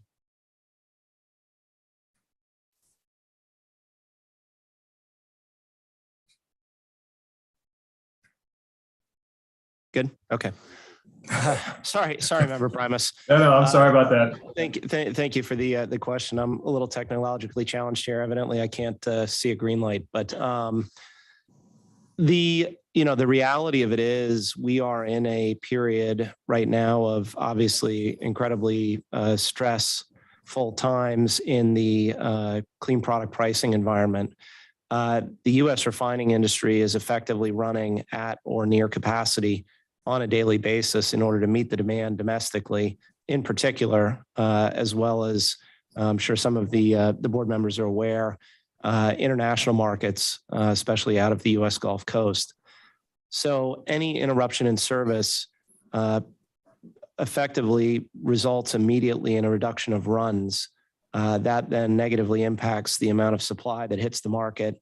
And if you're a believer in traditional supply and demand economics, that then results in higher prices to the consumer. So it's difficult to give you an exact answer in terms of if one barrel doesn't leave the refinery, is it one exact barrel of run cuts? It's not. It depends partly on what the product is. But again, if you think about our refinery system, we had nameplate capacity of about 300,000 barrels a day. We're in small regionalized markets that are, where we're the critical supplier of fuel for most of those markets. And there aren't a lot of other alternatives. So if we cut runs, 100% of the refining capacity that we have in our system, that would equate to about, on actually what we're running, about 7.5 million barrels a month. And that 10,000 car loads on about a 690 average barrel per car load distribution would ultimately mean that, that's where you get to that 1 month of completely closing the refining system. So it's a critical piece of the puzzle, especially where we sit right now, especially given the fact that we have yet to come into the summer driving season. Jet prices are quite elevated, so I would anticipate that would drive people away from flight-based vacations as we approach the traditional vacation season and more into the driving side of things. So every barrel of gasoline and every barrel of diesel fuel we do not produce in this country is ultimately going to result in higher prices. I hope that addresses your question. It did. Thank you so much. Well, I think that those were all the questions we had for this panel. Very informative hearing from different sectors that need railroads, and I appreciate all your coming. I will make this observation, and I hope that the railroads are paying close attention. But if you think this board is under some pressure to meet this problem, if America runs out of beer, Katie, bar the door. Then we know what really counts. So I think we all very much appreciate your being here, being patient to hear us out. Thank you much. All right. All right. And last but certainly not least for the day is CSX.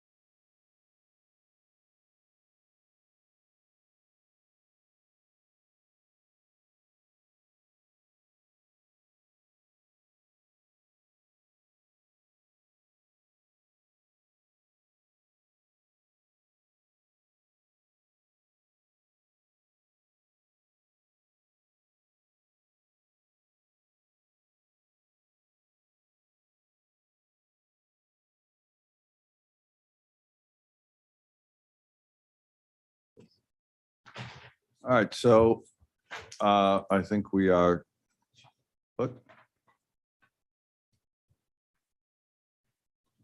The clicker. I think we are ready to proceed. Let me say a couple of things. While the hour is late, and I assure you, it was a random event that somehow CSX always ends up at the end of the day. And I think all of us feel bad that at 7-Eleven, we literally ran out of time.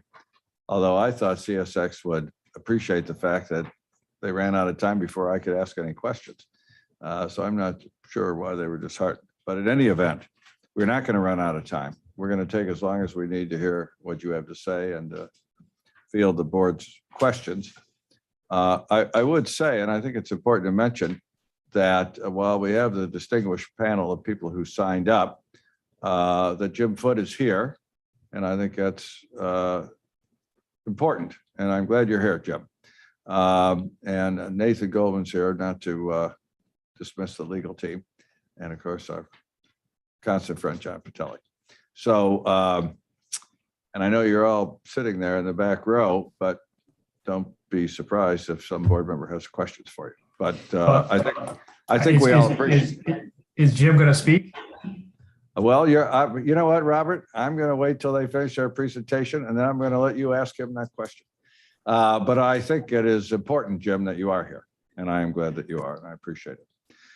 So with that, let us begin. Who's going to lead off? Jamie?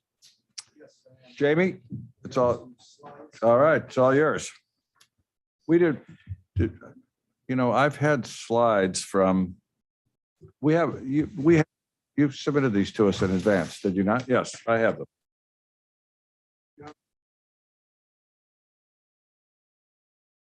All right, good evening, Mr. Chairman Overman, Vice Chairman Schultz, and board members.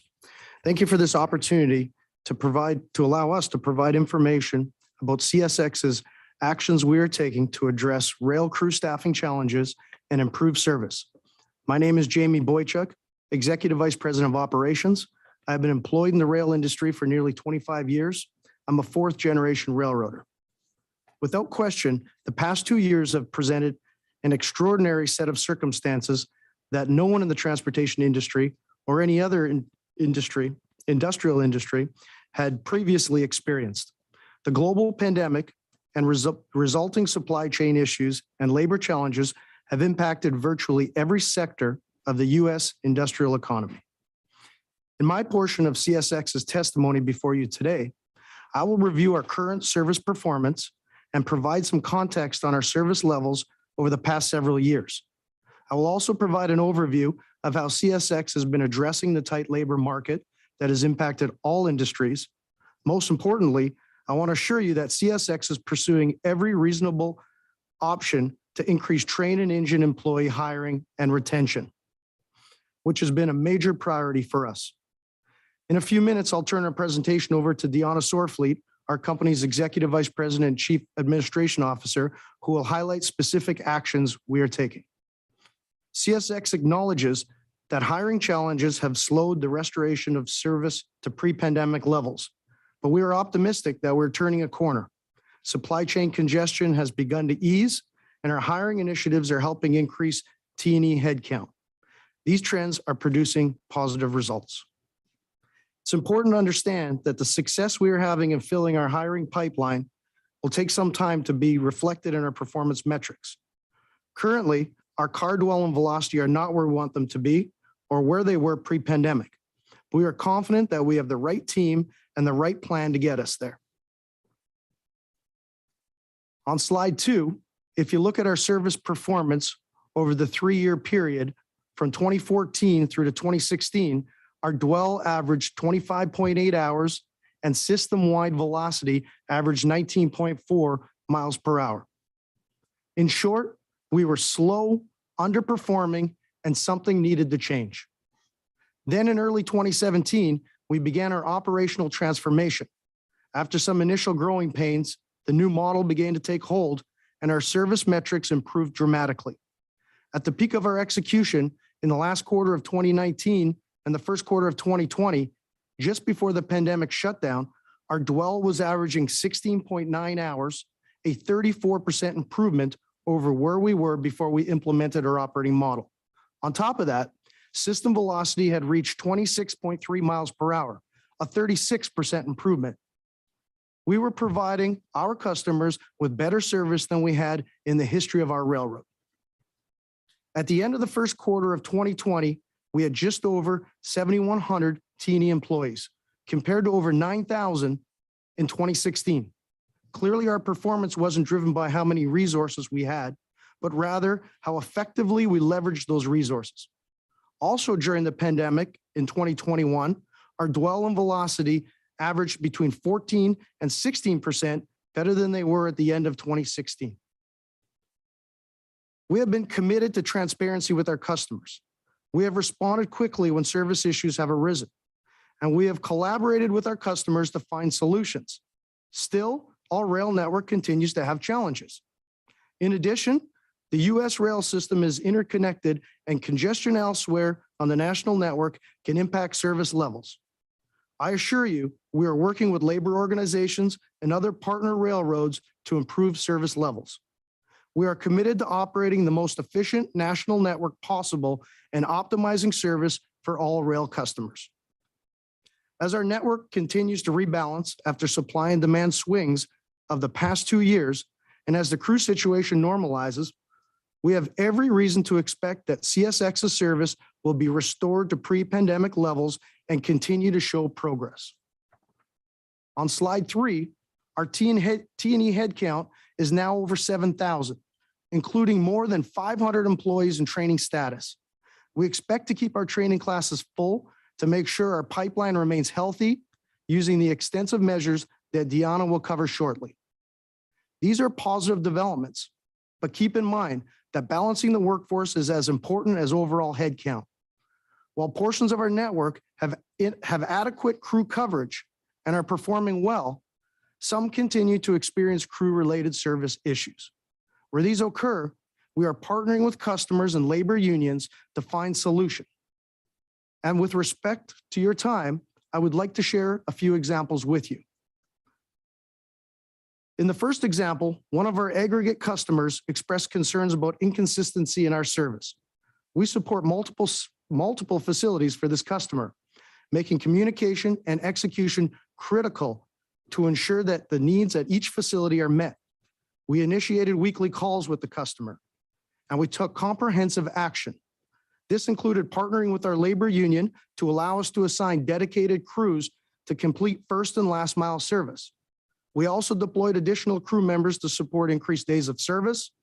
And perhaps most notably, this customer effectively communicated its service needs, which enabled us to utilize resources and support the customer's growth and strategy. In another example, about a year ago, a carload customer, Ken's Foods, contacted us with local service issues between Indianapolis and Lebanon, Indiana. We worked with the customer to realign the Indianapolis service schedule, qualified additional crews, revised operations to better organize their traffic, and also increased their ability to see more complete view of their rail cars on both the load and empty side at their facility. The result has been improved reliability, increased transparency, and a satisfied customer. In addition, working collaboratively with our labor unions has been important to delivering service improvement. With agreement from our unions last year, we implemented voluntary 6-month transfers to employees. That helped us fill critical roles in locations that are challenged with crew shortages. Employees received bonus pay in exchange for a temporary move. In another great effort with our union, we have agreement to provide pay advancements to some of our T&E employees to help them cope with inflation and other challenges during this difficult period. The takeaway from these examples is that in most cases, when we communicate and work together with our customers and our unions, we are able to solve issues as they arise. We have tremendous pride in the dedication and resolve that our employees have demonstrated throughout the pandemic and all the way through to this current moment. As a unified team, we're doing everything possible with a sense of urgency to boost our T&E employee numbers and ease the strain that our workforce has been under during the past 2 years without compromising safety. To provide you with specifics about the actions we have taken and are continuing to take, I will now turn our presentation over to Deanna Sorfleet. Thank you, Jamie. Chairman Oberman, Vice Chairman Schultz, and board members, we really appreciate your interest in our hiring progress. As Jamie said, I'm Deanna Sorfleet. I'm the Executive Vice President of Administration, and I've been with CSX for over 11 years and in the human resources profession for over 30 years. Over the past 2 years, similar to other transportation companies and industries across the economic spectrum, CSX has faced hiring challenges. The labor shortage has compelled us to be more creative and determined in our approaches to recruiting, staffing, and engaging our employees.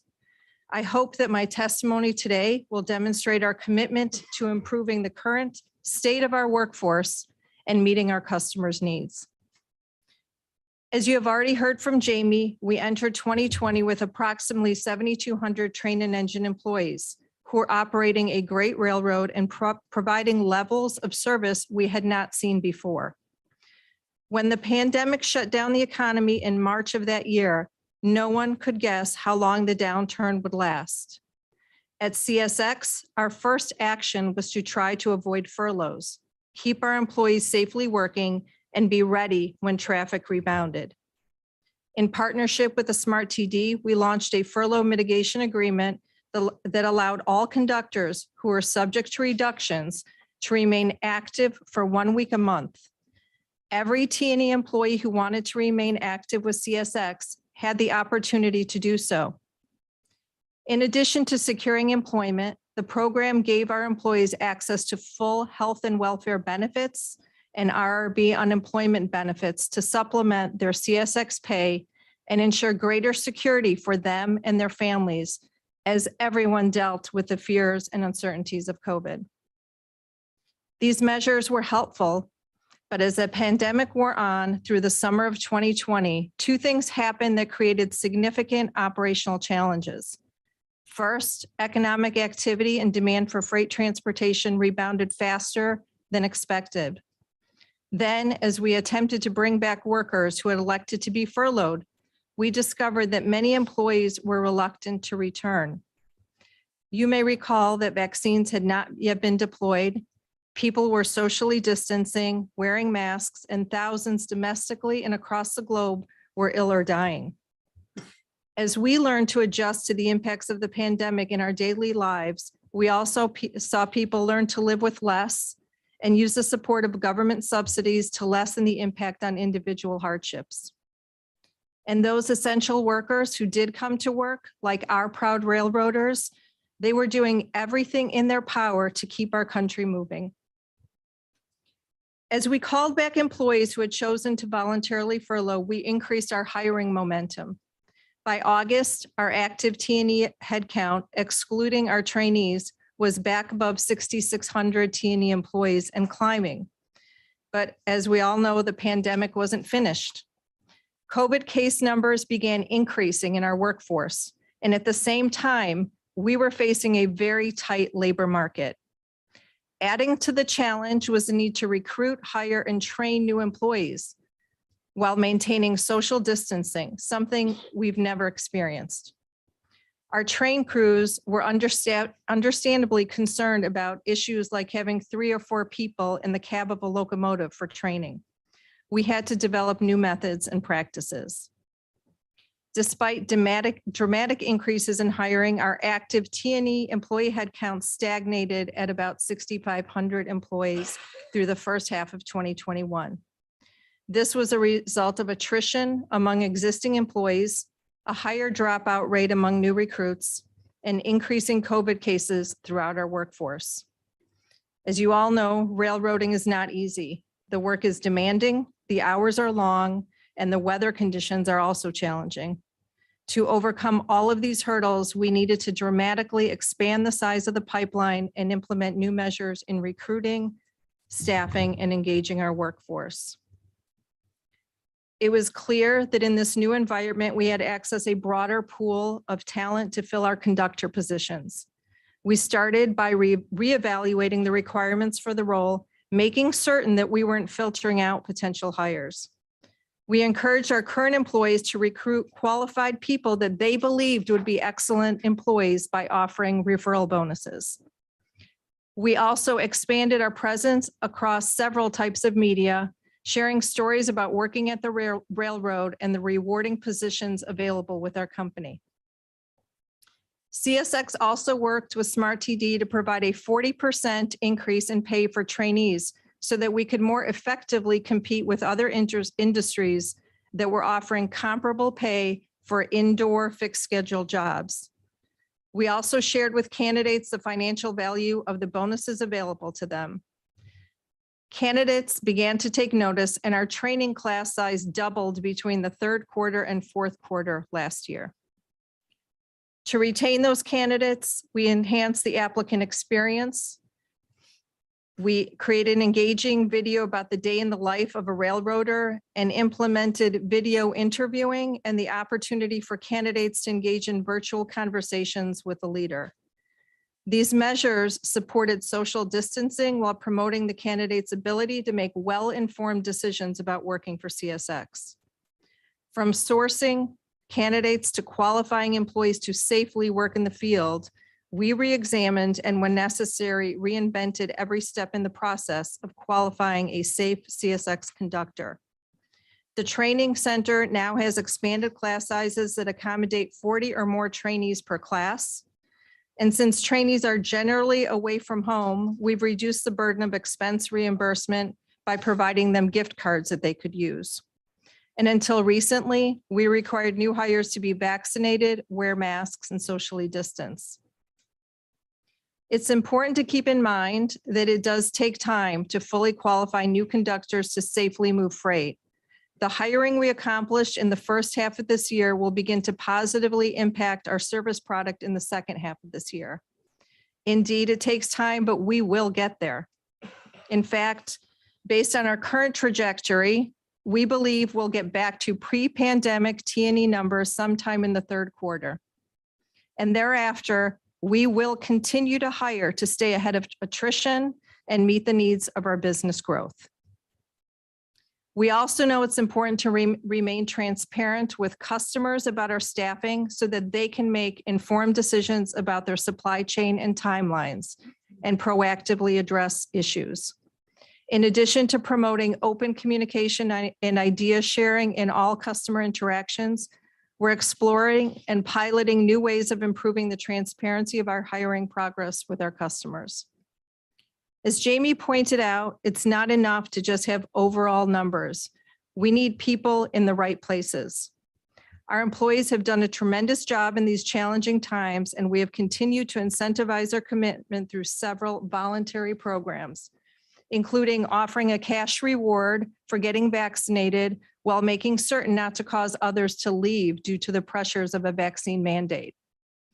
Providing T&E employees the opportunity to voluntarily sell their vacation and personal leave days, and promoting weekly opportunities to earn cash prizes and even a truck giveaway for excellent attendance.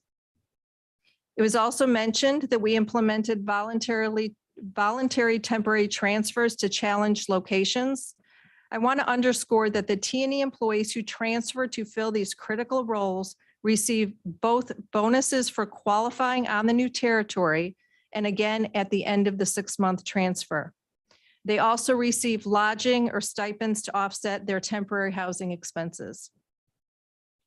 In addition to our hiring and availability efforts, we remain engaged with our T&E employees to support their work-life balance and total well-being. This includes substantial investments in offerings such as training, safety improvements, mobile devices, and modernized work tools, offering financial planning assistance, child and dependent care support, a compliance and rules policy that focuses on learning and coaching, and as Jamie talked about, the proposed pay advances to help our team members through this period of inflation and continual change. As we all continue to learn what works for our employees, we will also continue to develop resources and approaches that strengthen the overall employee experience, retain our workforce, and create a destination for future employees.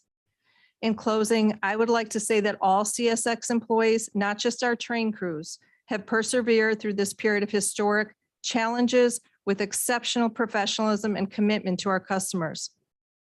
As railroaders, they understand how essential their work is to safely deliver America's freight and keep our economy strong. Our employees, as well as our customers, have continued to learn, adapt, and persevere, and we are all committed to improving our service. Thank you again, Chairman Oberman, Vice Chairman Schultz, the entire board, and the participants here today for this opportunity to share our efforts and our progress, and we'd be pleased to take questions.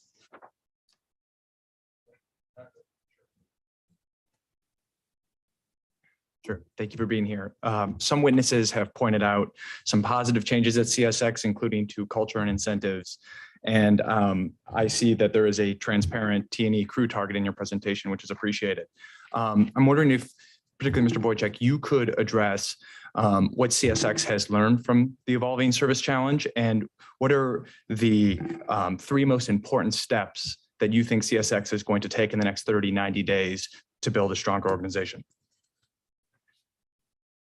I appreciate the question and the opportunity to discuss. Mr. Ferguson earlier, as he mentioned, culture at CSX and some of the changes we're trying to make. Look, my railroad passes, I hired out as a conductor on the ground as a switchman before I went into a management position. My family was unionized family, every generation before myself at the railroad industry. So I've been around the coffee table. I've heard the talk over the years, and it's way overdue that the industry changes the way that we treat our employees. And I would say that over the past couple of years, through this pandemic, and when we started to recall employees and realized, people aren't coming back. I myself was furloughed many different times through my first 5 years as a conductor. And it was known that that's where your flex staff, if you want to say it, or your future railroaders come from, is unfortunately from some of the furloughed ranks. And what we've realized is that our people are even more invaluable than we ever thought. And it's not that we didn't take them or we took them for granted at all. It's just the way that the industry had been run for hundreds of years. So we learned real quick that you need to make sure that your staffing levels and the folks and the people that you deal with each and every day, and that your hiring targets and numbers is something that you micromanage. You need to micromanage those numbers. Scheduled railroading over the years, it's not that we ever had a target that said, here's where we want our numbers to be. As we removed inefficiencies throughout our network, the numbers just got to where they were, to the point where we were running very well in 2019 and into 2020 pre-pandemic. And from there, we were looking at only hiring for attrition. So we really learned that was important for us. And communication with our customers is something that we sometimes take for granted. We know that and in particular on the operating side, we know that our commercial folks do a great job in talking with their customers because they have that relationship, but you can't underestimate the dialogue that needs to happen with the operating team. And every time the operating team got involved in a situation that we were aware of, we were able to, in almost every circumstance, fix the issue, or at least have a target date to when the issue would be fixed. And that's something that we've overlooked. So that's another item that is really important. And I would say really over the next 30 days or 60 days, it's more of that. It's when I listen to some of the customers who are up here today, and I'll be listening tomorrow to their concerns that they have that on the operating side we're not aware of.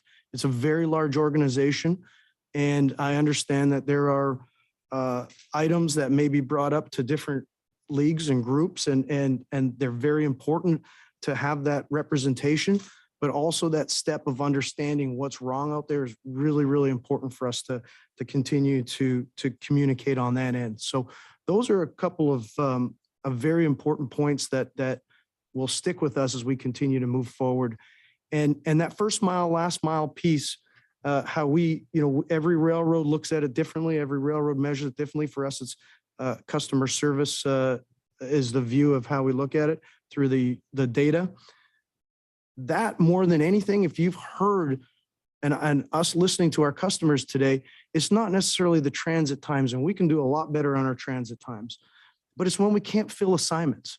When we have assignments where someone misses a switch 21 times in a 2-month or 3-month period, that's something that we have to make sure that as we continue to fill our numbers, we're not only looking at growth in the future, we have to make sure that all of our assignments are filled every day and that we fulfill our service commitment, which is doing what we say we're going to do.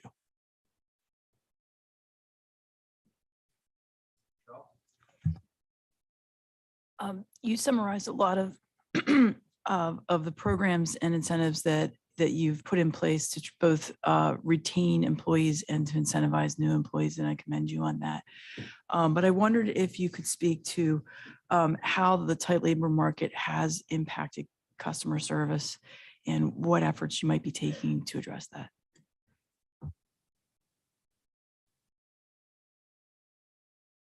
I'll touch on it, let Deanna. The tight labor market we've never had a problem hiring people at the railroad. Okay. We really felt that people were going to come back. We didn't know if this was going to be a short pandemic, whether this can be a recession or a depression or what it was going to be. And within 2 or 3 months, really it was about 3 to 4 months, I guess, business started roaring back. Nobody expected that the world was going to come out of this or the United States would come out of it the way that we did. And when that happened and we started recalling our employees, we realized that people either didn't want to come back to the industry because there were other opportunities as jobs were opening up out there. The job market became very difficult and very tough, and I'll let Deanna touch on that. But also a number of employees didn't want to come back to work because of the pandemic.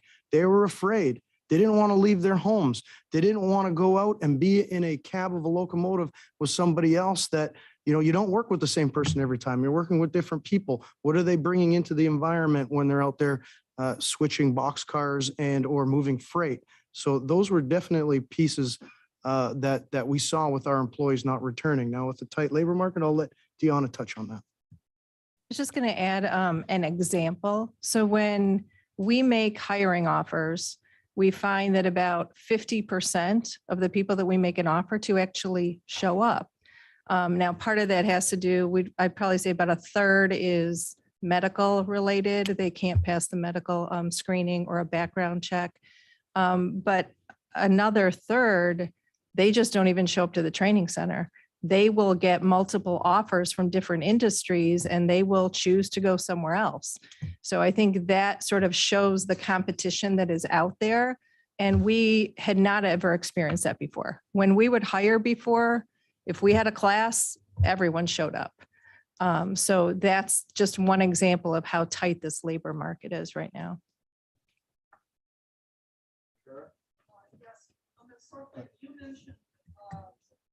We're experiencing a higher dropout rate among new recruits. Why were people going through your training program and then deciding not to sign on? So they're going through the training program, and we're seeing about 40% of our new hires that go through the entire training program drop out at different phases. Some of it has to do with they're tested because we want to make sure that they're proficient. So some of it is they're not able to pass those tests. Some of it is that people, when they get into the field, they realize, although we've talked a lot about the type of work, that it's just not for them.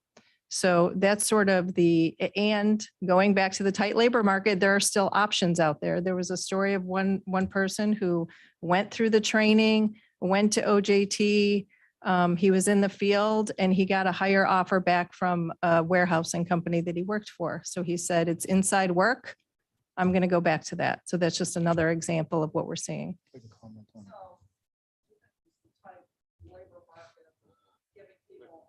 You think it was the tight labor market giving people options while they were going through your training program that accounted for seeing a higher dropout rate than you had previously? If I could add, perhaps off the start, we didn't do such a good job explaining what a conductor and a locomotive engineer is, because it is such a difficult, demanding job, time away from home. You have to have a special family at home to accept the life of a railroader.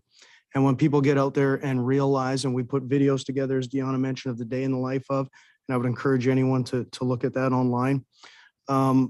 It takes a real special person to be a railroader. Not everybody can do it. Not all families can handle it. And in today's environment, people don't want to work nights. They don't want to work weekends.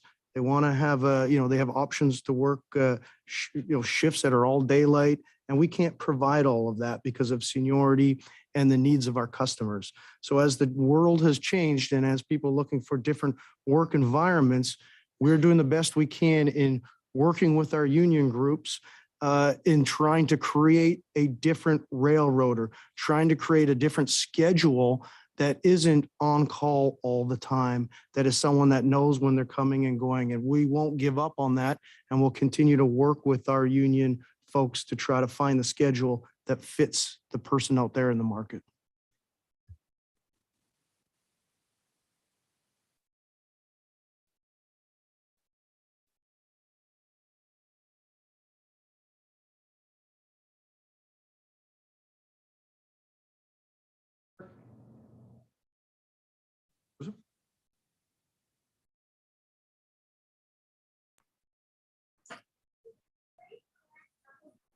Were you calling me? Robert, you have a question or two? I couldn't hear you. Sorry. And I'm bad at lip reading these days. So, well, first of all, again, I want to thank everybody for being here. Jamie, Diana, Jim, if you're there, can you grab a seat at the front of the table?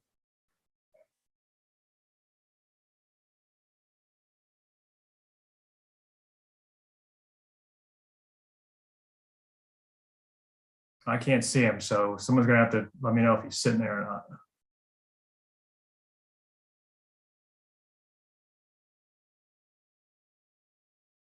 This is the wonder of being on video.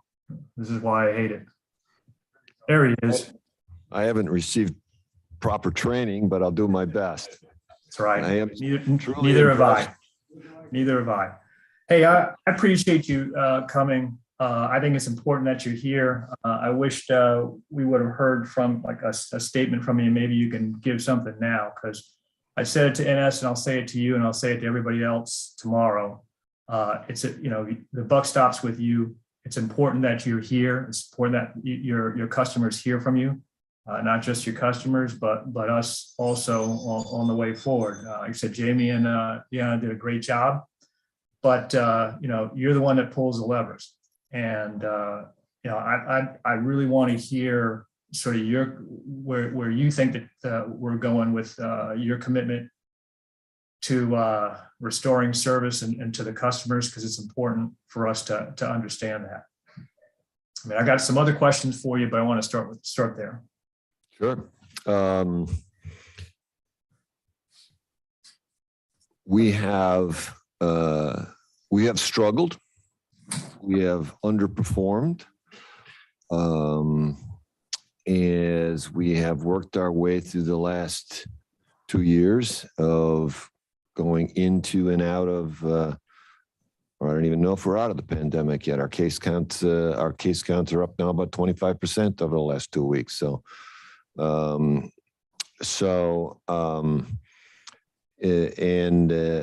But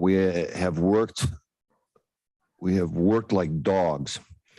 Not just the management team, but every employee at CSX has worked like a dog to do the best job they could under unbelievable circumstances to meet the needs of our customers. And I'd like, once in a while, I'd like somebody to say, hey, you guys did a great job.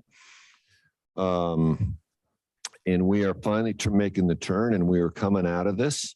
And as Jamie said, our numbers in terms of where we are in our hiring is we're on track to be in the next 3 or 4 months back to where we were in 2019, early 2020, when the company was performing at record levels. Velocity, dwell, the numbers you guys put out to measure whether or not the railroad was performing well. We're still, despite all of this, leading the industry, despite the difficult challenges. So we're going to get back to where we were in 2019, and then we can begin to improve upon that. That's not that's not the end game. That's just to get back where we were, so we can get better. And it's been a challenge, but this team has pulled together, and we're on track to be able to perform back at those record industry leading levels in months, not years. You know, you need to, and you need to be careful about, you know, there's no other reason. There is no other reason why the company is not performing other than we do not have conductors on the trains. You want an answer? Let us run the trains. Let us run the trains with one employee, and the issue is solved. If you want to double the number of trains and run shorter trains at double the number of trains, you're going to need twice as many employees. Simple as that. You talk about turning Trip Optimizer off because you don't want to use cruise control, high technology to run the locomotives. That's not going to solve the problem. The delay, it's not like we're, you know, running the train 60 miles an hour, 70 miles an hour, 80 miles an hour to go from terminal to terminal, and it gets to the terminal and there's nobody to get on the next train and go. Great. It's still going to have the same amount of average velocity across the railroad. It's not going to improve it. We all need to get people on the locomotives. That's the problem. We're working on it. We're addressing it, and we'll be there in a matter of months, not years. So I appreciate that. Yeah, I appreciate that. You know, there's a couple of things I want to follow up on. I mean, you've spoken in the recent past that it's not about the OR anymore. It's about growth. And you know, to me, and you know, listening to some of the folks, the investor groups earlier on, and some of the others, I mean, the challenge is how can you grow? You know, if you don't have, you know, the people and you don't have the capacity. And right now there's a challenge on both. And I think I want to get your comments on that, but also the fact that, you know, I've been telling people that slack matters. And I think, you know, this race to the OR, and you say you're not focused on it now, I'll take your word for it. But at one point, everyone was focused on lowering the OR. And you know, I come from more, you know, when I was on Capitol Hill, spent 25 years there, I focused a lot on military. And I'm sure you're aware of, you've heard of the term military readiness and capability. And even when we're not at war, you know, we take great care not to cut our military to the bone. Because if something like a 9/11 happens and we're cut to the bone, we can't respond in the way that we need to respond. But I can tell you wholeheartedly, we responded exactly the way we were supposed to respond right after that, because we were ready and we had the capability and we were ready to go. You know, you look at the railroad network now and you realize that leading up to COVID, we were cutting dangerously close, if not already to the bone. And you were operating well. I'll give you credit. You were operating well in that. You were still cutting people to the point where when we hit this surge, we didn't have the capacity to come back. And I've heard from Jamie and others say that, you know, it's hard to hire people. Well, the other part is, you know, the industry hasn't been treating folks very well. I mean, the labor unions were very clear on that earlier on, saying that there's a lot of challenges out there. There's a lot of attrition, and people, you know, you got this new generation that wants new things. And the question is, how are we going to get that? You know, your letter from last year, the 17th, talked about how you guys are going to be, you know, you guys will be in good shape by the end of last year. You know, you're close to it, but we still have challenges. One of the reasons why we're here now. I mean, you know, the reality is we got to figure out where we can find that readiness sweet spot. I've been talking about that. I mean, and where you can have a little bit of slack in your employment that you can, that we don't keep going on roller coaster rides every few years. So, you know, we're riding high one time and then we cut. Next thing you know, we're in a valley. We're struggling to get out of it. So my question is, you know, would you agree that, you know, we need to sort of have a sweet spot of employment, so a good level that, you know, yeah, we can carry some slack in good times or in bad times, but we have that slack ready, that readiness, that if something, some shock to the system comes or some surge, that we can handle it without having to go into a meltdown or into some sort of shock? Would you agree that we need to, you know, not just a sweet spot from a employment, but even from an OR standpoint? You know, how low, you know, I don't want to see us keep going lower and lower with OR, because I don't think we can get out of it once we get to a certain point. You know, is there a sweet spot in OR that we need to hit? And should we maintain that?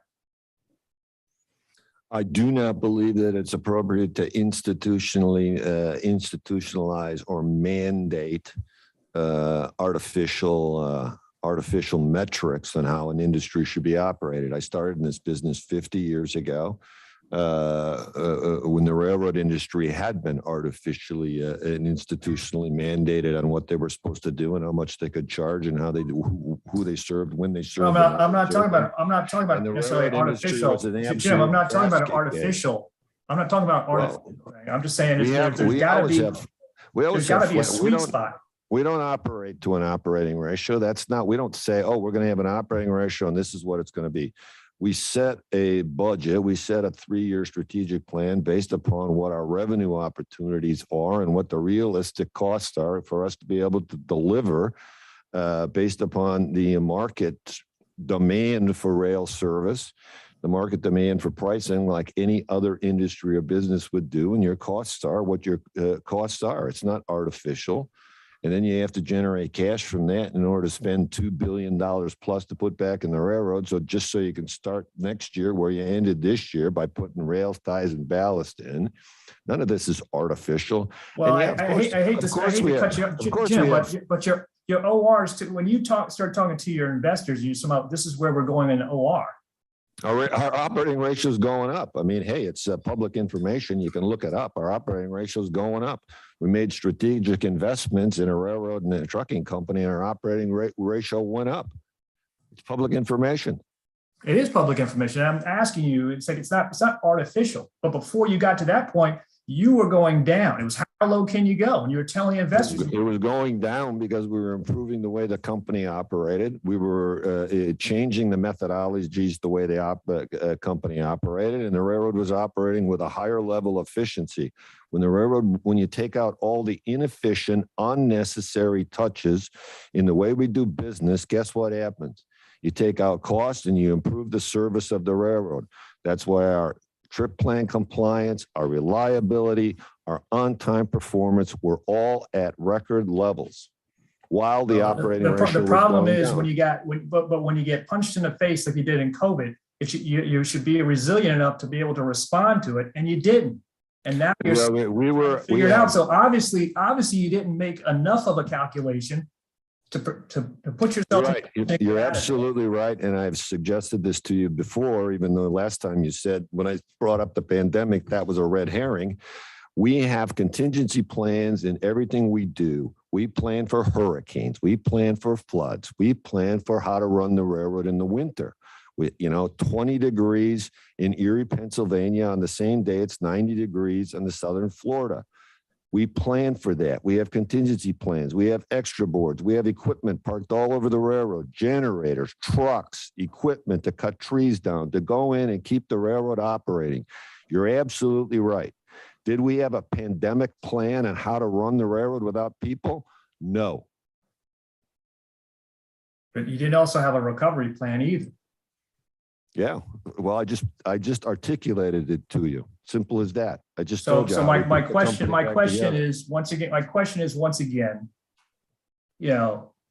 understanding that lesson learned, is there a target employment number that you guys are going to target in the future? You guys talk about how you're planning all in the future. You want to operate, you want to do all this other stuff. And I'm glad you say that you have contingency plans for weather, because I don't want to hear another weather excuse going forward since you guys got those in place. The issue is, are you going to have a labor plan in place? So we don't have to go roller coaster riding all over again. You know, we go up, we go down, so you can have people in place, a slack group of Yes, employees. we do. You know, it'd be extremely difficult to put together a budget and trying to run this company without a manpower plan, how many people we're going to need in order to execute on what we're going to do. Of course, we have that. So what's that number? For this year, No, I'm not asking. If a plan, a strategic plan is not just this year, it's future years out. So what's your plan? What's your number? that's an unrealistic question. I guess I'm asking because it's kind of unrealistic of what's going on right now in the industry. You know, we got that.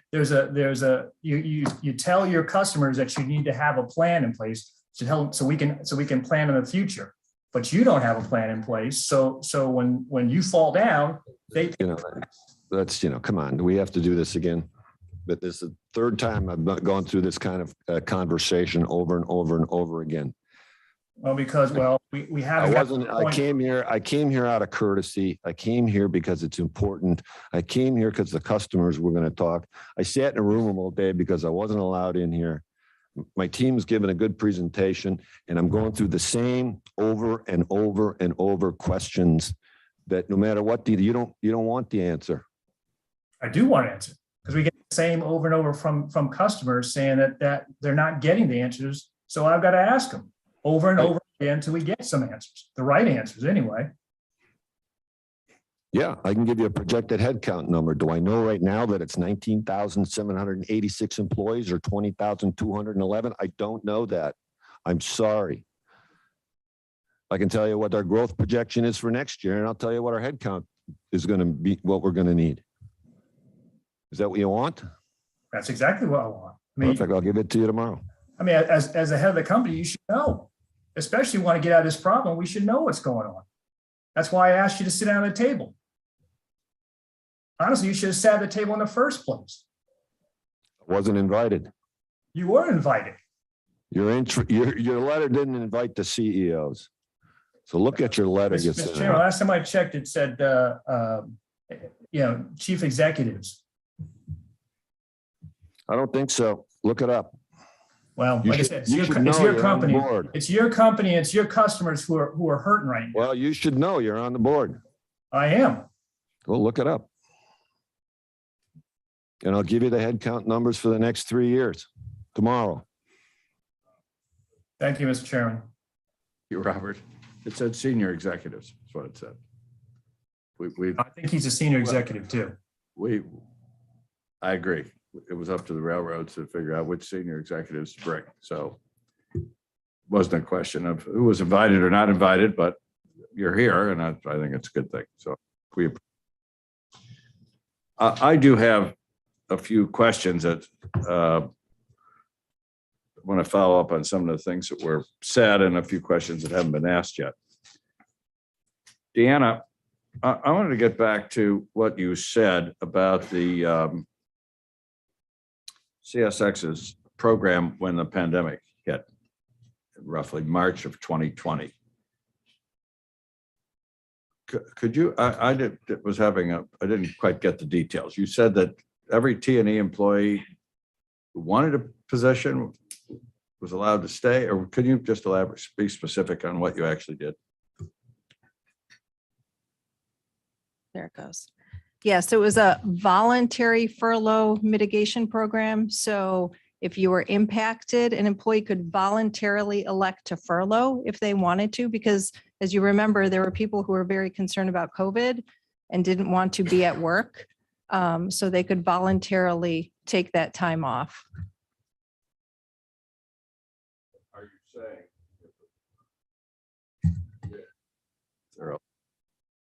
record here?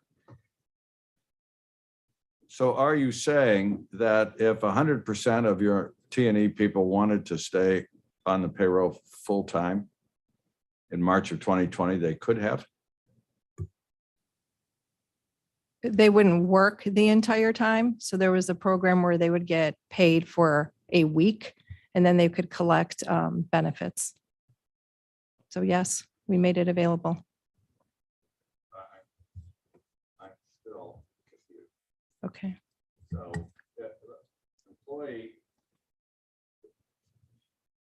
All right, here we go. So I'm looking at the numbers, okay? And according to what I've seen, in March of 2020, you had 7,134 people, according to our records. And in June, you had 6,244. That's 890 people less. So did you intentionally reduce the workforce by 890 people? Because carloads were down. That's what I'm trying to understand, what your actual policy was at the time. Am I on now? Thank you. By June, people were taking advantage of those programs. And so we were starting, then we had to start to furlough people. And then in July is when we started recalling them back. So we actually did furlough people. So first it was all voluntary and then these emergency furloughs. Hold on. Understanding, you said that if people didn't want to furlough in March, they could only work 1 week a month. Yeah, perhaps I can take a stab at that one. Yeah, we had a furlough mitigation agreement with Smart TD. And what we did is we would allow voluntarily an employee, if they decided they didn't want to take furlough, that they could work once a week. And then they would be furloughed for 3 weeks and they would collect money from Railroad Retirement and CARES Act. That once a week being set up would allow them to continue their seniority. Would allow them to continue their retirement and keep their health benefits for their family. So it was a rotating board. So you'd have a group of 50 people they would have to protect for that 1 week. And then they'd be off for 3 weeks and another group would protect on those other weeks. And it would allow the employee to maintain their medical. Just so I understand it,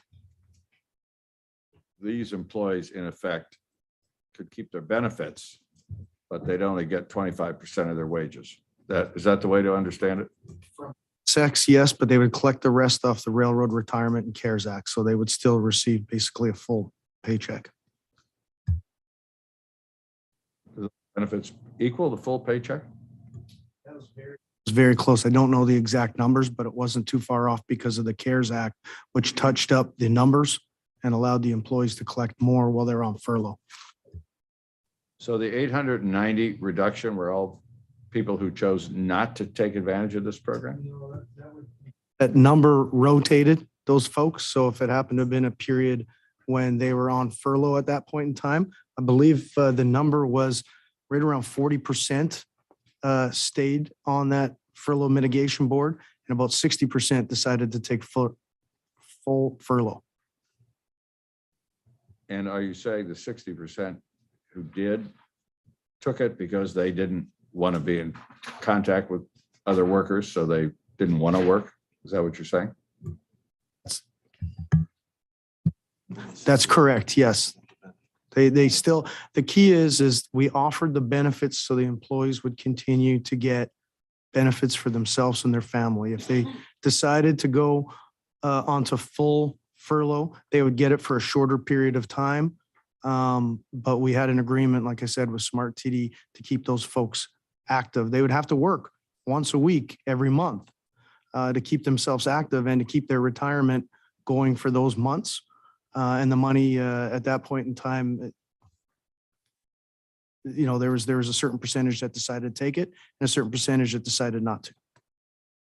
And the people who decided not to were in effect paid nothing. But they collected from the Railroad Retirement Board and they top up from the CARES Act. So I do want to understand what the plan is going forward, because according to the slides you presented, I guess, Deanna, these were your slides. what you're saying is that you're all, as of, and our numbers are similar, the same, I think, actually. As of March, you were back up to nearly where you were in March of 2020, just about 80 people less, the way I see it. 7134, 2020, 7054, March of 2022.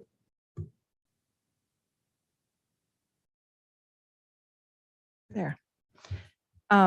What the STB reported T&E headcount does not include is trainees. It does. I'm sorry, it includes trainees. So if you look at the chart below, those are our active employees that can work. So we still have the trainees that are in the pipeline. That's why we feel confident that we will get to those numbers sometime in the third quarter. So in terms of, Oh, there you go. In terms of active employees, I love to look at your chart. You're about 400 less than you were when the pandemic began. Is that right?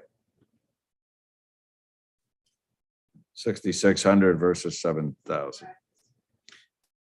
So, and the plan, I'm on. The plan is to get, according to your target, back up to the active employees up to 7,000 by third quarter this year.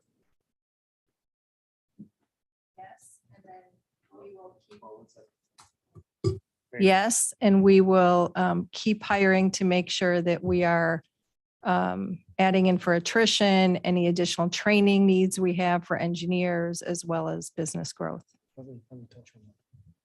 Your turn. I think it's important to mention that there's more training to do in the industry. And if we don't, our numbers that we see here, and I think Jim mentioned it, 2019, and numbers that we want to get back up to, but that's not where we're going to stop. 2019 were numbers where we feel we could get the railroad running far superior than where we are today, but we've got growth in there as well. But locomotive engineer training has to start.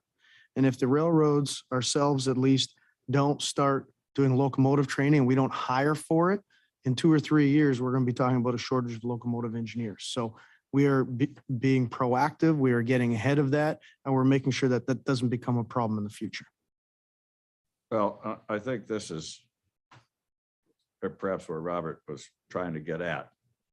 And I understand if you want to tell us outside the public record, but I think we'd like to know, I'd like to know if you have a corporate plan based on what you know today as to what employee levels you're aiming to get back to. It sounds like you do have such a plan beyond what you've said on the slide today. I think there's a 2-second delay. Yeah. Now you're. You're good, you're green. Am I good now? Okay, I know it goes green.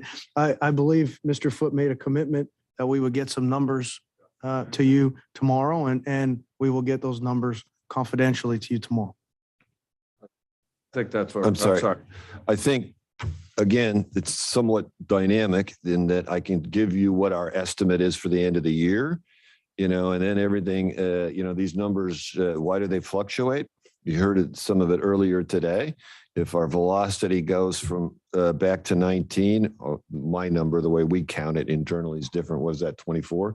If the velocity goes to up to 26, we need 200 fewer people to do the same amount of work. So there's some fluctuation in there based at which also drives, your turn times, your loads per day, all of that is something that is done on an annualized basis to try and size your fleet and determine how many locomotives you need and the whole thing. That drives head count, that drives mechanical head count, that drives everything. So I can give you a number where we think we should end the year based upon what we know today. And then I'd have to be, all based upon all kinds of assumptions. It should be in this kind of range.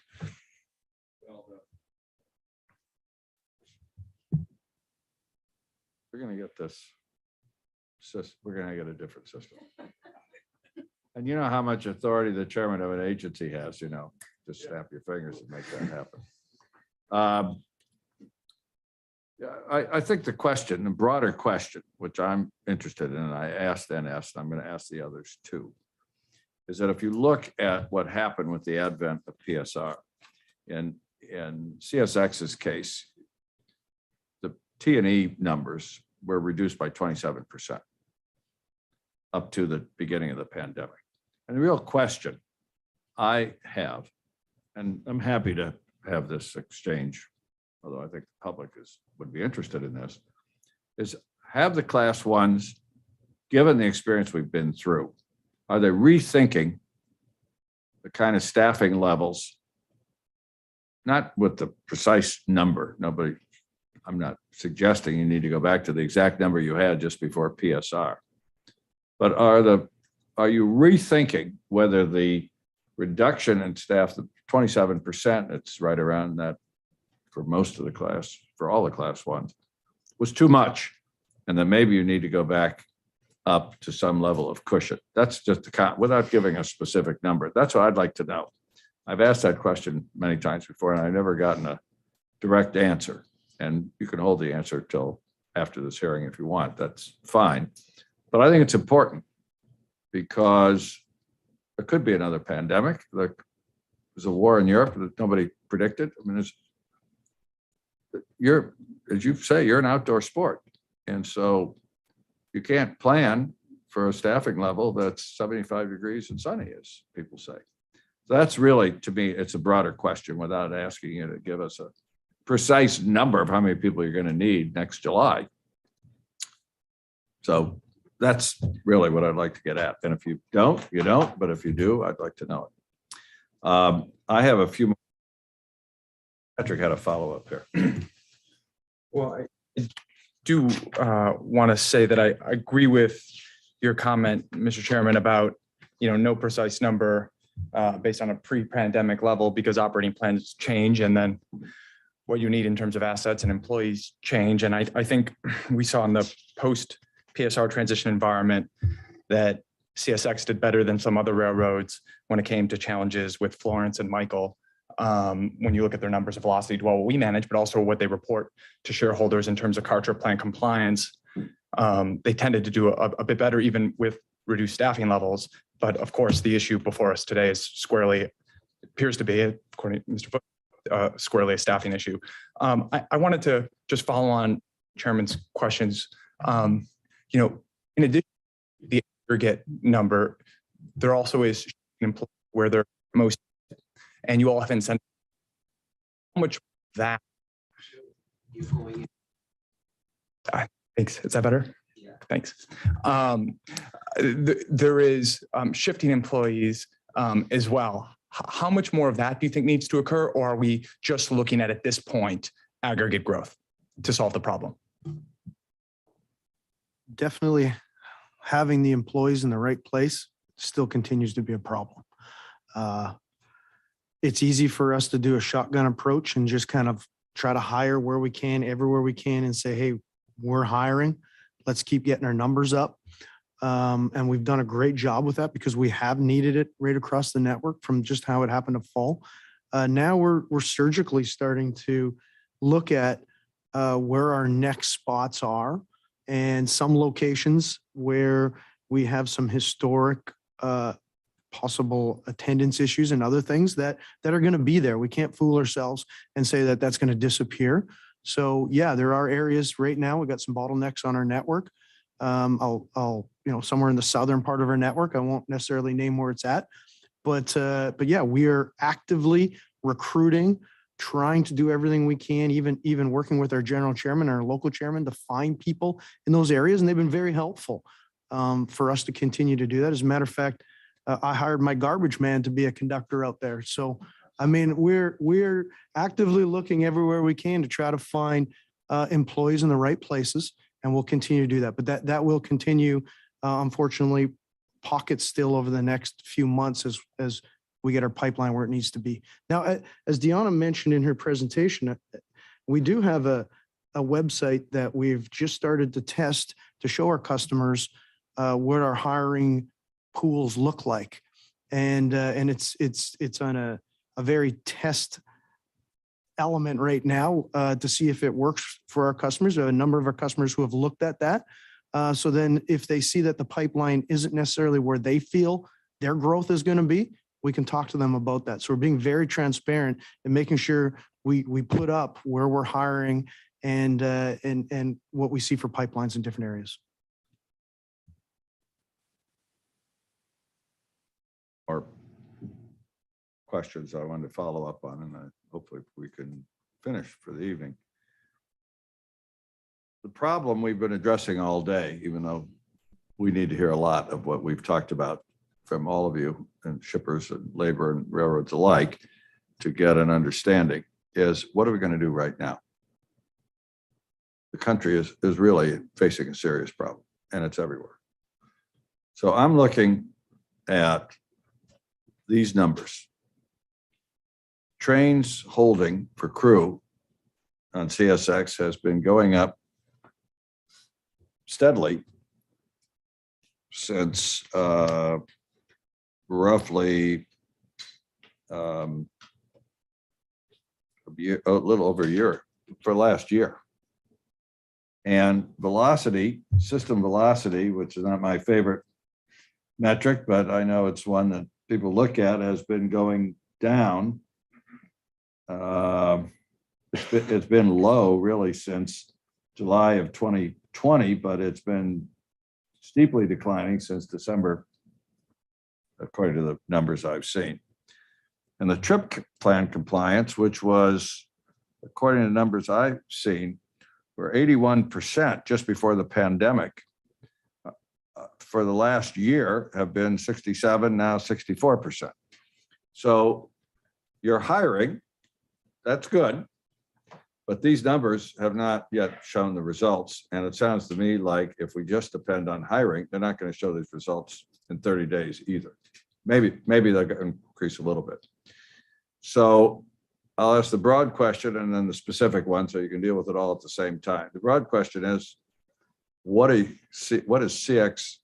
CSX going to do to alleviate these problems to the extent they can be in the next 30 days? And two, I don't know if you were in the room, but maybe you heard the testimony from the engineers and labor leaders this morning, I guess it was this morning,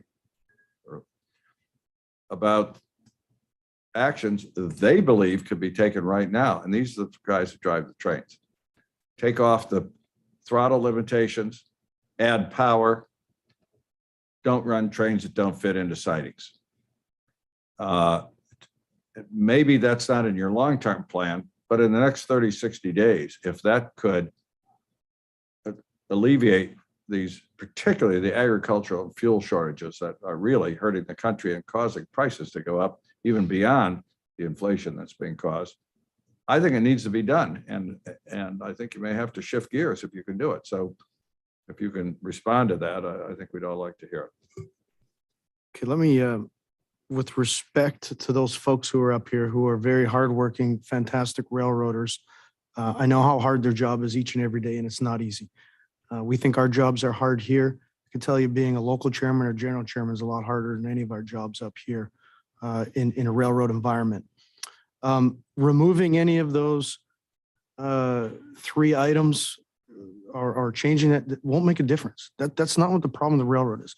Trip optimizer is, as a matter of fact, it's cruise control to make it as simple as I can for you. Never mind the fuel savings you might get out of the environmental savings.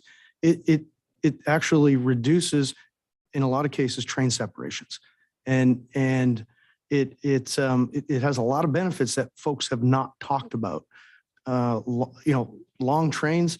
I think Jim made the right point. If you go down to an $8,000 foot limit or lower or somewhere in there, it means we're gonna need more trains.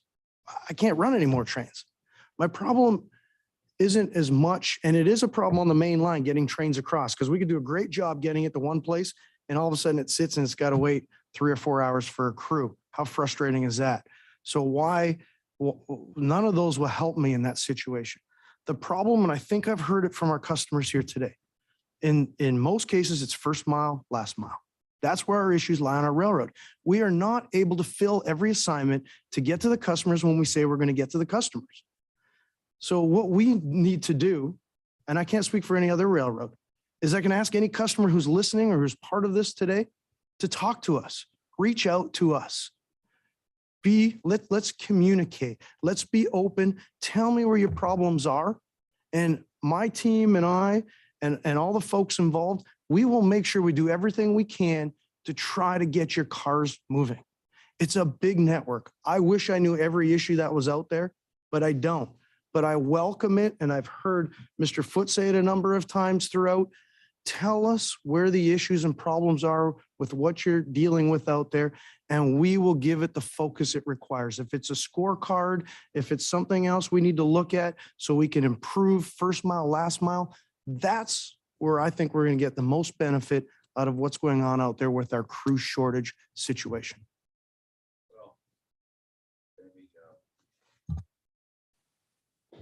What we heard this morning were a couple of things. I don't think anybody was suggesting that if you did those three things, all the problems would disappear.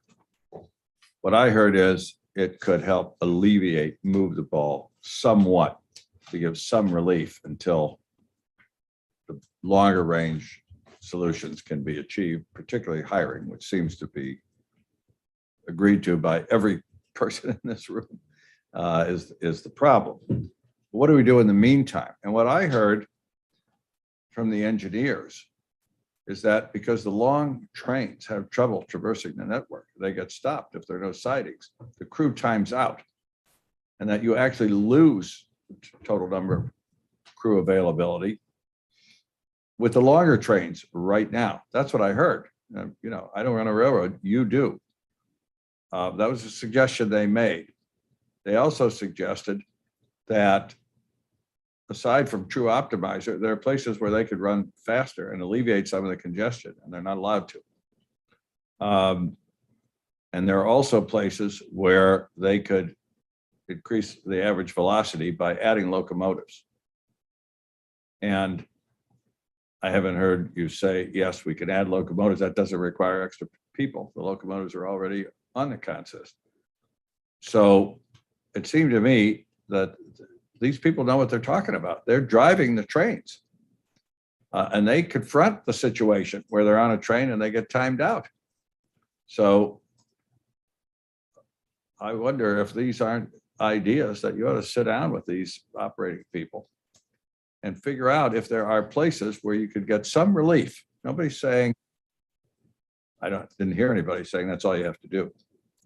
But, you know, I really think this board and the country is going to have a lot of trouble if 30 days and 60 days from now, these numbers aren't much different. And if we're relying only on hiring, I don't see you being able to get there in 30 or 60 or 90 days. We're going to miss a planting season. We've got fuel problems. That's what I'm concerned about. So if that's not the answer, then there's no answer, but we're doing our jobs, push as hard as we could to get any answer. So I could just, in responding to it, not at all to jump in on your question, but also how long typically are your local trains? Is it your understanding that the longer trains that are being described are mostly the road trains? Yeah, I mean, mostly our longer trains are usually our intermodal trains, which don't typically use Trip Optimizer because of the time sensitive traffic that's on there with respect to UPS and others. But more than anything, an intermodal train needs to make it to a terminal at a certain time. If we're late a few hours and you miss a slot into an intermodal facility, that can set back every other train. So in the same situation, we may use Trip Optimizer in different lanes because you getting there 2 hours fast and rushing to get somewhere, it's kind of like driving your vehicle and rushing to every red light and slamming the brakes on and waiting for the red light and then go again and slam your brakes on. That's what that does. And if I could just touch on, look, I have 150 to 200 more locomotives than we need out there on our system. And we did that because trains aren't running on time. We're not running the scheduled railroad that we should be running. We know that. We've put out more assets with locomotives. We've also done it on the car side. In 2019, we averaged 85,000 cars online from the number that we look at. Today, we're averaging over almost 110,000 cars online. So it's not that our numbers are exactly the same from where we're at. We've had to put more assets in there in order to give the customers the service they're looking for.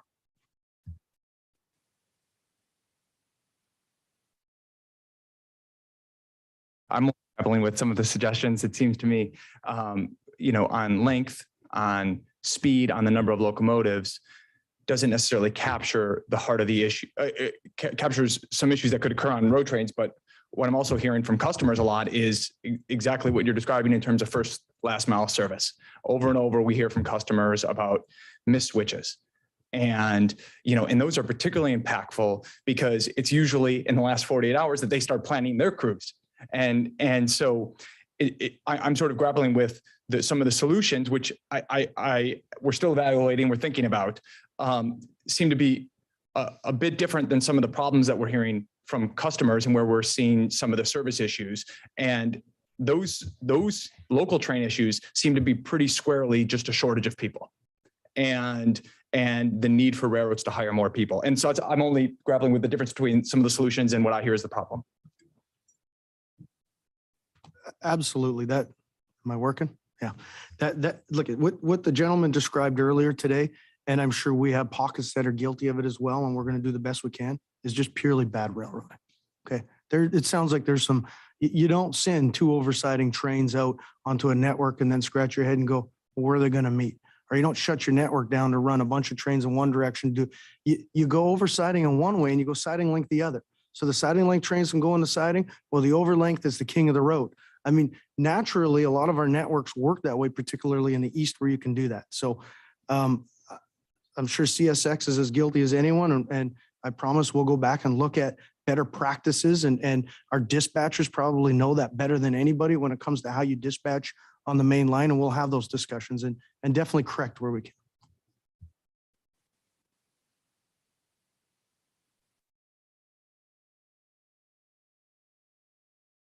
Boil down to everything that this panel has told us.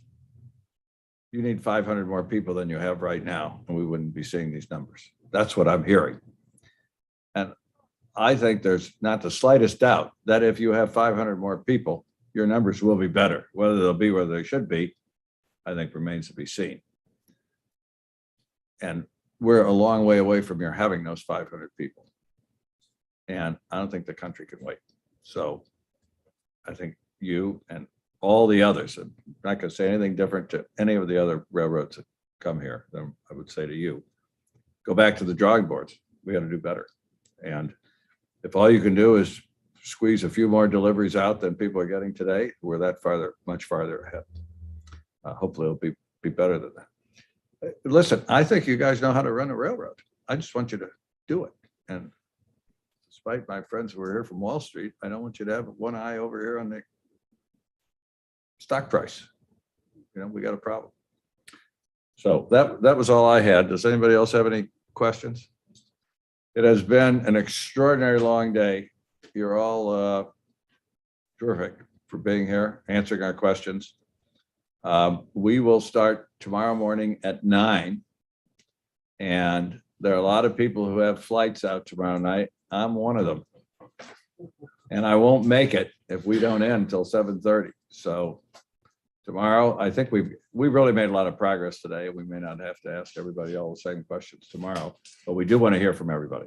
So thank you all again, and we'll see the rest of you in the morning, 9 o'clock.